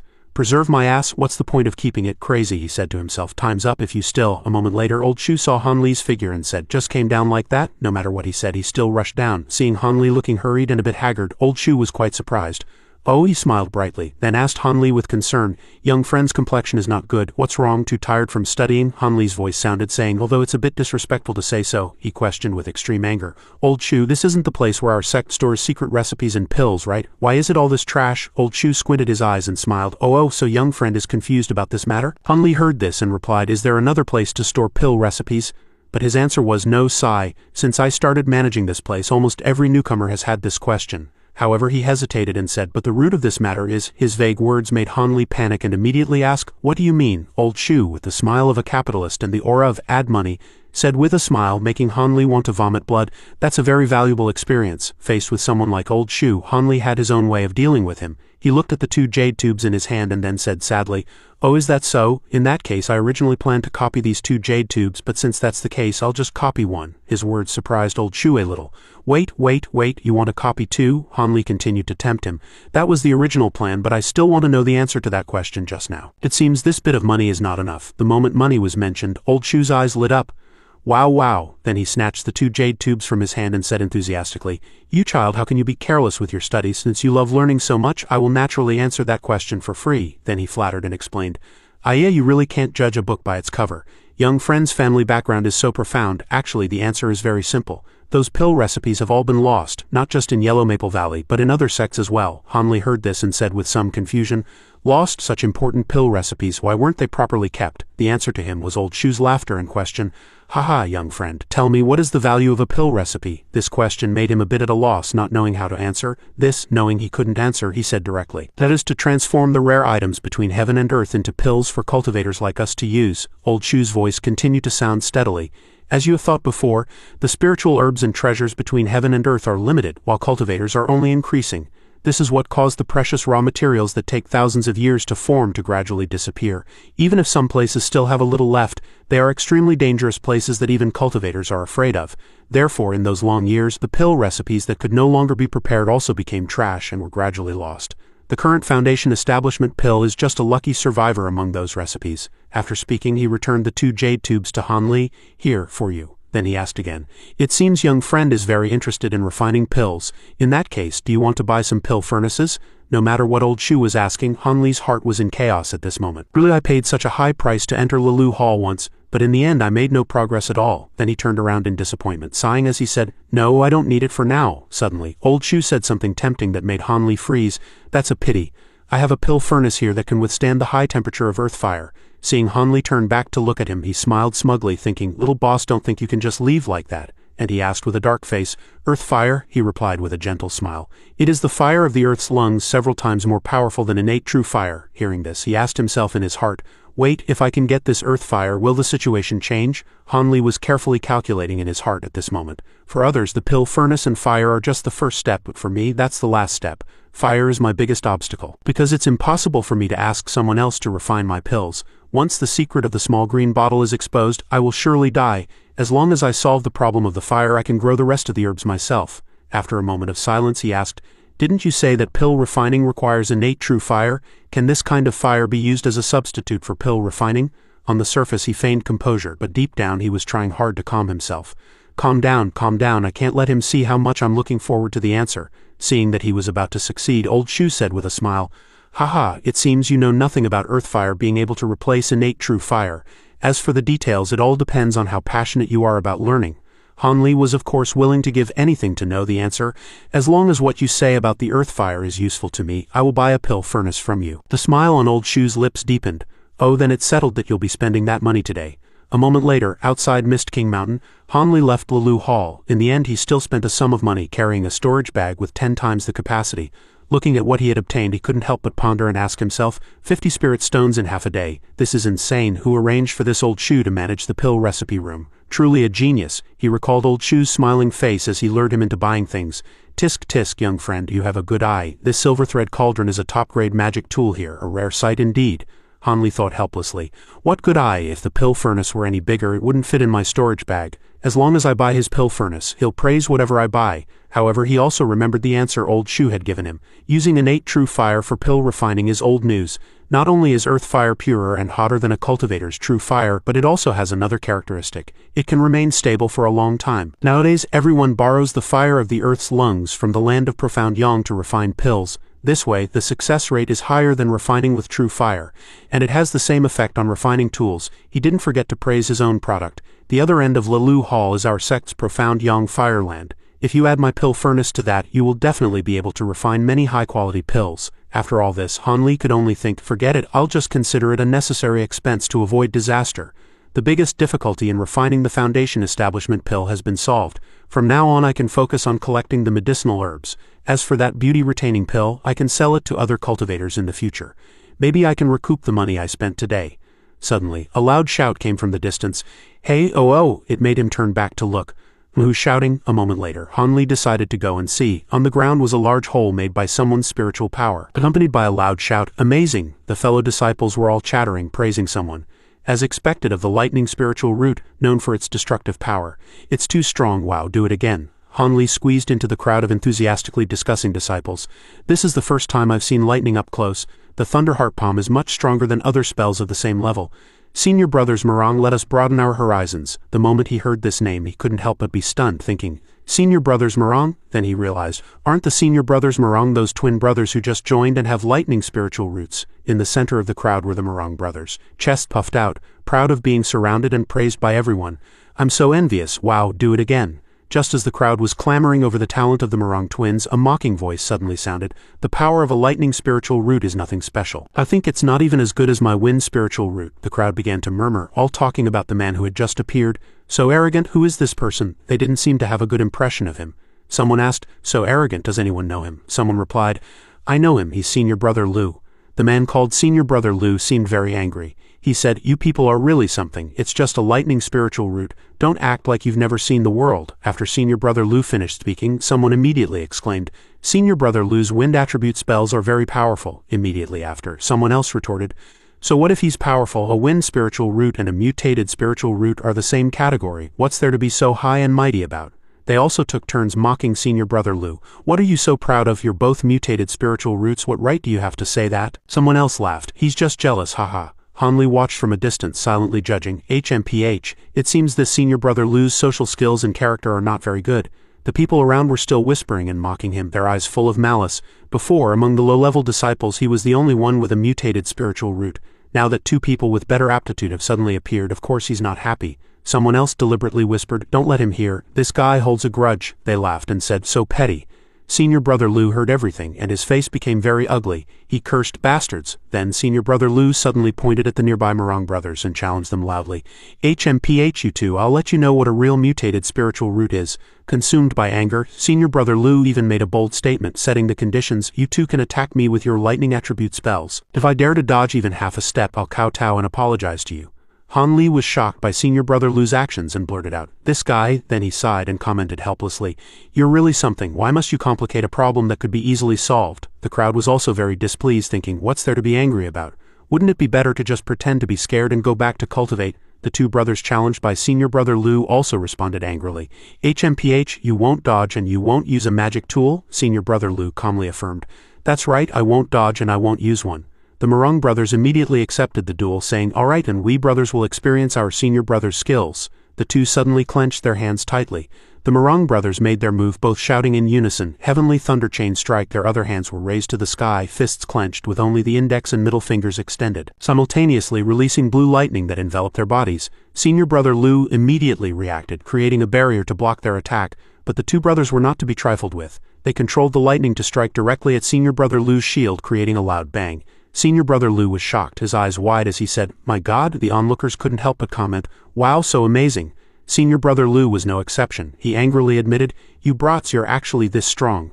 Senior Brother Lu immediately reinforced his shield, saying defiantly, HMPH, just some petty tricks. The Morong brothers intensified their attack. It's not over yet. Heavenly thunder chain strike. The sound of battle echoed through the sky and dense lightning struck where Senior Brother Lu stood. Senior Brother Lu resisted with all his might, his face contorted, a low growl in his throat, his face covered in sweat. Senior Brother Lu was now at a disadvantage. Damn it, to have mastered the elementary low-level heavenly thunder chain strike at such a young age. The heavens are truly unfair. Damn it, I won't lose to you. The sky turned dark and lightning gathered where the three were fighting. The Senior brothers watching outside were all stunned. My God, so amazing, what is this? They had looks of admiration. Oh wow, so exciting. Some began to worry about the battle. Are they serious? Stop fighting, you'll be punished by the masters. And some, instead of dissuading them, added fuel to the fire. Fight, fight, fight. That Lu fellow is almost out of strength to fight back. Han Li was also a bit impressed, thinking, the two Morong brothers are really something, but they're almost out of energy. If this drags on, it will be very disadvantageous for them. On the other side, the Morong brothers were gritting their teeth, trying their best to win. But today didn't seem to be their lucky day. The two brothers collapsed on the ground, their faces contorted, panting, their strength exhausted. Oh I can't, no more energy, damn it, it's all because I used too much energy showing off just now. Senior Brother Lu immediately seized the opportunity, smiling sinisterly. You're out of steam, then it's my turn. Senior Brother Lu opened his hand and created a curved sickle-like weapon, roaring green bow slash. Then Senior Brother Lu threw the weapon out, simultaneously shouting, go to hell, you brats. The green bow slash lunged at the two brothers like a hungry tiger. The Morong brothers immediately reacted, one signaling run, split up and run. The two brothers jumped up to avoid the danger. Not good. Senior Brother Lu was furious, roaring, trying to run. No way, you made me lose face. Senior Brother Lu lost his composure due to anger. I'll beat you to death. He controlled the green bow slash to split into two, chasing after the two brothers in their respective directions. He shouted, ha! One of the junior brothers looked back and said in a panic, crap! The surroundings immediately fell into chaos, with everyone scrambling for their lives, their shouts rising and falling. Be careful, run. Lu, you're being too ruthless. Senior Brother Lu paid no mind, instead laughing smugly. Haha, someone thought. No, I have to find someone strong to block this for me. In that chaotic crowd, Han Li's figure was particularly conspicuous, attracting the attention of the Murong Jr. brother. The Murong Jr. brother locked onto Han Li and said loudly, "Got it, that person is the strongest." Han Li, being called out, was startled and thought guiltily, why are you looking at me?" One of the Murong Jr. brothers hurriedly ran towards Han Li. Seeing this, senior brother Lu became even more furious. Only then did Han Li understand. I get it, this little junior brother is running over here so I can help him block the attack. That Lu fellow has gone crazy, it seems I have to step in. The Murong Jr. brother's panicked face also let Han Li guess his current situation. This kid obviously has no energy left to defend himself, this is too dangerous. Han Li hesitated, not knowing what to do. He had a fierce internal struggle. If I help Murong, that Lu fellow will definitely hold a grudge against me in the future. But if I don't help, this kid will. Han Li paused, stunned. He's dead for sure. As the Murong Jr. brother was running, he tripped and fell face first into the dirt. He cried out in pain. Just then, someone jumped out and said, "It's over. That Lu fellow wouldn't dare, don't worry." Earth evasion art. A sturdy earth wall was erected by someone's spell, blocking the green bow slash. The two collided, creating a loud bang. Behind the wall were two people, one of whom was the one who cast the earth evasion art. He cursed angrily. "Lu, what's your problem? Attacking with so many people around, are you trying to kill us all?" The other person for some reason was grinning as if nothing had happened. Senior brother Lu snorted with a frown. By the earth wall, a few people were arguing, "You brat, you really know how to hide, you scared me to death." On the other side, everyone surrounded the Murong Jr. brother who had just fallen. He was sitting up in a sorry state, wiping his mouth with his hand and saying, "Peefed, I got a mouthful of dirt." The senior brother asked him awkwardly, "Junior brother, are you all right?" Han Li crossed his arms nonchalantly, pretending to be sarcastic. "I'm not stupid enough to jump into this mess. He wouldn't dare to touch you, but he would dare to touch me." The Murong Jr. brother's face turned red upon hearing this, and he thought, "Damn it, he actually—" Suddenly, someone shouted, pointing behind the Murong Jr. brother. "I'll be careful." The Murong Jr. brother followed the shout and looked, panicked, to see the other green bow slash flying towards him. "There's another one." The Murong Jr. brother immediately fled for his life, shouting in a panic, "Oh ah, help, Aya!" The green bow slash chased closely behind him. At this moment, senior brother Lu was solely focused on defeating Murong, his eyes cold. He moved his fingers to control the green bow slash, cursing, "Go to hell!" The crowd discussed among themselves. "My God, Senior Master Lu has gone crazy. Is he really going to harm a fellow disciple?" The Murong Jr. brother was cornered, the green bow slash already right in front of him. Han Li could no longer stand by and watch. He couldn't believe his eyes, thinking, "Come on, is this Lu fellow brainless? There's a limit to bluffing." Suddenly, a fire phoenix appeared out of nowhere, blocking the green bow slash. It spread its huge wings and flew in the air. Along with its appearance came a resonant voice. "Stop!" The fire phoenix charged at the green bow slash. The collision of the two forces created a fiery explosion, stirring the space. The danger was instantly neutralized. The crowd cheered in unison. Oh, great! In contrast, senior brother Lu was furious. He looked around, roaring continuously, "Bastard, who broke my spell?" From the once again calm blue sky, a girl slowly descended on a cloud. She said in a crisp voice, "It was me." The disciples were immediately captivated. They were dumbfounded, each one blushing like a ripe tomato. Han Li seemed to be attracted to her too, his eyes wide as he watched. The girl was both gentle and serious, with a head of long black hair draped behind her. Her eyes and demeanor exuded a kind of elegant and calm temperament. Han Li couldn't help but say, "She's a celestial beauty." When senior brother Lu saw her, he was startled. His attitude was completely different from before. He cupped his fists in respect to the girl and said fawningly, "So it's junior sister Ni? I was wondering who had such powerful magic." Senior brother Lu, with a graceful demeanor, smiled and greeted her. "Greetings from your senior brother." Seeing senior brother Lu's two-faced behavior, the crowd was very disdainful. "Tisk, a scumbag was so fierce just now, but the moment he sees a beautiful woman he changes his tune. How shameless." But they soon forgot about it, as they were all focused on the beautiful senior sister who had just arrived and had no time to be angry. Junior sister Ni proposed, "Senior brother Lu, for my sake, let's end this duel here, shall we?" Senior brother Lu put on a face-saving act, grinning. "Since junior sister has spoken, how could I not comply? These two junior brothers are so cute, we were just having a friendly spar." The Murong junior brother ran up behind junior sister Ni from somewhere, calling out shyly, "Senior sister." Suddenly, a figure appeared as light as a ghost, startling senior brother Lu, who reflexively turned around. It was junior sister Chen, a beautiful girl. She approached and hugged senior brother Lu's arm tightly. Junior sister Chen looked very unhappy. Although she didn't say anything, she hugged senior brother Lu's arm tightly and gave junior sister Ni a not-so-friendly look. Senior brother Lu was a bit embarrassed. Seeing this, the crowd started to murmur, and someone immediately recognized her. "Hey, isn't that the girl who came with senior brother Lu just now? It seems they're a couple. This senior sister is also a great beauty." Han Li noticed the group and also started to gossip. Oh, a confrontation between two beauties. Now junior sister Chen and junior sister Ni were face to face, but the two exuded completely opposite auras. Junior sister Chen frowned, clearly displeased, while junior sister Ni was the opposite. Senior brother Lu was caught in the middle, smiling wryly and stammering an explanation. Junior Sister Ni, this is, despite the tense atmosphere, the disciples were chattering away, making up stories. Oh, look, Junior Sister Chen is jealous, afraid her senior brother Lu will be snatched away. That Lu fellow is really something. He has such a beauty by his side, yet he's still so attentive to others. They were like an audience at the climax of a play, unable to resist discussing it. Senior Sister Ni wouldn't bother with that Lu fellow, but compared to Senior Sister Ni, Junior Sister Chen seems to be lacking a bit in charm, he. Junior Sister Ni didn't stay long to become a laughingstock. She resolutely turned and said, "Let's go." The Murong brothers happily surrounded her, both smiling and saying, "Senior Sister, it's a good thing you arrived in time, otherwise we would have been in big trouble." Junior Sister Chen also angrily pulled Senior Brother Lu away. Junior Sister Ni seriously reprimanded the two brothers.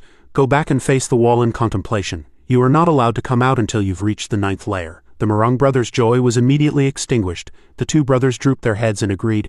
Junior Sister Ni turned to the boy who had cast the earth evasion art at the critical moment and called out, "Senior brother." He was startled when she called him. Only then did Junior Sister Ni smile for the first time. She expressed her gratitude to the Murong brothers' benefactor. "Thank you, Senior brother, for your help. Otherwise, if anything had happened to the Murong Junior brothers, I would have failed my duty to the sect." Being thanked by Junior Sister Ni, he immediately blushed like a ripe tomato, saliva dripping, and giggled foolishly, very pleased with himself.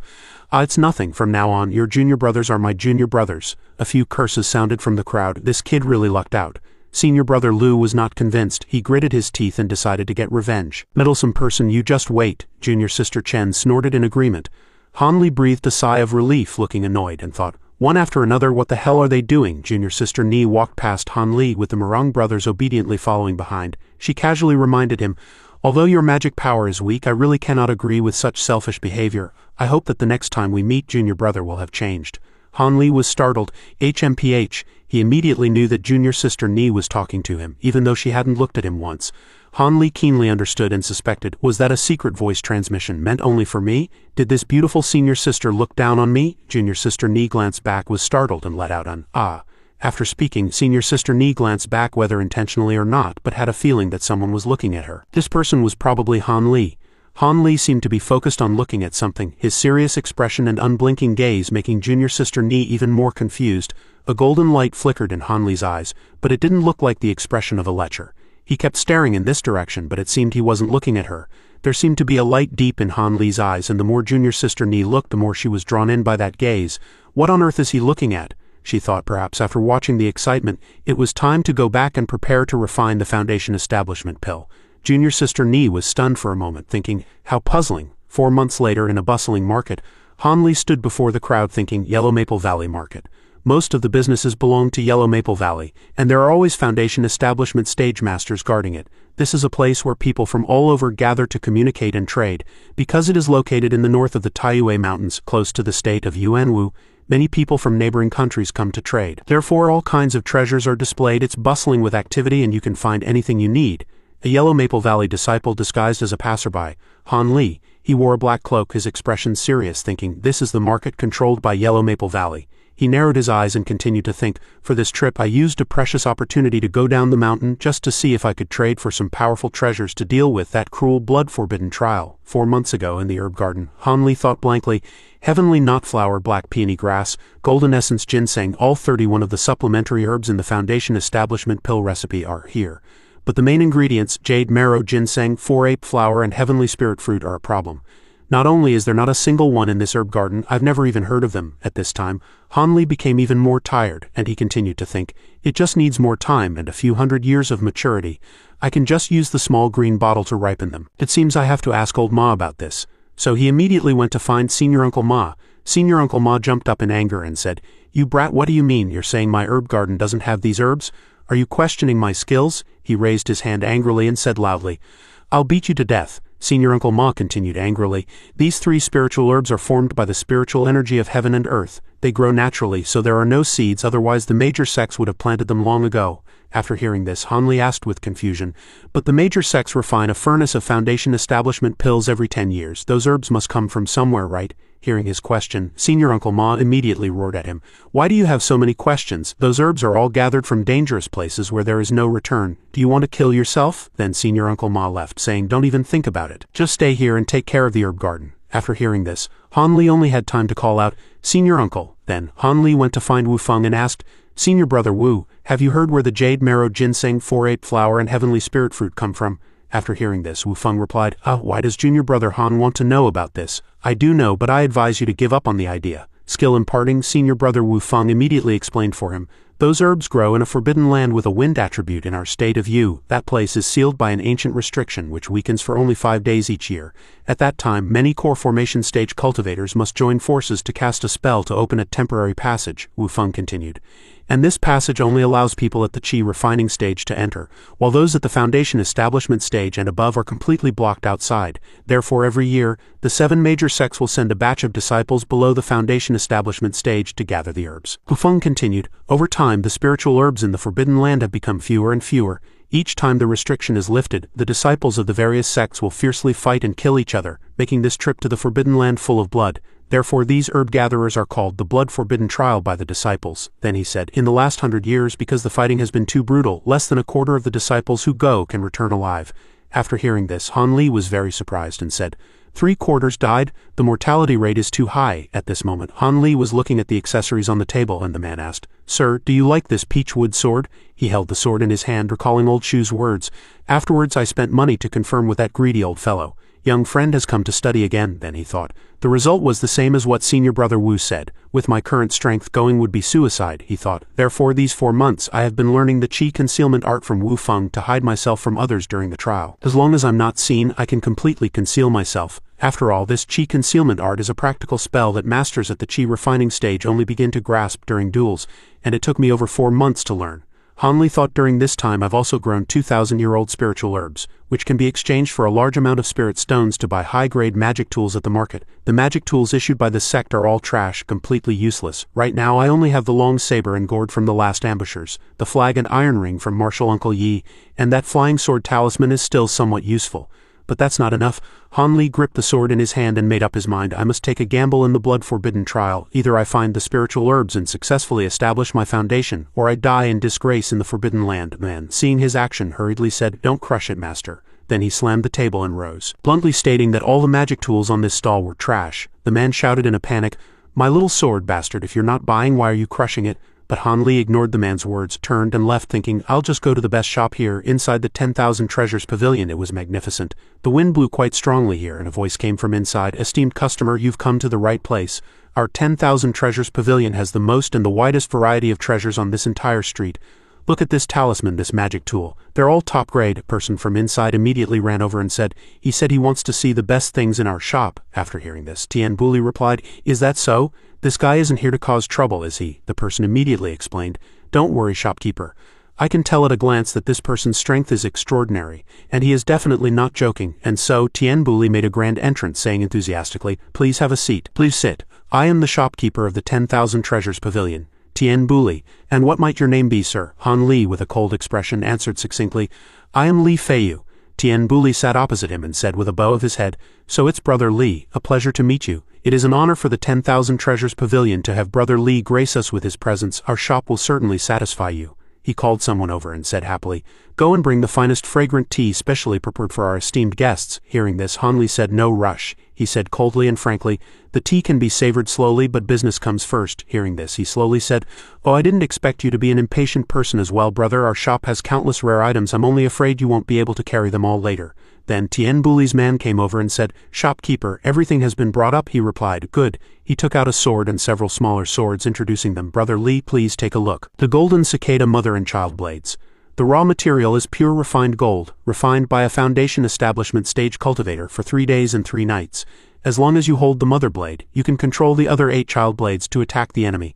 They are incredibly sharp. Then he took out a small shield. When used, streams of protective chi appeared around Han Li. He introduced it. The black iron flying shield, a very rare defensive magic tool, refined from a piece of black iron from a land of extreme cold and yin. Not only is it incredibly sturdy, but once a spell is cast it can circle its master and defend proactively. Next, a blue sphere appeared. Tian Buli immediately introduced it, the heavenly thunder bead. It was refined by a mysterious cultivator centuries ago who unintentionally condensed heavenly lightning. There were originally 73 in total, but after so many years only a few remain. Our 4 shops went to great lengths to obtain this one.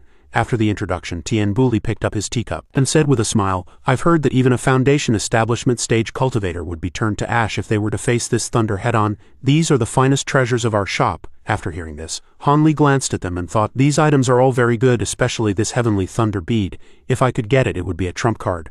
But its price must be very high, otherwise how could it have remained unsold for so long? To be honest, I'm not really sure how much these spiritual herbs are worth." He noticed there was still an unopened box on the table and thought, he still has one unopened box. The last item inside must be the best. Han Li handed over a box, thinking, looks like if I don't show him my strength, he won't easily let me see the treasure in that brocade box. It's time to confirm the value of this spiritual herb. Seeing Han Li take out the box, Tien Buli exclaimed, "Oh," he looked at the box and said slowly, "Let me see." He opened the box and then shouted, "Ah, isn't this yellow essence Ganoderma? This is nothing rare. Unless it's a top-grade one of 200 to 300 years, it's not worth much at all, let alone trading it for the treasures of our shop. Such a fuss over nothing, so it's just yellow essence Ganoderma.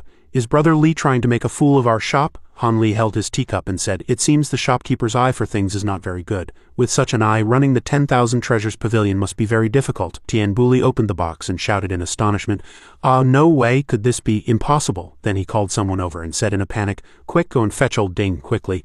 Say there's a top-grade treasure that needs appraisal." The man stammered, "Yes." And so Tien Buli looked at Han Li, who was sipping his tea with a surprised and suspicious gaze. He stammered, "Ah, this." Afterwards, the man from here brought an old appraiser over and said, "Old Ding, please hurry, you must hurry." Hearing this, he slowly said, "What's the rush?" When Tien Buli saw him, he said, "Old Ding, you've come." The high-level appraiser of the 10,000 treasures pavilion looked at the box Tien Buli had opened and said, "Shopkeeper Tien, you've even called me, who is already half in the grave. Could it be there's something you can't appraise?" Tien Buli said in a panic, "Please take a look, Old Ding." After seeing it, he shouted, "What this? Where did this come from? You are truly resourceful. Don't say anything yet, quickly appraise it and see if it's real." Hearing those words, Han Li held his teacup and thought, "It seems this 1,000-year-old spiritual herb is worth more than I expected. There's still hope of getting that fire cloud pearl." Then he opened the box, and after opening it, the box instantly became dazzling. He shouted at Tien Buli, "Congratulations, shopkeeper. This old man staked my lifelong reputation that this item was indeed dug out from the ground not long ago, and its medicinal properties have not been lost in the slightest." It turned out that the box contained a 1,000-year-old, top-grade yellow essence Ganoderma. Seeing that item, Tien Buli was dumbfounded. After the appraiser finished his work, he walked inside. The person from the 10,000 treasures pavilion supported him and said, "Please, Old Ding." He also replied, "Having seen this yellow essence Ganoderma, I can now rest in peace." At this moment, Tien Buli was captivated by the rarity of the yellow essence Ganoderma and said, "How is this possible? It's the first time I've seen a 1,000-year-old yellow essence Ganoderma. With this as our shop's treasure, our 10,000 treasures pavilion can truly hold its head high." Then he said happily, "It's so beautiful." "So this is how beautiful yellow essence Ganoderma is." Han Li stood to the side, watching him without a word. "It seems he didn't even notice me, completely lost in the 1,000-year-old yellow essence Ganoderma.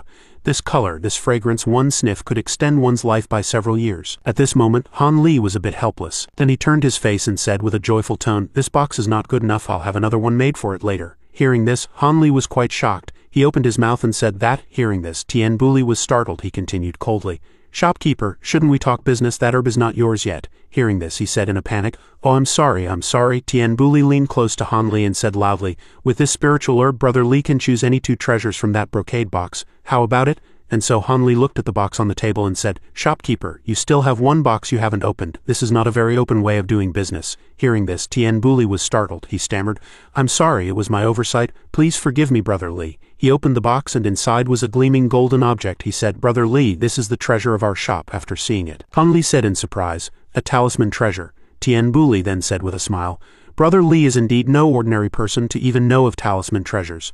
Logically speaking, very few cultivators know of such things." And then, Han Li turned abruptly and said, "Actually, I don't know much about them either. Please enlighten me, shopkeeper Tien." Hearing this, he said blankly, It's nothing. And so Tien Buli sat down and explained to Han Li, "This talisman treasure is a special item that only cultivators at the core formation stage or above can create. It integrates the magic power of a magic treasure into a talisman, allowing low-level cultivators to use it. However, chi refining stage cultivators can only unleash 1 or 2/10 of its power. If one masters the art of condensation after reaching foundation establishment, they can fully unleash its power, making it superior to all other magic treasures. The reason this talisman treasure is so precious is that for every one made, the power of the magic treasure is reduced by 1/5, and the creator's own vitality is greatly damaged. This is clearly a harmful act for both oneself and others," he continued. "Therefore, high-level cultivators will only create talisman treasures when their time is near. leaving them for their descendants in the hope of providing them with a significant boost. He laughed and continued, "This is a golden light brick talisman treasure.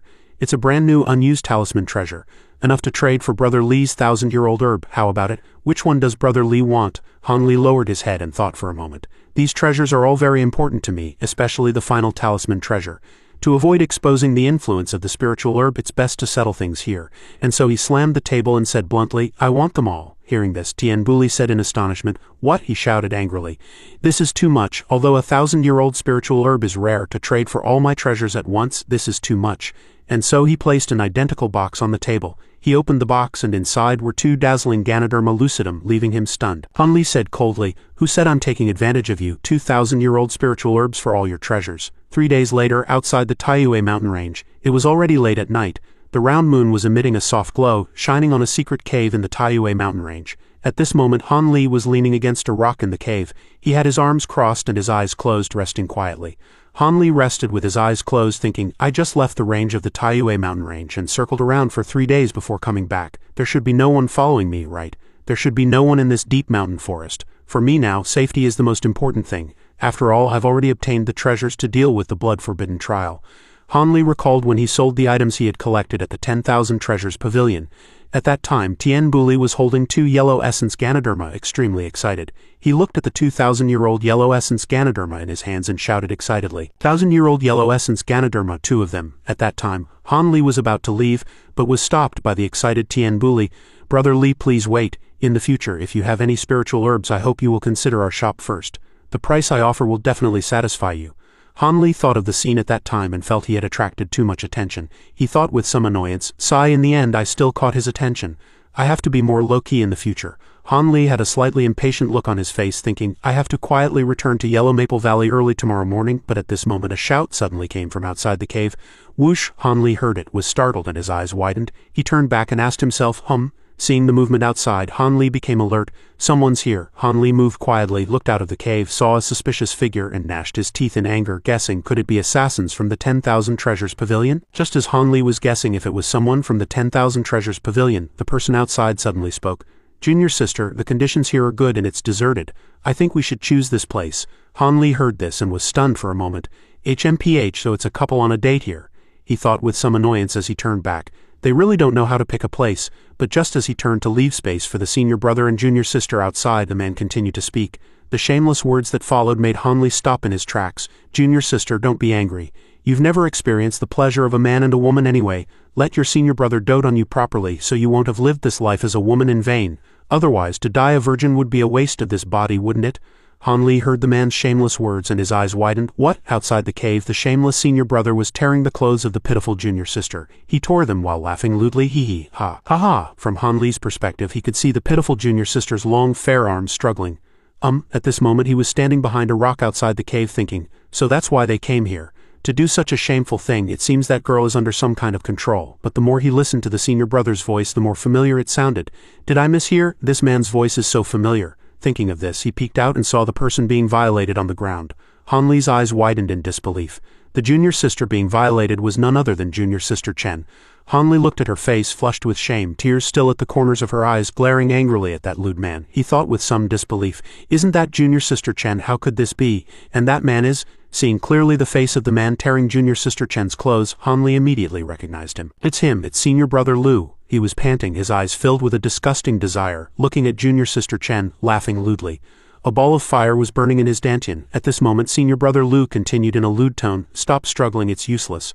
My wind-binding art is very tight." Han Li covered his mouth looking at the scene before him in disbelief, thinking, how could this be? Weren't they all lovey-dovey on the mountain last time? Isn't that junior sister Chen his girlfriend? But this doesn't look like a game between lovers. At this moment, senior brother Lu pinched junior sister Chen's mouth and fed her a mating pill. He smiled deceitfully, a vicious look in his eyes. "Here, take this mating pill. Otherwise, if you're not in the mood later, don't blame me." Senior brother Lu propped himself up, his body tensed, looking at junior sister Chen with a face full of desire. He watched junior sister Chen cry in disbelief, not understanding why he could do this. Suddenly he said, "Dong Ningzi said that as long as I engage in dual cultivation with her after I reach Foundation establishment, she will ask her great-aunt Marshal Grand-aunt Hong Fu to take me as her disciple. If you were an ordinary girl I would have let you go, but who told you to be the daughter of the Chen family's head?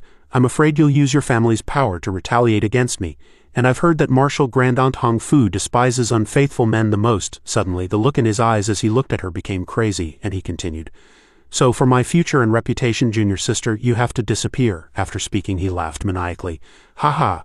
Hearing senior brother Lu's crazy laughter, Han Li, who was standing behind the rock, was also startled. He had heard all his vicious words and thought, truly without conscience, this guy is too vicious. He would even lay a hand on his own girlfriend. If he discovers me, he will definitely kill me to silence me. Han Li stood behind the rock listening and thinking, his wind attribute spells are not something I can handle with my meager skills. Although with the treasures I have now, it's hard to say who would kill whom. Han Li had no intention of interfering. He frowned and thought, but I don't know that junior sister Chen well, how can I risk my life for her? He lowered his head and thought, although I've used the chi concealment art, it's impossible for him to discover me. But at this moment, senior brother Lu began to act lewdly again, saying shamelessly, haven't you always wanted to dual cultivate with me? Tisk tisk, then I will reluctantly satisfy you. Tisk. Hearing these words, Han Li was a bit speechless. Am I going to have to listen to this until the end? This is too uncomfortable. Suddenly, senior brother Lu shouted, found it. Han Li heard this and was very puzzled. Senior brother Lu held junior sister Chen's storage bag in his hand, smiling smugly. Junior sister, your storage bag. After speaking, he opened the storage bag and poured out the contents. Many things fell out of junior sister Chen's storage bag. He excitedly searched through the items looking for something. Let me see, let me see. Han Li watched him rummaging through the items, very puzzled. What is he looking for? He even stopped what he was doing for it. After searching for a while, senior brother Lu held something up and laughed. Hee hee. He held a red box and said with a sinister smile, found it. Junior sister Chen saw what he was holding and looked at him with gritted teeth in anger. He opened the box in his hand, revealing a glowing blue pill, and said happily, haha, a foundation establishment pill. Han Li heard this and his eyes widened in disbelief. Senior brother Lu held junior sister Chen's foundation establishment pill and happily brought it to her face. My good junior sister, I love you so much. You haven't taken the foundation establishment pill yet. It seems you're not confident about breaking through either. Did you accidentally leave it behind? He stood up holding 2 boxes containing foundation establishment pills and showed them off. We two are truly in sync. Look, I haven't taken mine either. At this moment, Han Li's gaze immediately changed. His eyes shone with red light as he looked at the 2 boxes of foundation establishment pills in senior brother Lu's hands, wanting to snatch them away. He thought, 2 foundation establishment pills have appeared. With them, who would go to the blood-forbidden trial? At this moment, senior brother Lu still didn't know that Han Li was watching the 2 foundation establishment pills in his hands. Wanting to snatch them away, he was still naively speaking lewd and shameless words to junior sister Chen. Since you've given your chastity to me, you surely won't be stingy with this foundation establishment pill, right? With your pill, my foundation establishment is guaranteed. At this moment, a series of scenes flashed through Han Li's mind. The first was Wu Feng grabbing his shoulder and saying worriedly, Junior brother Han, you're not interested in that blood-forbidden trial, are you? That's no joke. At that time, he pretended to say, how would I dare? Then came senior brother Lu's smug smile as he said to junior sister Chen, Junior sister, you're so good to me. And his surprise when he heard of senior brother Lu's evil deeds. What? Then he held the 2 boxes of foundation establishment pills up to junior sister Chen and said, Junior sister, look, aren't they like us, a pair of lovers? Finally, all the scenes converged on the boxes of foundation establishment pills and senior brother Lu's happy voice. Wow, foundation establishment pills. I have 2 foundation establishment pills all of a sudden. Han Li was sweating profusely, thinking, the precious pills that everyone is risking their lives for, and 2 of them appeared at once. If I have these 2 foundation establishment pills, I won't have to go to the blood-forbidden trial. Thinking of the 2 foundation establishment pills, Han Li made up his mind to snatch them. He secretly planned, the moment he shows a flaw I will strike. HMPH, this guy, while plotting such a despicable thing, never expected this to happen, did he? At this moment, the mating pill seemed to be slowly taking effect in junior sister Chen's body. Her gaze gradually shifted from anger to a loss of reason. She began to moan. Senior brother Lu saw the pill taking effect and drooled, thinking happily, hee hee, it seems the mating pill is working. Then he excitedly sat up, grabbed his belt, wanting to take it off and proceed. He said with a lewd face, Junior sister must be very uncomfortable, right? I will come and savor you slowly. He seemed to have remembered something and stopped. Oh, that's not right. Then he leaned close to junior sister Chen, who was moaning in a daze from the pill's effect. He looked at her and said, to repay you for dedicating your future and body to me.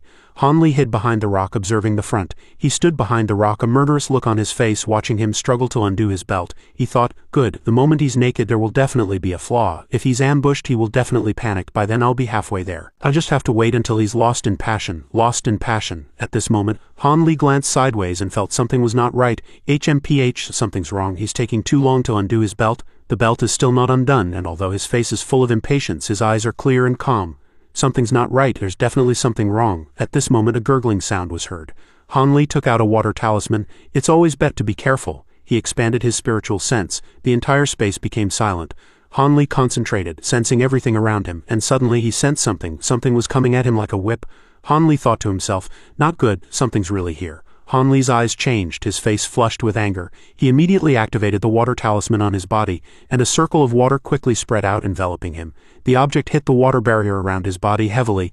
Luckily, I have the water talisman, otherwise I would be in trouble. Han Li thought with lingering fear, his pupils contracting sharply. At this moment the whip-like object quickly retracted. Gradually, Senior Brother Lu, who had been pretending not to notice him, retracted his weapon. He turned his head and said with a murderous look, "You actually blocked it." Han Li had a panicked look on his face, thinking that was close. At this moment, Senior Brother Lu stood up, no longer pretending. His face was full of anger, his aura changed, and he said, "HMPH, very good, you reacted quite quickly. It seems I underestimated you, sir. Since you've been observing for so long, you should come out and catch up with me, Lu."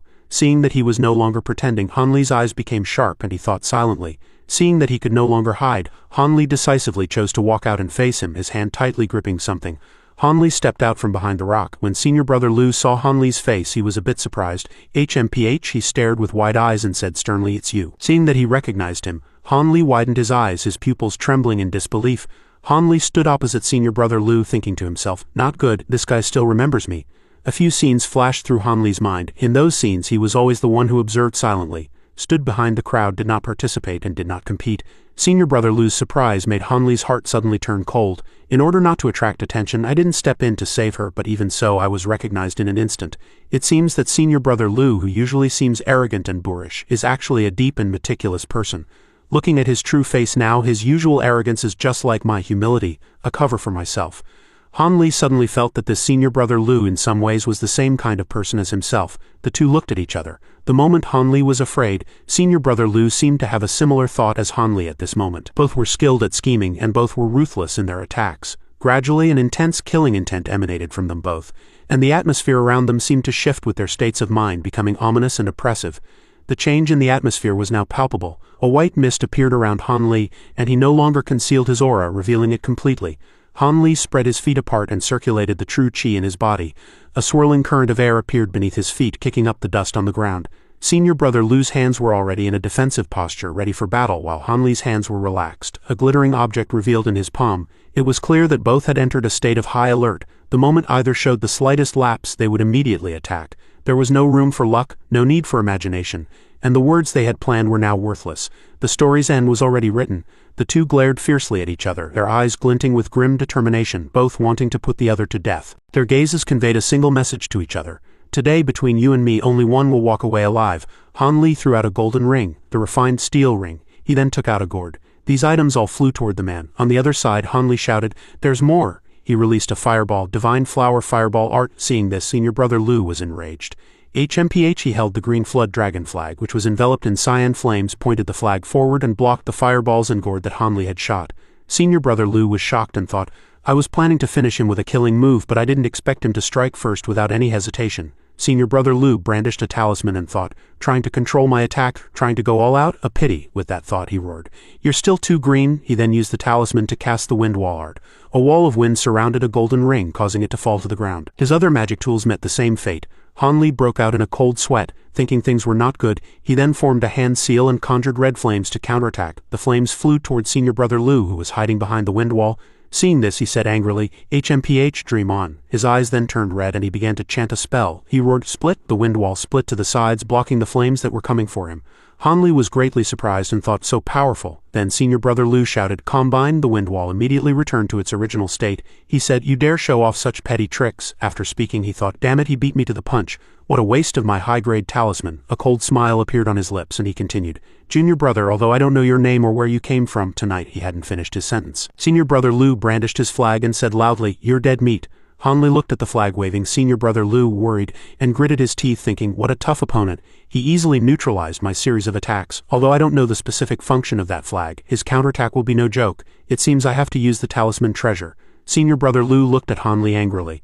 Han Li thought, but a talisman treasure takes time to cast. He released the refined steel ring and shouted, come grow. The refined steel ring gradually grew larger. He stood inside the enlarged ring and then released a shield with a white flower pattern in the center. The the black iron flying shield. Han Li held his weapon and sat behind the refined steel ring and shield which were enveloped in blue flames, thinking, I have to buy some time. He was startled by a loud shout. Go to hell, Senior Brother Lu shouted. Green Flood Dragon Flag. He waved the flag, releasing cyan windblades. With a command, go. The windblades obeyed and charged forward. The windblades flew over and struck the outer side of the refined steel ring, causing a huge explosion and sending sparks flying. Both he and Han Li were surprised by this collision. Han Li sat inside unharmed, but the exterior of the refined steel ring was significantly damaged by the impact, with cracks left by the windblades. Han Li was shocked, thinking, these windblades are so powerful. Han Li sat inside, sweating, and thought, although the refined steel ring doesn't specialize in defense, it's still a genuine top-grade magic tool. If it weren't for the spinning defense, it would have shattered just now. Can I withstand his next attack? On the other side, Senior Brother Lu cursed inwardly. It still hasn't shattered. My Green Flood Dragon Flag is famous even among top-tier magic tools. That attack just now was equivalent to a dozen mid-level spells in succession. But it can't even break the outermost defense, he said angrily. This guy is really tough. Senior Brother Lu brandished a talisman and thought, trying to control my attack, trying to go all out. A pity. With that thought, he roared, you're still too green. He then used the talisman to cast the wind wall art. Han Li was preparing to cast a spell. Senior Brother Lu thought, damn it, this guy is definitely about to use an ultimate move, either a high-level spell or a powerful magic tool. I absolutely cannot let him cast it. As soon as he thought this, Senior Brother Lu pointed forcefully at Han Li and ordered another round. With another violent impact, a refined steel ring finally gave way and shattered. Seeing this, he was secretly pleased. Hee, your defense is broken, isn't it? It doesn't matter how many layers of defense you have. A concentrated attack of several hundred windblades. Senior Brother Lu continued to attack Han Li, shouting, let's see how you defend yourself now. Han Li glanced over, and the shield automatically flew up, blocking his path, the black iron flying shield. All of Senior Brother Lu's attacks were blocked by the shield, sending sparks flying. Senior Brother Lu was shocked to see all his attacks blocked and blurted out, what? Han Li remained seated motionlessly behind the shield, completely unaffected. Senior Brother Lu watched in disbelief and said, how is this possible? He cried out in astonishment. How can that shabby shield be so powerful? Hearing this, Han Li retorted in his mind, nonsense, this black iron shield is different from the refined steel ring.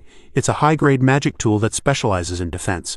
Han Li recalled what Tian Buli had said. This shield not only specialized in defense but also had countless defensive formations on it. If it encountered a high-grade magic tool of the same level, unless the opponent's magic power was much greater than yours, it was impossible to budge it in the slightest. Senior Brother Lu was furious and exerted all his strength, thinking, damn it, I absolutely cannot let him gain the upper hand. I can't wait any longer.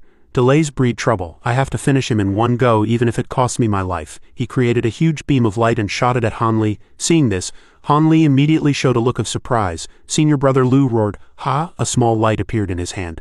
Senior Brother Lu's face was pale. It turned out that a dragon's head and feet had appeared in the light beam.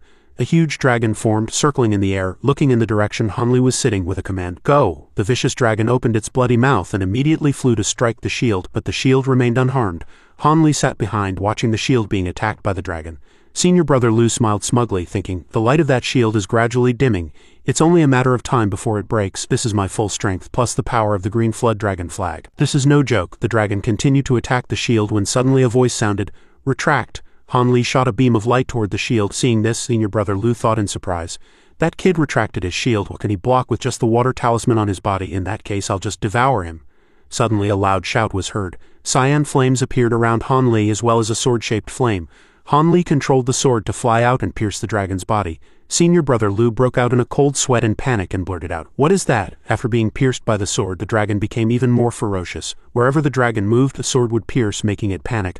Han Li watched the dragon and the sword attack each other, thinking, as expected, the power of a talisman treasure depends not only on the power of the magic treasure within but also on the depth of the user's magic power. At first, it was only an inch long. Now that my cultivation technique has reached the 12th layer, it has also become a giant sword. If not for that, I'm afraid I wouldn't have been able to block this vicious dragon's fierce attack. Senior Brother Lu, while controlling the dragon, thought angrily, damn it, I wanted to kill him and then slowly recover my magic power. If we keep consuming power like this, won't it become a competition of who can sustain their magic power longer?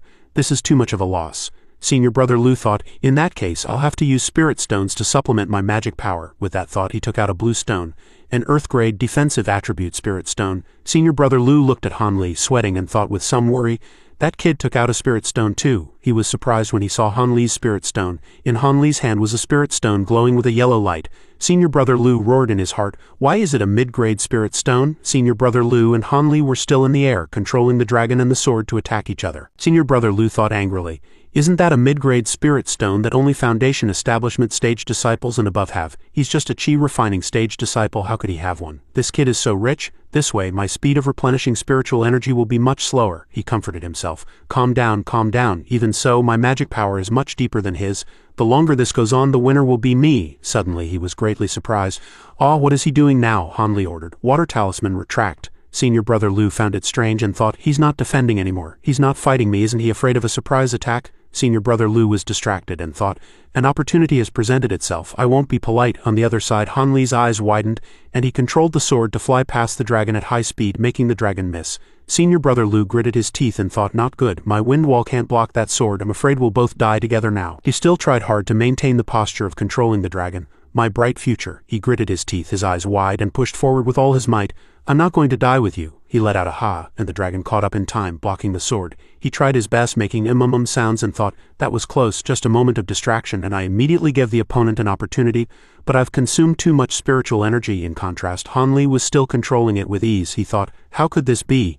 I have a wind attribute mutated spiritual root. I'm a favored child of heaven. I'm so outstanding, yet I'm being beaten so badly by an unknown nobody. No, calm down, I can do this. What kind of situation haven't I seen? As long as I drag this out, I can wear him down. He saw Han Li take something out of his robes and wondered, what is he doing? Han Li took a small branch from his robes. Han Li put it in his mouth and chewed it vigorously. Senior brother Lu couldn't help but be stunned, thinking, what is he eating? His eyes were bloodshot as if he wanted to pierce through Han Li. Why are you eating something in the middle of a fight? Senior brother Lu shouted, what are you eating? Han Li didn't answer, which made him ask even more urgently. I'm asking you, what are you eating? Han Li just stood there, holding various leaves in his hand, chewing them vigorously. Time passed, and the dragon and the sword were still fighting fiercely. The sword fiercely struck the dragon. The dragon gradually became blurry and finally fled from the sword's pursuit. Han Li was in good condition and thought, very good, the plan is succeeding step by step. Senior brother Lu's eyes were bloodshot and he roared angrily. Ah, huff, why impossible? My magic power is clearly far superior to yours. Even with a mid-grade spirit stone, it's impossible for you to still have the strength to hold on until now. His face was pale as if he had been struck by lightning. Senior brother Lu had never been so terrified. He looked at his incomprehensible opponent, whose face seemed to say, Han Li's face was full of smugness. Why would I have the time to explain these things to a man who's about to die? The sword slashed down fiercely, and the dragon flew out in time. The dragon thought it had escaped, making a squeak sound, but the sword flew toward the dragon again at the same time. Senior brother Lu's mouth was wide open in terror, his face pale with fright. He gritted his teeth in anger, foaming at the mouth, and thought, I must kill you. Even if I die, I'll kill you. Senior brother Lu ordered, retract. A cyan wind enveloped the dragon. The flag fell to the ground, and he let out a ha. He roared, ha! A huge cyan light appeared in the air. Senior brother Lu had used up the last of his strength, his face ashen like a dead man, his breathing faint. Huff, he shouted. Go to hell. Han Li stood there, watching the light grow bigger and closer. He immediately controlled it with all his might, trying to resist. The sword also grew bigger and flew in the direction Senior brother Lu was standing. Han Li was slightly surprised, his eyes reflecting the cyan light as a stream of blood spurted out. In the desolate mountains and forests that were shrouded in mist all year round on a mountaintop, there was a long, deep crack that split the entire ground in two. After the sword spirit had scouted the surroundings, it returned to the golden talisman, ignited a red flame, and then burned to ashes in the night. Han Li was sitting and watching it this time, then sighed, it's broken after all, what a pity. I was hoping to see what it would become after I reached foundation establishment, but it's impossible to kill such a strong opponent without paying any price. The wind blades were too powerful. If I hadn't pushed the Loyun step to its limit, I'd be in another place by now. So powerful and so fast, but I'm probably the only one who can use a secular lightness skill to dodge spells, right? He frowned, pondering in his heart. Then he turned his gaze to a blue flag on the ground. Although the sword talisman is a bit of a pity, getting the green flood dragon flag is worth it. With that thought, he stood up, a smile on his lips, thinking of the 2 foundation establishment pills and various treasures waiting for me in the storage bag. Let's go take a look. But suddenly he felt something, his eyes widened, a bit panicked. He pressed his right hand tightly on his abdomen, his eyes closed, cold sweat beating on his face, and he gritted his teeth in pain. So painful. After a while, he slowly calmed down and thought, Tisk, if senior uncle knew about me swallowing spiritual herbs raw just now, he would definitely scold me to death. Now the various spiritual energies in my dantian are clashing. It's really too dangerous. But to be able to kill senior brother Lu, I really have to thank Wu Feng's guidance from before. He recalled his previous conversation with Wu Feng. Wu Feng was telling him at that time, many low-level disciples have a misconception when using talismans. They think they only need spiritual energy when activating the talisman, but they don't know that once the talisman is activated, a line of spiritual energy will be connected to the user from beginning to end. Although the consumption of the spiritual energy line is minimal to the user at the beginning, over time, the degree of consumption is not small. This is a piece of knowledge that few people pay attention to. It's mainly because I like to figure things out on my own. It's actually not very useful. Wu Feng happily put his hands on his hips and said to him. After hearing this, Han Li also put his hands on his hips and replied happily, "Not at all, not at all. Thank you for your guidance, senior brother." The memory ended. At this moment he was limping towards the place where the flag was, still lamenting in his heart. So painful. Luckily, I retracted the water talisman in time and he kept using the wind wall art. Over time it pulled apart the distance between us. Otherwise, relying on spirit stones and herbs alone, I'm really not sure I could have fought him to the end. With that thought he bent down to pick it up. He said in a somewhat happy tone, "The green flood dragon flag is mine." He looked at the flag with a serious expression, but in his heart he was constantly muttering to himself, pretending to be mature. Sigh, the so-called cultivator duel is just about who can judge the situation more accurately at the time. But his other hand was holding the flag and patting the shoulder of the person next to him, happily saying like a child, stop pretending. If you want to laugh, just laugh. Look, this green flood dragon flag is not damaged at all. I have another high-grade magic tool." He sighed to himself. "This battle was too brutal. I used every trick I had just to save my own skin." He looked back at the guy he had split in two from head to toe. He was indeed split in two, a formidable opponent. After looking, Han Li's face turned pale again, feeling a wave of nausea, and he covered his mouth with his hand. He turned his face away and comforted himself in his heart. "Don't look, hurry up and find the things." With that thought he reached out his hand and reluctantly fumbled all over the corpse. After some effort he found a small bag. When he opened it, some bottles, a scroll, and a golden talisman fell out. Then he widened his eyes in surprise, seeing 2 boxes open, revealing 2 sparkling pills. Seeing them, he trembled with joy. "This is it, I got it, and there are 2 of them." He then directly put the 2 pills away, his face grim, sweating a little. Calm down, now is not the time to let my guard down. The Foundation establishment pills and other treasures, I'll sort them out when I get back. Delays breed trouble, I should leave here quickly and deal with them slowly when I get back." As soon as he thought this, a black shadow suddenly approached him from somewhere, making him panic. "What is that?" Then the person climbed onto his shoulder and he had to struggle to break free. "Someone's ambushing me." The wound on his abdomen was still there, so he struggled violently, and the wound started to hurt again. He frowned in pain. Damn it. But when he looked back he realized it was a woman. The person was hugging him naked, making his face turn as red as a tomato. Just as he was stunned by this, the girl directly kissed his neck. She even licked it with her tongue. It's junior sister Chen. Only then did he suddenly remember. How did I forget about her? I see, her wind-binding art has been undone. Not good, the drug is taking effect. Wait, damn it, she's so strong. She could no longer recognize anything and kept attacking him. Then she directly pinned Han Li to the ground, and he only had time to shout, "Woo, wait, WUU," in that case. A series of shouts rang out. "Wait a minute, smooch smooch moi ha." With a slap, he knocked her out and stuck a talisman on her forehead. He shouted, "Stop!" He supported himself with his hands, panting heavily. Huff, huff. Then he looked at her with a red face, with several kiss marks on his face. He clutched his clothes that were about to slip off and gritted his teeth. "Enough, enough. Any more and Foundation establishment will be difficult. If I break my primal young body, Foundation establishment will be even more difficult." After getting dressed, he wiped his hand across her mouth, then brought it to his nose and sniffed. "This smell, it's indeed a mating pill, so fragrant." Then he said, "Sigh, beautiful lady, it seems your luck is good. If it weren't for the mating pill, you would forget everything after waking up. Otherwise, I'm afraid I would have had to be ruthless. In that case, I'll save you and take you away from here." The scene switched to another place a month later, in the council hall of Yellow Maple Valley. The gathering before departing for the blood-forbidden trial. A group of people were chatting inside. Every time it's time for the blood-forbidden trial, the sect becomes very lively. "Let's go, maybe we won't see these senior and junior brothers again. Speaking of which, the ones our sect is sending this time are all talented, aren't they? I heard there are over 60 at the peak of the 13th layer alone. Most of the remaining disciples are at the 13th layer. I heard there are only 3 at the 11th layer. Those few are just cannon fodder to make up the numbers. Ha ha ha." After hearing their discussion he sighed, because he was also one of the cannon fodder at the 11th layer. In the end he still participated in the blood-forbidden trial, which he originally didn't plan to. He recalled after returning home he was so excited that he couldn't sleep with joy. "I have 2 Foundation establishment pills now. If I can directly reach Foundation establishment, I won't have to go to the blood-forbidden trial. I'll go ask about how to use them tomorrow." The next day Wu Feng said to him, "Junior brother Han, have you heard? The sect's management announced today that in order to let the primordial energy of the blood-forbidden land recover, it will be closed for 50 years after 5 years. Hearing this he was surprised and blurted out, "What?" His face pale, he continued, "The trial in a month and the trial in 5 years are the last 2 in the next 60 years. Ah, Doesn't that mean the competition will be even more intense? Wu Feng heard this and replied seriously, "Of course. Especially the one in 5 years, all the major sects will send all their elites. It will inevitably be a bloody battle. You better not go and join the fun." Wu Feng looked at him and said. Hearing this, he replied, "Of course I won't." But in his heart, he had other ideas. "I'll eat both of these Foundation Establishment pills. If I reach Foundation Establishment, I won't have to go." At this time, he began to inquire, "Ah, by the way, is it very complicated to use a Foundation Establishment pill, senior brother?" Wu Feng heard this and replied, "Oh, not at all. You just eat it directly." After hearing Wu Feng finish, he said happily, "So simple as expected of a peerless treasure." At this moment, Wu Feng continued, "However, this vague sentence made him a bit confused. However, what? The user must go into seclusion for 3 months to completely digest the medicinal effect, otherwise the success rate will be reduced. So if you want to know if you've successfully established your foundation, you'll have to wait a few months to find out." As soon as he said this, he was so shocked he was petrified. What? Seeing his junior brother like this, Wu Feng smiled and reminded him, "I'm telling you, don't keep thinking about the Foundation Establishment pill. The cultivation at hand is the most important thing." But he was still petrified, thinking non-stop in his mind, a few months later to know.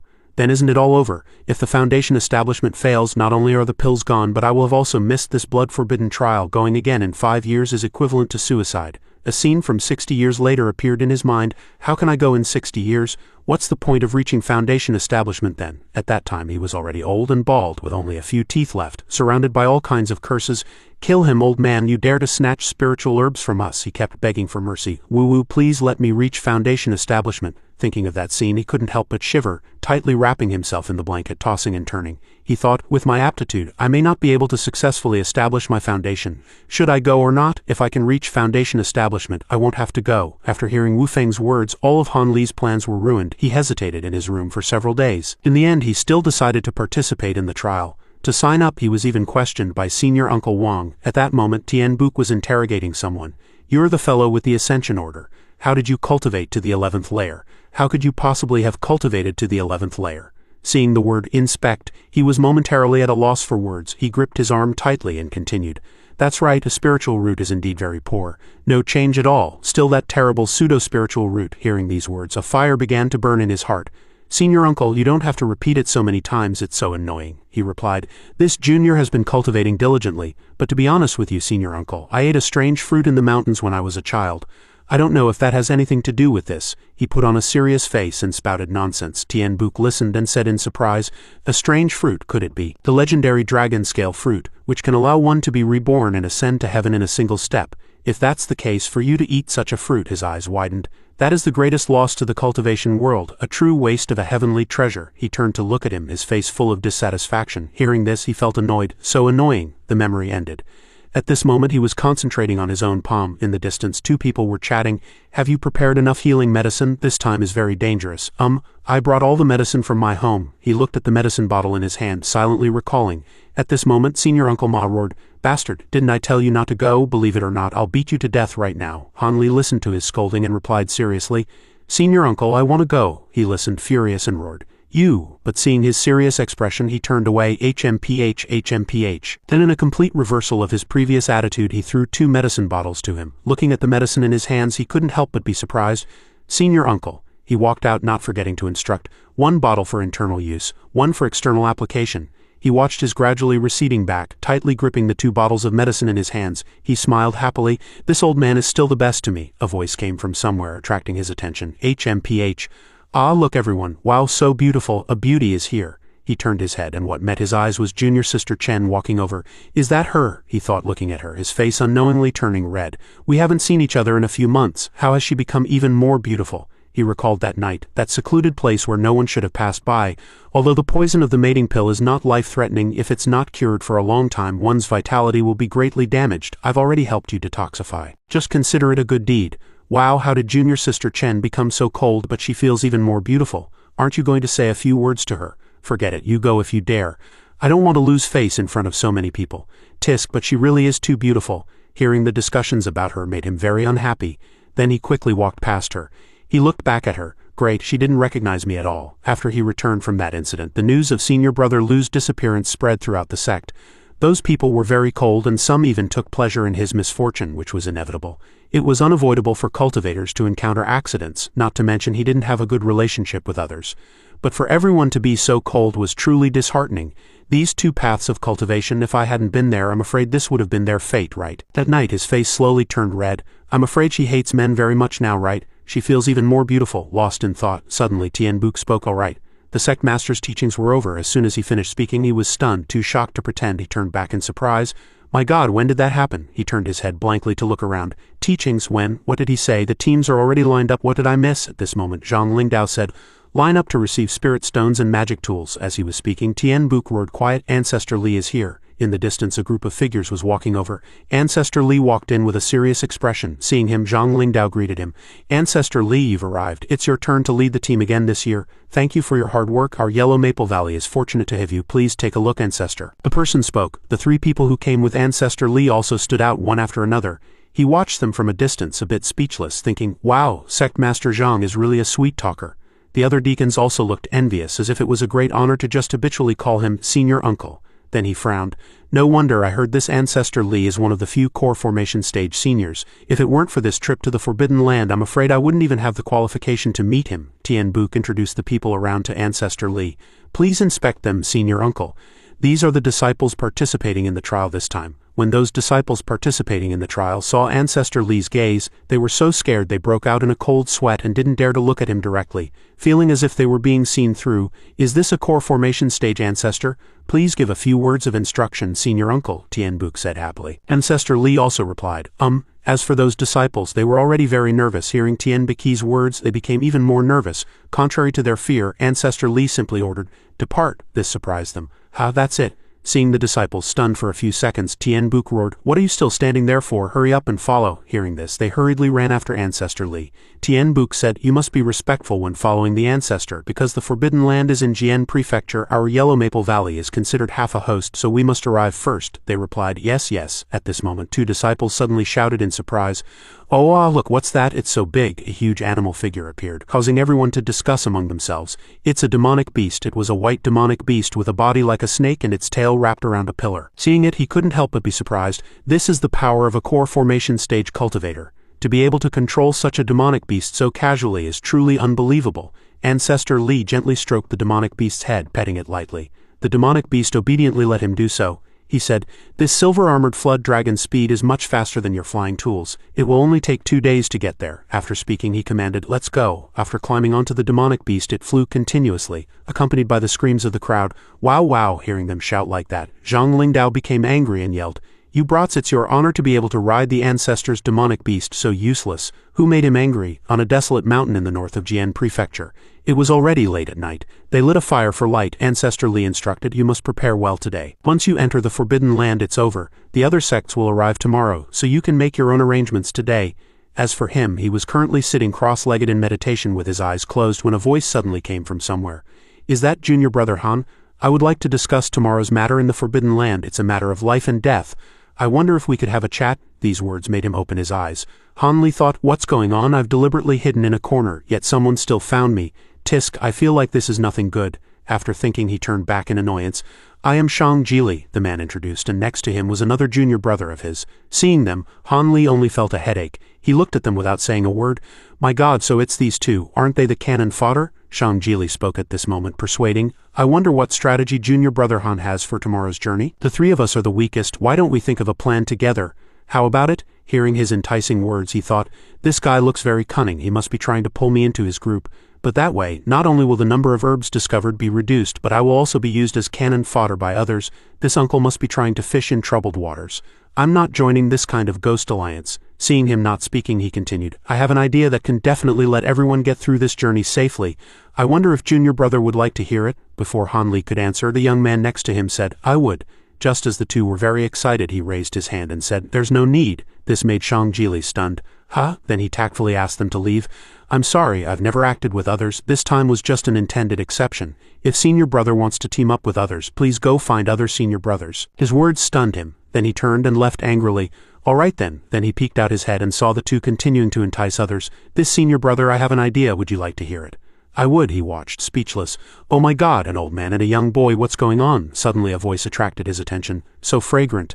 Anyway, that Lu fellow is missing. I'm now a flower without a master. Those disciples were casting their gazes in one direction, constantly discussing, I think junior brother Pei is not bad. Don't, how can I be as handsome as senior brother? After all that, which of you two is going for it? He looked over curiously, HMPH, and what met his eyes was her figure. It was her. She stood with her hands behind her back, looking elsewhere with a blank expression. Seeing that they were discussing her, he frowned unhappily. Tisk. What are these bastards going crazy about? Suddenly he felt something was not right. Why should I be unhappy? But he quickly pushed the thought aside, comforting himself. He sighed and thought, forget it, out of sight, out of mind, I'll just sleep. I have nothing to do with her anyway, it's best to stay far away from her in the future. The next morning, everyone was standing in a line. Coincidentally, standing next to him was her. His face turned red and his heart pounded. He cursed in his heart, it's too crowded, which bastard arranged the positions? He was so nervous, he was sweating, so fragrant, the same scent as that night. He began to comfort himself.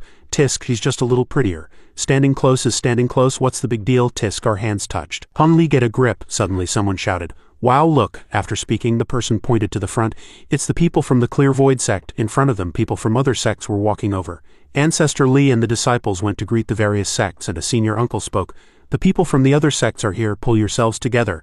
Everyone curiously looked at the peculiar magic tools in the sky. That was just the Clear Void sect's flying magic tool. Snow Rainbow Silk, don't make such a fuss, you're really embarrassing our Yellow Maple Valley. Suddenly a person landed not far from Ancestor Li. It was Fu Yunzi of the Clear Void sect. After landing he smiled and greeted Ancestor Li. Yo, Benefactor Li, it's you leading the team again this time, this is truly delightful.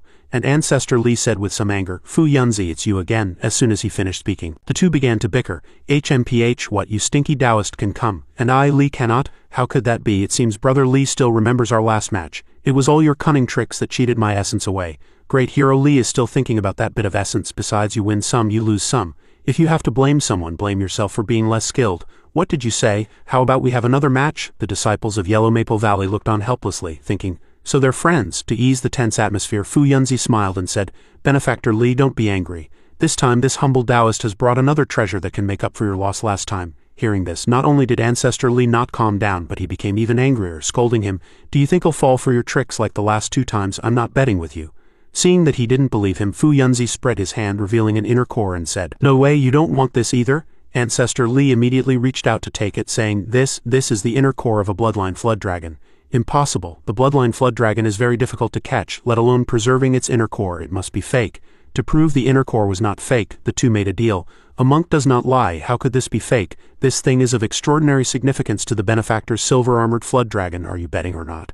What's the bet? And the disciples on the side watched, dumbfounded, thinking, so they're betting on our performance? Ancestor Li blushed and said loudly in anger, what, I have to refine 2 pieces of essence for you for 20 years? Stinky Taoist, are you treating me like a coolie? Fu Yunzi chuckled and said, how could that be? Benefactor Li's true fire purity is famous among the 7 major sects. This little matter should be a piece of cake, right? He smiled provocatively. For is Benefactor Li not confident in the strength of his own sect's disciples? Hearing this, Ancestor Li became even angrier and said, HMPH, a bet is a bet. The disciples of our Yellow Maple Valley are not for you Clear Void sect to comment on. Suddenly a strange voice sounded, HMPH, the bet between you two is too boring. How about you let me join in? It turned out to be a senior, which surprised Han Li, Fu Yunzi, and Ancestor Li. Elder Chang, he appeared, smiling and greeting. He, a disciple asked. Senior Uncle Wang, who is this? Senior Uncle Wang replied. Elder Chang is the strongest among all the core formation stage cultivators. Although he is also at the core formation stage, he actually already has 1 foot in the nascent soul stage. He has a strange temper and likes to tease other core formation cultivators, so all the ancestors are very afraid of him. Fu Yunzi hurriedly said, Elder, you jest. How dare the disciples of our 2 families compare with the high disciples of the masked moon sect? He smiled nonchalantly and said, HMPH, would I bully you? Don't worry, as long as the combined results of your 2 families surpass my sect's, I'll count it as my loss. Then you two can continue to decide the winner, if you win, he said proudly. I refined 3 formless needle talisman treasures in my spare time. Anyway, I don't have any descendants, so let's just make them this time's wager. The two immediately showed expressions of joy and excitement, saying, talisman treasure, magic treasure, elder's formless needle, this is too precious. The formless needle comes and goes without a trace. It's a very powerful magic treasure. It can even contend with nascent soul stage cultivators, Elder Chang said. Then this bet is settled. But Fu Yunzi remembered something and asked doubtfully, by the way, Elder, why did you come here? Could it be that the leader of the masked moon sect's team is you? He replied, how is that possible? Who would entrust their disciples to me?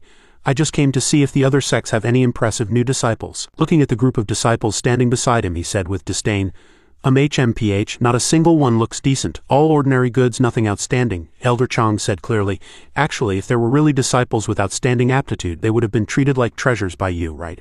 Ancestor Li was silent, not knowing what to say. Only Fu Yunzi spoke. Elder is right. Hearing this, he became angry and cursed. Crazy, don't you think? If you don't experience hardships, no matter how good your aptitude is, it's useless. When you encounter those demonic and evil ways, you will definitely be eliminated like a novice. Everyone listened to his accusations. You people, you are truly too wrong, too wrong. Ancestor Li still did not speak.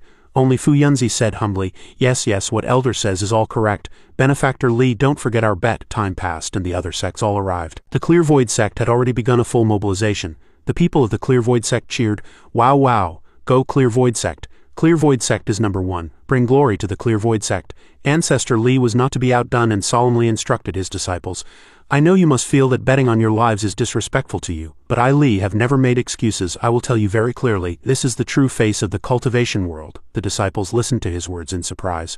Wow, this is the first time Ancestor Li has spoken to us in 2 days. Everyone, Han Li and Junior Sister Chen, all listened to him seriously. Listen well. In the cultivation world, whether you are a disciple of a famous sect or from a demonic and evil way, what you pursue is to act against the heavens. The victor is king, the loser is a bandit. The techniques of the righteous path may not be as sinister and vicious as those of the demonic and evil ways, but no matter which one, it is actually the big fish eating the small fish. We cultivators are not ordinary people. Cultivators with high realms and techniques look down on low-level cultivators like they're looking at ants. It's very normal to kill someone just because of a disagreement, one of them suddenly asked. Ancestor, is our Yellow Maple Valley a righteous or an evil sect? He answered vaguely. Both righteous and evil. The other 6 sects in the state of Yu are the same. You have only been in the sect for a short time, so we haven't told you about the origins of the cultivation world in the state of Yu, he continued solemnly. Actually, the 2 major currents of righteous and evil, Buddhism, Taoism, Confucianism, demonism and Yao, all exist in this world at the same time. The degree of chaos is far beyond your imagination. 1,000 years ago, the righteous and evil sects in the state of Yu were in opposition, and the 7 major sects were all small sects caught between them.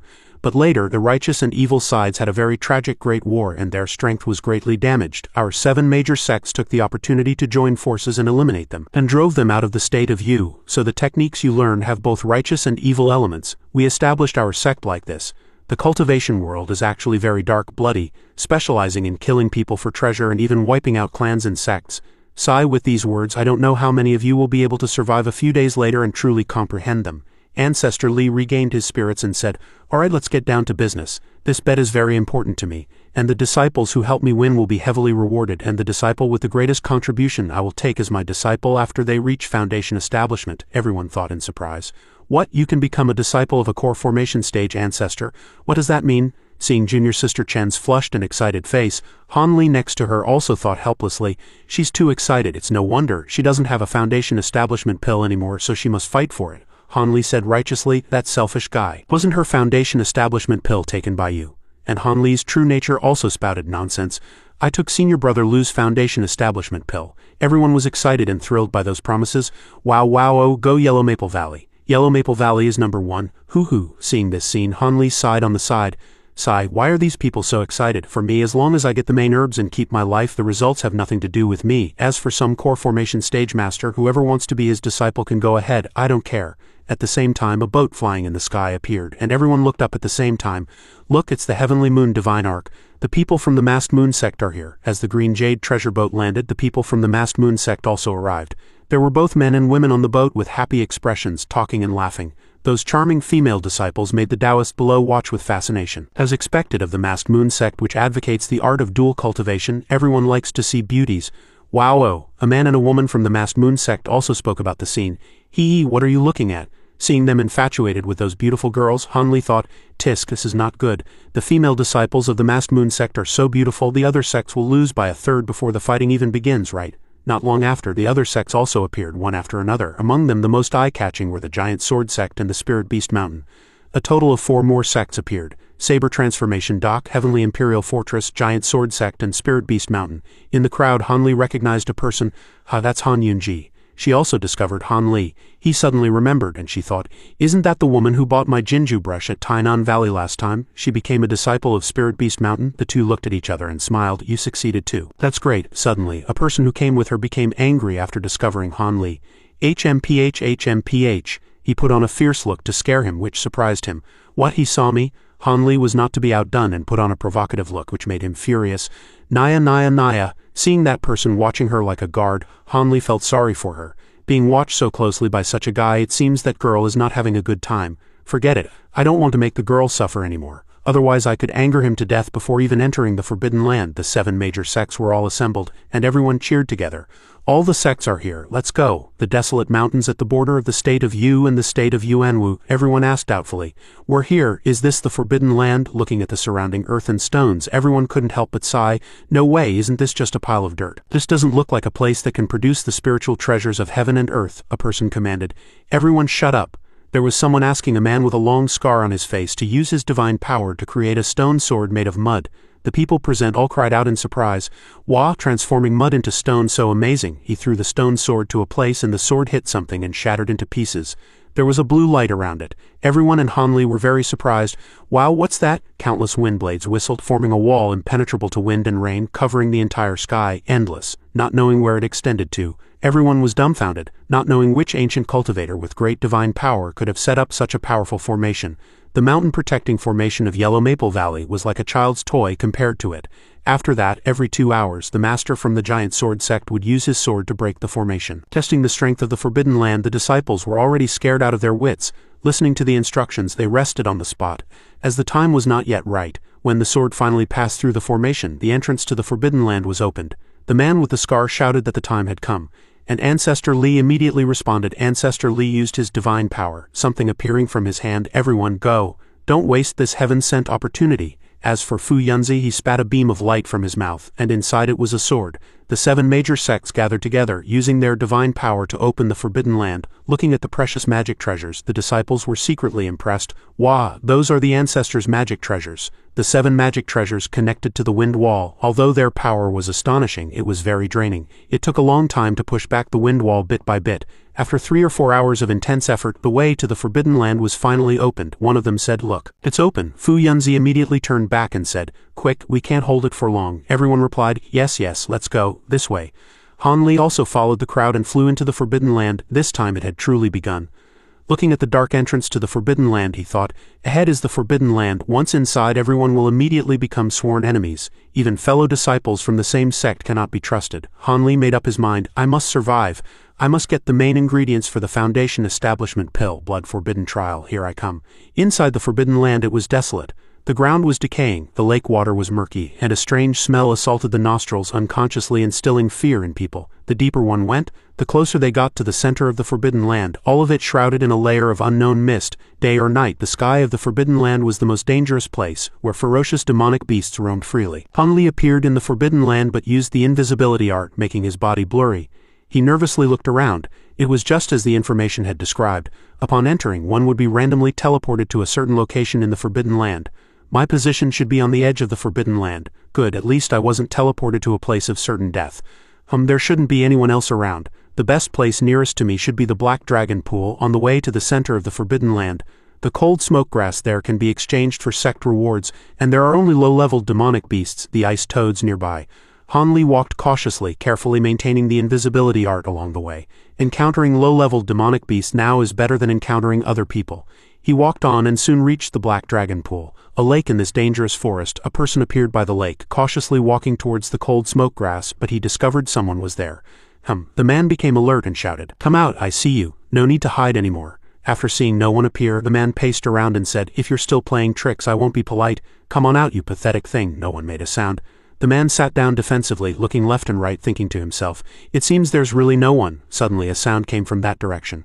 The man asked in a panic, "Who's there?" But he immediately discovered a group of beasts charging at him from behind. Before he could defend himself, because the situation was too sudden, the man was violently attacked by a group of toads. Before he died, he looked helplessly and in pain at the group of toads. Ah, croak, croak, croak, croak. 2 people were chuckling in the bushes. Hee, what a fool, didn't even know he was ambushed. After discovering that guy, we came here first to set up an ambush using beast control powder to control the ice toads. It turned out to be 2 people from Spirit Beast Mountain. One of them, a man with a scar on his face, said, "Senior Brother Wu, that was a brilliant idea. Why don't we just set up an ambush here?" The one called Senior Brother Wu retorted, "What are you thinking? If a powerful person comes, wouldn't we be finished?" The two of them planned to go to the center of the Forbidden Land to win. They carefully searched the storage bag, dealt with the corpse, and took the cold smoke grass and the ice toads.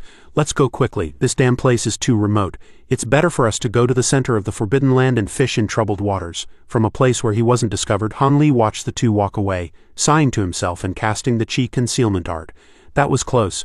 I thought I was being careful enough just by discovering that guy from Heavenly Imperial Fortress, but I didn't expect others to be ambushing here too. If I hadn't given up on the cold smoke grass just now, I would be dead for sure," he thought, gritting his teeth. "That guy's caution is no less than mine." But in the end he vanished without a trace.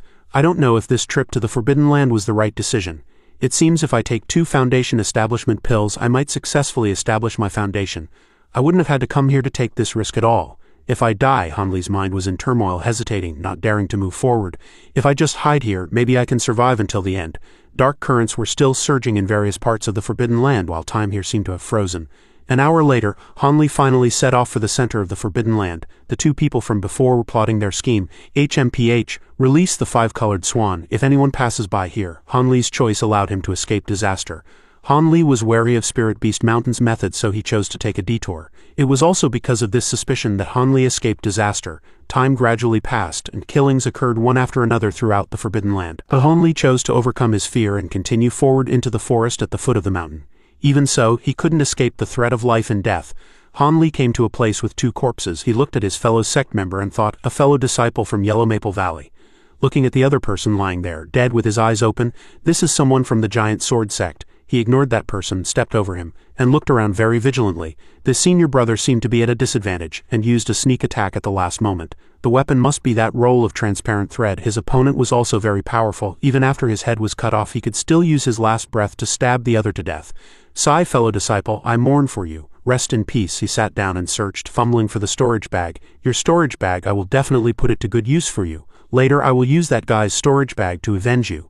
But after fumbling for a long time, he didn't find anything, he thought. Nothing at all. Suddenly he realized something. Crap. Doesn't that mean, he looked around in a panic, that a 4th person took the storage bags and that person might still be here? Han Li sat there motionlessly, his heart racing, his mouth dry, thinking, crap, I was too careless. This person might have already left, or they might be waiting for someone else to fall into the trap. If that's the case, he immediately expanded his spiritual sense to feel for life around him. Can't feel anyone else.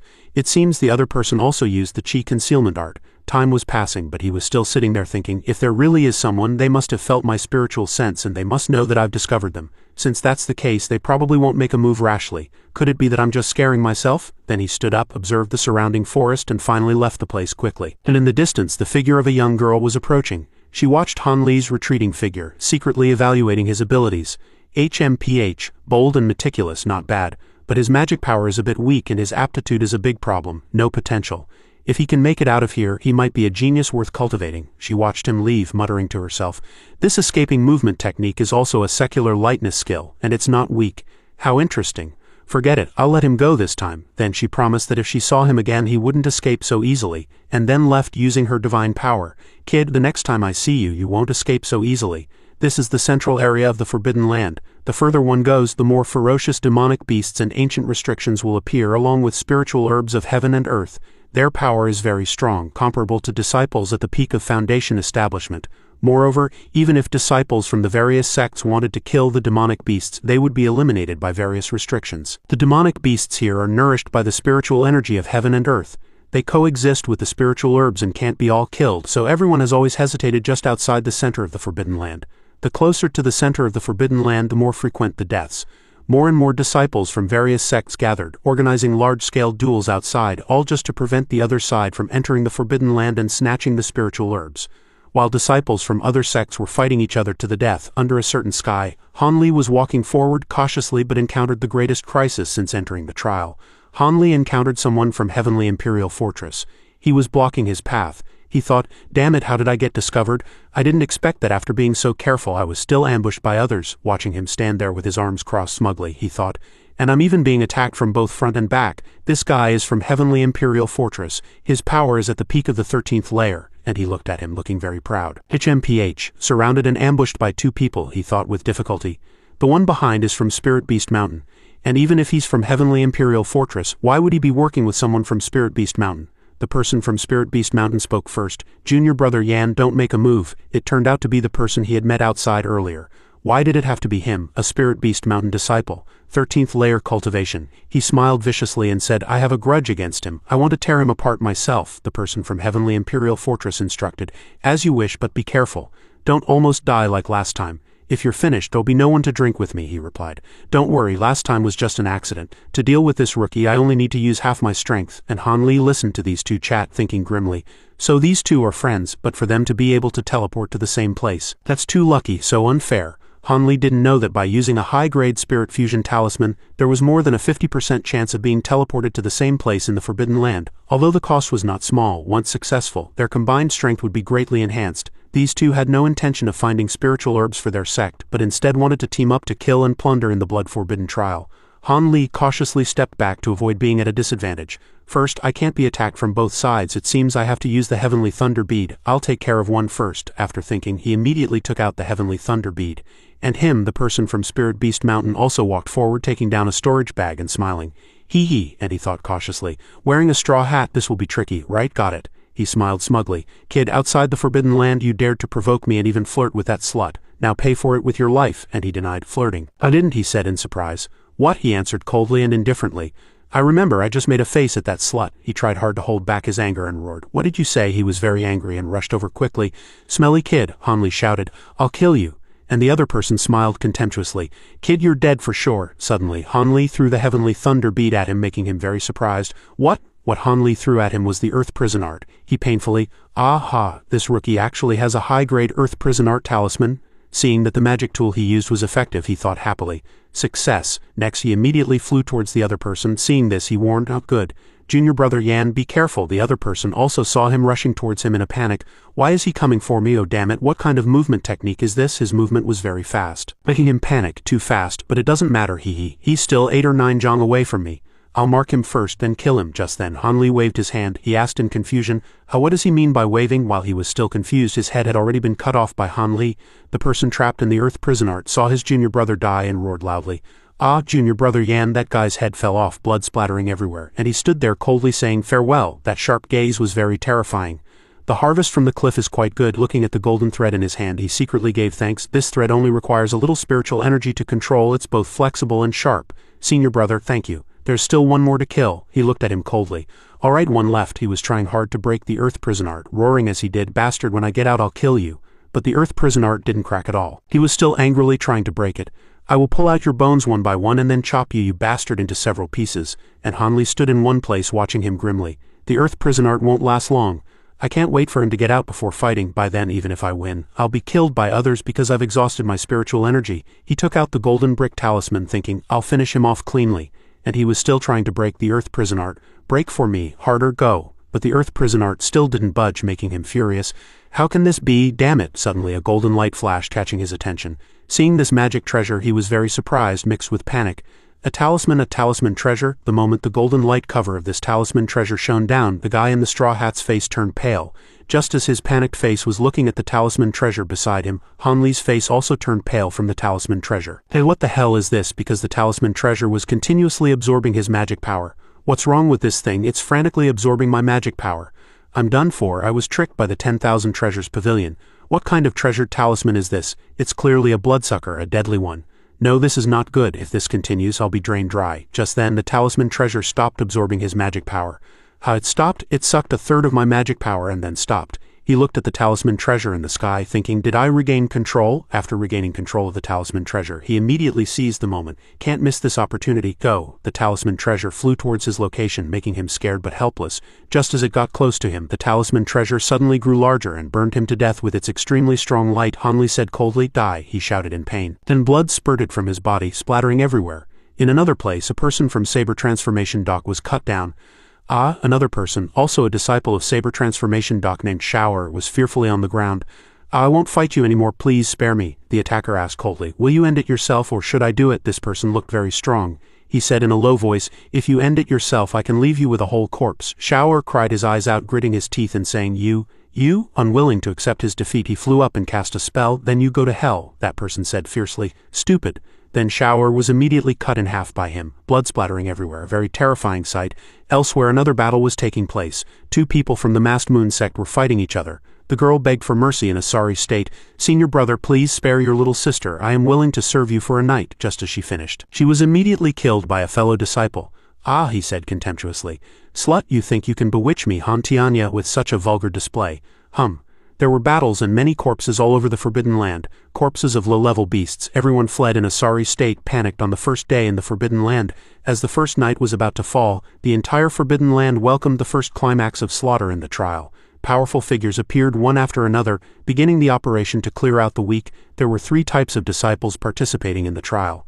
First, those who joined reluctantly, or the weak at the 11th layer who wanted to take a gamble. The second type was like that guy in the straw hat who knew he was not capable enough, killed and plundered, then disappeared without a trace. And the third type were the elite disciples whom the various sects had high hopes for. They had profound magic power and carried high-grade magic tools. Their only purpose was to eliminate people from other sects, get as many spiritual herbs as possible. Occasionally, these masters would meet, but they would pass each other by with a tacit understanding. Anyway, it was not yet time for a life-or-death battle. What they should be doing now was clearing out the small fry in the Forbidden Land. There was killing everywhere, and the smell of blood filled the entire Forbidden Land. In one place, someone from Yellow Maple Valley was fleeing for their life in a sorry state, calling for help. "Huff huff, senior brother, save me," a girl said fiercely. "Stop running, you little slut, this is too unsightly." She still kept calling for help. "Senior brother, save me, all my magic tools have been destroyed." The person from the masked moon sect was chasing her. She was arrogant and overbearing. "Are the female disciples of Yellow Maple Valley also useless? After running so far, you still come to a man for help. Is this your lover?" After speaking, she immediately flew towards her and used her magic power to release two swords, saying, "How disgusting, you have nowhere to run. And no weapons, so you can only scream, yeah." Suddenly, someone's help saved her. "Yeah?" She shot fire at the person who had acted. She smiled sinisterly and said, "Ha, you finally made a move. I thought you would continue to pretend." But she found that there was no one behind the flames. It turned out that the one who helped her was Han Li. She thought it was her senior brother and happily called out, "Senior brother." And he looked at her calmly and said, "A great fireball talisman. You're really willing to use it, miss?" But the moment she saw him, her dream was shattered because it wasn't her senior brother. Ah, what a joke, only the 11th layer. How could this be? How could it be such a useless guy? My life is so bitter. Han Li was angry but also helpless and could only roll his eyes. "My God, what's with that look of disgust and disappointment? I just saved you. It's already good enough that I'm not blaming you for luring the enemy over. If the sect master hadn't ordered us to help each other, who would care about you?" Another person put on a contemptuous look. "Even at the 11th layer, you dare to come out. What's so good about this slut? If you had hidden to the side just now, maybe I would have been in a good mood and spared your life. Since you've made a move, then the two of you can go be a pair of lovebirds in the underworld." Suddenly, she heard a sound that surprised her. Attack. The two immediately joined forces. She used the fire snake talisman and Han Li used the golden cicada mother and child blades. Looking at the two magic tools flying over, she said arrogantly, "Ha ha ha, let me show you what a real magic tool is." She used a magic tool, like a small mirror, that made the two charging magic tools suddenly stop. "Freeze," Han Li thought in surprise. "What?" She immediately explained.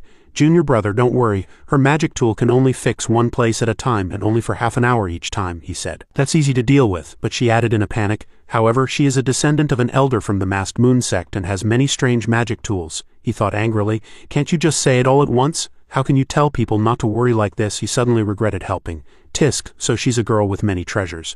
If I had known, I wouldn't have come out to be a hero. Thinking of this, he immediately threw out two magic tools, the silver hook and the green rope. Since that's the case, I can't let her have a chance to think in the middle of it. These two magic tools entangled her. She smiled charmingly, a fierce expression on her face, casting a treasure and saying, "Is that all you've got? No need to bring out this kind of trash." "My treasure hit your silver hook, making it mottled as if it's about to disappear. My silver hook." Seeing this scene, she immediately explained in a panic, "This crystal ball can corrode other people's magic tools. That's how my magic tool was destroyed." She seemed to be going crazy, saying, "It's too late for regrets. Your granny will now let you know how stupid you are." Before she could finish a word, "stupid," she was struck and vomited blood, dying. And Han Li and she stood aside, surprised and scared. "Yeah, what?" The woman suddenly spat out a mouthful of blood, a look of terror on her face, only able to say the last few words. "It's actually grandmother." Then her entire body immediately fell and blood spurted out. Han Li's eyes widened and he immediately felt something was wrong. He thought, "Not good, the Oriole is behind. I'll retreat first." After thinking, he cast the wind-riding art. But in the blink of an eye, a figure immediately rushed over to Han Li and the girl. As soon as he landed, he grabbed the bag at the waist of the woman from before. It was a guy with a face full of scars, looking very strange. He held the bag in his hand and said with a smug smile, "Ha, another storage bag." The moment the girl in yellow saw the person in front of her, she immediately pointed and shouted, Ah, you're Feng Yu. Han Li looked over in surprise and heard her continue to shout loudly. You're the madman Feng Yu from Heavenly Imperial Fortress. The guy called Feng Yu, seeing that someone recognized him, grinned smugly. Hee hee, I didn't expect a little girl like you to recognize me. Stand still obediently. Wait until I see what the harvest is like, then I'll deal with you two. Seeing him threaten them like this, Han Li was stunned and the girl was so scared her face turned pale. She cried, "Woo!" Han Li was concentrating and thinking, calculating to himself. This is trouble, regardless of that guy's strength being at the peak of the 13th layer.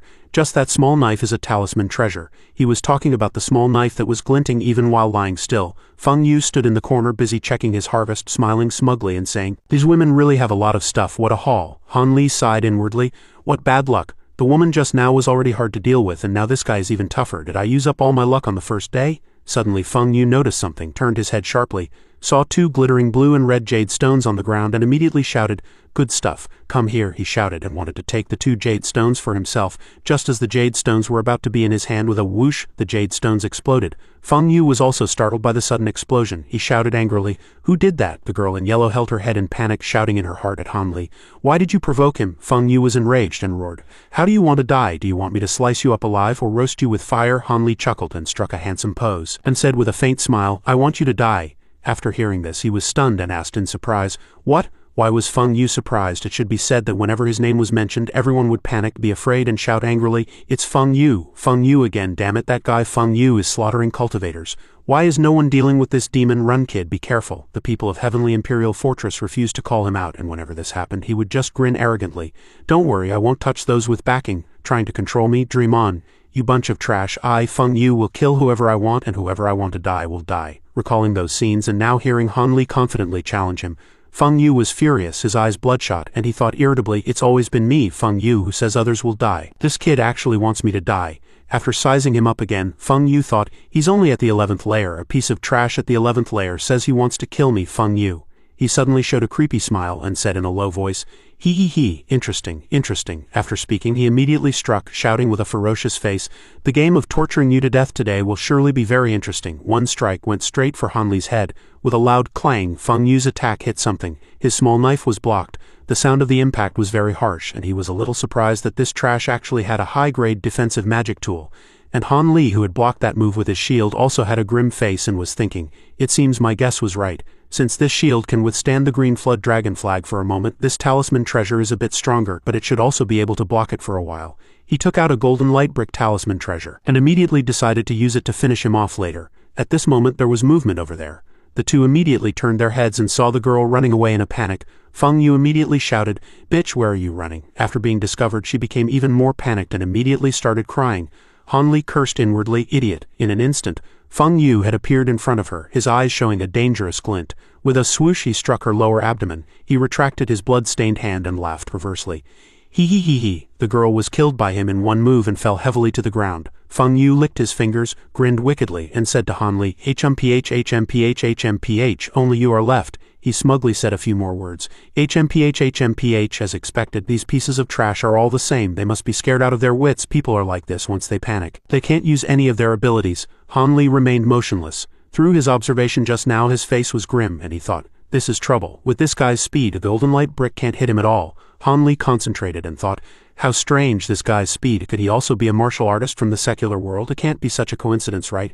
He thought seriously. "Ever since I used the golden light brick last time, I've discovered it has a big flaw. Its power is immense. No one can survive it if hit, but its flexibility is speechless. Unless you can immobilize the opponent first, it's very easy for them to dodge." He squinted his eyes and sighed. Sighed today's luck, but his hand was tightly gripping something, and he sighed inwardly, "Is really not good at all." He threw out what he was holding in his hand, the golden cicada mother and child blades. They densely surrounded the blade's body, emitting a dazzling golden light. Looking at the row of blades Han Li was sending, Feng Yu let out an "oh," then grinned and said, "Petty tricks." A yellow light circle appeared, and Han Li's attack was blocked by that light circle. Feng Yu was holding a very large umbrella as a shield. The yellow Luo umbrella. Han Li was very surprised and thought, "He has a high-grade defensive magic tool too. What kind of damn luck is this? I'm such a jinx." The guy named Feng Yu grinned smugly again. He secretly evaluated. Hee hee, although the talisman treasure is good, it's just a piece of paper after it's used. But this yellow Luo umbrella has been my protective item for many years. It's my most beloved treasure. With Han Li's command, the talisman treasure immediately returned to his hand. He couldn't help but sigh. Sigh, it's over. Feng Yu laughed loudly. HMPH, it's your turn to die, he commanded the small knife. Chop him. The small knife immediately left the shield from just now and flew towards Han Li. The shield immediately moved over and blocked the attack for him, wherever he moved. The small knife would chase and kill him there, and the shield would also move along, protecting him. This went on for a long time, and the entire area was filled with the sound of ding-ding-dang-dang impacts. When Feng Yu saw this, he gritted his teeth. Damn it, this ghost thing is so flexible, but he quickly calmed down. It's fine, in a little while this broken shield will shatter. I don't believe you have a second magic tool like this. He was convinced of this and secretly laughed. By then the one who dies will still be you. At this moment his shield seemed to have reached its limit and was having trouble continuing to block. Seeing Han Li's panicked expression, he became smug. Haha, look at this kid's face. He's worried, isn't he? He's out of tricks, isn't he? Let's see how I'll torture you later. Han Li suddenly retreated and shouted, take this. Immediately, a row of black orbs flew towards Feng Yu. He gritted his teeth, those two things. He looked at the few orbs in front of him and asked himself, what the hell is this? It's so suspicious. Attacking with this kind of trash, there must be a problem. But after a closer look, he suddenly discovered something. What? Aren't these those trashy copper coins? Feng Yu pulled 1 foot back and thought, I can't underestimate this. He injected his inner power into the fingertips of his other hand, and a row of white and green light rays shot out. This attack, covered with talismans, was actually very splendid, sparkling all around. Feng Yu stood in his protective circle, looking around a bit annoyed. Che, nothing. Suddenly he heard a noise and immediately turned his head. Han Li was holding a flag in his hand, and on it was a powerful energy.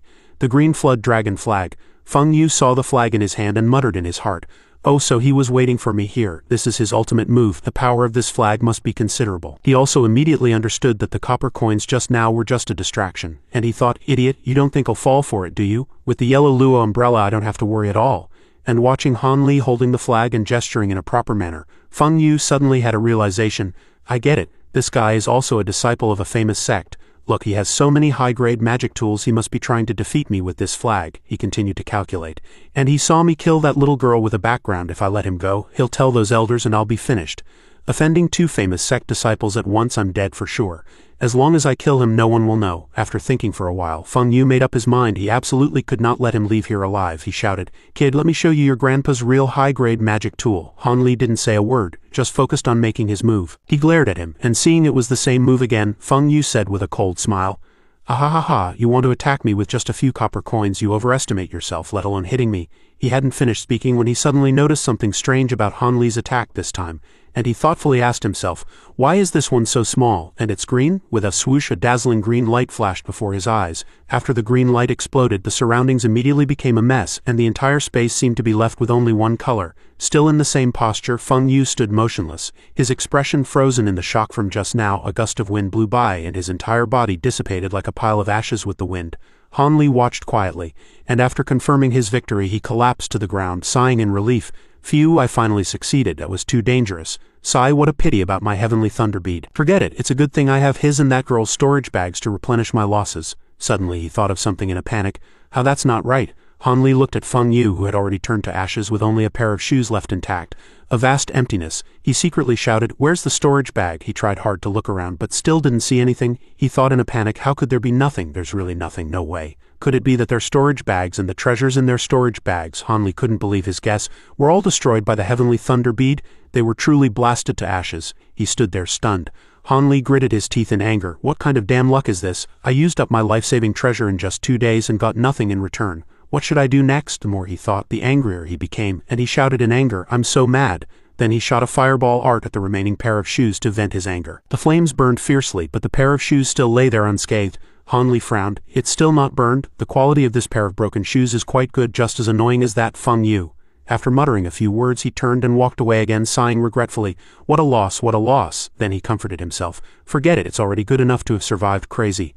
But after walking a few steps, Han Li suddenly realized something and stopped. The pair of shoes was still intact after his move just now. Han Li suddenly turned his head and was surprised to find, that's not right. How can a pair of shoes withstand the flames of a fireball art? In a corner of the forest, a chameleon was lying there. Suddenly, with a swoosh, the branch it was on fell. Swish, a row of tree trunks was suddenly cut by something, and the chameleon also lost its support and fell, crying out in panic. And the culprit of all this was standing on the ground. It was Han Li. He stopped and stood there, holding a piece of silk thread in his hand, his face full of excitement and joy, cheering in his heart. Ha ha ha, so that guy's secret is this pair of shoes. I didn't expect there to be such a magic tool. This is great. With this pair of shoes plus my Loyan step and wind riding art, my movements will be like disappearing into thin air. Paired with this silk thread, my future fighting style will be different. This is too much. Good luck after bad. Elsewhere in a certain deep valley, a scream was heard, and a monster had its head cut off and was lying in a pool of blood on the ground. The person clapped his hands and said with a smile, Brother Mang is truly powerful to be able to kill a three-eyed fire wolf in one move, worthy of being a high disciple of the giant sword sect. Another person also chimed in. It's all thanks to Brother Zhang's good analysis that the three of us could be so efficient. The guy who had just been praised also said loudly, Yeah, if those stupid brutes who just fight knew we teamed up, they would probably be scared pale. The first of the three to speak, Shang Jili, a disciple of Yellow Maple Valley, also politely replied, Not at all. He squinted his eyes and said with a smile, Originally, everyone didn't have to sacrifice their lives for those unworthy things. After a few polite words, one person spoke up, All right, let's hurry up and divide the things. The other two also enthusiastically agreed, chuckling at each other. The scene switched to another place. On the barren grassland, a row of ice spikes was stuck in the ground. It seemed to be a large-scale attack move. A person's voice sounded, Still haven't hit. It seemed she escaped. The one who spoke was junior sister Zhao. She cursed angrily, Bitch. The senior brother behind her awkwardly advised, Junior sister, why don't we just forget it? It's almost the time agreed upon by the sect. If we don't go now, we'll be late. After hearing this and thinking about it, she gritted her teeth and said, All right then. But she was still unhappy in her heart, and she suddenly turned her head and glared at that senior brother. Her anger rose again, and she snorted furiously. Junior sister Zhao immediately took her anger out on that senior brother. She reprimanded loudly, It's all your fault, you useless guy. You can't even keep an eye on a 10th layer girl, letting people laugh at the reputation of Masked Moon's twin beauties. The senior brother could only helplessly apologize to his junior sister. After they left, the surroundings became quiet again, and a pool of blood in a corner suddenly spread. It was Han Yunji. She had been hiding in that corner just now, and now that the people were far away, she couldn't help but cry out in pain, her trembling hand supporting the ground, her other hand pressing on the wound on her shoulder. It seemed the injury was very serious. The blood had stained the clothes on her shoulder, and she was panting painfully. Despite the pain, Han Yunji didn't let herself cry out, tightly covering her mouth, tears streaming down her face, her whole body trembling, but her eyes were unusually firm. Han Yunji slowly stood up. After the first day of fighting, the battles everywhere gradually subsided. Half of the disciples from the various sects had been killed and the weak had all been eliminated, because the following time was for the competition among those elite disciples. If they secretly agreed not to turn on each other, those strong ones with heavy responsibilities would all gather at the center. The weak who were lucky enough to survive had already fled, and those who were not afraid of death also boldly approached the center of the Forbidden Land. And Han Li was currently standing in front of the bronze gate outside the central area. He turned his head and looked around, his gaze falling on the three corpses nailed to the wall, blood flowing down the wall, a very terrifying scene. And that was the bloody and cruel fate of those who boldly approached the center of the Forbidden Land. Looking at the three corpses, Han Li secretly guessed. Looking at this, they died from excessive blood loss. Truly perverted and cruel to do this just to make an example. He thought with a grim face, if I had entered a major sect would I have been spared. But immediately after, Han Li turned and left as if nothing had happened, as if he didn't care. Che, who would care about him, walking in another direction. Han Li was stunned by the scene before him. This was the outermost layer of the central area, with all kinds of rare plants he had never seen before, a beautiful paradise. Suddenly a loud shout sounded, Kid, have you seen enough? It startled Han Li, and a row of attacks came from the bushes in that corner. Han Li was no pushover, he easily dodged all the moves. That guy spoke again. Ha kid, you're good, you actually managed to run to the place of the fierce mountain flying snake. He glanced around, but thought in his heart, What, I only used the shoes. I haven't even used the Loyan step yet. Looking at the few snakes chasing after him, he decisively thought, Since you want to kill me, then I won't be polite either. He took out the fire snake art talisman. As soon as Han Li stood still, that guy suddenly said loudly, Cloud treading boots. He hurriedly followed up, Wait, don't make a move, I have something to say. Han Li looked at the guy in front of him in surprise. He was Zhang Wu from Spirit Beast Mountain. After looking for a while, Zhang Wu asked, Kid, how did old Feng's precious shoes end up on your feet? They are his lifeblood. He never lends them to anyone. He shouted. Oh, I get it. Zhang Wu pointed at him, saying with great certainty, You're his illegitimate son. How could any woman be willing to have his child? After hearing this, Han Li almost fell over. He stood up straight, angrily. Illegitimate son, my ass, go to hell, he explained. Don't talk nonsense. That guy named Feng Yu is already dead. I stripped these off him. Now they're my shoes, Zhang Wu said in surprise. What? He was a bit disbelieving. You killed old Feng? Han Li, on the other hand, had a grim face and was thinking secretly. The last battle consumed too much. I haven't recovered yet. It's better to scare him away now. If he gets angry, he will definitely take revenge. At such a close distance, it's best to finish him directly. He stood with his hands behind his back and calmly replied, I killed him. Seeing his appearance, he must be his friend. He forcefully stepped on a rock on the ground and continued in a low voice, What, you want to take revenge for him? Zhang Wu's face seemed a bit displeased. He retorted, Revenge? The two just looked at each other like this in a silent stalemate, and the surrounding atmosphere also became tense. Zhang Wu was the first to break the deadlock. Hey, he put his hands on his hips and laughed loudly. Haha, are you kidding me? Although we were friends, once someone is dead, they are no longer a friend. After hearing this, Han Li frowned and thought, as expected. Zhang Wu grinned and continued, however, little brother, you are really amazing. Tisk tisk, that's a rare high-grade magic tool. You took all of old Feng's magic tools too, right? Han Li remained silent, his calm demeanor making Zhang Wu even more wary. He guessed, this kid is unfathomable, dangerous, dangerous. Then he chuckled and retreated. And Han Li, who was suddenly labeled as unfathomable, also found it very strange, hard to put into words, truly troublesome. What kind of headache is this? Only then did he formally introduce himself to Han Li. I am Zhang Wu of Spirit Beast Mountain. Then he proposed, little brother, look, we're always talking about dead people. Why don't we exchange some information about the central area?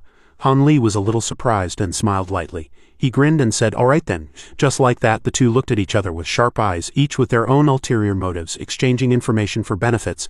The forbidden area of the Blood Forbidden Trial has been protected by a dangerous and mysterious barrier since ancient times. This is a ring-shaped mountain. The outermost layer has many rare plants distributed everywhere.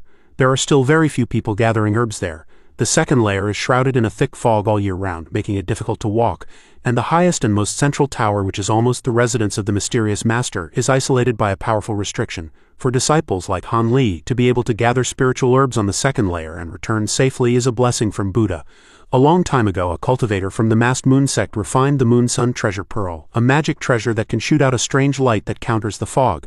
After the disciples of the masked moon sect obtained this magic treasure, they released the light during the trial, and the strength of the masked moon sect soared. This matter made the other 6 sects dissatisfied, and they joined forces to force the masked moon sect to share the treasure pearl. And from then on, the Moon Sun Treasure Pearl was kept by the 7 sects in rotation. This time, the various sects agreed that on the 3rd day, they would use it, so that all disciples could arrive at the edge of the fog in time and enter the ring-shaped mountain to pick spiritual herbs at the same time. On the morning of the 3rd day, outside the fog, Han Li was hiding in a dense patch of grass, quietly calculating the time. It's almost time. I can't see anyone else. Are they all hiding? Suddenly, with a loud boom, he immediately looked up.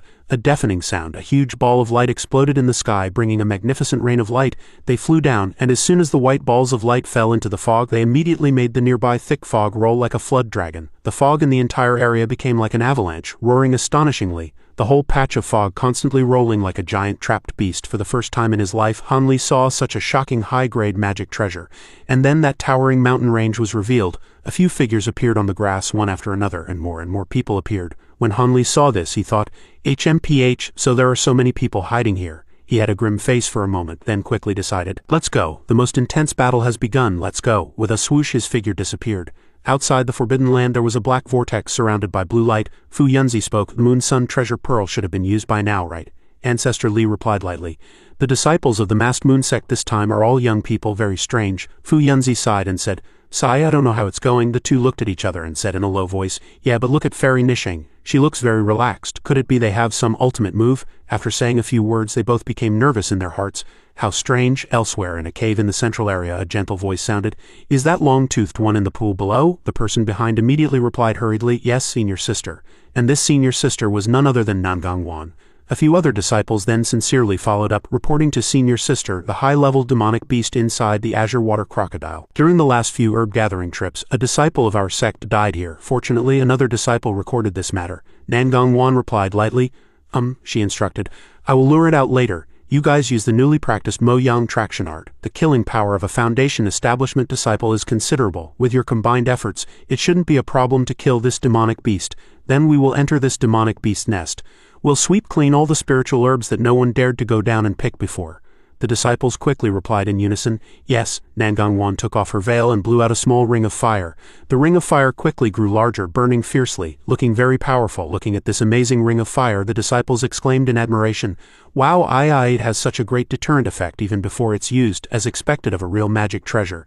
Everyone said with envy, too amazing. On the other side in the mountain forest, a peacock was walking step by step, making gurgur sounds. It was a mid-level demonic beast, a flying peacock. Seeing Han Li walk over, it kept making gurgur sounds. Then full of anger. Han Li was not afraid at all and thought, good, come on, let me show you my. He turned and ran, shouting loudly, greatness, speed. The peacock was provoked and angrily made gaga sounds. It must have been angered, chasing after Han Li, but it was not the only beast chasing him. Not long after entering the ring-shaped mountain, Han Li felt there were many demonic beasts here.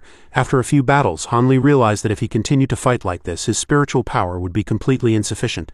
So he decisively used his movement technique to escape, which is why he was being chased by a group of demonic beasts, fleeing in a sorry state, still muttering, A real man, if he says he won't fight, he won't fight. Outside a cave, two figures were talking. Go in, there are purple monkey flowers here. The other person immediately objected. Are you stupid? This place was already picked over 100 years ago. It's all seedlings inside. It's useless to pick them back. Che, let's go.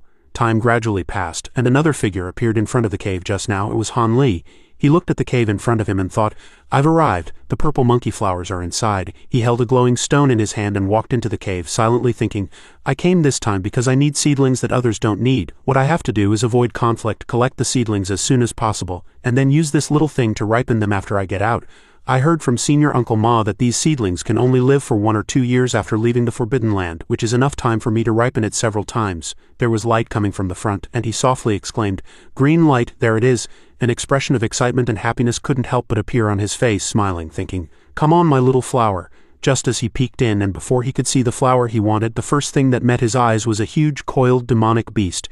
It was a high-level demonic beast, a poisonous scorpion. When Han Li saw this, he was horrified, his eyes almost popping out. He glanced again at the few glowing green plants behind the centipede. He shouted in his heart, They're green. They are indeed the seedlings of the purple monkey flower, so cute, so magical. Looking at the large centipede crawling around with a rumbling sound, he frowned with worry. I've heard this creature is the most troublesome among poisonous demonic beasts, usually possessing rare and deadly poison arts. What should I do? If I fight it now, will it release poison? That would be suicide. Even if I could deal with the poison, it would consume too much magic power, which in terms of time is also like suicide. Suddenly an idea struck him, and he smiled. Got it. How did it disappear so suddenly? Time gradually passed, and the giant centipede was swaying its body, drifting into sleep. After a while, Han Li approached the soundly sleeping centipede, created a fireball in his hand with a blank expression, and then immediately used all his strength to smash it straight at its head. With a buzz, the ambushed centipede let out a loud cry. It shot up abruptly, looking at the culprit who had attacked it. Han Li stood there nonchalantly, staring straight at it. His reckless appearance enraged the centipede even more. It reared up and roared loudly. Han Li looked very small in front of it. It roared angrily and chased Han Li. He fled and it pursued. It followed closely behind. His movement technique was superb, so he wasn't easy to catch. Its roars echoed throughout the cave. Han Li suddenly stopped. Seeing its prey right in front of it, the centipede shrieked madly and crawled over. Han Li turned back, the corner of his mouth lifting. The smug smile made the demonic beast look on in surprise. Suddenly it fell down and immediately looked down at its belly. It saw several long scratches on the centipede's belly. It cried out and its internal fluids quickly flowed out. It shrieked even more in panic, struggling on the ground, its slime covering the floor. The injured giant centipede lay there, thrashing about and crying out non-stop. Seeing his plan succeed, Han Li smiled. Success. Amidst the demonic beast's shrieks, he looked again at his trap. The centipede was so focused on chasing me just now that its belly was cut open by the golden blades I had hidden in advance. He threw the golden blade in his hand at the centipede, but it bounced right off the shell. Han Li immediately frowned. The shell is too hard enough to block the full power strike of a high-grade magic tool, but this creature is too strong, it probably won't die so easily. Why think so much? Han Li ignored the struggling centipede, waved his hand and said with a grin, Then let it die for a while. Later I'll skin it and take its shell back to make a piece of inner armor. In the depths of the cave, Han Li gently picked up a purple monkey flower seedling and held it in his hands. He smiled happily. Good, the first main ingredient is secured. Taking advantage of the time before the intense battles begin, Han Li raced against time to collect spiritual herbs. He moved quickly. He didn't know if his luck had come, but since killing that poisonous centipede, he had gone to 4 consecutive places and encountered fierce beasts everywhere. Today was the last place, a stone hall on a mountain where many heavenly spirit fruits were gathered. As soon as he arrived, Han Li heard voices. He quickly hid behind a nearby rock. He thought, crap, someone's already here. The person who arrived first was Han Yunji. She was currently fighting with some guy with the surname Yan. Han Li recognized her from a distance. He thought, it's her. She's only at the 6th layer. How did she get here? That big guy's magic tool is too powerful. I can't meddle in this. The guy surnamed Yan said loudly to Han Yunji, Little girl, it's not too late to leave now. You should know, I've been holding back on you, but just because I Yan don't want to kill women doesn't mean I won't. If this continues, I'll have you die here in a foreign land. Han Yunji shouted, If you don't give me those few blazing sunflowers, I won't leave even if I die. Her words made the guy surnamed Yan's face turn red with anger. Then he used one move to break her technique and followed up with another. He said, Then go to hell. Han Yunji closed her eyes in fear. Suddenly another attack appeared, blocking his move and causing a world-shaking explosion. Han Yunji immediately fell to the ground. Seeing this, the guy surnamed Yan turned his head angrily and cursed, Who is it? Get out here. Just then, Han Li jumped out cheerfully from behind the rock. He smiled and said, What a nice day. Why must we fight and kill? Wouldn't it be better to sit down and have a chat? Han Yunji recognized him immediately. She said, It's you. Han Li said to the guy surnamed Yan, Why don't you let this young lady go, sir? We can mind our own business and there's no need to hurt our relations, right? Although he had a smile on his face, he was roaring inwardly, constantly cursing himself. Are you crazy? Didn't you just say you couldn't meddle? At this moment the guy surnamed Yan pointed at his face and said, "Those golden blades of yours are a set, right, to be able to block my sword? They must be high-grade magic tools, am I right?" He immediately replied, "Yes, they are indeed a set," and before he could finish he was interrupted. "All right, no need to say more." His words stunned him. Then a powerful aura emanated from his body. He said to him menacingly, "If you can beat me, not only will I let her go, but all the spiritual herbs in this stone chamber will belong to you two. Come on, make your move." After hearing this, Han Li broke out in a cold sweat. He thought, who wants to fight you? Where did this martial arts fanatic come from? Before he could refuse, the guy surnamed Yan immediately attacked. He said, "Take this," while he stood there watching his move, cursing himself inwardly. "Damn it, I've really gotten into trouble. I knew meddling would lead to no good." Then he also quickly used the golden cicada mother and child blades to respond to the guy surnamed Yan's attack. The guy surnamed Yan smiled smugly. "Hee, you'll regret this soon." Suddenly he shouted, and a circle immediately appeared in the air, neutralizing the several small blades flying toward him. Han Li thought in surprise, "What the hell is this? He can turn into a disc and instantly control all the golden blades?" Then he continued to attack, calculating, "The golden blades are no match for the silver sword. I'll attack his body directly." Looking at the two moves he had just unleashed, he thought, "Let's see how the high-grade magic tool from that guy in the straw hat works." Seeing this, the guy surnamed Yan said, "Petty tricks." His disc-like move sucked in all the weapons he had just released. The moment those weapons touched the disc, they were destroyed. The weapons made a series of clanging sounds. Han Li got angry. He thought, "Damn it, I lost 3 magic tools in one go. I can't let you be arrogant anymore." He immediately used a new move. A sword quickly flew towards him. He said in a panic, "The clear condensation mirror. Isn't that the protective magic tool of the masked moon's twin beauties? Did you kill one of them?" Han Li was startled by his question, thinking, "What does he mean?" Then answered him, "Feng Yu killed her. I got this mirror from him." Suddenly, the guy surnamed Yan started to laugh. He. Then he pointed at his face and said loudly, "You can tell that to the grandmother of the masked moon's twin beauties. Let's see if an elder of the masked moon sect at the core formation stage will listen to a mere chi-refining stage disciple like you." He answered in a panic, "What?" Then the guy surnamed Yan laughed triumphantly. While Han Li broke out in a cold sweat, he thought, "This is big trouble." Han Yunji, who was standing outside the battle circle, spoke up, We can just keep it a secret and not tell anyone, right?" Hearing her words, the two men immediately turned to look at her. The guy surnamed Yan was the first to break the silence. "The bystander sees most clearly indeed. I didn't expect us to be enlightened by this little girl. It seems you're planning to kill me to silence me today." Han Li replied, "That's right. If I had another choice, I wouldn't want to kill you, brother." The guy surnamed Yan sneered and said, "It seems you wouldn't believe me even if I made a poisonous oath." "Yes, I only believe that dead men tell no tales." Han Li answered with a grim face, "In that case, there's no need to say more. Let's fight to the death here. No, I should say you're a dead man." Hearing this, the guy surnamed Yan immediately attacked in anger. He said loudly, "Bullshit, do you think you've won this battle just because you've temporarily controlled my silver sword? I have many other tricks you don't know about." Han Li said with a grim face, "Haven't you noticed that the distance between us is only 10 zhang?" The guy surnamed Yan asked in surprise. "What?" Han Li continued. "As long as you're within 10 zhang of me and have no defensive items." The scene before her frightened Han Yunji. She covered her mouth with her hand and cried out. He continued, "This person's life and death are basically in my hands." Suddenly he disappeared. The guy surnamed Yan said in a panic, "Where did he go?" Immediately after, he appeared behind him and said, "And now you're a dead man." At the same time, the guy surnamed Yan's neck was slashed by a blade. In an instant, his head immediately fell off. Han Li thought with a grim face, "This guy was an upright man. I didn't want to kill him. Upright man, I didn't want to kill him." Then he ordered to retract his weapon. Retract. He took the sword in his hand and was happy in his heart. "Great, I got the silver sword." Suddenly, Han Yunji said, "You're not going to kill me to silence me too, are you?" Hearing her say this, Han Li immediately turned around. Han Yunji gripped the knife in her hand tightly. She shouted, "Don't come any closer." Han Li thought, "Wow, what a terrible magic tool, forget it." He calmly walked towards Han Yunji step by step. Seeing him approach, she took a few steps back, shouting as she retreated, "What do you want? If you come any closer, I won't be polite."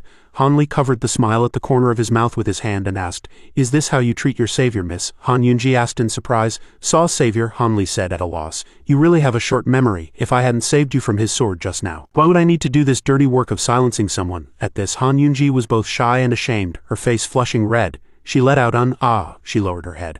"I'm sorry, Han Li, I'm sorry. I was too scared just now, so I forgot." He immediately replied, "It's all right. To meet again after parting at Tainan Valley, it must be fate. I am Han Li. May I know your name, miss?" She answered shyly. "Ah, my name is Han Yunji." Han Li smiled and said, "Han Yunji, a good name. It suits you well. But Miss Han, why did you join Spirit Beast Mountain and why are you participating in the Blood Forbidden trial?" Han Yunji hesitated. "Well," seeing her difficulty, Han Li said, "I was just asking casually. If it's inconvenient, you don't have to say. Let's go into the stone chamber and pick the spiritual herbs, lest any more trouble arises if someone else comes." Han Yunji said to Han Li with a blush, "Big brother Han, can you let me have those few blazing sunflowers? I don't want anything else." Han Li replied generously, "Of course." Even if you didn't ask, I plan to do so. Then she turned and said, "Thank you, big brother Han." He replied, "Go on." But as soon as Han Yunji turned around, Han Li chopped her on the neck. This sudden blow caught Han Yunji completely off guard. After Han Yunji fainted, he immediately reached out to support her. Looking at her sleeping face, he thought, the worry-free needle technique and the mortal dust pill should ensure she forgets the events of the past half-day. Miss Han, although I believe you would sincerely keep this secret for me, there are many accidents in this world. I have to take precautions. Then he said, "I'm sorry." Han Yunji looked like a fairy while she was sleeping. Looking at her like this, Han Li blushed. He suddenly pulled her over and kissed her. "Hey, you see a damsel in distress and you demand a reward after helping her?" A few hours later, outside the cave, Han Yunji was standing at the entrance. She was holding a reddish-orange flower in her hand, probably the blazing sunflower she needed. She walked out in a daze. A girl with only a 10th layer cultivation technique actually managed to survive in the center of the Forbidden Land and even pick spiritual herbs. If others knew about this, they would surely not believe it. At this moment, Han Li was standing on a tree, silently watching Han Yunji run out with the spiritual herbs. In a certain stone cave, time passed, and the battles in the Forbidden Land gradually intensified. Both sides were elites among elites. Senior brother was holding a book in one hand and a pen in the other. He was using the golden book silver pen technique. At this moment, Zhang Wu and Han Tianya were walking together. Han Tianya said, "Stop, we're not fighting anymore, we surrender. The spiritual herbs in this cave belong to you two. You, surnamed Chen, are impressive," junior sister Chen said menacingly. "HMPH, you two think you can just surrender? It's not that easy." Han Tianya cursed angrily. "Then what do you want? Do you want to kill us all? I'm afraid you don't have the ability." His reaction startled Zhang Wu. After he finished speaking, he was panting. The few people around were stunned for a few seconds. Then senior brother said to them, "Of course not. Seventh sister is just a little angry. Please feel free to go. I, Chen, will not make things difficult." Hearing this, junior sister Chen immediately turned and said, "Big brother."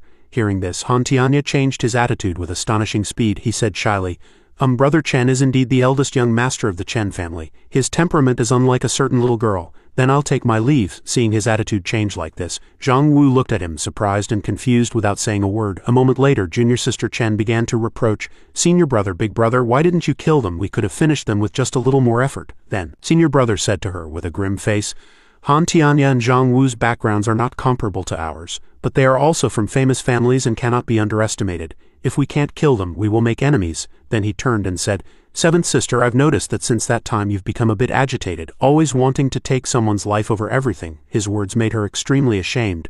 Then he said again, "That kid surnamed Lu is definitely dead. He's lucky, otherwise I would have made him wish he were dead." Daring to lay a hand on someone from our Chen family. After he finished, junior sister Chen shivered. Senior brother said, "And the person who saved you, I checked everyone who left the valley that day. None of them had the strength to fight that little Lu. Were you really saved by a passing cultivator?" she said loudly. "Why are you bringing up that guy again if he was going to save me? Why did he leave me in the middle of nowhere? And he even took my foundation establishment pill." Junior sister Chen muttered with a red face, That guy. She recalled being touched by a strange man before. She questioned herself. Why can't I forget the feeling of that night? Wu was so shameless. I clearly hate that guy so much, but that guy, junior sister Chen asked herself. Who on earth is that guy? Somewhere, Han Li was sitting on a rock, resting. He thought, why is the fourth day so unlucky? I've gone to several places, fought with a bunch of demonic beasts, but didn't get a single spiritual herb, and he continued to think with a grim face. Maybe I should just pack up and stop picking, Han Li pondered. He calculated, it's the fourth day. Although the quantity of the 3 main ingredients isn't enough yet, it's barely sufficient. According to the sect's information, I've been to all the places I can go. On the other hand, in the information Zhang Wu gave me, there's a bluestone hall and a secret spiritual herb. His expression became more serious. Although others have picked them, there are still seedlings left. It's not impossible to stop now, but I still want to try one more time.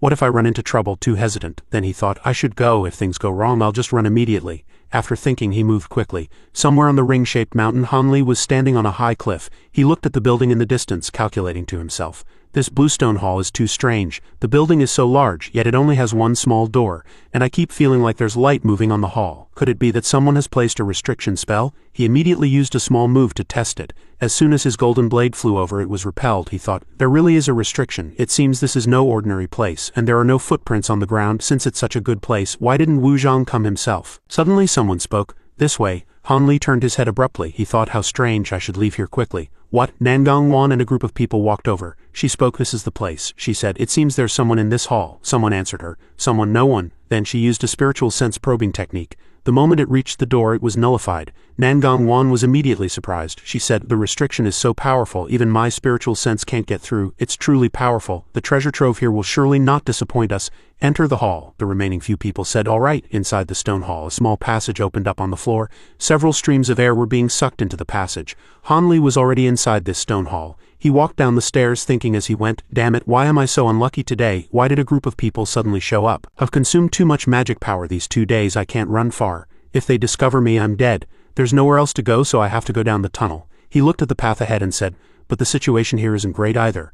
This tunnel is bottomless and hot wind keeps blowing through. If this hall is meant to hide what's below, then the thing deep inside must be very dangerous. But there's no other way if I don't hurry. They'll surely be down here soon." He sighed as he walked. "This tunnel is too long. I've walked over 100 steps, haven't I?" Suddenly he saw a red light ahead. It was the exit. After coming out, the sight before him surprised him. He exclaimed in his heart, "Wow, there's such a magnificent world beneath the stone hall." One of the people from the group just now said, It seems we didn't see any outsiders." Nangang Wan walked ahead of them, laughing loudly. "Haha, if there really was someone, it would be their bad luck to run into us." Someone pointed ahead and said, "Martial ancestor, look over there." In front of them was a small stone hall with a glowing coffin in the center. Seeing the glowing coffin, Nangang Wan spoke, "A coffin? Although I've heard of it, only by seeing it in person do I realize how surprising this coffin is. Coming here this time was the right decision." The other few people laughed heartily. They said, "Yeah, besides our masked moon sect, no one can get this treasure." Yeah, on another high ground, Han Li used the chi concealment art and invisibility art, hiding under a high mound of earth. He thought, "It's people from the masked moon sect. So many of them came together. It seems this place is indeed very dangerous. Blocked by so many people I can't escape even if I want to. I'll have to brave it out and wait for them to go up before I sneak away." He looked over there and asked in confusion, "Also, how is that young girl so cute? I'll know, how could she be a martial ancestor? Could she be at the core formation stage like Ancestor Li? How is that possible? This forbidden land only allows chi refining stage people to enter." Someone reminded Nangang Wan, "Martial ancestor, please be careful. That black-scaled python is hiding in this mansion. It has already eaten over a dozen disciples from various sects over the years." Hearing this, she turned and asked, "HMPH, you think I can't even deal with a level 1 demonic beast?" That person lowered his head and replied, "This disciple wouldn't dare." Then she ordered, "Everyone prepare. Those without a partner, use your magic tools." Everyone answered in unison, "Yes." Then she said again, "The rest of you, prepare. The yin-yang traction art." Those few people also answered in unison, "Yes." Then 2 people held hands tightly, each pair a man and a woman.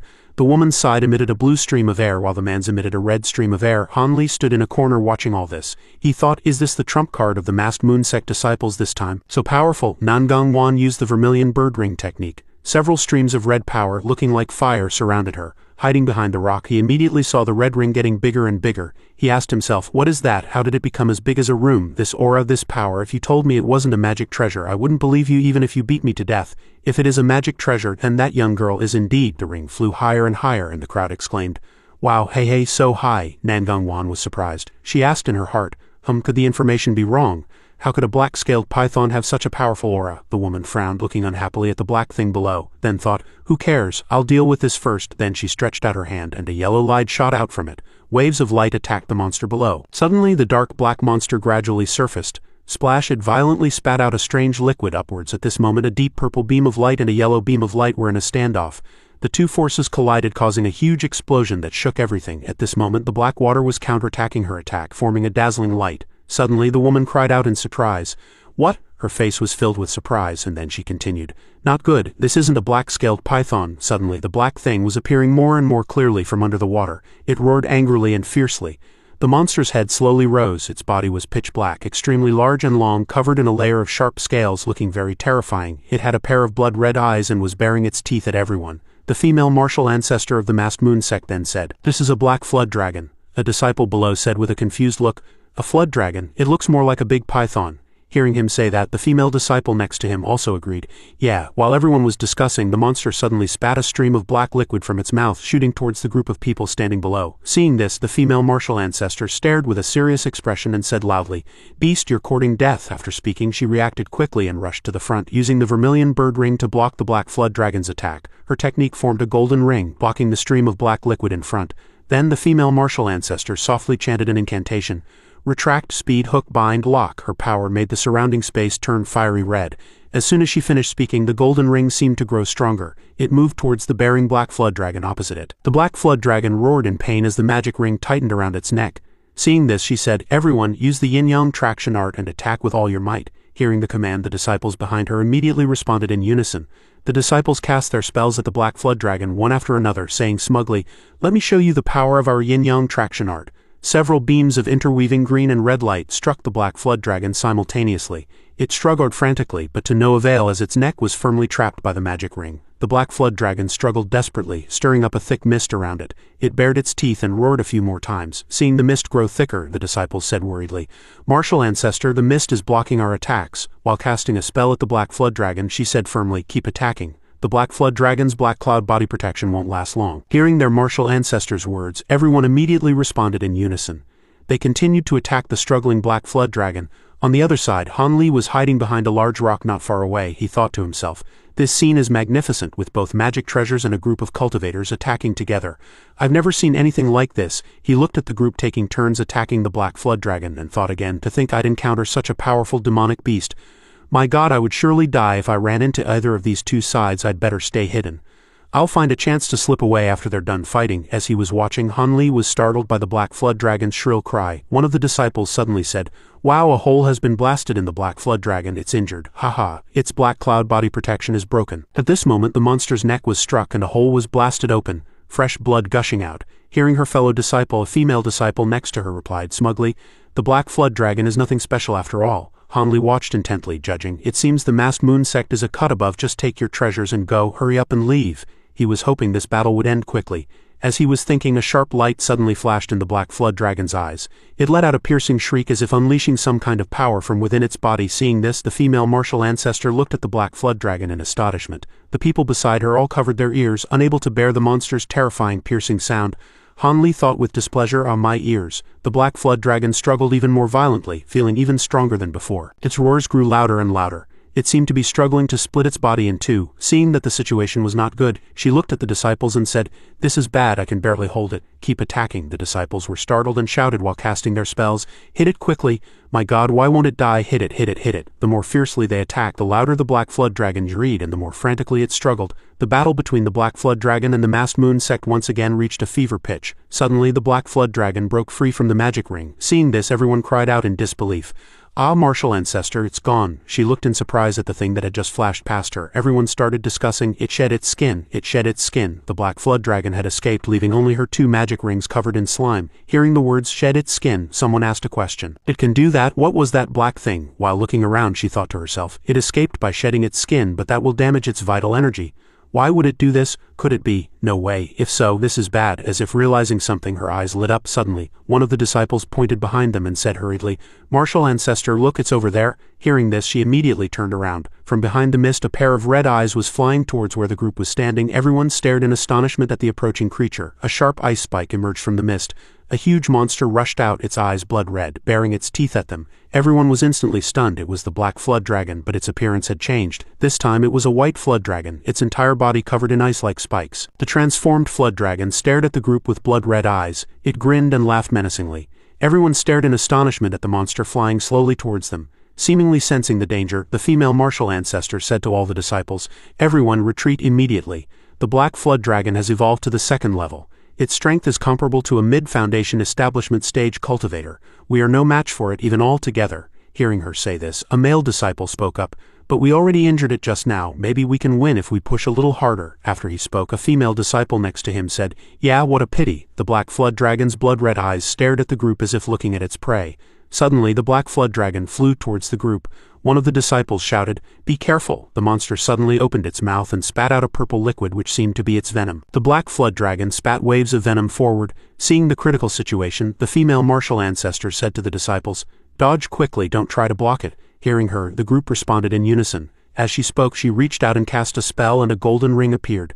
The group seemed to understand her meaning and said to each other, "Quick, get under the martial ancestor's magic treasure." Suddenly, a male disciple disobeyed and ran out. The male disciple looked at the black flood dragon and said, "HMPH, let me show you the power of our masked moon sect's top-grade magic tools." As he spoke, he wielded an iron rod and activated his magic tool. Seeing their fellow disciple attack, another person also ran out to attack the monster. Seeing that the disciples were not listening to her, she glared at the group and said, "Fools!" Streams of purple liquid flew towards the group. Before they could even counterattack, the light had already passed through every one of them. They turned into white skeletons, then slowly disintegrated into a pile of ash. Now, where the disciples had stood, only the black flood dragon's slime remained. and a deep pit was indented in the ground. Witnessing this terrifying scene, everyone was horrified. The disciples discussed among themselves, even people and magic tools were turned to ash. How could this be? Everyone felt this monster was too terrifying. Hearing the disciples' discussion, the female martial ancestor's face darkened. She seemed very angry. She said, "What are you standing there for? Run, this beast has just transformed from a serpent to a flood dragon. It can't have much of its essence liquid left. Take this chance and run." As soon as she finished speaking, a female disciple next to her said, "Martial ancestor, what about you?" Her blue eyes stared at the black flood dragon below as she answered, "I'll stay and hold it off. This beast knows very well that I am its opponent." The monster seemed to understand her words. Its eyes blood red, it slowly opened its mouth towards her. The black flood dragon charged straight at her, roaring. But with her agile movement she dodged its attack. Seeing that it had missed its prey, the black flood dragon turned to attack again. But before it could, the female martial ancestor used her magic treasure to strike it heavily on the back of its neck. The blow caused it immense pain, and its body coiled up. She fought hard from above, using her magic treasure to hold it off. Hanli was hiding behind a rock, watching the intense scene. He thought to himself, as expected of a core formation stage master, she's so powerful. It seems she's buying time for her disciples.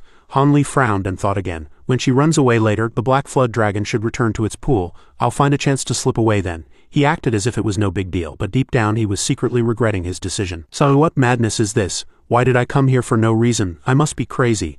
On the other side, the female martial ancestor was using the vermilion bird ring, sending fire rings flying straight at the black flood dragon. But this magic tool seemed to have no effect on it, as it dodged again just as the fire rings were about to hit it.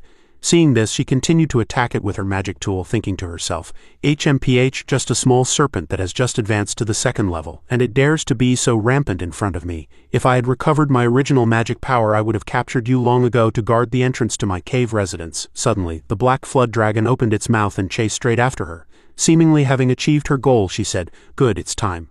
A talisman suddenly shot out from her palm, surrounded by a golden light. Just as she threw the talisman at the black flood dragon, a strong light shot out, immobilizing it.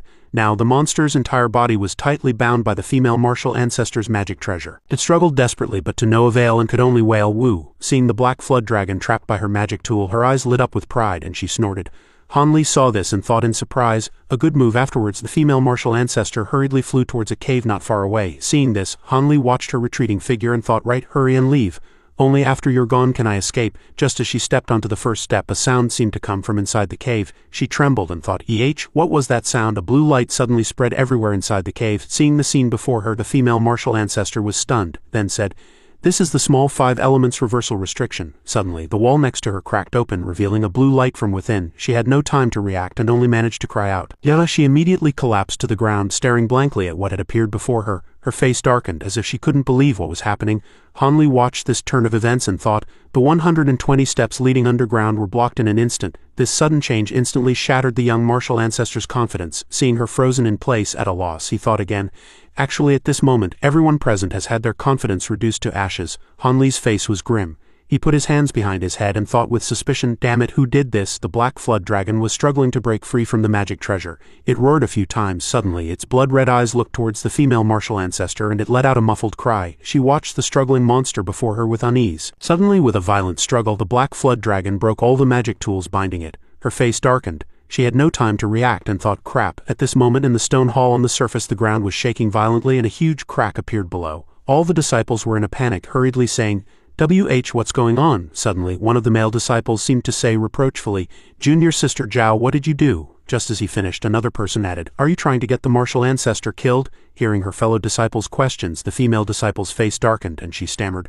I just wanted to make that beast suffer a little, so I used the small 5 elements reversal restriction. How did it turn out like this?" Hearing her say this, the others said, "It doesn't matter why, but you've trapped the martial ancestor down there." The female disciple's face turned pale. Tears streaming from her eyes, she stammered, I, before she could finish, the person said impatiently, "Stop eyeing, everyone, take out your magic tools and break open this tunnel." At this time, underground, the black flood dragon was relentlessly attacking the female martial ancestor. Seeing the critical situation, she immediately used an earth evasion talisman, but it was broken apart, so she quickly switched to a firebird talisman, then a water prison talisman, but none of them worked. This black flood dragon was simply too strong. Watching the fierce attack, Hanli broke out in a cold sweat and thought, damn it, the black flood dragon is too powerful after evolving. Even magic tools can't harm it. The little martial ancestor is completely at a disadvantage now. But his eyes suddenly lit up and he thought again, she has so many talismans, I really want them. Suddenly his face darkened, as if realizing the current situation. He shook his head and thought, no, now is not the time to think about this. Originally, it didn't matter to me whether this little martial ancestor lived or died, but now the exit is blocked. No matter who wins or loses, I can't get out. Watching her continue to fight back against the black flood dragon, he thought again, if I want to live, my only hope is her. After all, she knows the name of that restriction, so she must know how to break it. But if I jump out to help her, he thought with a frown, hesitating. She's so powerful, what if she kills me afterwards? I won't be able to fight back. What should I do? A few hours later in the stone hall, all the disciples' combined efforts to destroy the hall were futile. A flash of light appeared, startling everyone. Seeing what was before them, a male disciple said, How could this be? Now everyone was exhausted. Suddenly someone else said, What is this stone hall made of? We've been hitting it for so long and only made one pit. What do we do? Seeing that the situation was not good, a few people spoke up again. Keep hitting it. If anything happens to the martial ancestor, we'll all die with her. Attack. As if injected with motivation, everyone responded in unison. At this time, underground, the black flood dragon was relentlessly trying to bite the female martial ancestor. Because it was too strong, she was struggling to escape. Suddenly, she knelt on the ground, her face filled with panic. She thought, crap, I'm out of talismans. Seeing her fall, the black flood dragon quickly charged at her. The female martial ancestor watched helplessly as the creature approached, thinking, I'm out of talismans and my magic power is almost depleted. It's impossible to expect the disciples inside to break in. With my dignified core formation stage cultivation, am I really going to die in this trial? When the black flood dragon was only a few meters away, she glanced at it a few times, then closed her eyes, thinking, could this be fate? After waiting for a long time with no movement, she opened her eyes and looked ahead. The air was filled with swirling dust, and before her was the back of a man in light yellow clothes. Han Li was confronting the black flood dragon. He activated his magic tool, a set of golden blades pointing at the snarling beast. Gusts of wind blew ceaselessly, adding to the tension of the scene. Han Li frowned, activating his magic tool to attack the black flood dragon, and dazzling golden lights appeared before him. The female martial ancestor looked in surprise at Han Li attacking the black flood dragon. She thought, isn't he the person from under the cliff back then? Seeing Han Li, she pointed at him and said loudly, You're that kid from Yellow Maple Valley. Hearing her, he scowled, looked at her angrily, and replied, What kid? You're the little girl. Take a look at who the real little girl is. As he spoke, his face suddenly stiffened. He thought, no, if she's at the core formation stage, she's more than old enough to be my great-grandmother. I can't afford to offend her. As he was thinking, the black flood dragon charged at them both. Luckily, they reacted in time and dodged. The monster then charged straight into the ground, creating a loud bang. But this seemed to have no effect on the black flood dragon. It immediately pounced at Han Li. Seeing this, he quickly used his magic tool, the golden cicada mother and child blades, sending a volley of blades flying towards it. But this seemed to have no effect on the black flood dragon. It roared and easily deflected the blades flying towards it. Seeing this, Han Li frowned and thought, my god, it treats a high-grade magic tool like a toy. I didn't feel much when I was watching the little martial ancestor fight, but now that it's my turn, I realize how terrifyingly strong this black flood dragon is. The monster's roars grew louder and louder. Seeing that the situation was critical, Han Li thought again, this won't do, her magic power is too depleted. I must give her time to recover. He thought this while looking worriedly at the female martial ancestor. The scene was chaotic. Seeing the black flood dragon approaching, Han Li suddenly had an idea. I'll lure this thing away. Seeing his focused expression and agile movements, she showed a look of suspicion, thinking, to be able to hold his own against this black flood dragon, this kid's movements are too fast. No wonder he had the confidence to jump out and help me. You'd be hard-pressed to find a few disciples with this kind of speed among those participating in the Forbidden Land trial. The black flood dragon roared loudly, then opened its mouth and spat a purple liquid at Han Li. Luckily, he reacted in time. Seeing it spit liquid at him, he used the black iron flying shield to block, but this shield was no use against the black flood dragon. After being coated in its purple liquid, the shield's surface gradually corroded. It roared a few times, then charged forward. Seeing the situation become more and more critical, Han Li thought, damn it, the flying shield is about to break. If the black water was like that, this purple essence liquid must be even more terrifying. And why isn't this thing tired at all? If this continues, I'll be worn down to death. As he was thinking, the black flood dragon suddenly opened its mouth to attack him. Before he could defend himself, a fire ring suddenly flew towards it. It was the female martial ancestor, using her vermilion bird ring magic tool to stop the black flood dragon from attacking him. Han Li was stunned for a moment, looking at her and thinking, she's helping me. The female martial ancestor was now enveloped in a fire-like aura, activating her magic tool. Seeing her like this, Han Li thought, great, it looks like she's almost recovered. Suddenly, her blue eyes stared at him, and she said, you kid. Seeing her looking at him, Han Li let out a panicked "EH." Without waiting for him to speak, the female martial ancestor questioned him angrily. Since you could help me, why did you hide for so long? Hearing her say this, his face gradually turned grim. Each of her questions was like a heavy hammer blow to his head. Before he could speak, she continued angrily, if you had acted sooner, I might have had a chance to seriously injure that beast. The more she thought, the angrier she became. She said, did you do it on purpose? Ignoring her furious expression, he squinted and thought to himself, She's so mad, forget it. Although she looks young, she's probably older than my great-grandmother. It's better to be clear with her. After thinking, Han Li turned to her and said, I did it on purpose. Hearing him say this, the female martial ancestor asked with confusion. Why? Han Li replied, I was afraid you would kill me for my treasures. He was so blunt it left her speechless. The female martial ancestor's face was grim as if she couldn't accept this fact. Before he could say anything else, she continued, me, kill someone for their treasures? I am a dignified core formation stage cultivator. Would I kill a mere chi refining stage kid like you for your treasures? Her voice was laced with anger. The female martial ancestor looked at Han Li and said again, You're so young yet so scheming. Aren't you afraid you won't live long? Hearing her say this, he said nothing, only thinking to himself, what? If I wasn't more cautious, I'd probably have died several times already. How can you talk about the future? Above them, the black flood dragon was struggling to destroy her vermilion bird ring. While it was busy counterattacking, the female martial ancestor asked, Do you have a magic tool that can seriously injure this thing? If you do, you should have said so earlier. Hearing her question, Han Li looked at her and replied, I do, but I needed to be trapped for a while, unable to move. Seeing Han Li say this, she replied, I can use the last of my magic power to trap it for a moment. Is your method reliable? Hearing her ask this, Han Li replied, I have a magic tool with immense power. It can definitely break this thing's defense. She looked at him with a face full of doubt, thinking, a talisman treasure?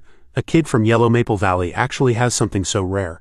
After thinking, she said, Kid, I hope your confidence isn't just a bluff. After speaking, she flew forward, saying only one thing to him, Get ready. The female martial ancestor approached the black flood dragon and began to chant, Retract, speed, hook, bind, lock. As soon as she finished, a fire ring had tightly clamped onto its neck. Seeing this, Han Li hurriedly sat down and activated his magic tool. A golden light gradually appeared around him. Han Li began to activate the golden light brick. A light emanated from his body and slowly grew larger. Seeing him activate the magic tool, the female martial ancestor thought, It seems he wasn't bluffing. The black flood dragon was suddenly startled as if sensing the danger. Its blood-red eyes stared fixedly at him. Ignoring the black flood dragon's gaze, he continued to focus on activating his magic tool. The monster struggled desperately, suddenly roared and split in two. Seeing the critical situation, the female martial ancestor immediately shouted, Quick, it's about to escape. Suddenly, Han Li spoke. Success. As soon as he spoke, a huge stone with strange patterns appeared above his head. He slowly controlled the stone to approach the black flood dragon. Seeing the imminent danger, the monster immediately opened its mouth and spat purple liquid at the stone. Seeing its desperate struggle, Han Li said, Crap, that thing knows it's finished if it gets hit.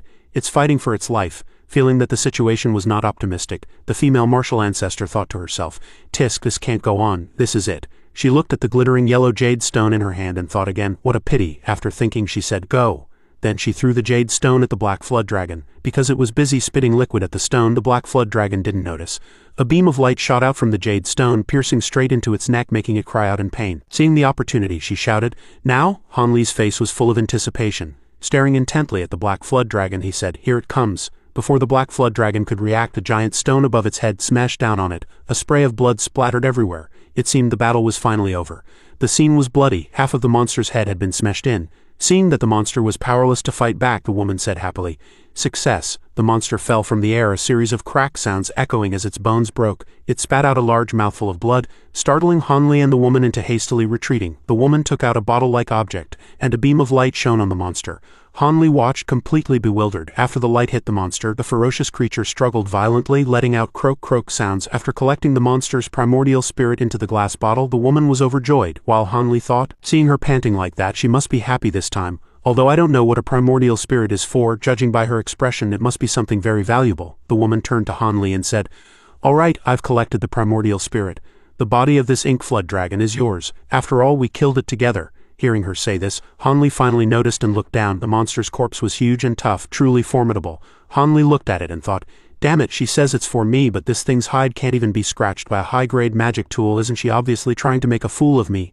Han Li's face darkened, and he secretly glanced at the woman while she was still urging him from behind. Go on, take it. Aren't you very clever? Go on. Hearing her urge him, Han Li thought, It seems she's still holding a grudge over what happened earlier. Han Li thought, You brat, I'll let you have your way then. With that thought, he brandished his sword and chanted, Silver sword, destroy. It was miraculous. With just one strike, the monster's corpse was split in half and fresh blood gushed out like a summer downpour. After splitting the monster's corpse, Han Li thought happily, Too easy. Before Han Li could rejoice over splitting the monster, the woman behind him said loudly, Wait, let me see that sword of yours. Hearing her request, a trace of hesitation flashed across Han Li's face, and then he asked in return, What do you want to see it for? The woman immediately got angry and berated Han Li. What's wrong? Are you afraid I'll kill you for your treasure? I am a dignified core formation stage cultivator. How could I do something so despicable? I just think it's a bit strange. What are you dilly-dallying for? Listening to her ramble on, Han Li thought helplessly. So arrogant. In the end, Han Li still lent her the sword. She took the sword and began to examine it. Tisk tisk, it's really not a fake. Truly extravagant. The reason this silver sword is so sharp is that silver essence was added when the magic tool was being refined, and quite a lot of it, enough to make its quality comparable to an ordinary magic treasure. Hearing her say this, Han Li asked in surprise, "But if it's just a magic tool, why can't I control it?" The woman immediately answered his question, "Because this sword was refined by its original owner using the heart refining method. This method is very special, so outsiders naturally can't use it. You wouldn't understand even if I told you. In short, unless it's reforged in a furnace, this sword is a piece of trash." Hearing this, Han Li's face immediately fell. Han Li looked displeased while the woman leisurely crossed her arms. "The wicked really do live carefree lives?" Han Li asked helplessly. "Trash? It can't be that bad, can it?" Before the woman could answer, Han Li rushed up and began hacking wildly at the monster's corpse, sending blood splattering everywhere. As he hacked, he said, "Isn't it working just fine now?" The woman was startled by the sight and cried out, "Aya." After calming down, she said to Han Li, "Aya, you're too rough. This ink flood dragon is full of precious materials. Be careful, don't just hack away at it. Here, this is where you should cut. What a waste." Then she started explaining again from the side. "The outer skin can be refined into protective armor. The sharp horns and claws are the best materials for refining top-grade magic tools. If it had evolved to the third stage, core formation stage cultivators would be fighting over the flood dragon core in its head." Hearing her say so much, Han Li frowned and thought impatiently, "At her core, she's still a nagging old lady." Han Li cut out something that looked like a pill, orange-yellow with a hint of purplish-brown, then said to the woman, "Is this what you were talking about?" The woman looked at the pill and asked in return, "What is this?" Han Li held the flood dragon core in his hand and asked, "Is this the flood dragon core?" The woman carefully examined the flood dragon core. "I've never seen this before. This ink flood dragon is only at the second stage. It's impossible for it to have produced a flood dragon core." The woman picked up the pill, felt it, and said, "And this thing is of the water attribute. Even if it had a flood dragon core, it should be blue." Hearing her say this, he also thought it made sense. Han Li immediately asked with confusion, "Then this thing is?" Before Han Li could finish, the flood dragon core cracked open and a pink light shot out, startling them both. The pill emitted a scent, and Han Li immediately covered his nose, thinking uncomfortably, "What is this smell? Crap, it's too late." Han Li was dizzy from the fragrance. He closed his eyes and thought uncomfortably, "So hot, am I poisoned? This feeling, it's as if a woman has appeared before me." Han Li thought, his forehead covered in sweat. Why would there be a woman? The woman immediately grabbed him, kissed him passionately, then took off her clothes, revealing her graceful figure before him. Although dizzy, Han Li remained lucid and asked, What do you want?" The woman approached him, caressed his chest, and said slowly, "I want." At this point, a mature scene appeared. The male lead was naked, covered in sweat, seemingly very hot, panting heavily. Huff, huff, huff. Although he tried to tell himself to calm down and stop, these self-admonitions seemed to be of no use. The woman pounced on Han Li, kissing him nonstop. He could only let out a and do nothing else. Then he suddenly awoke from the dream, his eyes wide, not understanding what had happened. After waking up, he found himself holding the woman's body and asked himself in a daze how did this happen? The woman opened her eyes and glanced coldly at Han Li. Looking at that gaze, Han Li seemed to realize something and blurted out, "You?" The woman immediately stood up as nimbly as a squirrel, breaking free from Han Li's embrace. She covered her chest with her hand and shouted in embarrassment, "Since you're awake, why don't you get your filthy hands off me?" This action made Han Li freeze in embarrassment. As she was about to stand up, a sudden soreness in her waist made her cry out, "Ah!" and she fell back into Han Li's arms. Han Li quickly reached out to support her without saying a word, while the woman looked at Han Li with a red face. After looking at each other for a moment, the two embraced again, hands tightly clasped, lips and teeth locked, letting out a few soft moans of pleasure. While the two of them were busy, the voices of those fighting in the stone hall could be heard. "Attack, we must save the martial ancestor. Otherwise, don't return to the sect, just commit suicide on the spot. Go, the martial ancestor is still waiting for us. The martial ancestor must be fighting a hard battle right now. Go, martial ancestor." The scene switched back underground. After they were done, the woman was fully dressed, beautiful again. Although her face still carried a hint of shyness, her heart was in turmoil. She blushed and thought, "Damn it, how did this happen? On this trip to the Forbidden Land, I actually did that with a guy. What should I do now?" Then she turned and said angrily to Han Li, "I think you know who I am. This was all just a misunderstanding. If a third person finds out about what happened today, I will kill you." But seeing Han Li dressed and handsome with a bit of a martial ancestor's air, her eyes became shy again. He looked at her with a gentle, steady, and graceful gaze, smiled, and said, "Don't worry, I will absolutely keep it a secret. If any word gets out, you can kill me." Hearing him say this, the woman just blushed but seemed to believe him.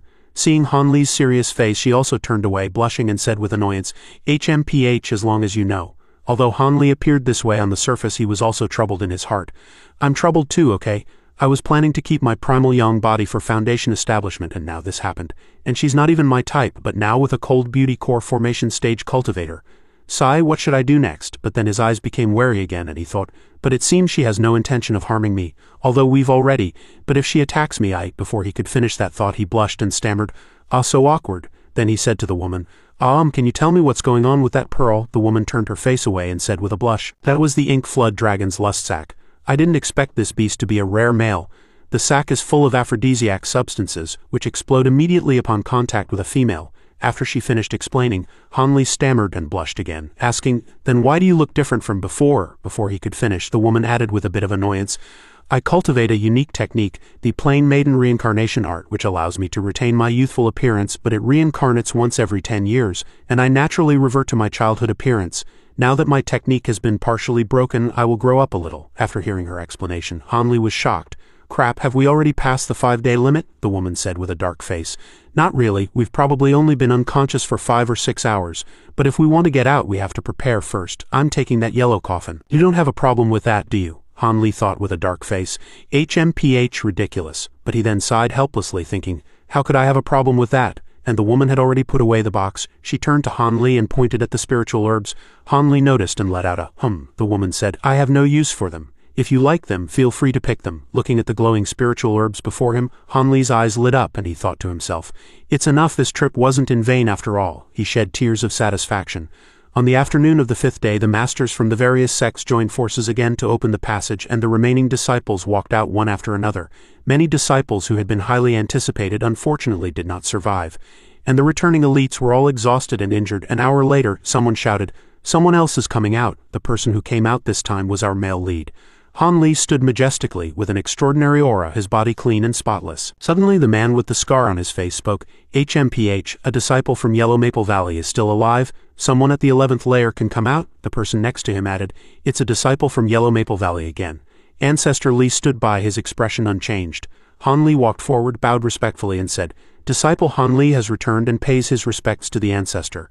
Ancestor Li looked at Hanli with a serious expression and said, very good, go to the back and rest first. Hanli thought, there are so few people from the various sects. By the way, that Han Yunji, could she? Then he turned his head to look around and finally saw her, thinking, found her, she came out safely, that's great.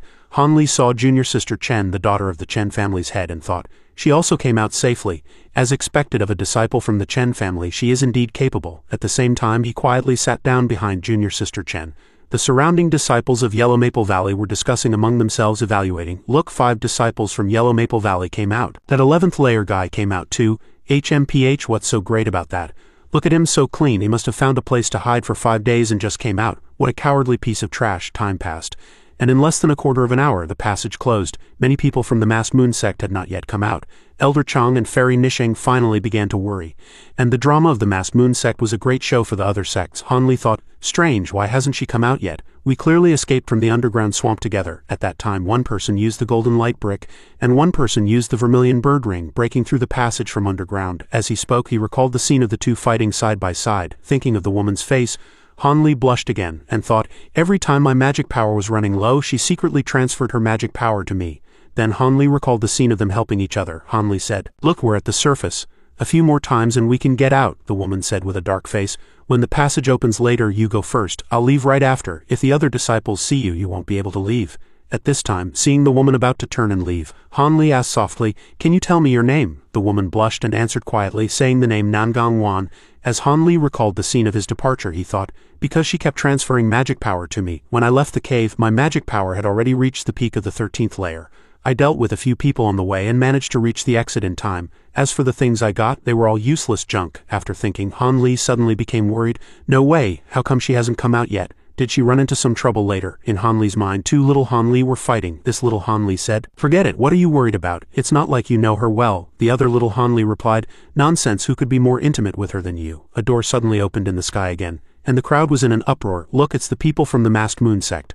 A moment later, that familiar figure appeared. A woman walked out pulling Nangang Wan and said anxiously, Aya, why are you only out now? I was worried to death. Are you all right? Nangang Wan just replied softly, I'm fine. And the people of the masked moon sect let out a sigh of relief.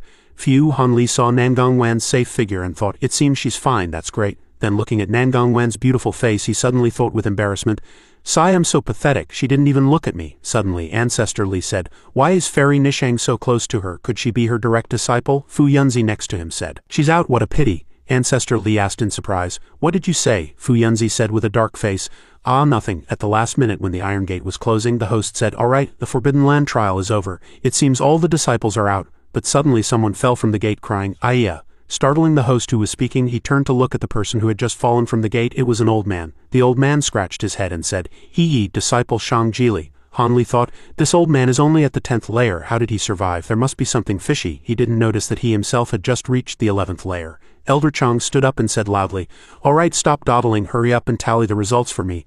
Let's see who lost and who won. Don't make this old man wait for you here." Hearing Elder Chang say this, Tian Buk ordered, "Everyone take out your spoils." The passage was closed and the various sects began to tally their spoils. If any disciple tried to hide anything, they definitely wouldn't escape the nose of the spirit-sniffing beast. The first round of the bet was between the Clear Void sect and Yellow Maple Valley. Displaying a dozen or so herbs as their spoils, the rest of the people had nothing. After the first disciple handed in his spoils, the Clear Void sect still had the upper hand. Fu Yunzi said, "Yo, all the surviving disciples from my sect have handed in their spoils, and we only have 10 more herbs than your sect. Brother Li need not be sad. You have more people who came out. Aren't there still 2 more? But don't be too harsh on them. They are low-level disciples. It's already a credit to the sect that they came out alive." Hearing Fu Yunzi say this, Ancestor Li's face darkened guiltily. Tian Buk said, "What a disgrace, hurry up and get down." The host said, "Disciple Shang Jili." 2 herbs. Wu Shang Jili's face scrunched up, and Ancestor Li also held his head in frustration. Tian Buk said to Han Li, "Only you are left, hurry up." Fu Yunzi was busy teasing Ancestor Li. "Anyway, Brother Li has to refine the essence iron, so just think of it as refining a few more." Ancestor Li snorted angrily. Just then, Han Li took out his bag and threw out a large pile of spoils, making everyone exclaim, "Wow!" The scene changed. At this moment, several senior brothers were discussing among themselves. One said, "Did you know, I heard a chi refining stage disciple was taken as a nominal disciple by Ancestor Li." The other few asked in disbelief, "What the hell?" Another asked, "Which family's son is he?" That person replied, "No, he's just a nobody. His cultivation technique is only at the 11th layer." The others said again, "Why, on what grounds?" This gossip made the passing skill-imparting senior brother Wu Feng stop to listen. How did that guy climb so high? How did he get so lucky? How did he do it? Wu Feng stuck his head in and asked himself, what? That senior brother said again. I heard that although the masked moon sect won the bet between the ancestors this time, this person handed over more than 20 spiritual herbs, allowing us to beat the Clear Void sect, which immediately brought glory to Ancestor Li's face.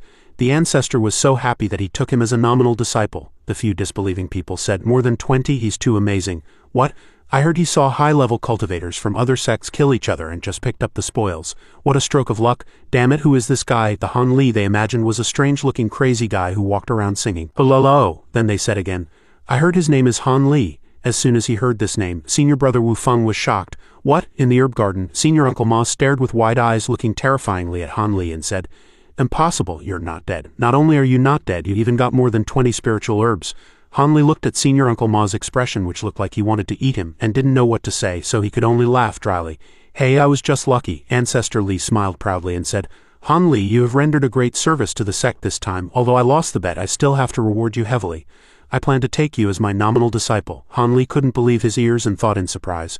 "With my aptitude, the ancestor wants to take me as his disciple, and he lost the bet too. What's his scheme?" Ancestor Li said seriously. "If you don't want to be my disciple, I won't force you. In that case, I will give you a few magic tools as compensation." Han Li's expression immediately changed, and he said with joy mixed with a bit of pride, "Disciple is willing. Disciple never dreamed of being able to enter the ancestor's tutelage. I was too excited, so I didn't know what to say." After speaking, Han Li immediately knelt down and kowtowed to Ancestor Li. "Disciple is truly blessed for 10 lifetimes. Master, please accept your disciple's bow." As he kowtowed, he made thump thump thump sounds. Ancestor Li looked at Han Li and said, "Not bad." Han Li thought, forget it, I'll agree for now, otherwise I probably won't be able to get by." After finishing his kowtows, Han Li stood up and thought, perhaps those people behind me all want to kill me. The negative effects have already started to appear. What a pain. Ancestor Li then said to Han Li, "Very good, from now on you are my Li Huayuan's disciple." Han Li thought helplessly, "I couldn't even handle one old ma before. Now it's great, I have another master, and he's 10,000 times more troublesome. I'll just take it one step at a time." Then Han Li recalled Mo Juren's demonic face when he had said, "Master will check your pulse." With that thought, Han Li said to Senior Uncle Ma, "Senior Uncle, please don't make fun of my bit of luck." Hearing this, Senior Uncle Ma frowned and said, "Senior Uncle, you are now Junior Uncle Li's disciple. I can't accept the title of Senior Uncle," Han Li said. "Senior Uncle Ma, you're being too serious. How could I forget my roots as long as I haven't reached the foundation establishment stage? You are still my elder." Hearing this, Senior Uncle Ma was happy in his heart but didn't say it out loud. Senior Uncle Ma continued, You're obedient. Then I'll tell you, this time you got more than 20 spiritual herbs. Logically, you should have been rewarded with 2 foundation establishment pills, but in reality you only got 1. Have you thought about why?" Han Li said in surprise. "Could it be because—" Senior Uncle Ma looked at Han Li and continued, "That's right, the sect has an unwritten rule that the senior leading the team has the right to take half of the disciples' contributions as remuneration. After your spiritual herbs were handed in, half went to him, so your reward was naturally only half." Han Li thought, "So Ancestor Li had his eyes on my spiritual herbs? Sigh, it's as I expected." Senior Uncle Ma continued, "I say, don't worry too much about these things." Senior Uncle Ma seriously advised Han Li, "Although you have 1 less foundation establishment pill, you've become Junior Uncle Li's disciple, so no one in Yellow Maple Valley will dare to bully you in the future. As far as I know, Junior Uncle Li is very cunning." Han Li looked at Senior Uncle Ma, smiled slightly, and thought happily in his heart, "This old man really has a sharp tongue but a soft heart. He's worth befriending." Then he said, "Yes, thank you for your comfort, Senior Uncle." Night fell, and the moon was high in the sky. At this moment Han Li was sitting on his bed patting the quilt and thinking, "Sigh, I'm finally back. Although it's only been 10 days, it feels like several years." Suddenly Han Li buried his face in his pillow and thought, "This adventure not only perfectly achieved my goal but also—" Nan Gongwan's face appeared in his mind, making Han Li think, "Will I have a chance to see her again in this lifetime?" Then Han Li gradually fell asleep, letting out a hum. As soon as he woke up, Han Li began his pill refining plan. This adventure had finally brought back enough spiritual herb seedlings. Han Li showed a satisfied expression, picked up a flower and said, "The purple monkey flower is still the cutest little purple monkey, but even with the help of the small green bottle it will take time to ripen them all. A few years." Han Li immediately got to work, his mind already preparing the medicinal herbs. Time passed, and the stir caused by Han Li had calmed down by the 2nd year.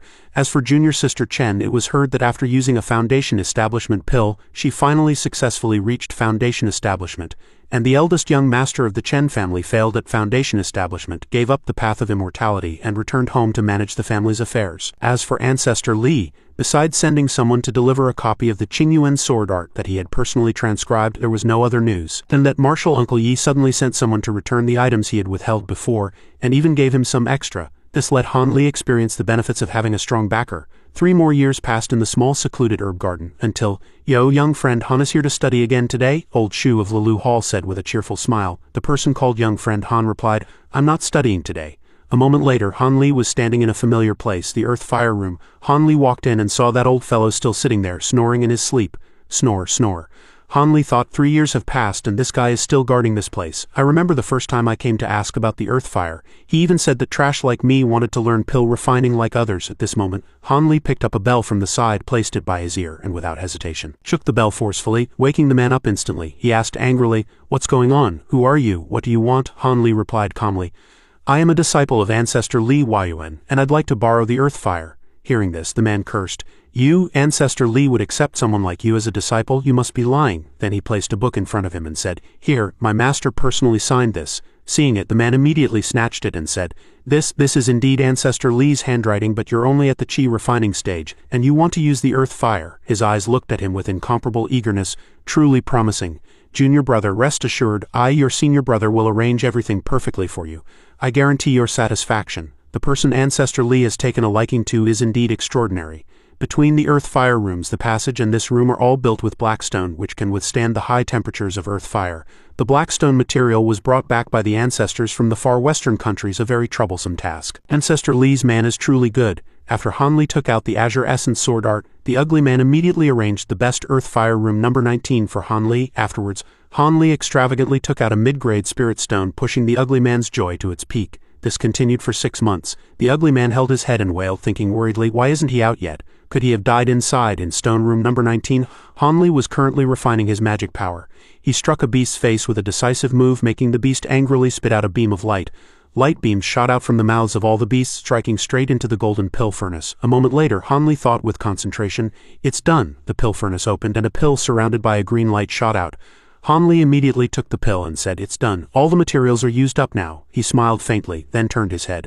"The pill refining is complete, a total of 200 pills." He smiled with satisfaction. Perfect foundation establishment pills. Han Li smiled and thought, speaking of which, it was quite dangerous. I almost gave up at the beginning, although I had prepared and studied a lot before entering and followed every step. I kept failing, only refining waste pills. I failed more than 20 times out of over 100 attempts worth of materials. At that time I wanted to go out and study again. But I didn't expect the last attempt before leaving to be a success, and after that the success rate got higher and higher. Now it seems the rumors were not exaggerated at all. Hanli stroked his chin and thought proudly, pill refining isn't that hard. Could it be that I'm very talented? Author's note. Alright, if all pill refiners were like you, using foundation establishment pill materials for practice, refining for half a year and failing dozens of times, they would have been beaten to death long ago. Hanli looked at the table for refining spirit pills and thought, I heard from that ugly man that once this Blackstone room is closed, even if many cultivators join forces, they can't open it from the outside. In other words, no one can discover my secrets here, so I'll go into seclusion for foundation establishment here.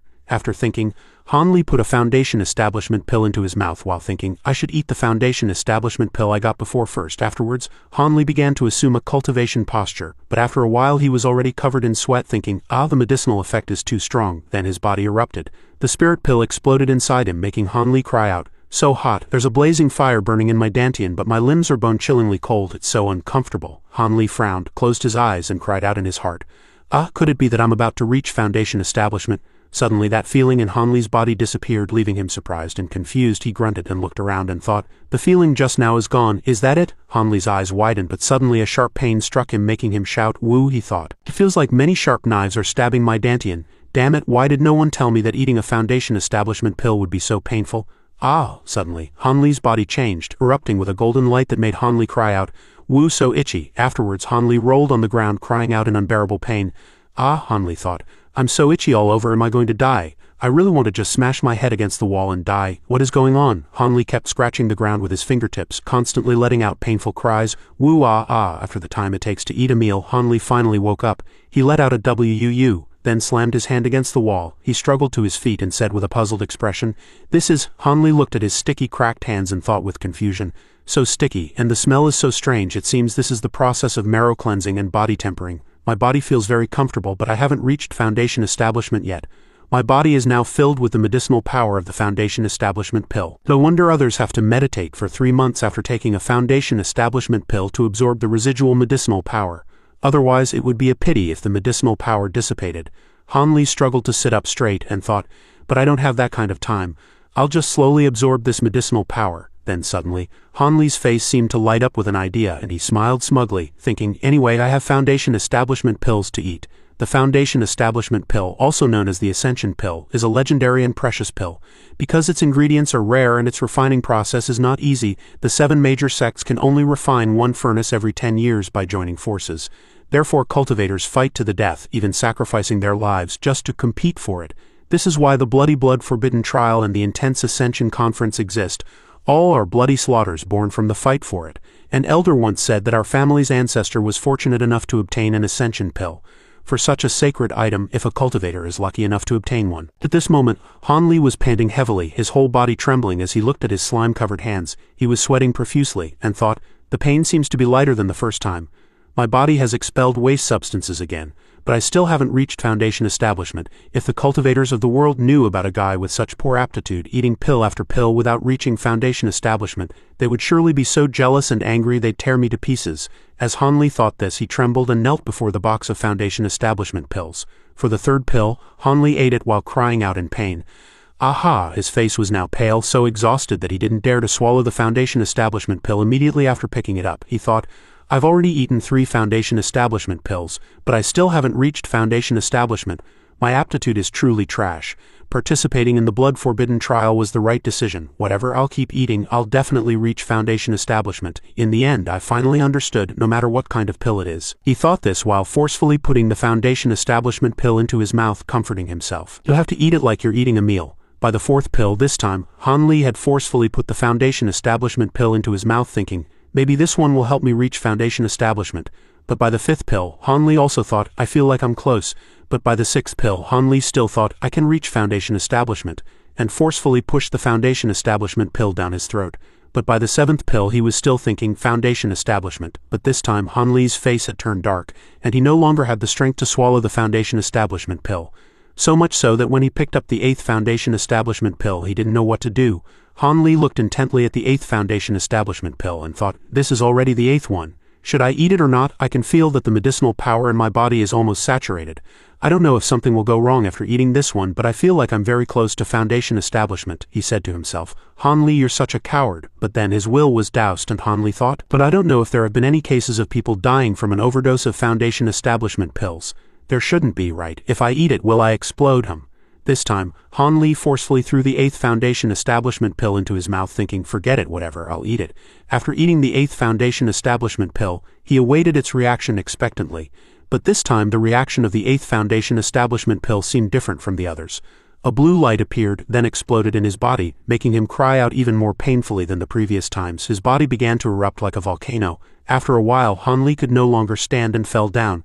The foundation establishment pill began to emit more golden light, bringing Han Li's body into the air. It emitted a golden glow enveloping his body, then concentrated on his abdomen. After a while, Han Li opened his eyes. His face was as red as fire, his whole body was hot, and he was exhaling white mist. He thought, have I reached foundation establishment? Thinking of this, he immediately jumped up in joy. I've reached foundation establishment. But he immediately fell down, only having time to let out an "oh." His whole body was weak, trembling, and he could no longer stand. He thought, not good. The residual medicinal power in my body has reached its limit. This is too dangerous. I can't let this continue, or I'll really explode. Right, I must immediately cultivate to dissolve the medicinal power. Sweat began to appear on his face. He widened his eyes and made up his mind. But this is foundation establishment. I don't know the cultivation technique for foundation establishment. His hand trembled as he reached forward. What do I do? Something's gone wrong. I didn't prepare a foundation establishment stage cultivation technique. I'm done for. If this continues, I'll die. His eyes suddenly lit up and he thought, I have an idea. Heaven will not let me die. Luckily, I still have it. After thinking, he struggled to get up. He picked up the book in front of him, the Azure Essence Sword Art, and thought, it has to be you. 5 months later, outside the Earth Fire Room, the ugly man was hugging the door, crying and wailing loudly. Woo, junior brother, please come out. Then he blamed himself. I've killed Ancestor Li's disciple. I'm done for. But then the door opened and that familiar figure appeared, making the ugly man shout in surprise.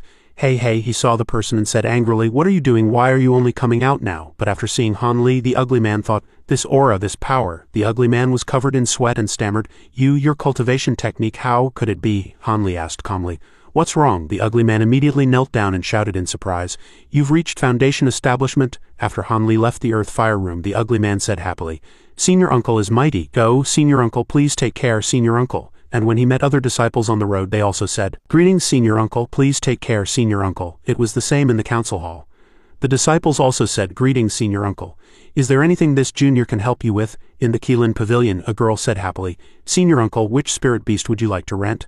After leaving the Keelan Pavilion, the girl also said happily, Please take care, Senior Uncle. If you need anything, please come here. Outside Yellow Maple Valley in the Taiyue mountain range, Han Li thought, Sai, I just reached foundation establishment and in an instant I've become an elder. That ugly man's attitude was so good I couldn't even bring myself to lecture him. But when he thought of the ugly man's face, Han Li thought again, how could I let him off? I'm a ruthless person who always gets revenge. Sect Master Zhang Lingdao's attitude also changed instantly. When Sect Master Zhang Lingdao saw Han Li again, he said, Say, senior brother, why are you so happy? No, I'll handle the procedures for you. After Han Li finished the procedures, he showed a satisfied expression and thought, Foundation establishment feels so good. Instantly, the annoyance of talking to old Ma in the past was greatly reduced. But after I reached foundation establishment, to dissolve the medicinal power, I cultivated the Azure Essence Sword Art. I originally thought it would be fine to reach the 3rd major layer. But because I ate too many foundation establishment pills, I accidentally cultivated to the 4th layer. After cultivating the Azure Essence Sword Art, I unlocked the Sword Beam and the Protective Sword Aura. Especially the Protective Sword Aura, it can release sword beams to counterattack enemies. After thinking, Han Li happily decided, I'm well prepared and this Azure Essence Sword Art is also useful. Han Li thought, I didn't expect this. Han Li recalled his last conversation with Senior Uncle Ma. Senior Uncle Ma had asked in surprise, the Azure Essence Sword Art, everyone is practicing that. Han Li then asked back, Sai, why? Senior Uncle Ma then explained, this sword art is not one of our sect's techniques. The original book has 13 layers in total, but only 9 layers remain. At most, one can only cultivate to the core formation stage. It's a half-complete sword art that our ancestors snatched from the sect master of the Profound Sword Sect. Actually, the power of this sword art is not bad, otherwise it wouldn't have become one of the sect guarding techniques. Even I have cultivated the first 3 layers. But this technique has a fatal flaw, Senior Uncle Ma continued. Starting from the 4th layer, the cultivator's magic power will automatically decrease, and as the layers increase, the decrease becomes greater. Hearing this, Han Li said in surprise, Isn't that stupid to cultivate? Senior Uncle Ma then said, Who says it isn't? You should know that after the core formation stage, it is extremely difficult to increase one's power. Who would choose a cultivation technique that decreases their power? So, ordinary disciples will also spend a few years cultivating the first 3 layers to assist their main cultivation technique. But this technique has a very interesting point.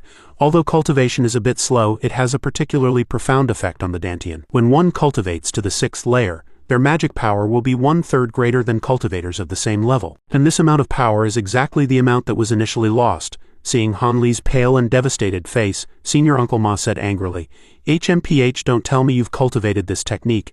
You brat, you actually reached foundation establishment. What damn luck, I'm so jealous, I'm not talking to you anymore."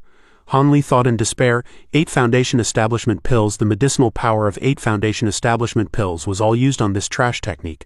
What kind of damn technique did Li Huayuan give me? Han Li picked up the book and looked at it seriously, saying, "Forget it, it's my own fault for reaching foundation establishment without being prepared. Anyway, it saved my life, so forget it. I just won't cultivate it in the future." Han Li thought. After bidding farewell to old Ma, "I'll go to the council hall to register." A mysterious person said to Han Li, "These spirit stones are a reward for every disciple who has just reached foundation establishment. First, these few bewildering mist flags are for you to set up a bewildering mist formation when you open your cave residence. They are enough to block the intrusion and harassment of mortals and beasts." Han Li showed a happy and somewhat satisfied expression, thinking, "I can finally open my own cave residence. I can do whatever I want in the future, no need to be sneaky anymore."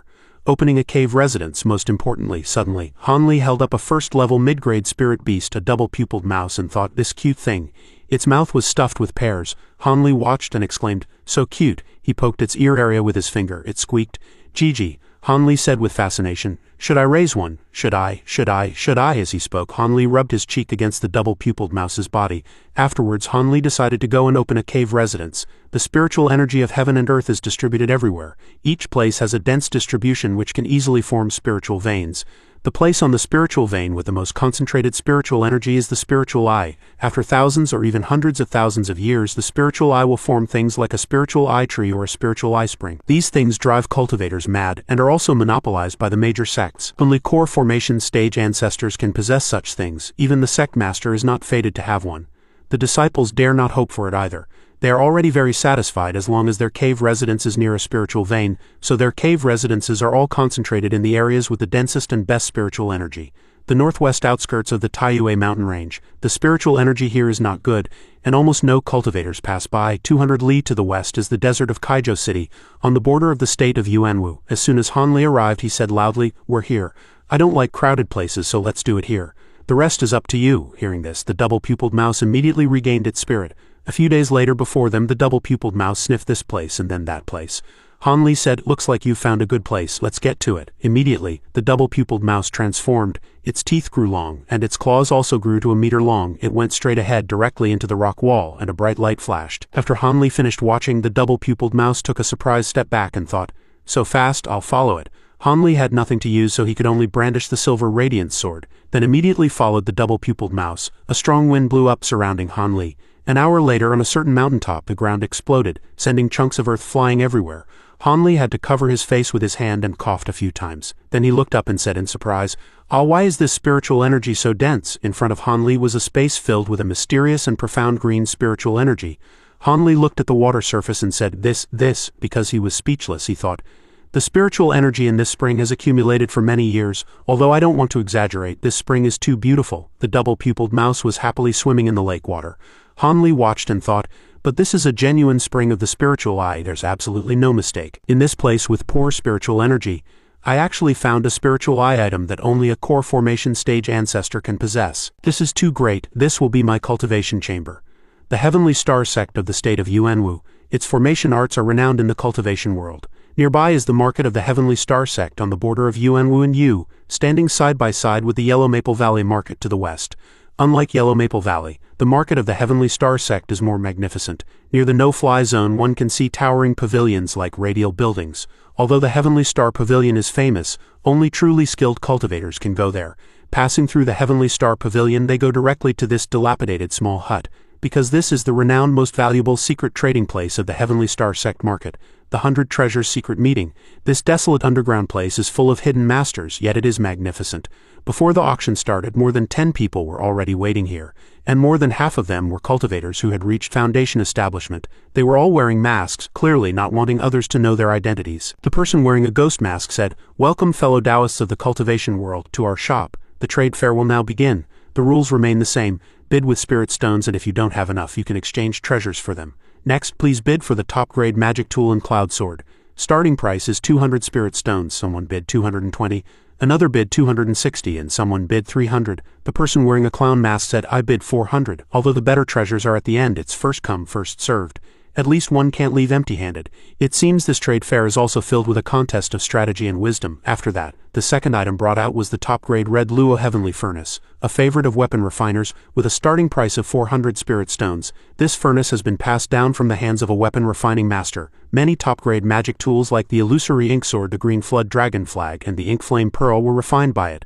Seeing it, everyone immediately bid 450, 470, 780.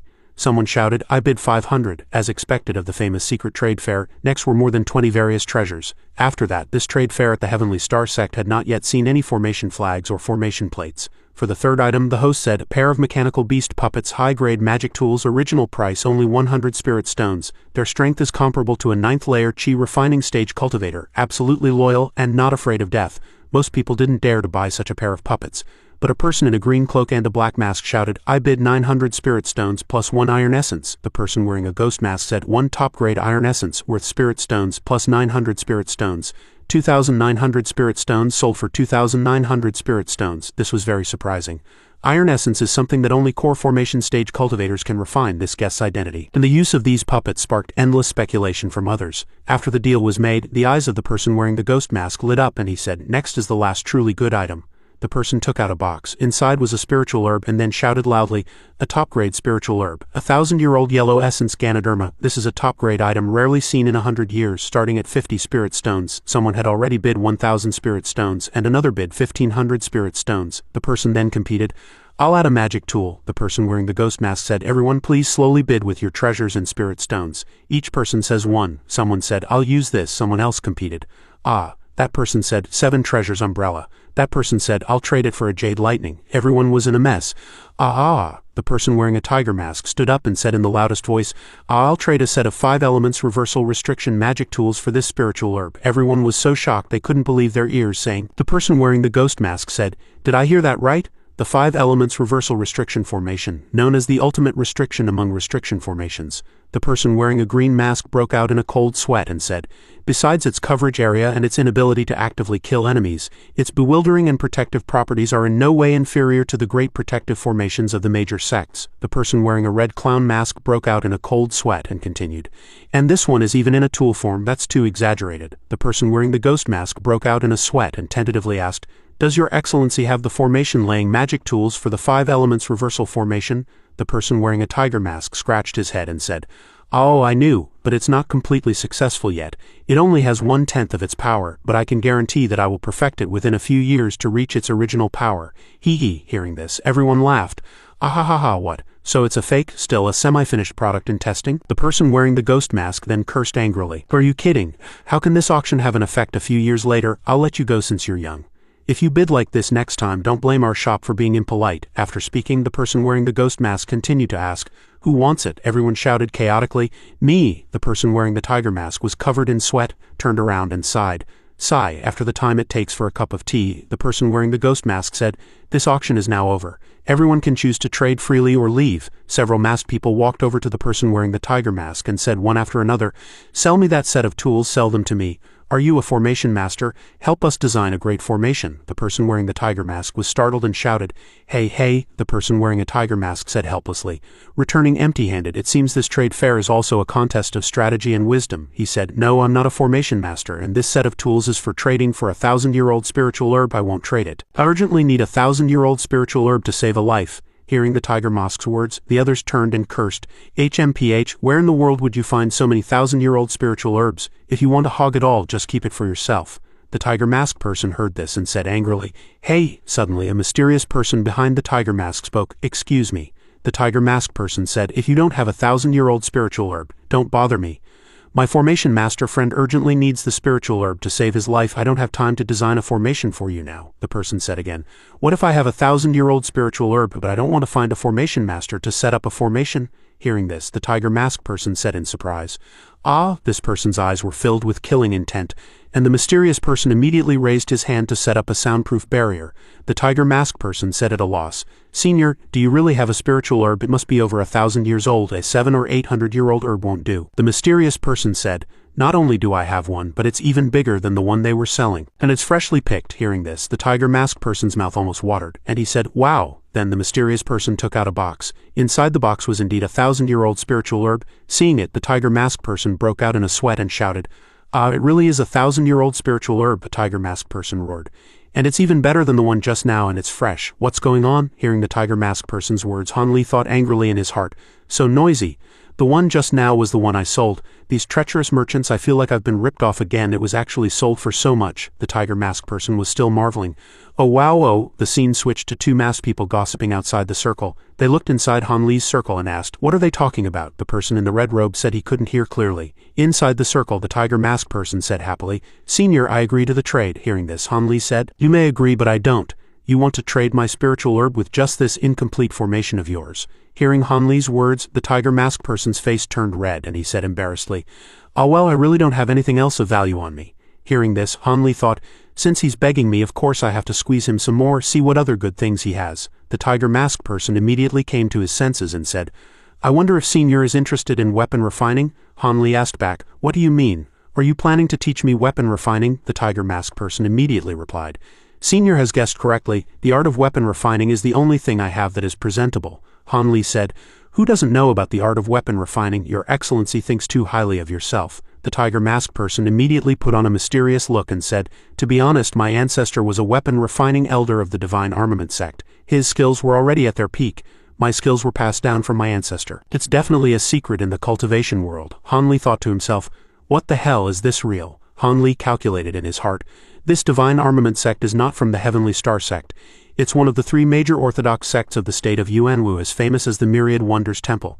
The divine armament sect's weapon refining, the heavenly star sect's formations, and the Myriad Wonders Temple's talismans are all famous in the cultivation worlds of several nearby countries. It seems this weapon refining technique is not simple. Although I certainly won't learn it, it's good to have a backup. The tiger mask person was still behind him with a pleading look. Senior, Han Li said with a stern face, Can this set of 5 elements reversal restriction magic tools really be improved? The tiger mask person immediately replied happily, Of course, that friend's skill in formations is very high, and with my weapon refining skills, improving this set of magic tools is absolutely no problem. Hearing this, Han Li immediately said, In that case, it's a deal. Seeing Han Li agree, the tiger mask person said loudly and happily, Thank you, Senior. The tiger mask person said, There are 18 formation plates and 36 formation flags here. The method is all in this jade slip, which contains many secrets of the divine armament sect. Forgive me for going against my ancestors' teachings. I implore Senior not to spread it after reading it. This book is the result of more than 20 years of my hard work. Han Li looked at it and said, Cloud Sky Mind Art, Yun Xiao is your name, right? What is your surname, sir? The tiger mask person asked in a panic. Then the tiger mask person immediately replied, My name is Qi Yunxiao. Does Senior have any other instructions? Han Li said, Nothing, actually. I just wanted to say, although I've accepted this book of your hard work, I will use a sealing technique to lock it for 5 years and won't touch it. If you can improve this set of magic tools within 5 years, I will return the book to you untouched, without reading a single page. What do you think? Hearing Han Li's words, the tiger mask person's eyes immediately lit up. Really? Then thank you, Senior. After speaking, Han Li sealed the book. Han Li said, Now leave your spiritual power on the seal. When you deliver the goods in 5 years, you will know if I have broken the seal. Han Li looked at the tiger mask person and thought, I know I can't gain his trust in a short time, but when the seal is removed and the goods are delivered in a few years, I can befriend him and his formation master friend. Qi Yunxiao's weapon refining skills and the identity of his formation master friend are much more valuable than this broken book. In a corner of the Heavenly Star Sect market, a corpse of an ink flood dragon was currently laid out on a table. The person immediately shouted, An ink flood dragon. The shell of this high-level centipede is very rare. This is the skin of an ink flood dragon, and its fangs, horns, and eyeballs. The old man looked at the things before him, trembling all over, and continued, My God, unless Senior killed a vicious flood dragon alone, these materials are too complete. I can't believe it. The old man gently picked up a scale of the ink flood dragon, his eyes shining brightly, and said, My God, it's so beautiful. Haha. Han Li said, Old C, can you refine this? Han Li thought. He knew the origin of the materials with just one look. It seems this old C is indeed very skilled. The sign in front of the shop is so boastful, it seems it's not just for show. Old C turned around and said forcefully, "Senior, rest assured, I once refined these materials with my father when I was learning the trade, so I am very confident." Hearing this, Han Li said, "Then please, Old C, refine them." Old C chuckled and said, "Hee, I'll stake our family's reputation and craftsmanship to show Senior the power of our demon fire refining." Seeing Old C's boastful tone, Han Li smiled lightly. "Very good, but I have a condition. I will stand by and watch. If it's successful, I will give you a portion of the materials." Hearing Han Li's words, Old C immediately jumped up and said, "Excellent, it's a deal, Senior, please then." Old C opened the door and let Han Li in. Half a month later, Old C stood outside the door and said happily, "Please take care, Senior. Senior, please come again." Outside the no-fly zone of the Heavenly Star sect market, Han Li took off his hat and thought, "I'm out of the no-fly zone, let's go." Han Li took out the boat refined from the ink flood dragon from his robes.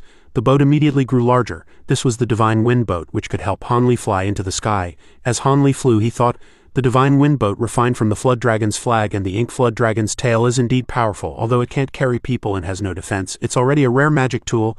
I don't have to fly on a magic tool in the sky anymore. Suddenly, a golden sphere flew towards Han Li from the distance, startling him.